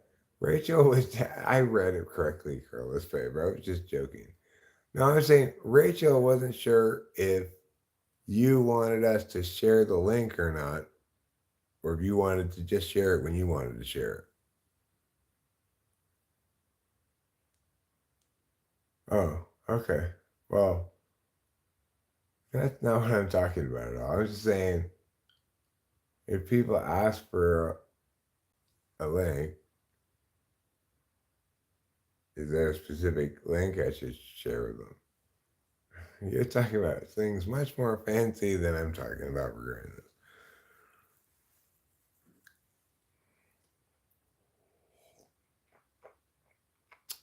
Thanks. That clarifies things for me. Carlos Paeva.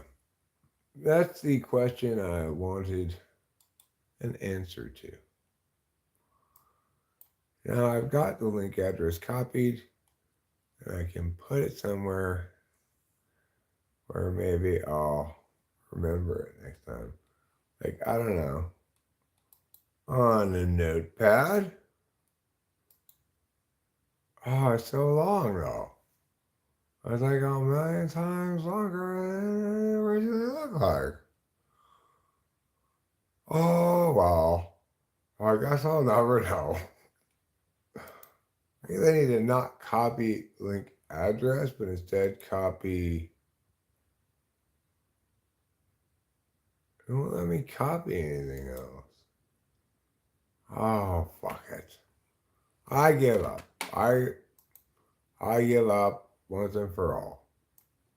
I have no choice but to give up once and for all. And forever.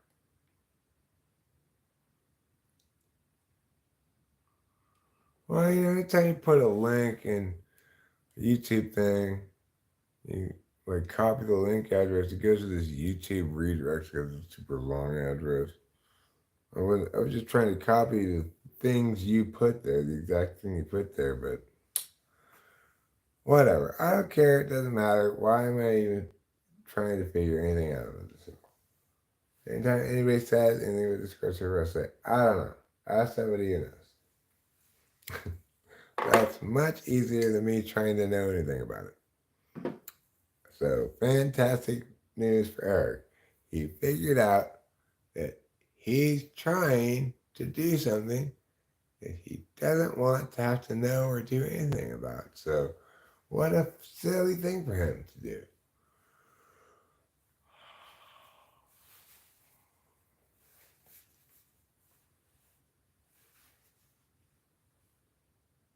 No, Sean, baby, I'm sleep streaming.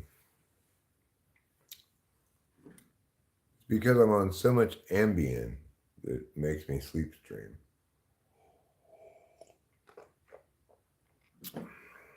Boy, if the doctors had only warned me that taking Ambien would cause me to, on it completely unaware, wake up from a deep sleep, apparently, but I'm still asleep, right? Come out here, take mushrooms, take amphetamines, live stream all night, and have just absolutely no recollection of it. So I watched the live stream later. I was like, is that me? This Ambien is really, I'm really making good decisions on this Ambien while sleepwalking. I'm surprised. It's like exactly what I would have done if I had been awake. Ambien, I'm impressed.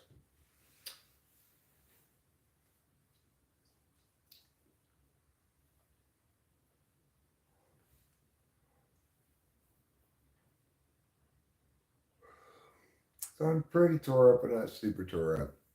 But I definitely got to get a good amount of rest later today. I need to take a couple days off, you know, do a little sleepy week, and because man cannot live on drugs alone. He needs sleep as well, and food, and coffee, and cigarettes, and all those other things.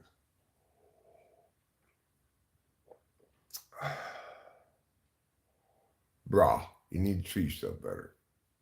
I treat myself pretty well, I think,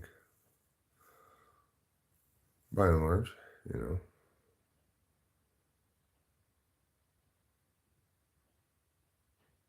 I encourage myself to watch the cartoons I want to watch.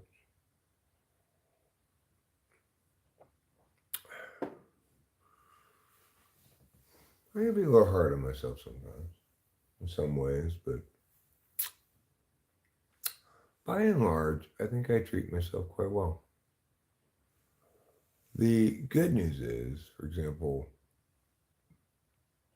I'm not going to make the mistake of denying myself, say, food that I want or anything else that I want. I'm not into self denial.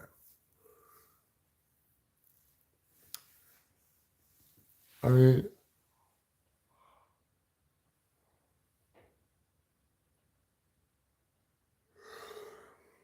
I also don't really have a problem wanting most kinds of things, you know.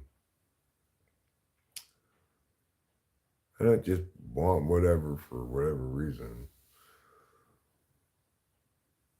Even things I genuinely want, it'll take me a while to get around to purchasing them if they're objects.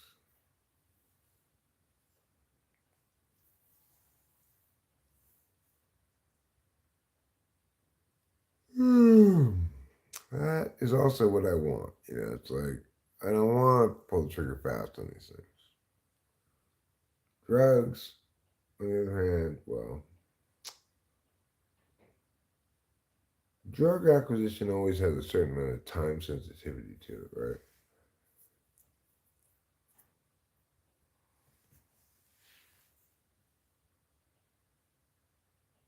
You only really need to acquire drugs you don't have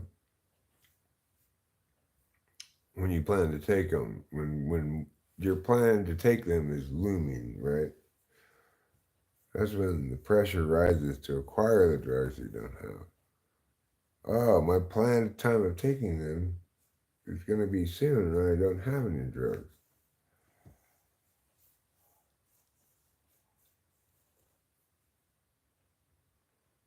Oh, good golly, Miss Molly. Big yawns for little Eric. So, what gender am I now? I'd say I'm somewhere between ultra manly and super virile male. Uh, well, we're in there, in that range. You know, the kind of man who, when I walk around the corner, women say, I know he's fully clothed. When I look at him, I just see like penises sticking out of him in all directions, metaphorically.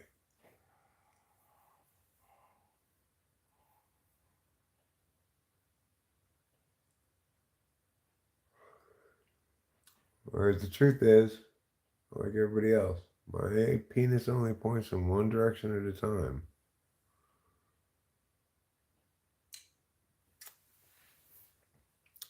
It puts its pant legs on, same as everybody else, one leg at a time. It's just one of the main differences between my penis and others is that mine wears pants.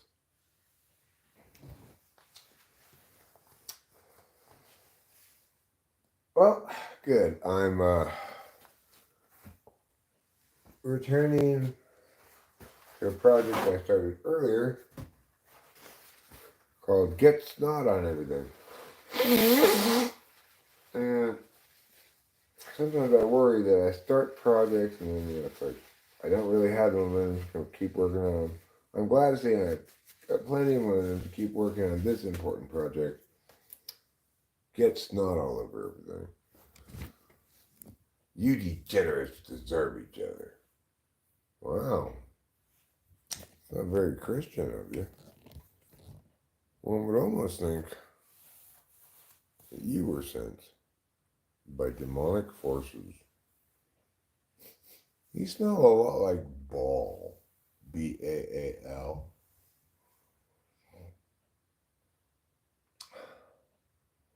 Okay, well, even then, Carlos Pay, if a man does have two penises, each of them can only point one direction at a time.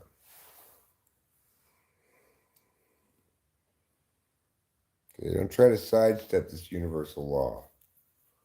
Sure, my penis can point up, down, left, right, backwards, forward, but only one direction at a time. Deal with it.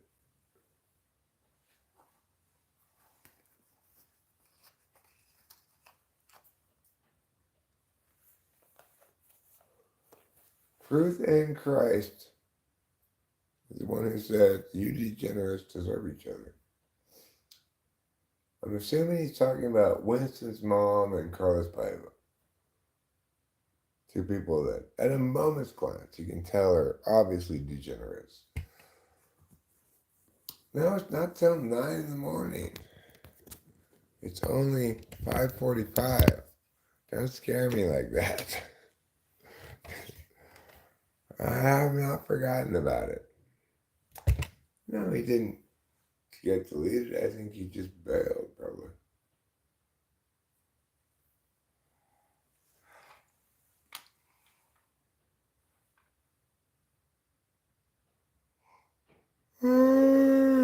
It's at 5:44 a.m. Between Boba Fett and Tasu Yev. It's right underneath the three pink hands. You're just not looking hard enough. You need to use your looking eyes, Boba Fett. Not your eyes of ignorance. You put in your eyes of ignorance.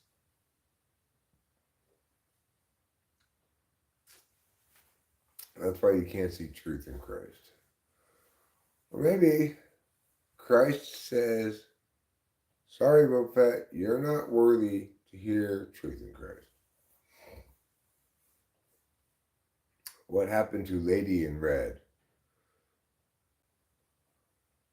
I don't know. What did happen to Lady in Red? Is this set up for a joke or something? I have no idea what you're talking about.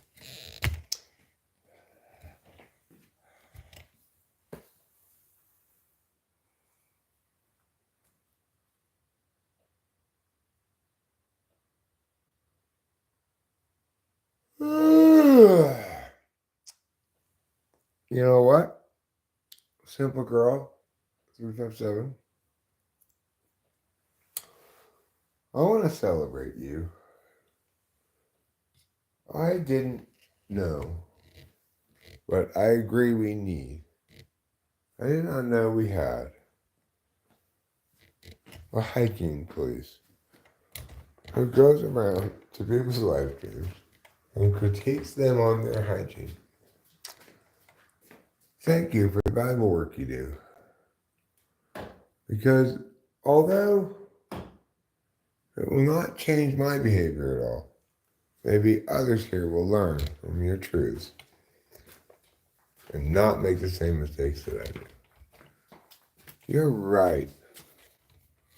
I wipe my snot all over my clothes. And that's very not hygienic of me. That's why me and Rachel are both dead from hygiene problems.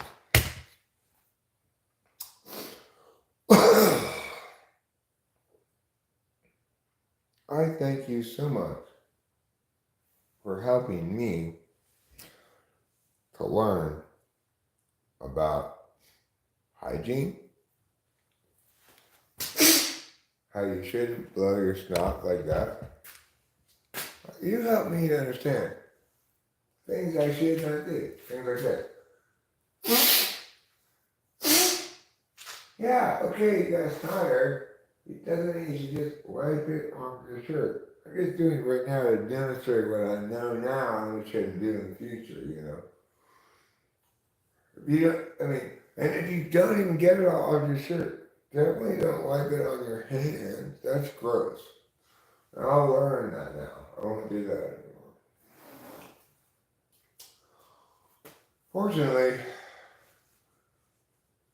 my mom's spirit did not rest in the grave, but is instead inhabited a simple girl to come scold me about my hygiene.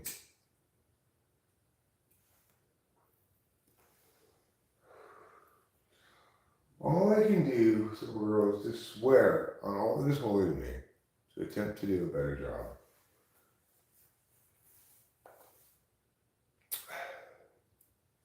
You taught me so much.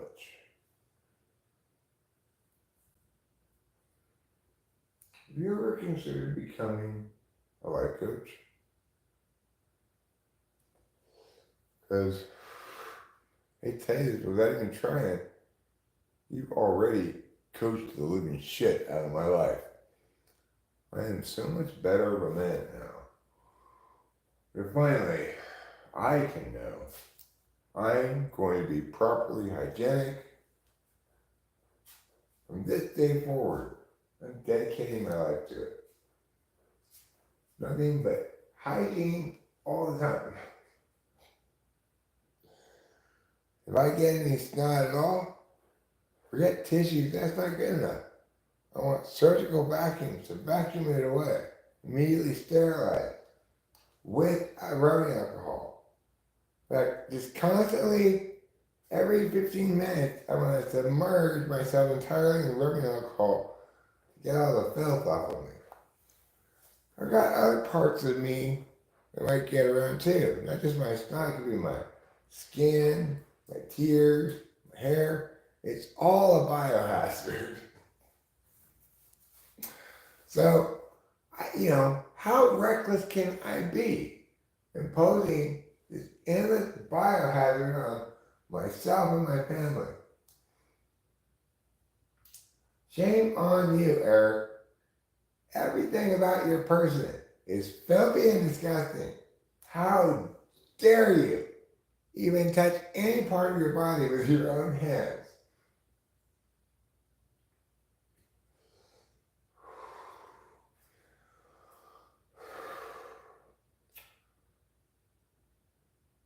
In the end, it turned out that I was the one who really learned a valuable lesson that day. That dumbass girl was right. Hygiene is important. Maybe she wasn't so dumb after all. Didn't I just clean this litter box? Why did you cats go to the bathroom too much? And Pio, you do way more covering of your poop than necessary. Your brother doesn't cover it at all. You want to make it such that archaeologists 1,000 years from now will uncover that shit. It's covered enough already. You don't need to cover it anymore. You can't cover it anymore. You've already fully buried it. She's not listening. She just keeps digging around this thing. Annoying me with her digging. You have to dig it all back up. You know what I'm saying, dog? No, you don't.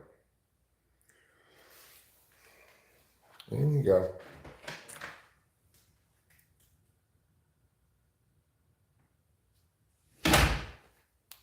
Okay, well.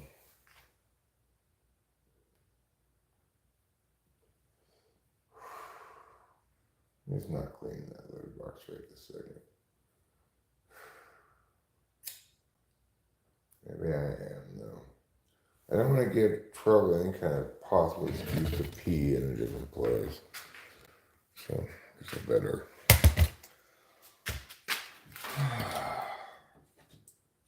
play chamber pot girl to my cats.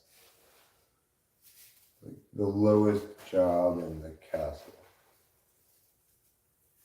Chamber pot girl.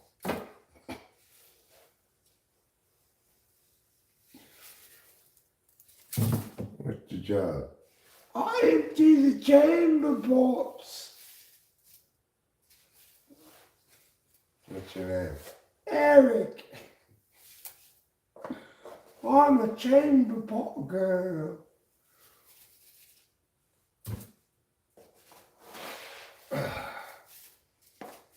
Alright, chamber pots. There. I'm done being chamber pot girl. Ugh. What an unpleasant task. It's not even really the purpose of bending over clothes. If I was super TE or whatever, have a litter box on some kind of lift where I step on it, lift it up in the air, and make it easier to scoop it up. But instead I have to spend the rest of my life bending over and breaking my back scooping poop out of that thing. What else?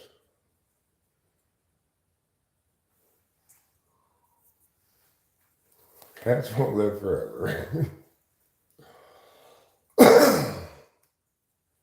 What evs McGevs, as they say in the youth cultures.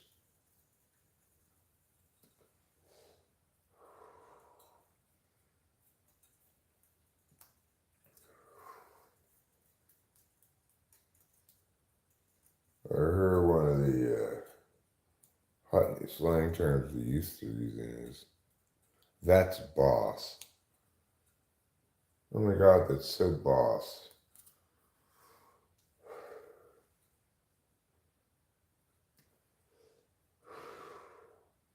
Try to explain to them.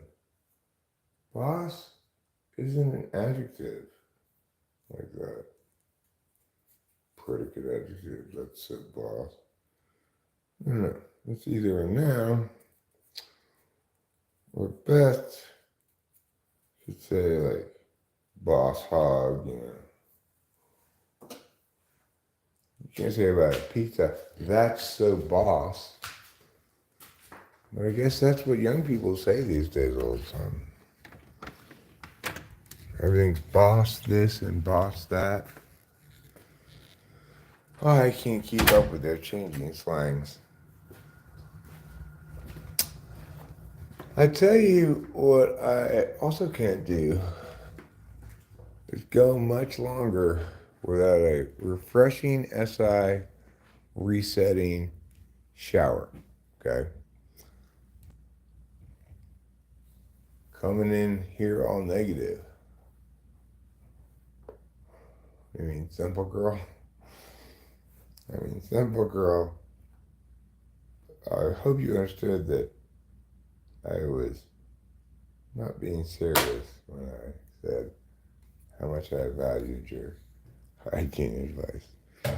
Obviously, if you believe it's important for you to go give unsolicited hygiene advice to people, I don't even know where to begin, right? Like, if that's actually what you think is you should do, if that's your thing, I mean,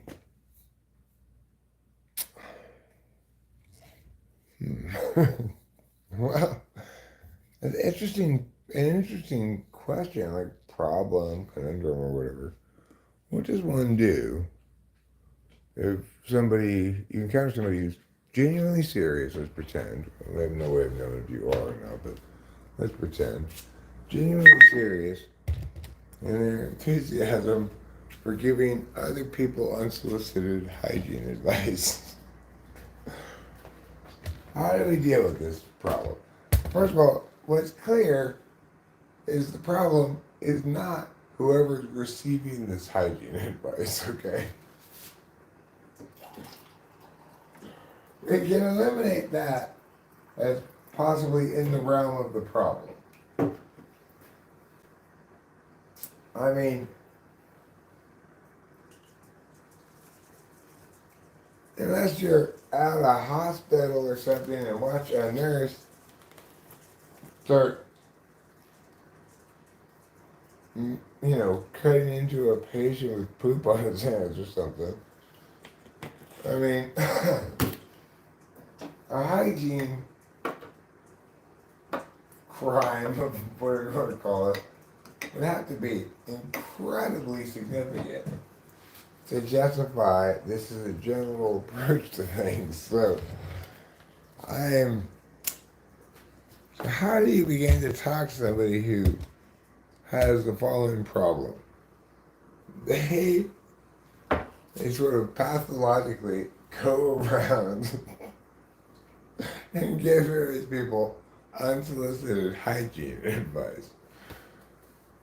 I mean, keeping in mind, it's not like they're having to sit next to me and I smell, right?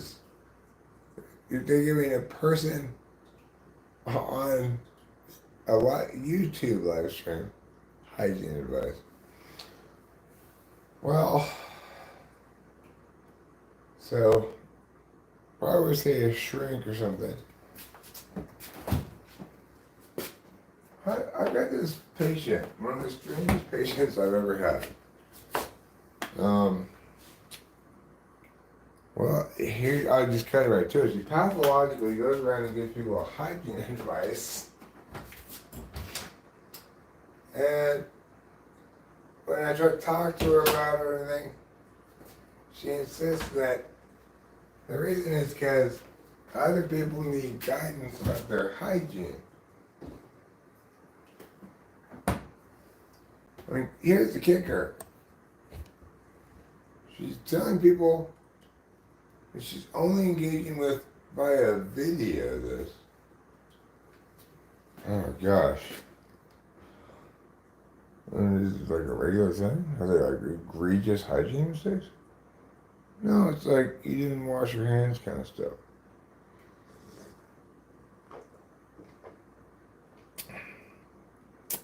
Have you asked her how she expects that to play?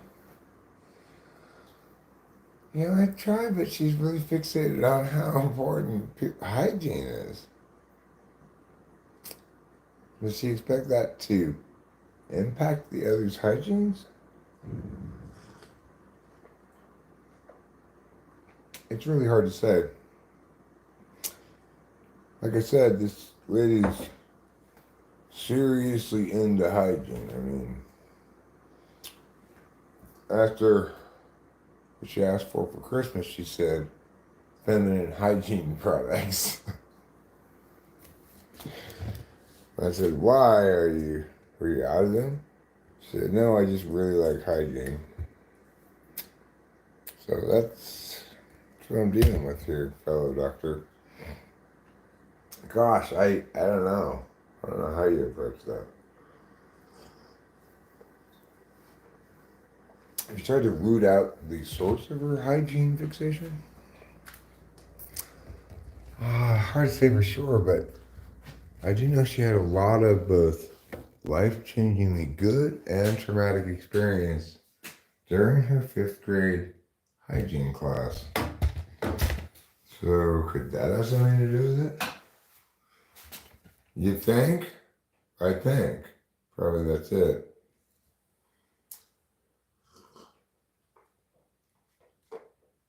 Well, I don't know if she's still here, but I got some exciting news for her. We're about to go engage in a little something that's very hygienic that I call a shower. And in fact, I am going to take you in with me. But don't worry, modesty shall prevail. There shall be no free shows for any of you. Okay? This is a family-friendly shower. So, you can listen to me take a shower, you can listen to the water, but the visual spectrum will be denied to you.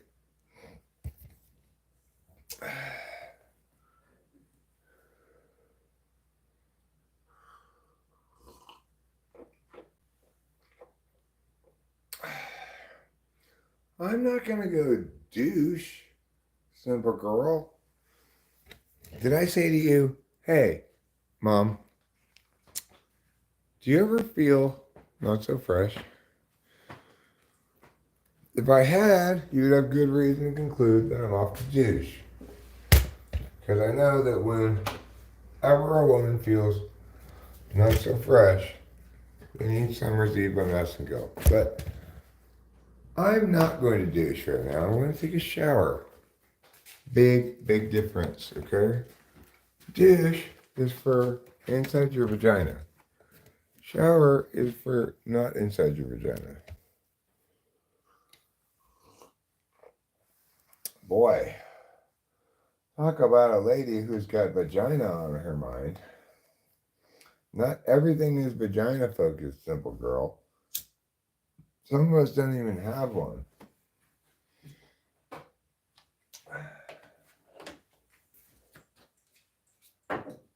I guess that's why she's so obsessed with hygiene. Because I think she very frequently probably feels not so fresh. And I think we can all empathize with that.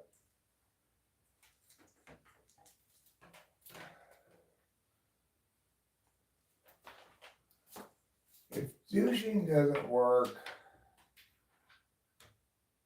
I'd recommend a hysterectomy. Hysterectomies can also usually resolve not so fresh syndrome. As long as you don't need your uterus for anything, it should be fine.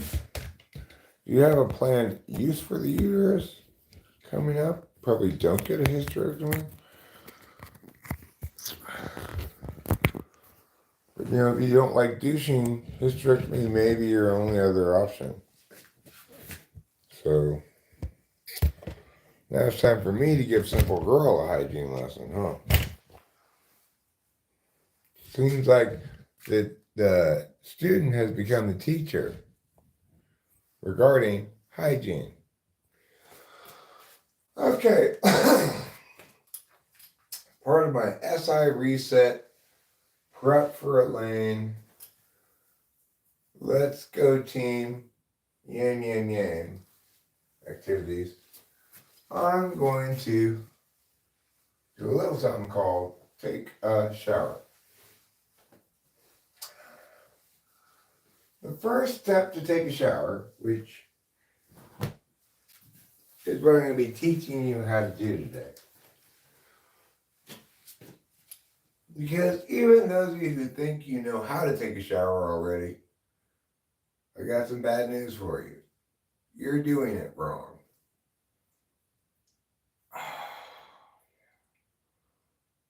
So the first step to taking a shower is to go pee. Or you could pee in the shower, but I really had to pee. I don't normally sit down and pee on the toilet because it's so small. It's like a child's toilet. And I'm not careful, then I run the risk of touching the bowl with my penis. You don't want to get toilet bowl dirt on your penis. And you'll be like, it's not hygiene.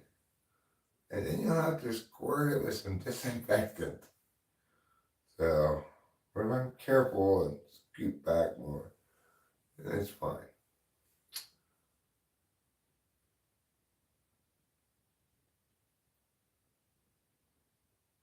Regardless, I'm going to get in the shower afterwards. So even if I were to befoul myself by touching the toilet bowl, I'll be able to wash it right off. So, now that you have peed, we're on to step 2 of the shower. Everybody taking notes? They note of the peeing thing. It is technically optional. If you don't have to go that bad yet, then You can wait till you're in the shower. Peeing in the shower is perfectly acceptable. It just washes right down the shower drain.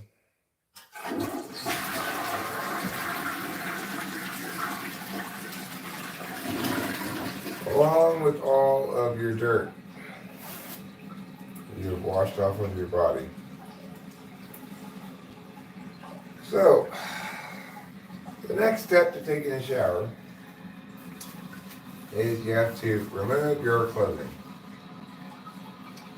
Otherwise, it will get all wet.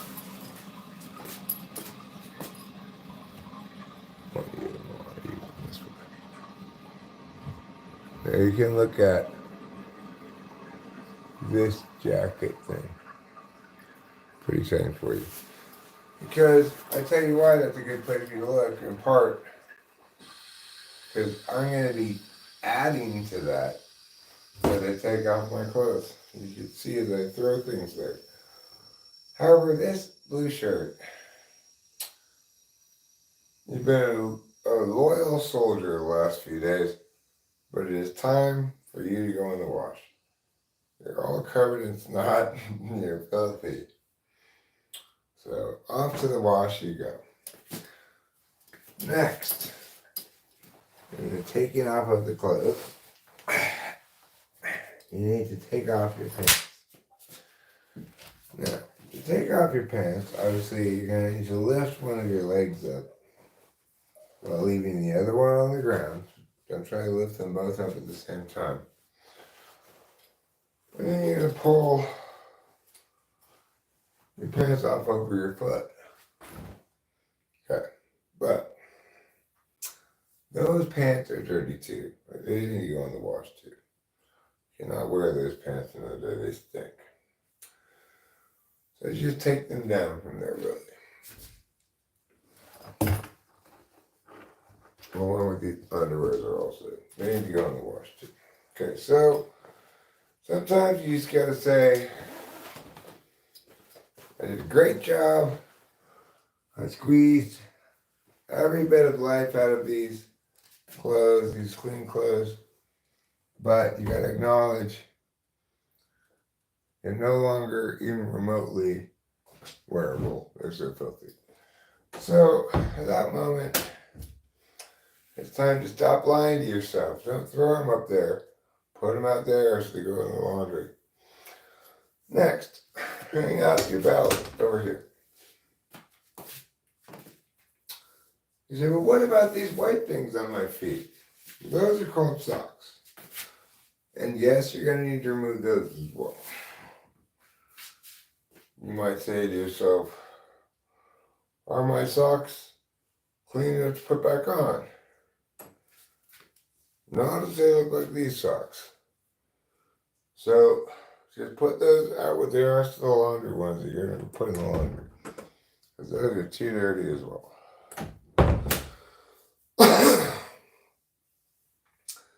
Don't be an exploitative Japanese business. You need to give your clothes a break. You can't make them work for 60 hours straight or whatever. They need their time to relax, be in the washing machine, get clean, all kinds of stuff like that.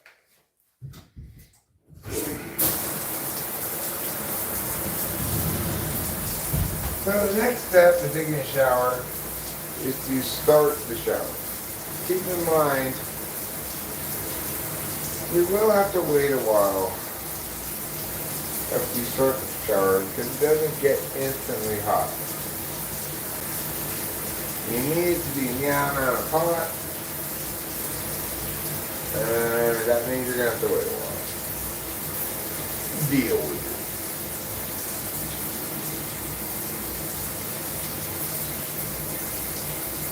So while you're waiting for the water to get hot, you can have a sip of coffee.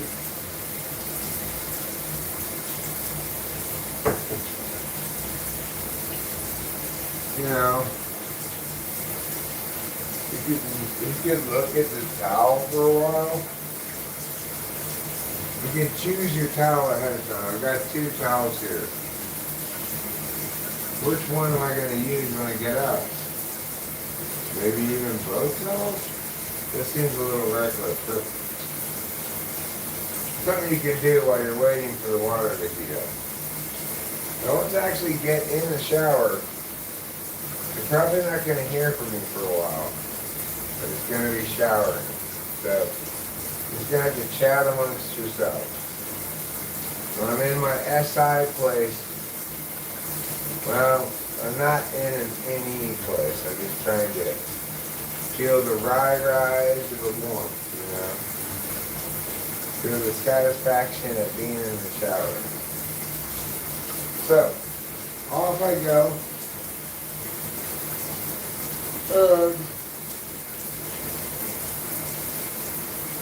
I will talk to you on the other side of the shower.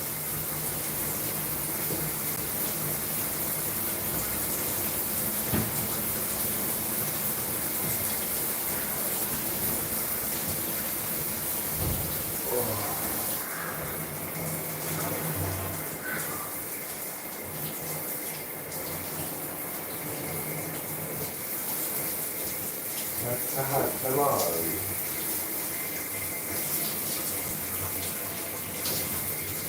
Okay. Really good.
Oh.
Give me my soul a brave flames.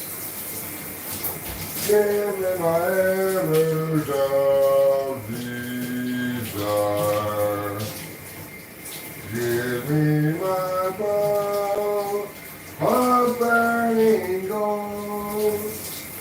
Give me my chariots of fire. My heart guard within my hand. No, na, na, na, na, na, na. Until Jerusalem fell again.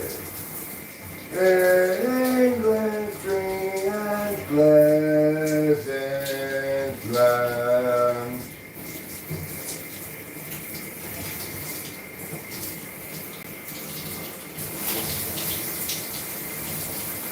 Okay. Well, I guess that's about as clean as I'm gonna get. Oh. Now I just need to sit down for a second.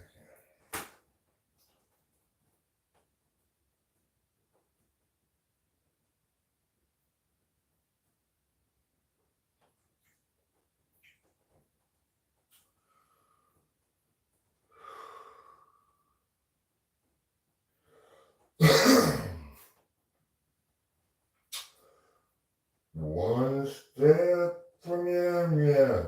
One step from step away.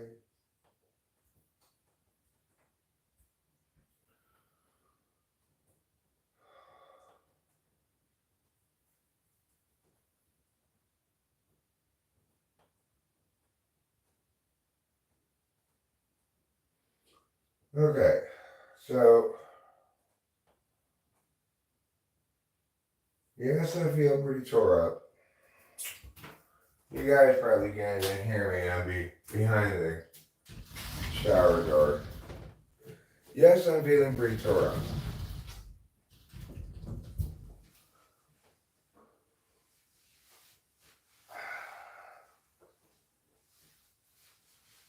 But the shower helps. And there's a couple of other things I can do to render myself properly ready, transitioned, etc. for the upcoming typing. So what I'm going to do is I get out of this shower here, and I'm feeling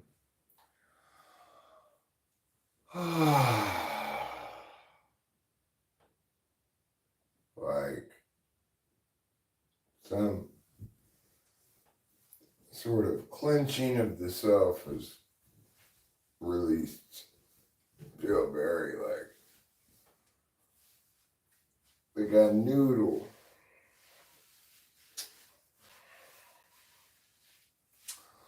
A wet one specifically, not an uncooked dried one, obviously.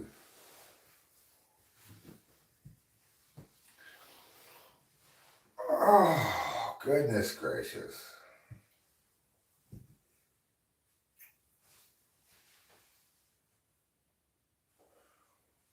So what I need to do at the moment is I need to get some clothes to replace the dirty clothes I deemed unfit for human consumption. So, actually before I don my replacement clothes, I'm going to put on some deodorant and try to brush my teeth in the shower. So, I think always makes me, like when I just brush my teeth, I think, do you really want to start drinking coffee immediately again? You're just going to have coffee mouth again right away. Well, but that's when I'm drinking coffee. That's what I'm drinking right now is coffee, so this is how it's going to have to be.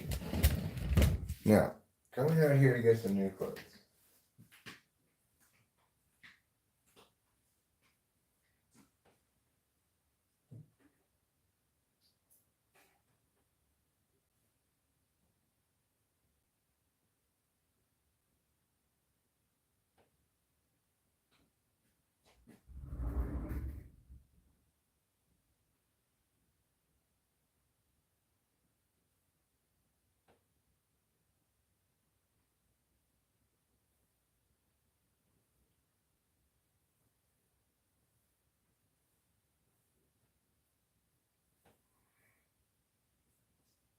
Okay. Shirt on. Next, I'm going to put some boxers on. I know you're saying, Eric, don't you like bun huggers? Well, sometimes, not all the time. Right now, basically I just grabbed the first underwear that I saw. There's no reason why I picked these over bun huggers. I didn't immediately see any bun huggers, so I guess I might have grabbed the bun huggers without seeing them. It's hard to say. I can't go back in time to test that.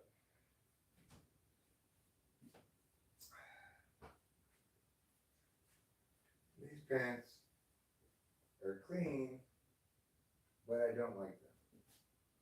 Why don't I like these pants? Because they have a hole in the knee.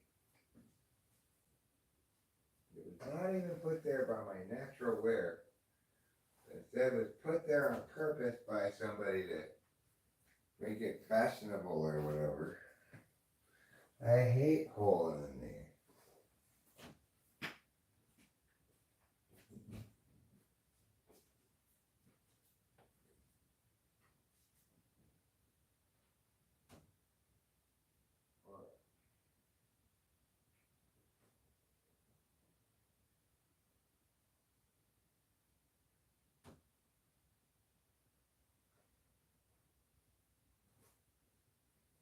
Now I put the laundry in the dirty clothes, and I put on my clothes and everything. Got my coffee. Now we need to move on to the next stage. What is the next stage? The next stage is eating some food. You can refill our coffee, make it fresh, hot, delicious, however you want it, etc. But if we're going to drink more coffee, then we have to eat some food with it. We have these delicious cinnamon rolls. They go perfect with coffee. Let's go have some. It's going to do us some good. We need more than just coffee, cigarettes, and amphetamines to provide energy, and mushrooms. Sure, mushrooms maybe comprise a little bit of food, I guess, but let's not kid ourselves there. Alright, so first thing I'm going to do is bring this power cable slash charger over here. I'm going to plug her in the proper location again.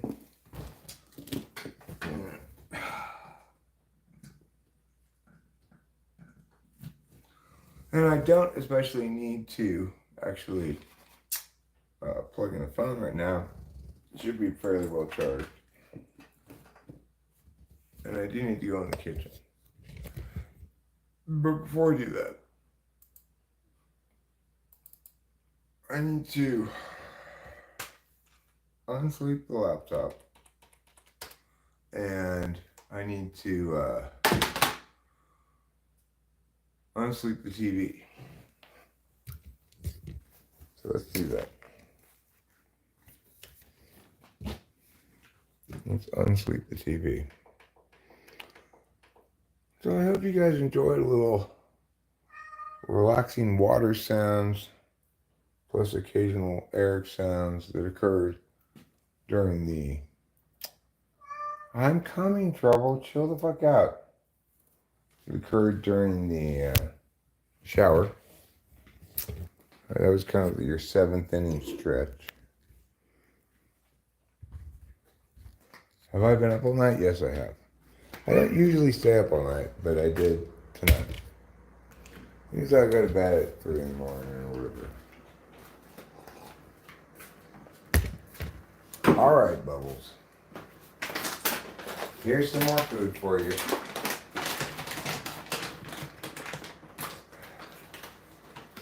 And additionally, I'm also here to watch you eat it.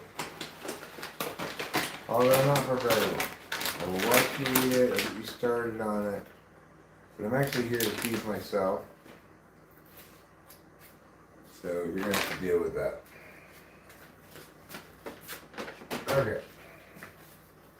Now, feeding myself. Learning to feed myself. Part of growing up.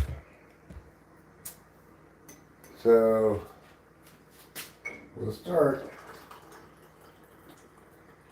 by pouring some more coffee. I know that's not food. Well, I'll tell you what it is. It's a necessary food facilitator when your food is this. It's these cinnamon rolls. They're delicious. They're kind of sweet too. So it's good to have coffee to cut them. I'm going to have going balls to the wall. I'm having 3 of them. Last time we didn't even come close to finishing these things when I made them. So I'm going to try to avoid that problem this time. Might as well just dig in, you know. If this is what you're having for breakfast, you need to eat as much of it as you can. So this is what I'm having. It looks like a heart because it represents love. The love I have for myself. In my body. I get that I need to eat food too. That's how I love myself. Alright. We're going to need a coffee to love myself. I mean, a fork to love myself properly.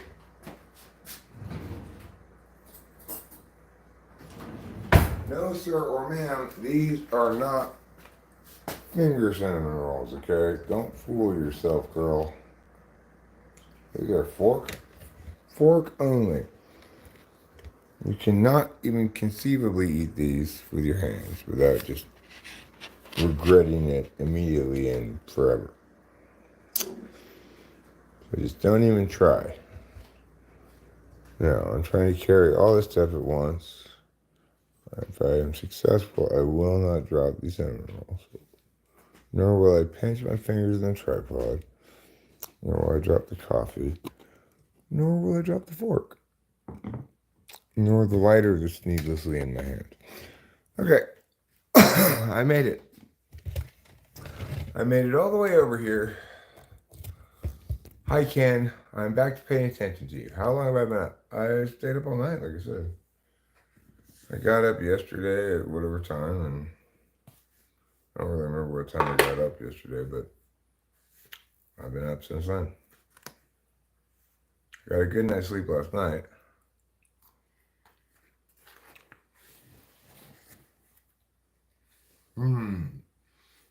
It's cinnamon rolls.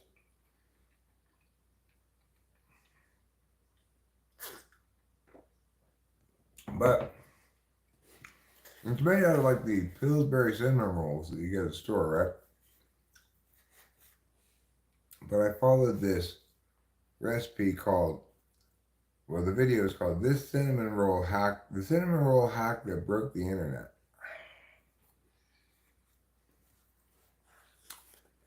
Basically, you put these cinnamon rolls in a casserole dish.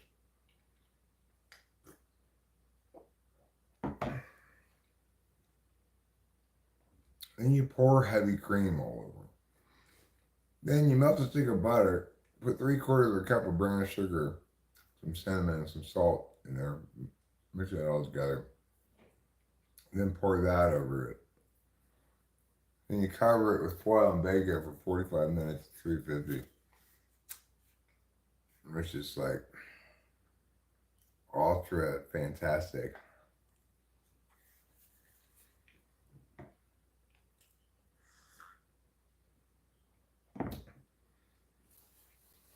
Oh, and then last you put the icing on, but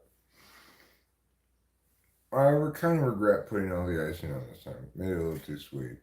If I had to do it over again for these ones anyway, I would have left all or most of the icing off.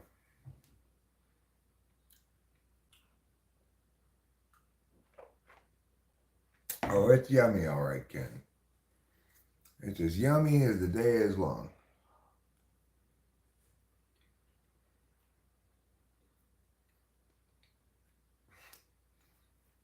What was that? I believe I've spoken with you about this before.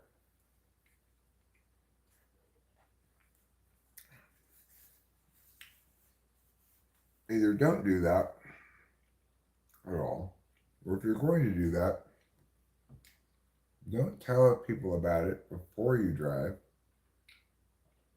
You're just going to make people worry.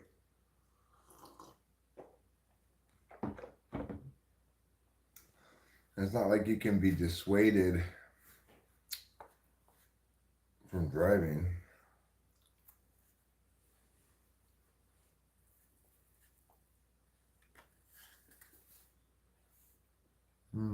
It is very good craft fuel.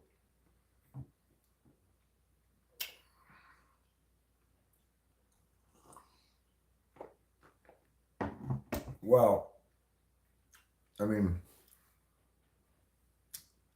maybe an ISFJ. ISFJs seem to be very well suited to be fulfilled, to feel fulfilled, you know. They've got a very good sense of the day, you know, like how much day they have in front of them, what they have planned and scheduled, how much they can attend to in a given day, you know. They don't have good TE, so it's not like they're aware of how long tasks are going to take per se. But they have a clear sense of how much day they have carved out for meow, meow, meow, you know.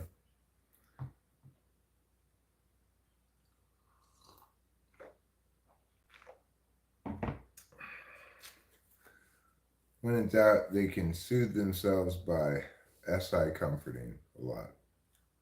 You know, be it food, sleep, whatever.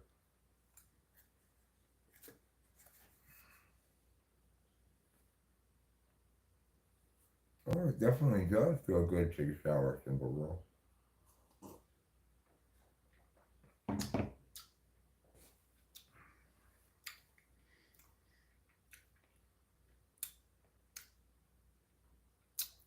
You know what also feels good?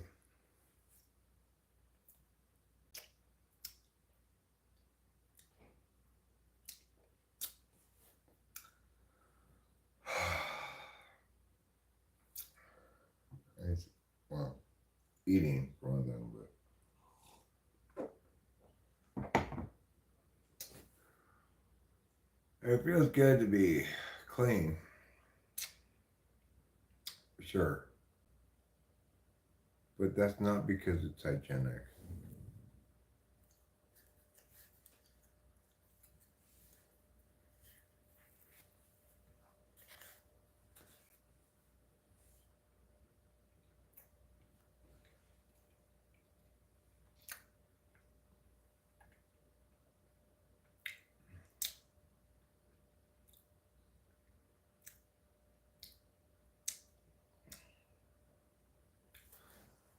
Oh, there's a lot of a little bit more food than I expected.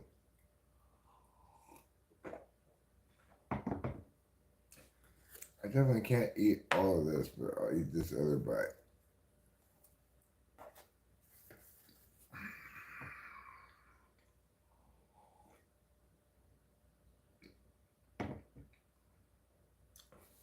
Hey, listen here, simple girl. I may have been dirty, but my butt wasn't itchy. Okay?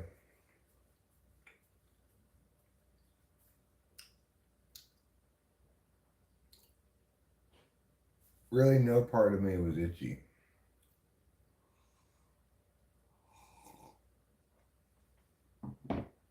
I'm sure many parts of me were greasy, as I tend to get after not taking a shower for a few days. I actually don't remember when the last shower I took was. Probably wasn't that long ago. I've been taking them fairly often for quote unquote SI reset. Occasionally, even like 2 a day.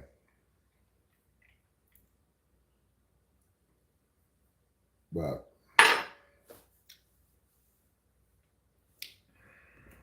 you know, those habits come and go depending on what I feel like. Well, I am super tired.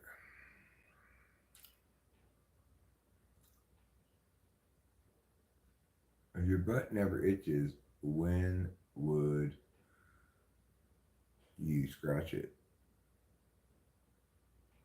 Mm,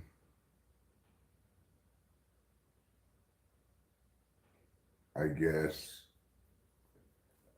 Well, if it never itches,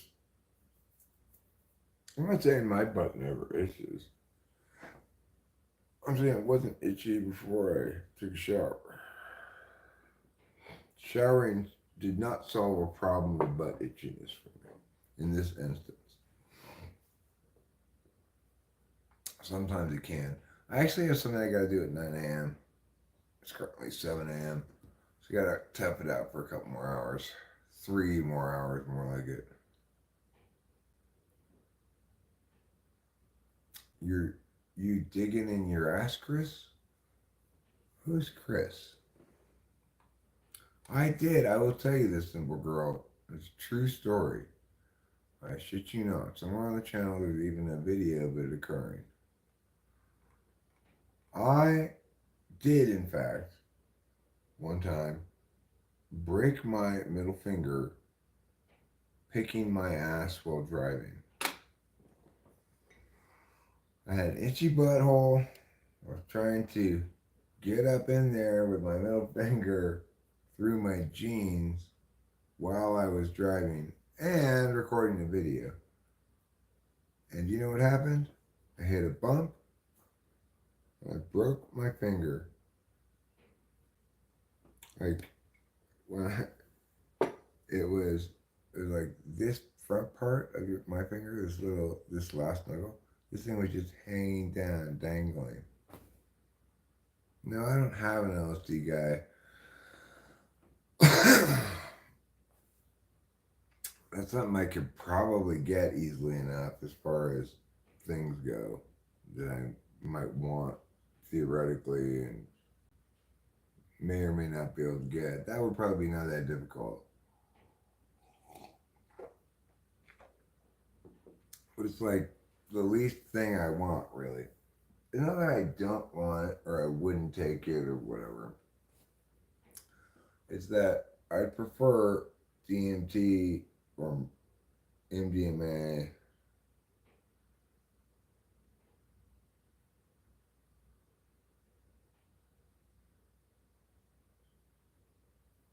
You know, it's pretty much that straightforward. I don't want to drop some acid. What is up? I am for a little while longer because I've got um, I've got a typing session at 9 a.m. Well, simple girl, I'm sorry to tell you, I'm trying to dig at it through my jeans.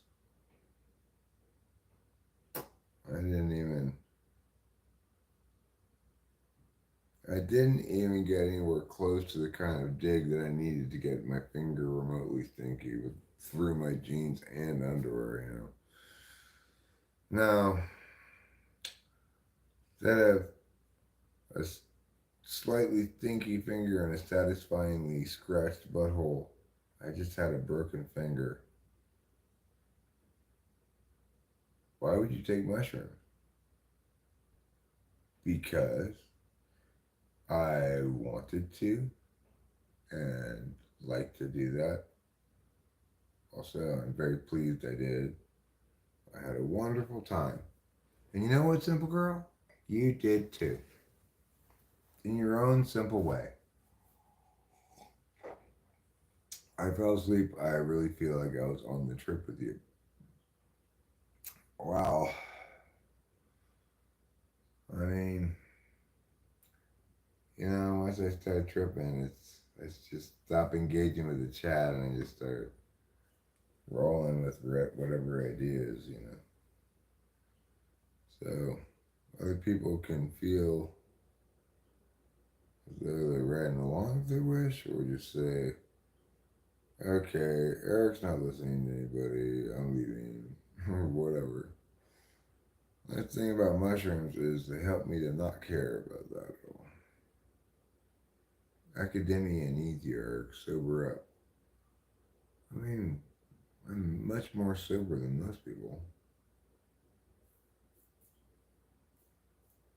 Most people are drunk on a variety of things. Alcohol, some kind of prescription meds, stupidity, whatever. Whatever purportedly needs me is not failing to get that help from me because of my consumption habits. Am I depressed? No, not remotely. Did my girl leave me? You mean my wife? No, she's asleep upstairs. Why would she leave me? What can you put in a bucket to make it lighter? A hole?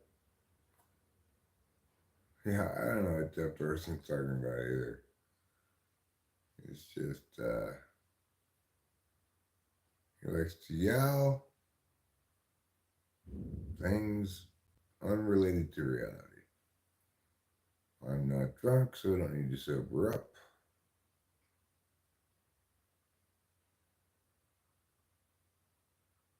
I'm sad. I'm not sad at all. Not really sad. I'm a little tired.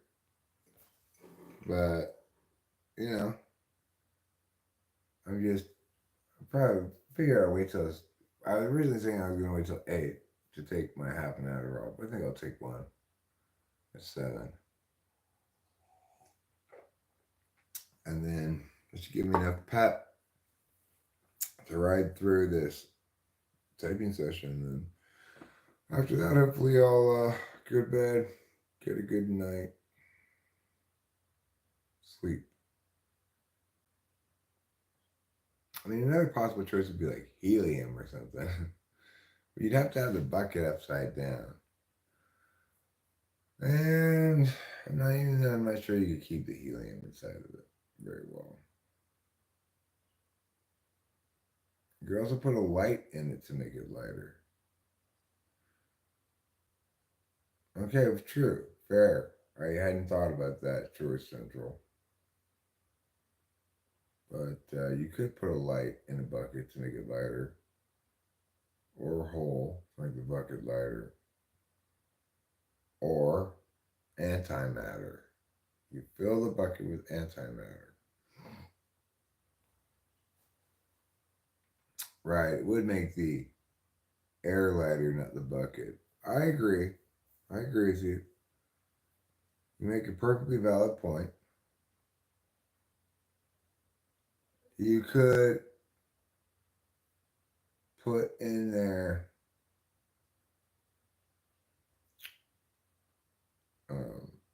some chemical that makes some layer of whatever it is the bucket's made out of become instantly gaseous.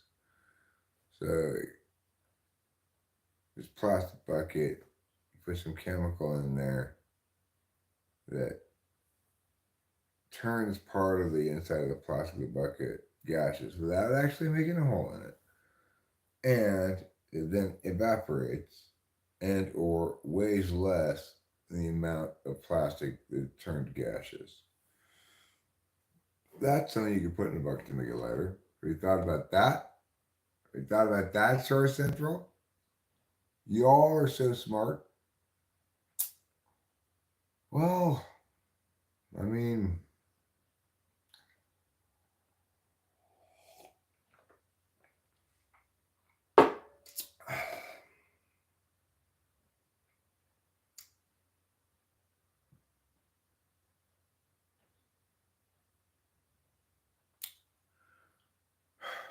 you're not wrong, but at the same time, you are. It's a complicated issue. Being smart, you know. The problem with being smart is it's not really a thing, right? You can be correct, you can be efficient, you can be a lot of things. Smart's not really a thing. Now that's some science.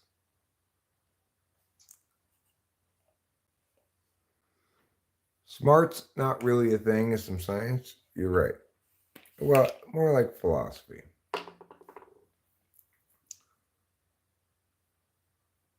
The point is, people have a tendency to want to ascribe statuses to people when they should be ascribing statuses to something else. So that statement is wrong. But a lot of people will be like, Joe says wrong things. No. Statement meow is wrong. Fine. Joe has said a lot of statement meows, all of which are wrong. Fine. But not Joe is wrong. Doesn't matter who's saying these words. They're wrong no matter who says them.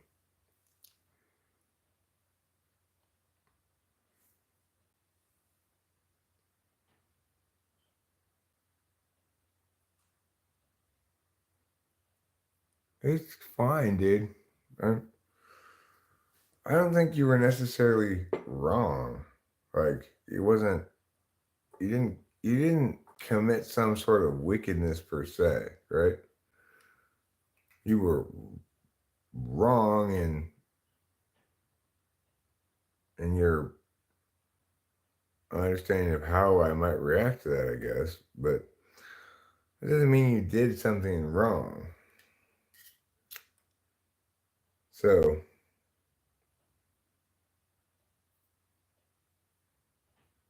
keep that in mind.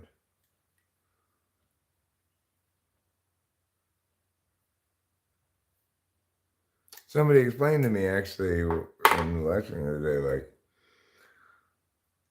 a lot of people, Eric, have their public face and their private face. So just because you say this is how it goes, doesn't mean that you don't have your secret private side. I mean, you don't, Eric, but most people do.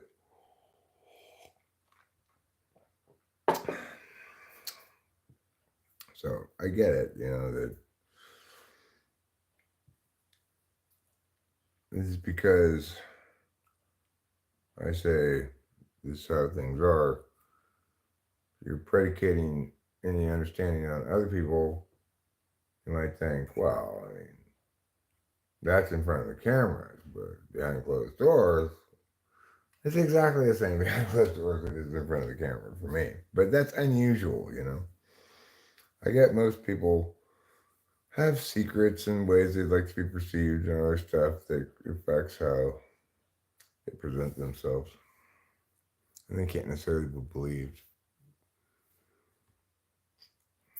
etc. Uh, I don't want to go into it, big dog mofo.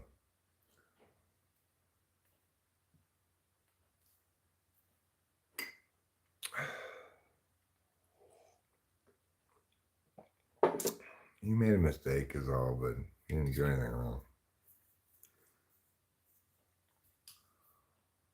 So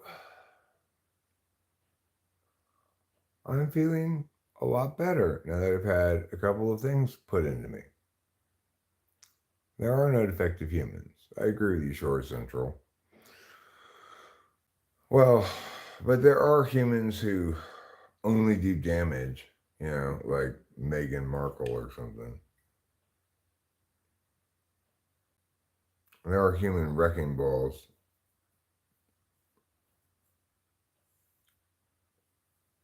And I don't know quite what to do with such parties.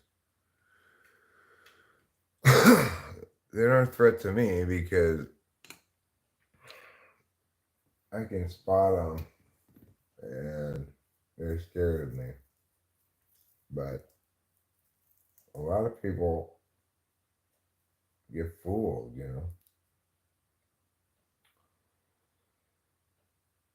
Anyway, yeah, I agree in principle that there's nothing wrong with you is the most desirable universalizable-ish thing you can tell to people. But it's not always the case. Sometimes there is something wrong with people. Like, it's incorrect to say there's nothing wrong with you, for example, to somebody who has untreated bipolar mania, as Rachel once did, or poorly treated. It's incorrect to say that there's nothing wrong with Rachel when she's going off her meds and going crazy or something. Definitely is something wrong and needs to be addressed. But by and large, what people mostly need to hear is there's nothing wrong with you because they spend their whole lives hearing the opposite. There is something wrong with you and you need to fix it.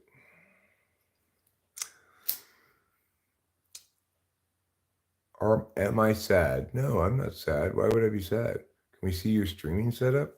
I mean, it's just me on my phone with this tripod. It's like if you want to see the TV, I'm looking at people's chats on the TV so I can read them easily.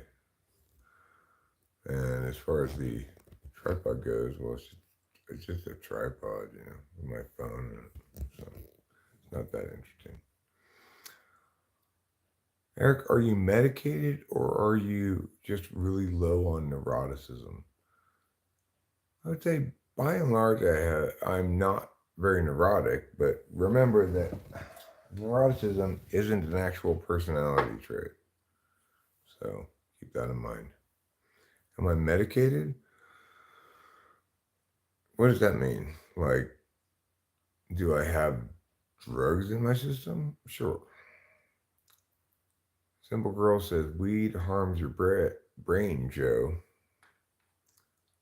Well, if you think my name's Joe, then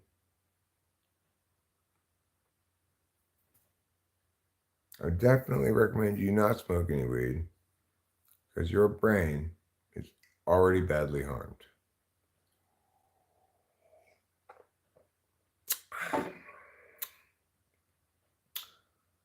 I would dispute that weed harms your brain. It definitely has some impacts on you.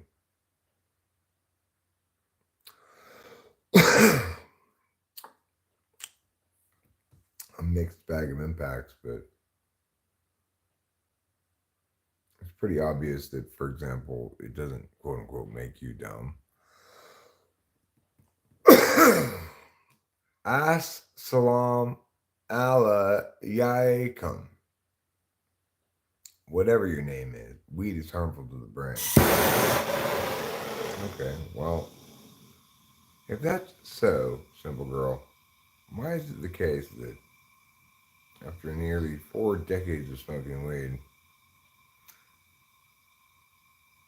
I'm not remotely as simple minded as you?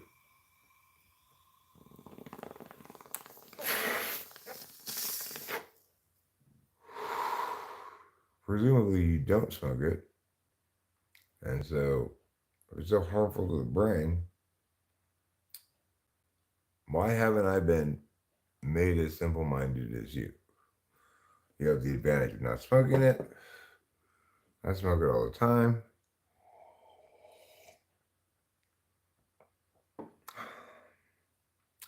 Oh, but it does dump you down. Kids are sitting on the couch drooling on THC.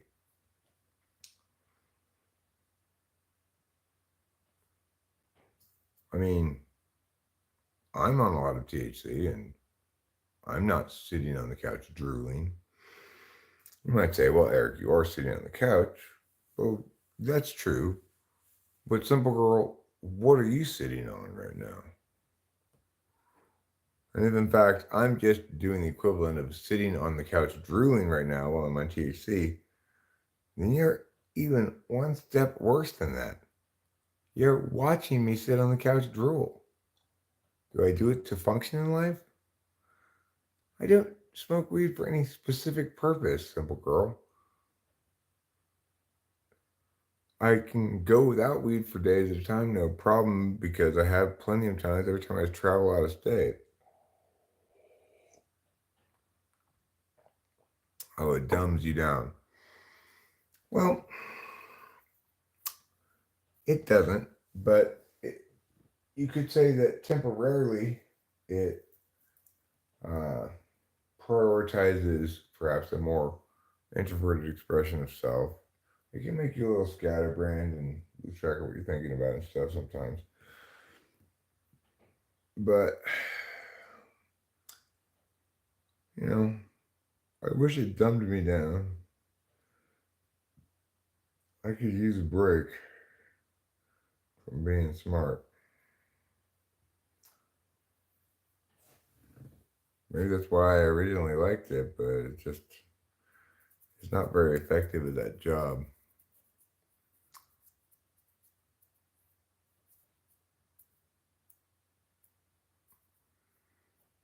I mean, what's most important, simple girls, for you to take away from this that your certainty about what other people should be doing is always going to be, when you're talking about things that are their business, it's always going to be a bigger problem than whatever you think is a problem you're articulating.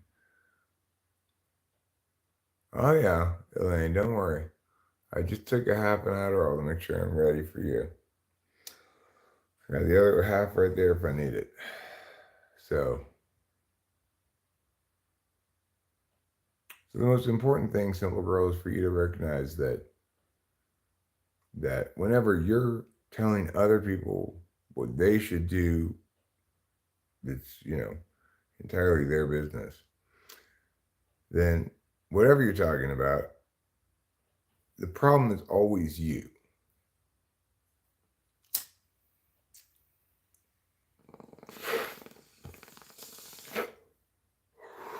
You're far too correct. You're convincing your own correctness with far too little reason. Because it's never a good idea to be indicating to other people how they should deal with their subjective business, offer this unsolicited advice, etc.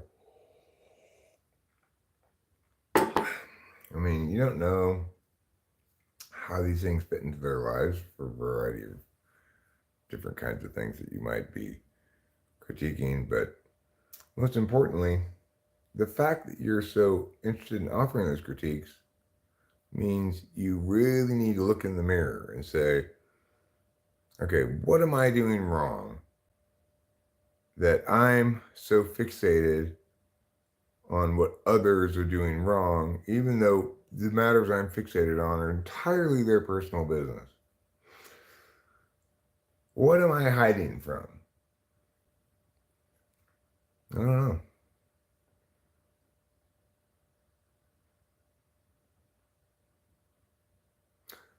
Okay, it may be the case that you mean no harm, simple girl, and it may be the case that you were trying to help, right? And that's where I'm saying the problem lies. You're not aware enough of either how things are going to play or where the greater responsibility lies. You know, the greater responsibility being to respect others' autonomy and equality, not to push your specific little dumbass agenda, whatever it may be.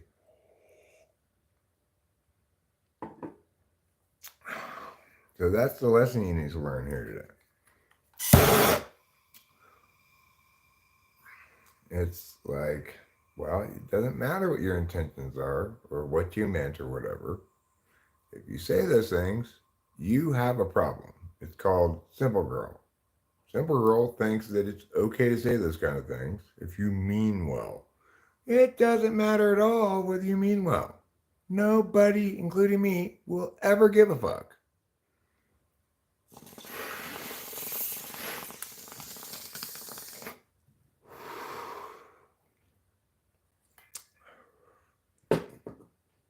You're welcome. I'm a saint. I do saint like deeds like that all the time.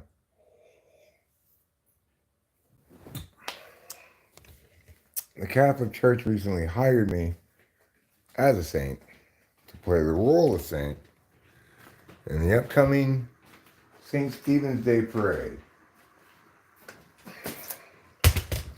which is one of the 10 top saint parades of the entire year. Right up there with St. Valentine's Day, which some of you may be familiar with. Happens in February sometime. It's a cruel and exclusive holiday. It makes single people feel bad.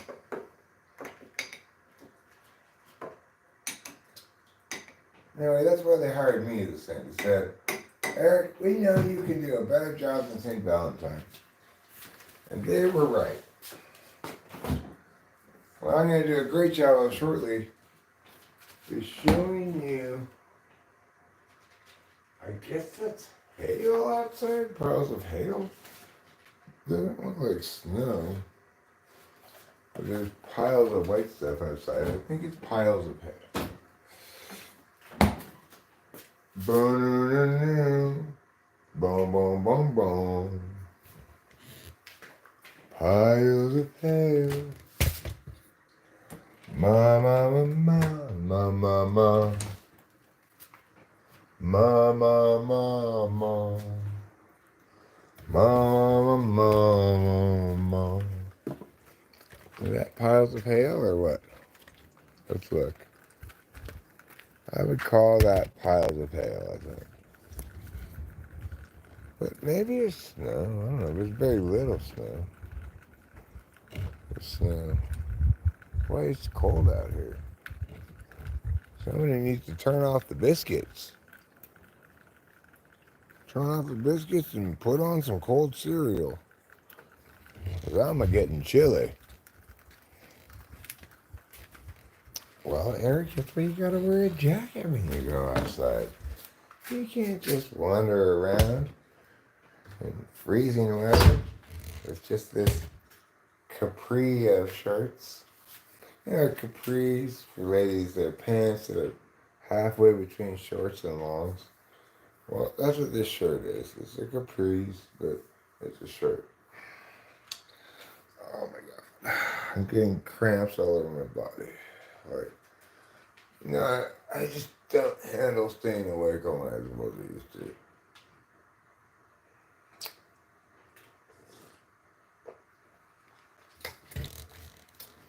You know, it used to be when I was younger, I'd be like, well, I'll stay up all night tonight. And then I'll try to really do a good job. Get like 6 hours tomorrow night. And then I'll try to be cool. Get maybe like another 6 next night. And then I'll stay up all night again. It used to be like crazy like that. But nowadays, one stay up all night per bottle is, yeah. Do you feel it's your role to guide? I mean,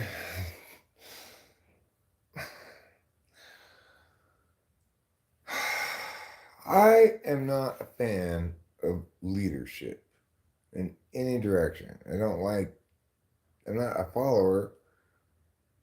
I don't especially like to lead, but I can and have before. In certain capacities, I'm good at it, you know.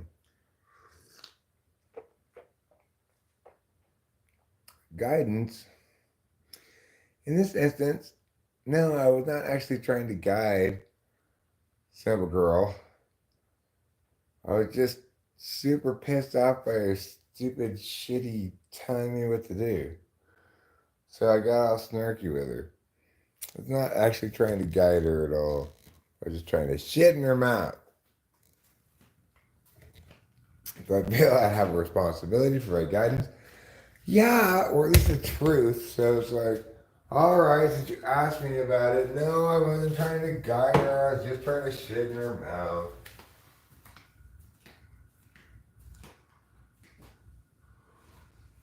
But nevertheless, it doesn't change the fact that what I was saying was accurate. It's just like, I probably wouldn't have bothered to say it if I didn't want to shit in her mouth. They're pissing me off by telling me what to do. Not everybody hates being told what to do. It kind of depends on your cognitive function stuff. But I fucking cannot stand it. People come tell me what to do. Ridiculous. I don't go tell you what to do.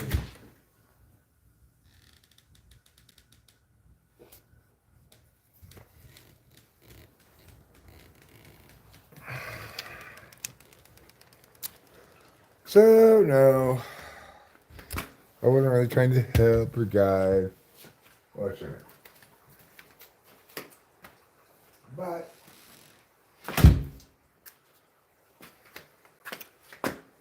if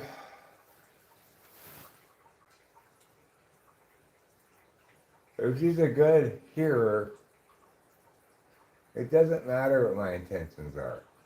Just like her.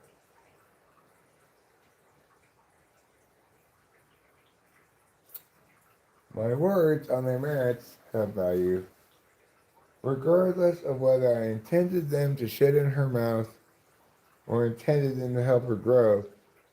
It's the same fucking words. So, that's how it goes. That's why good intentions and a kick in the ass will just cause you to be dumb.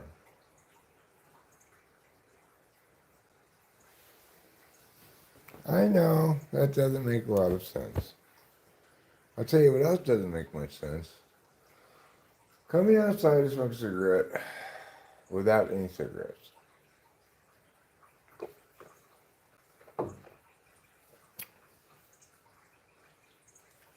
That's one we can remedy quickly enough. I'll be right back.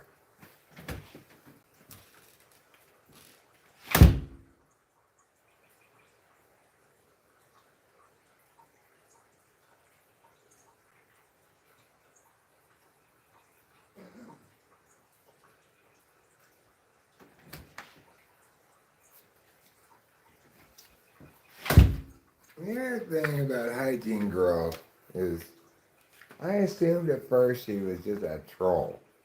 Because who comes in and tells people to critique their hygiene? Now I'm not sure. She may be a troll, she may be not. She's sounding increasingly like not a troll. But I assume it's a troll because seriously, who does that? So I reacted accordingly, like, you don't care about hygiene this much, you're just obviously faking, you're a big troll. But now I think maybe she really does care about hygiene that much, and she's not a troll, and in which case I feel bad because I don't hate her pro-hygiene position that much, you know. I'm not that offended by her pro-hygiene position at all. If she's really not a troll at all and she's totally serious about it, then I feel like I've been much too harsh. You know. But that's the internet for you. We'll never know whether a special girl is just an authentic person who's strangely interested in hygiene, but authentically so, or if it's all big, yeah, that they're putting together for I don't know what reason. It's hard to say.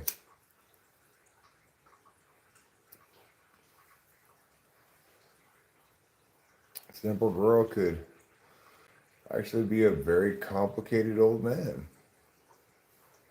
You have no way of knowing.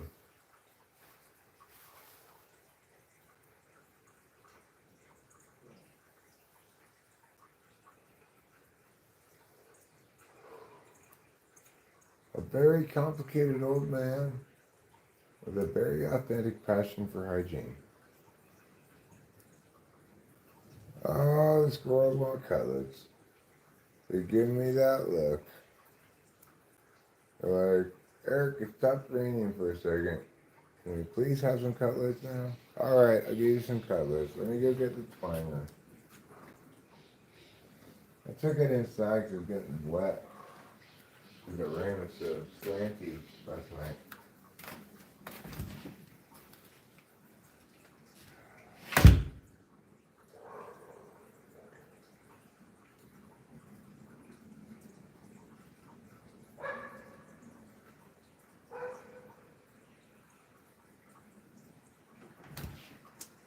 It was slanty, I hope you understand, because of the wind.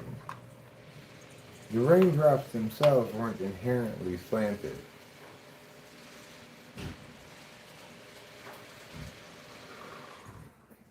But thanks to the power of wind, they became slanted.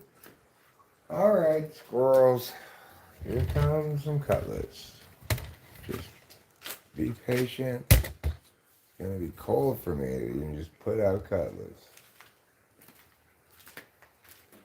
Oh.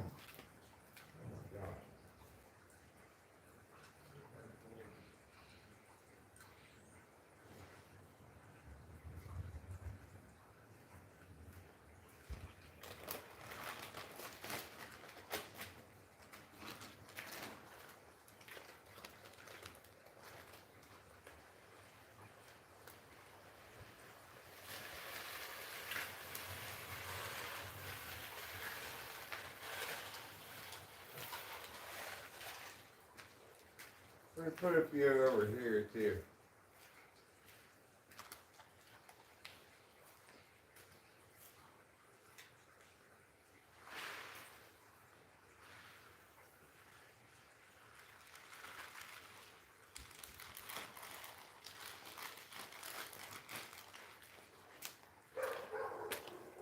It was a cold night, cold morning. They need a nice, fat, and protein-rich breakfast to warm them up. I mean, if I spent all night out in the cold, I think it would take more than some sunflower seeds to warm me up. But, you know, People get used to what they get used to. Squirrels, they're like, yeah, this is as good as a hot cup of coffee for me. Some nice cutlets in the morning. They're not frozen cutlets, you know, they're comparatively warm to come out of the garage. For squirrels, that's about as nice a nice hot breakfast as they're gonna get. Even though it's not hot at all. At least it's nice, dry cutlets. Everything's wet, you know. They don't have to eat some old, wet, mushy food. They get to eat nice, dry cutlets.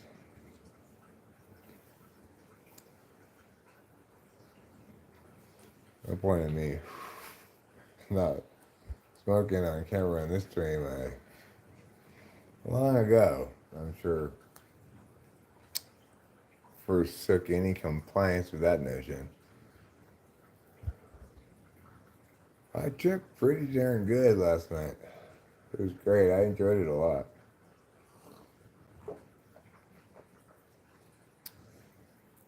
I don't even remember what stuff I was laughing about, really, which is a sure sign that I had fun.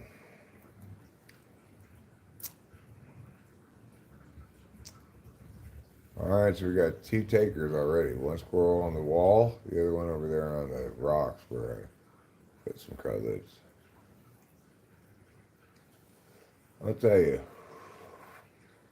just outside of this under thing is so much colder than right here. It's crazy.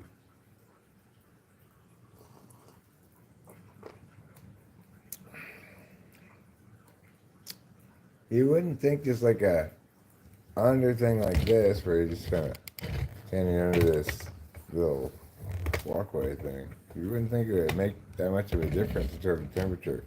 It's a massive difference. It's also strangely like wind blocked right here. Even when the winds are whipping, they never seem to come in here. Not quite sure why.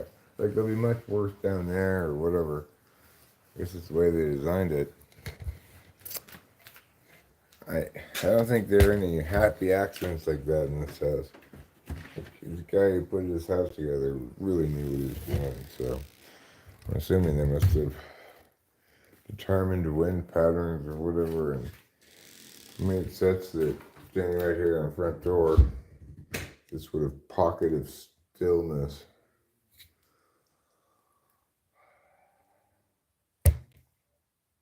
Looking more sober? I'm always sober, motherfucker.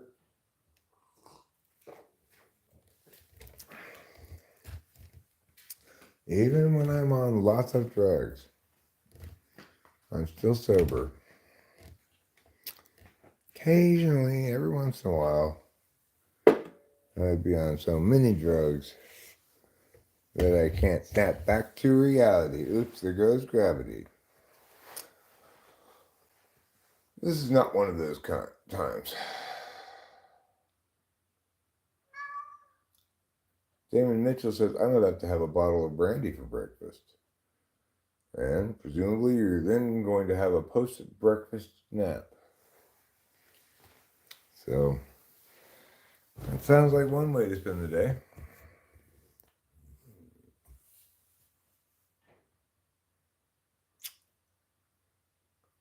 Before I leave, brush my teeth with a bottle of Jack. Because once I leave, I ain't coming back.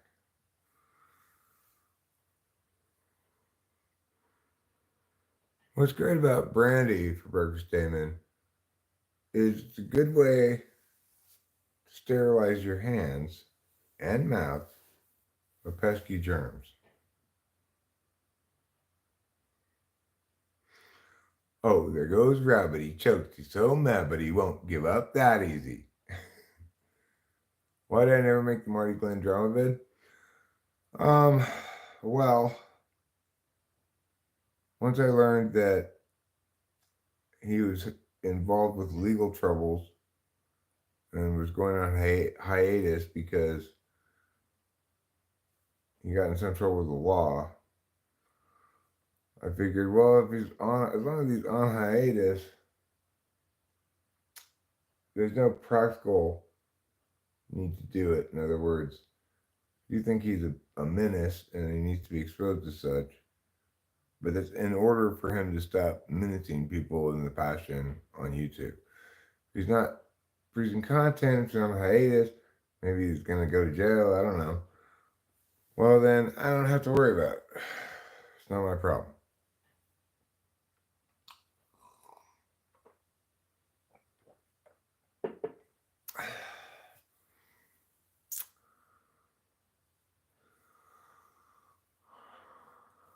Host Kesha. Right. That was Kesha. Who you guys talk about? At the moment, Florentina, we're talking about you. You're that lady who asks questions such as, who do we talk about? And accordingly, you've earned our attention, thereby our talk. I talk about whatever. Sometimes I talk about people, mostly I talk about ideas. Things like, how long will it take to get from here to there? Those are not the kind of ideas I talk about usually.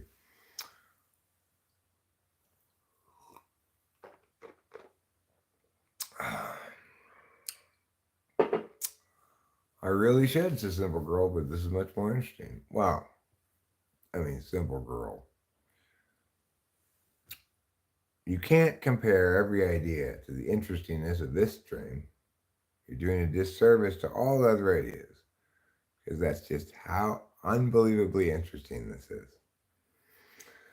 For example, right now, I'm sitting in a chair, you're sitting in a chair, and what could be more interesting than that? Nothing. So, anywho, I've been streaming for a long time. Am I an elementary school teacher? No, I'm not. I don't really have a job per se right now. It's more like a calling. Okay, I've got a calling, but not a job.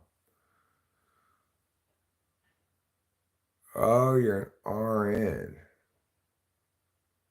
So you're accustomed to being in an environment where people are receptive to your unsolicited advice. Lady, let me tell you something. This ain't no hospital. This is a real world, okay? May I simply add to this whole equation?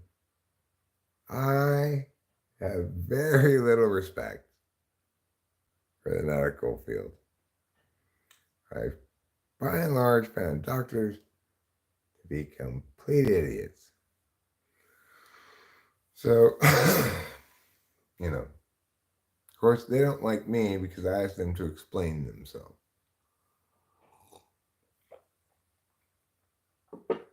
Just trust my medical expertise. I absolutely do not. Because well, I'm sure you know a bunch of stuff about medicine. You're not a good thinker, so I can't trust you with anything. I need to independently verify your reasoning from ya, not just your knowledge. And your job is to recognize this fact and appreciate my willingness to double check your work.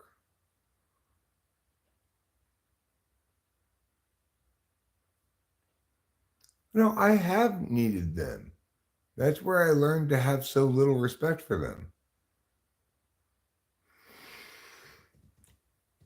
My wife spent 10 years as the cash cow of Mercy Medical Center, getting not properly treated for bipolar mania so that she could continue to go to totally unnecessary, like, group, crazy camp things. They were treating her for cannabis addiction, insisting that that was critical to her ongoing troubled mental health, when all that was really required the whole time was for her to be properly medicated. How did I make that happen? I found a doctor myself, hired him out of pocket. I handpicked them. He's the exception to all this, Dr. Ingram. You can find some good doctors. Almost never do you. That's for sure.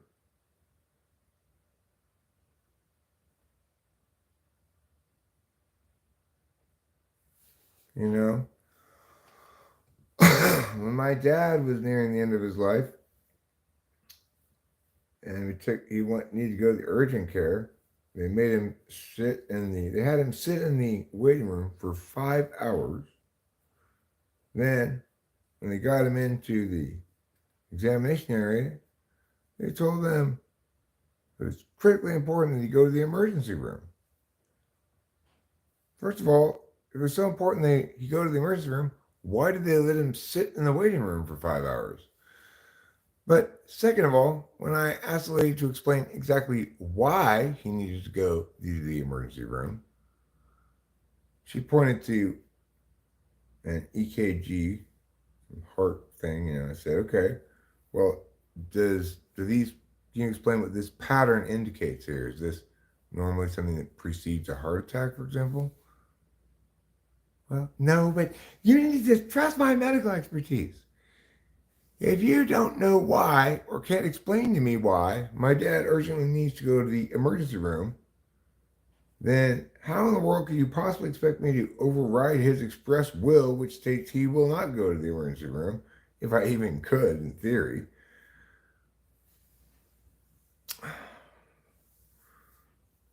And instead of manning up, being like, you caught me, I was just totally bullshitting. This chart does not mean what I said it meant. It's not an adequate justification for you to take him to the emergency room. So saying that, this little cowardly bitch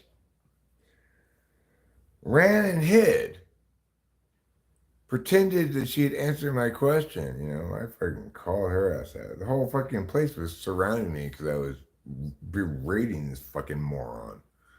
This is typical, right? Typical of most actual doctors and nurses that you encounter. Any one of them that's affiliated with a place that, like Kaiser, that's just a HMO or whatever, you're talking about a bunch of bottom of the barrel scrubs. The only way you can get a good doctor is to pay out of pocket. The only way you can get good anything is to pay out of pocket. So if as a nurse, you had to perform adequately to paying clients' expectations, you'd be a much better nurse, no matter how good you are. Same with doctors, right? Instead, we have the system that rewards, incentivizes, and otherwise accepts a variety of forms of incompetence and a decoupling from the client's paid for express needs and wishes and the outcome. Never a good idea.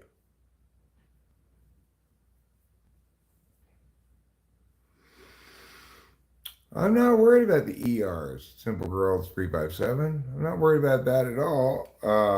You know, what I'm worried about is the nurse practitioner who explains to us that we need to get health insurance so that she could run all these variety of tests.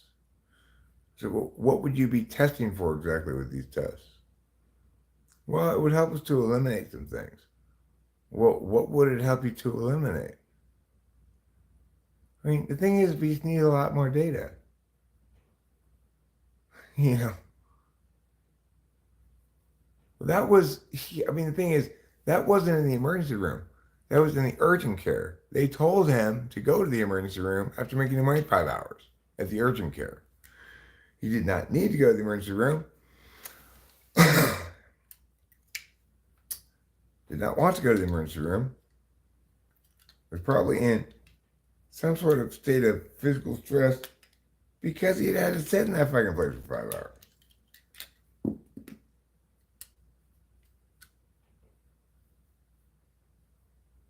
So it's like, in that instance, I don't even care about the waiting in line. I'm not saying my dad urgently needed to be seen.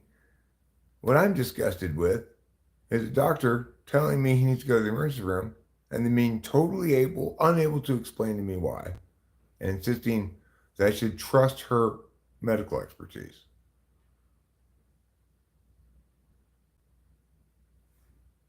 Why? You're obviously a complete idiot.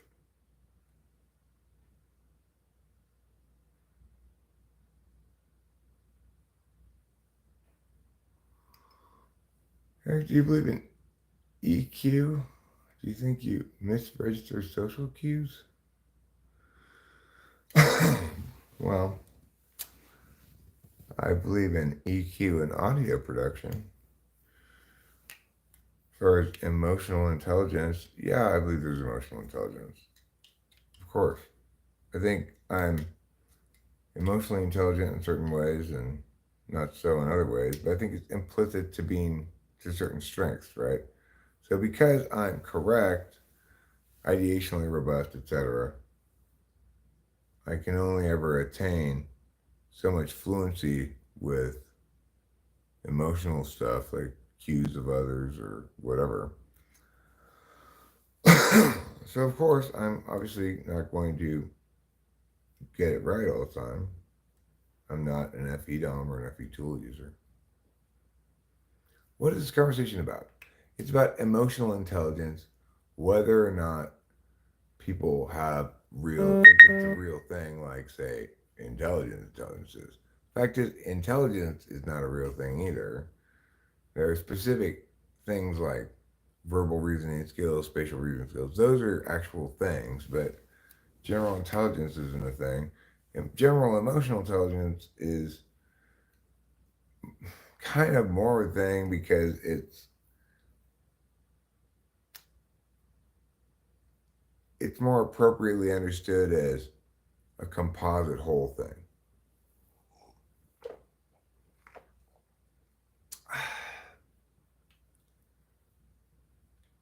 All right, you go give the dog a bath. Give the dog a bath. Don't forget to wash your hands. You shouldn't trust anyone. That's not true. Who would say that you shouldn't trust anyone? You have to trust your intimate others, or else you're guaranteed to have a shitty life. Even though they might betray you, better to trust and be betrayed than it's to not have trusted at all. You just can't make it through life in any meaningful sense if you don't afford others trust. Now, on the other hand, I'm going to disagree with Elaine as well. It's not the case that you shouldn't trust anyone, but it's also not the case that you should trust everyone. Oh, in the medical field, Goofy. Oh, okay. Well, I agree with you there. Although I trust my doctor that I like. I will do nothing but sing the praises of Dr. Ingram. He's wonderful.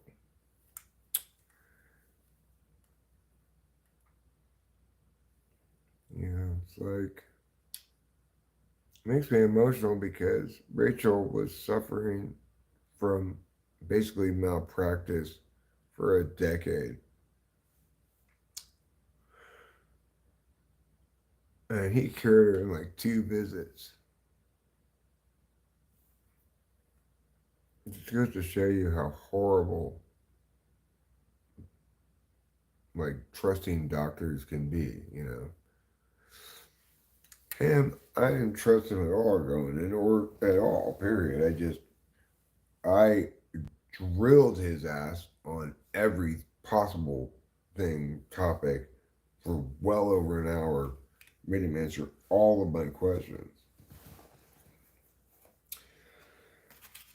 and defend any claims he was making. And he did. I mean, he didn't win. He couldn't defend much of what he was claiming. But the point is, he endured the appropriate gauntlet. The same gauntlet everybody should have to endure all the time. The gauntlet of justifying themselves to Eric. If they're not willing to do that, they're not willing to go through that gauntlet, then they should just shut the fuck up. That's a good rule for life. Yeah, well, it's close to my heart. You know, my wife has bipolar mania. I watched her fairly early in our relationship. She stopped taking her meds that were the wrong meds that weren't working, but were working better than nothing, you know? Stopped taking them and had a psychotic break. Like, went totally batshit crazy. It's a big thing, you know? So, obviously, I care about the issue a lot. But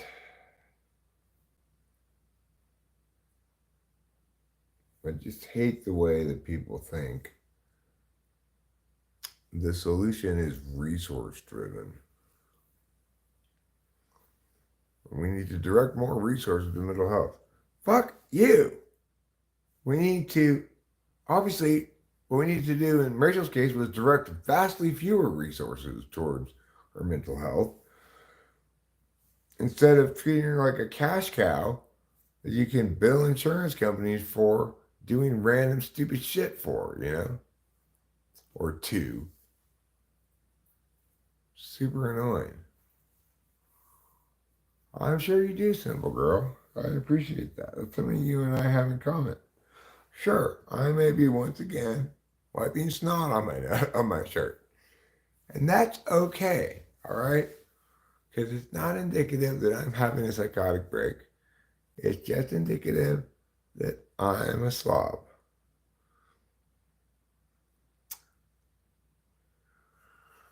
Home is where the house is. I like that expression, Ruben R. I like it. Hi, Lou. Good morning. Why do you think we have so many people self-medicating and homeless? Well, I will agree that mental health and homelessness link, you know, it's not a weak link between the two for sure. But it's also the case, certainly, that like drug addiction, alcoholism, also have a reasonably strong correlation with homelessness.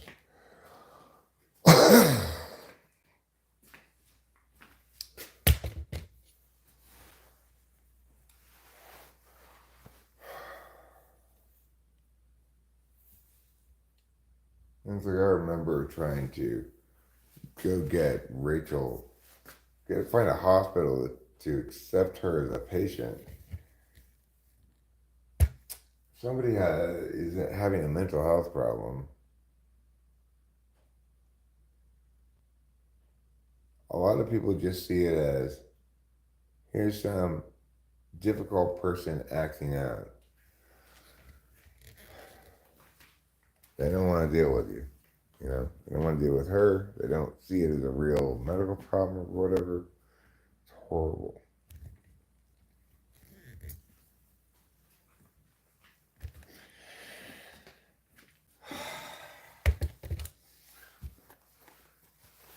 Those are emotional memories. But mostly they're emotional because I haven't gotten enough sleep. I get extra emotional every time I don't get enough sleep.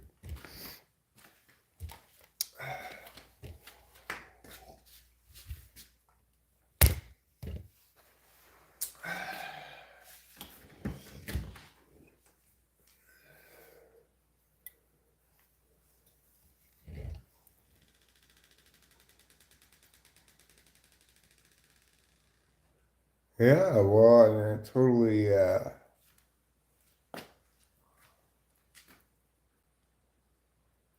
I told you here, and I explained it. I said, I was humming and hawing about exactly how to go about it.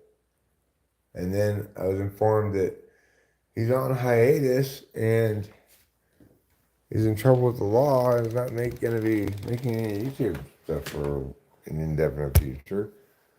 So I said, okay, well, no urgency to make it then. Am I scared of Marty? Not in the slightest. But it's a much trickier video to make than you think. Here I am. The more I thought about it, the more I realized how tricky a video it was going to be to make. One of the things that kind of made me put the brakes on it a bit was seeing how, even after I read those emails out loud, to some people it did not seem clear cut at all. They were like, why are you getting involved in this? It wasn't obvious to them that, just from hearing those emails, that he was a predator, right? So that meant, given that it wasn't so obvious, I was going to take a super journalistic approach to it, which is a complicated way to do things. It's a more challenging way to do things than just respond to things emotively or intellectually.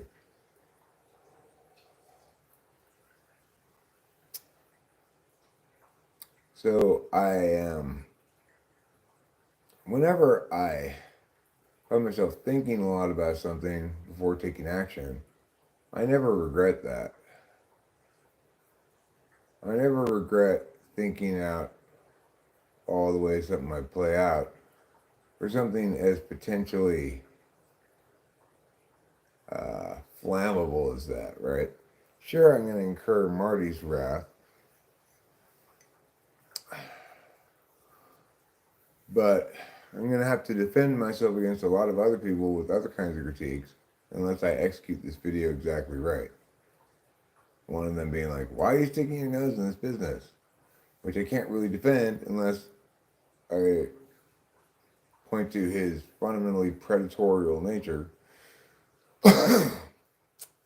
In other words, unless I beg the question and say, well, he's a predator, that's why I'm getting involved in this. So how could he be a predator? She's a grown woman. I say, well,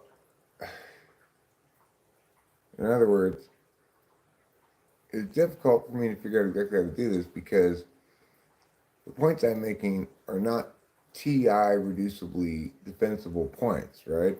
So I'd have to present the evidence without making specific points exactly, but still justify why I'm bothering to do it without it was tricky. Here I am. That's why it was taking me a while to get around to doing it, and I wasn't sure exactly how to execute it.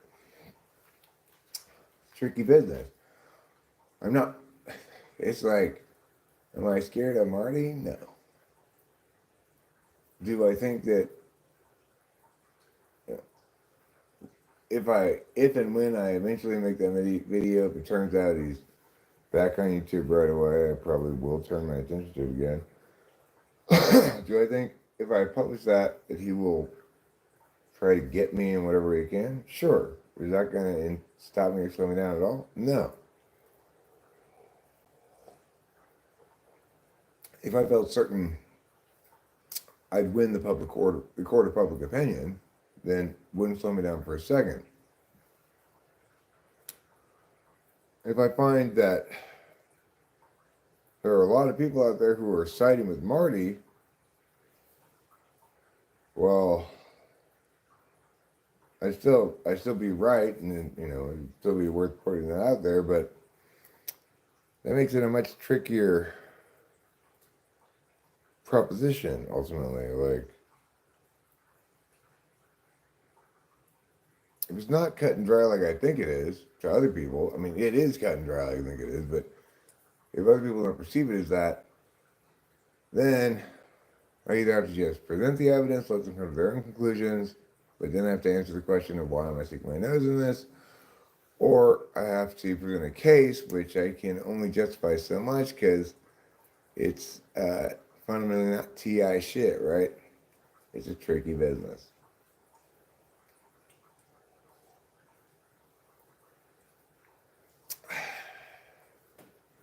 Fortunately, the question is moot.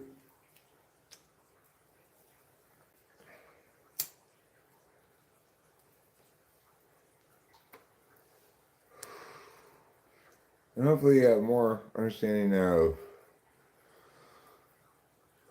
why it wasn't as simple as all that, Simple as just bust it out. I'm trying to, I don't typically want to make cases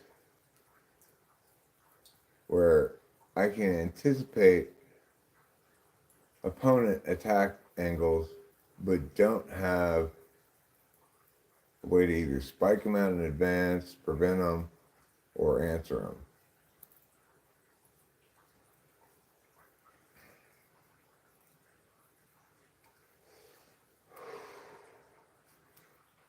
In other words, if there's gaps like that in my case, it's not ready.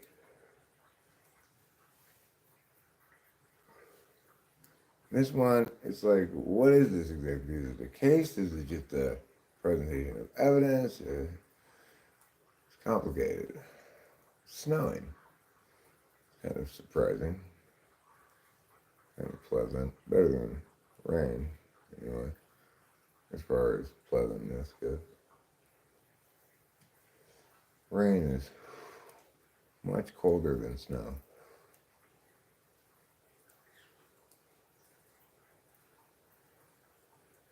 Snow's kind of pleasingly dry and quiet. I don't know if you can really see the stuff falling or not. Let's see if I zoom in. Yeah. You can see it.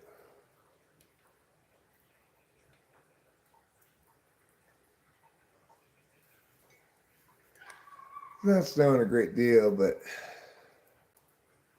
snowing a little bit. I'm getting a sprinkle of snow. Is it almost 9? 8 o'clock. Okay, got one more hour. Call it 15 minutes to half an hour, and I'll be able to have time to watch one cartoon before we start.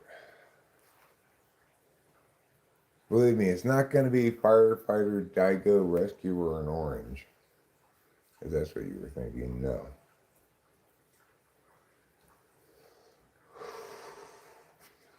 Oh, I gotta pee.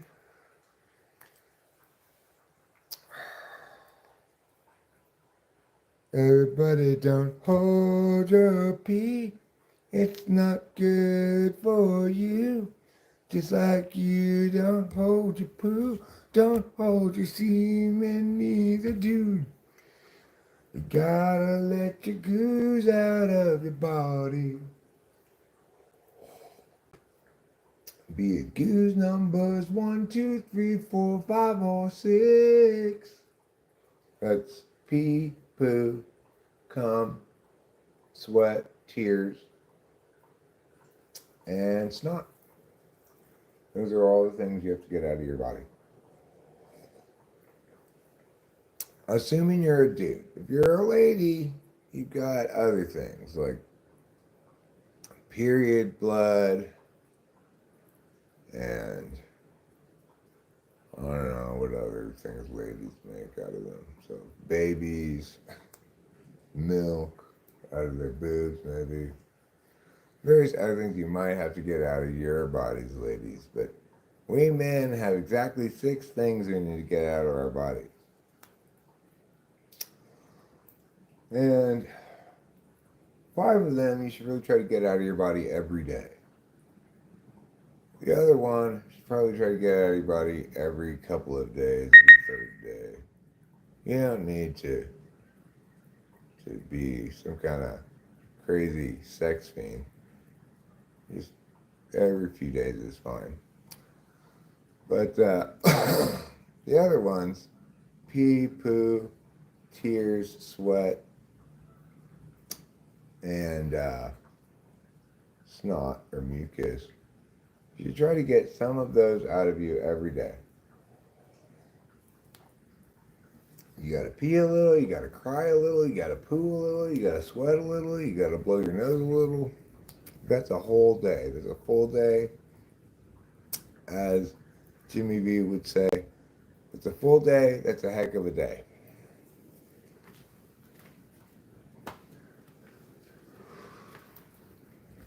Oh, it's quite lovely with the snowflakes falling down.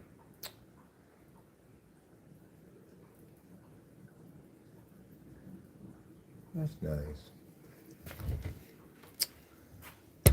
It's kind of weird that it was raining all last night in the middle of the night when it's no sun at all. And there's not snow ever. And now in the daytime, all of a sudden it's snow. That makes sense. Sunshine is supposed to warm things.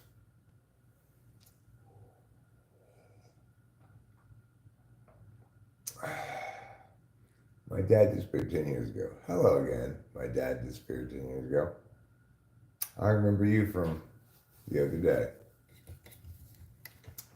I just had a thought. I can write letters small, but a lot of girls print letters larger than I do. I think it's because of forearm strength. Huh. Well, that's an interesting theory. That is an interesting theory. The stronger your forearms, the larger the letters you can write. Oops, that's the wrong switch. You get to look at the whole. Well, I get to sit on the toilet, relax, pee a little, maybe poo a little, share some campfire stories. We're going to have a wonderful time. Me especially, because I'm going to be going to the bathroom.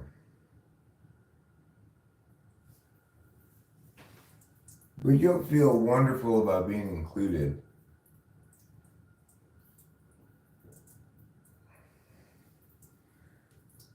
I get a lot of letters around here. Dear Talking with Famous People, thank you so much for inviting me to your bathroom party. It was one of the most magical experiences of my life. Love, Darren. Darren from Topeka, Kansas writes, I cannot thank you enough for your recent invitation.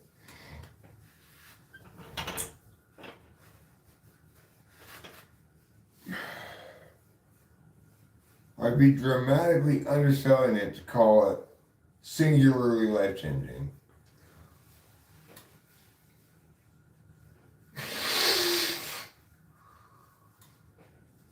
Well, Darren, you're right about that. You would be dramatically underselling it.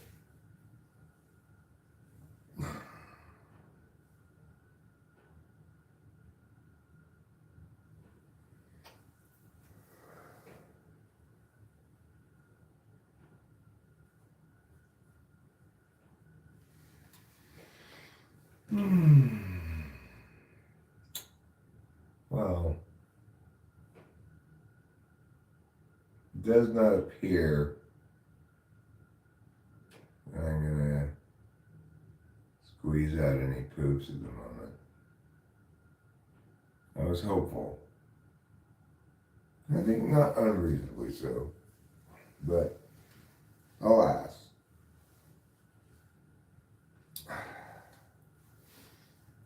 Any poops? We'll have to wait till later, I guess.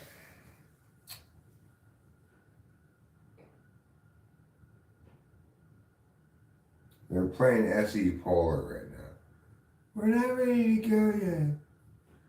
What do you mean you're not ready to go yet? I've been waiting forever. Well, I'll tell you when we're ready. Fine. Fine, poops. Take your time. Let me know when you're ready.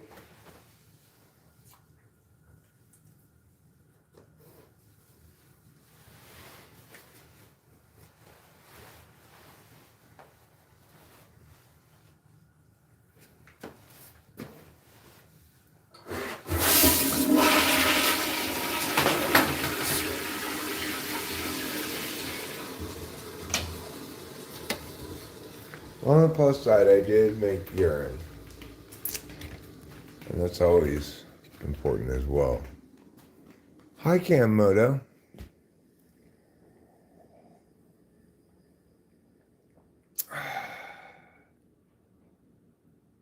Nice to see you. It is a good marketing idea. This definitely has a certain Gwyneth Paltrow joie de vivre. Oh, boy, oh boy. I am tired. Well, I hope you still have it, Cammoto. I hope Delilah does too. I don't have any. But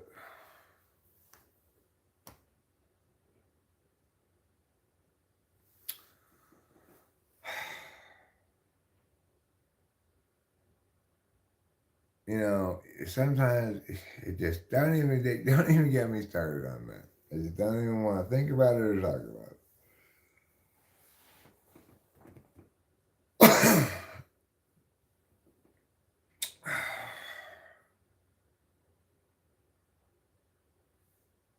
everything it takes such a long time. Super annoying.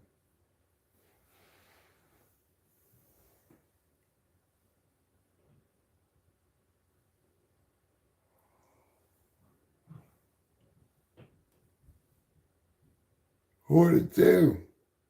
Not much. How about you? What did it do for you? I hope you are also doing well. In other words, that it is doing not much.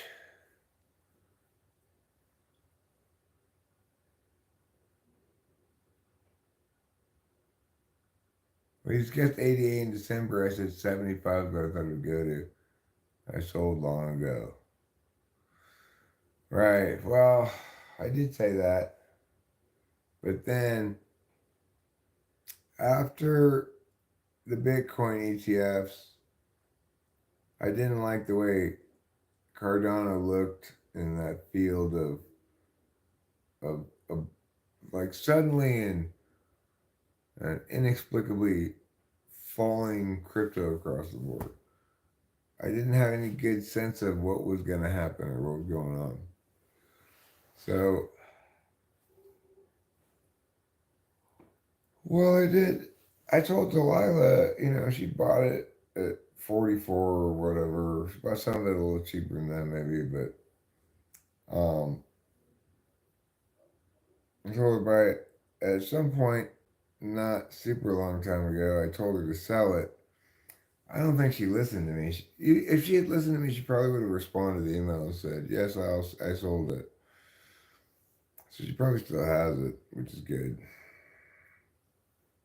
Stay strong, says Cyan Chai Tea.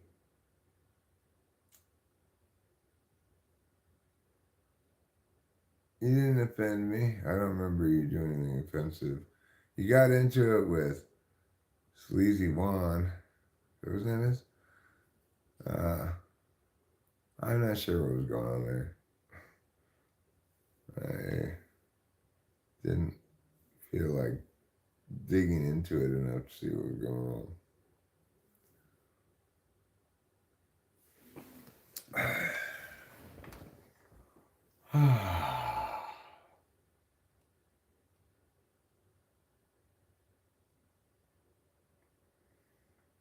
So when are you planning on coming up here, Cameron?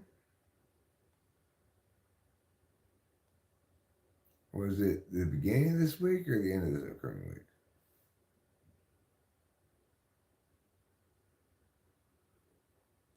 Good nap, people of chat. I could use a nap, but this upcoming Friday. Okay, cool. Because I noted that there was actually yet another storm coming this week, but I think it's going to be done by Friday.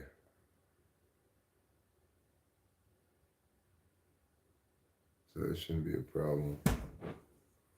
Oh, look at that. It's snowing so nicely outside. It's picked up. It's no longer just a little miniature snow. We've got like a nice, lovely, quiet snowfall. It's beautiful. Let's take a look outside at the snow.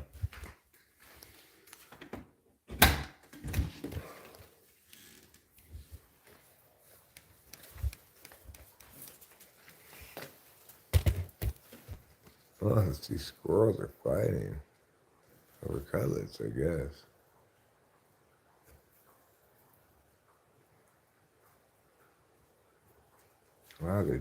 Wow, those squirrels are really fighting. I've never seen squirrels fight that much before. He's Big Flake. Is Big Flake snow. Ah.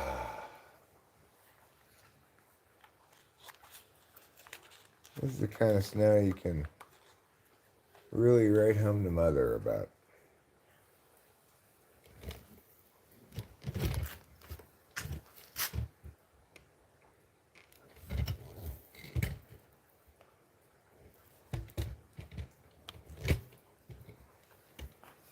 Nice big fluffy snows.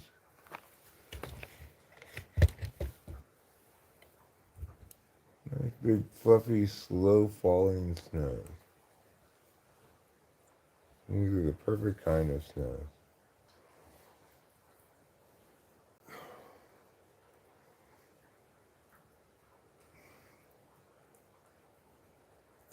Seeing these snows makes me want to sing. Meow, meow, meow, meow, meow, meow, meow. Meow, meow, meow, meow, meow. Meow, meow, meow, meow, meow, meow, meow, meow, meow, meow, meow, meow, meow. Mother Nature's son. That's me. I'm Mother Nature's son, and I'm watching Mother Nature put all these snows out. Here's all these snows for you, Eric. Enjoy them. The squirrel's getting all snowy. How cute. Watch the squirrel get snowy.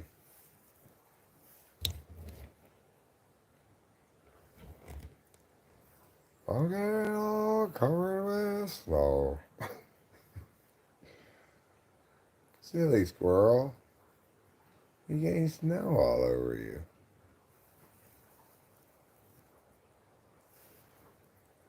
He's like, yeah, I know. Maybe you should have put the cutlets someplace under cover. Well, I don't want you squirrels over here. You just be troublemakers. I know your ways. Well, some occasions where I left bag of cutlets over here by the front door. They come over here and tear into it. They open it with their little mouths.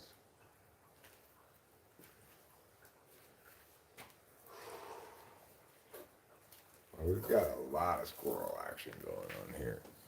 I need to get this on the squirrel action right now. Got two on the wall. But look, there's a third one. It's like, no, this is my wall. The second one's hiding.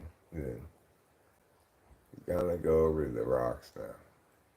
Get cutlets over there instead. It's like, fine.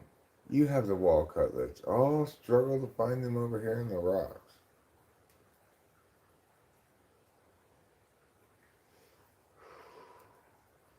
Even though it's way more work than getting these low-hanging cutlets from the wall.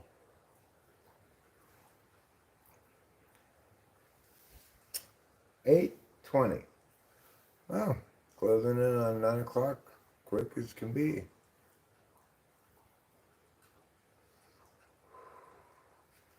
You silly squirrels. Eating your cutlets. Sitting in the snow. But yeah, these cutlets will keep the squirrels warm. Because they're high fat, high protein for food that squirrels could get, you know. It's not like a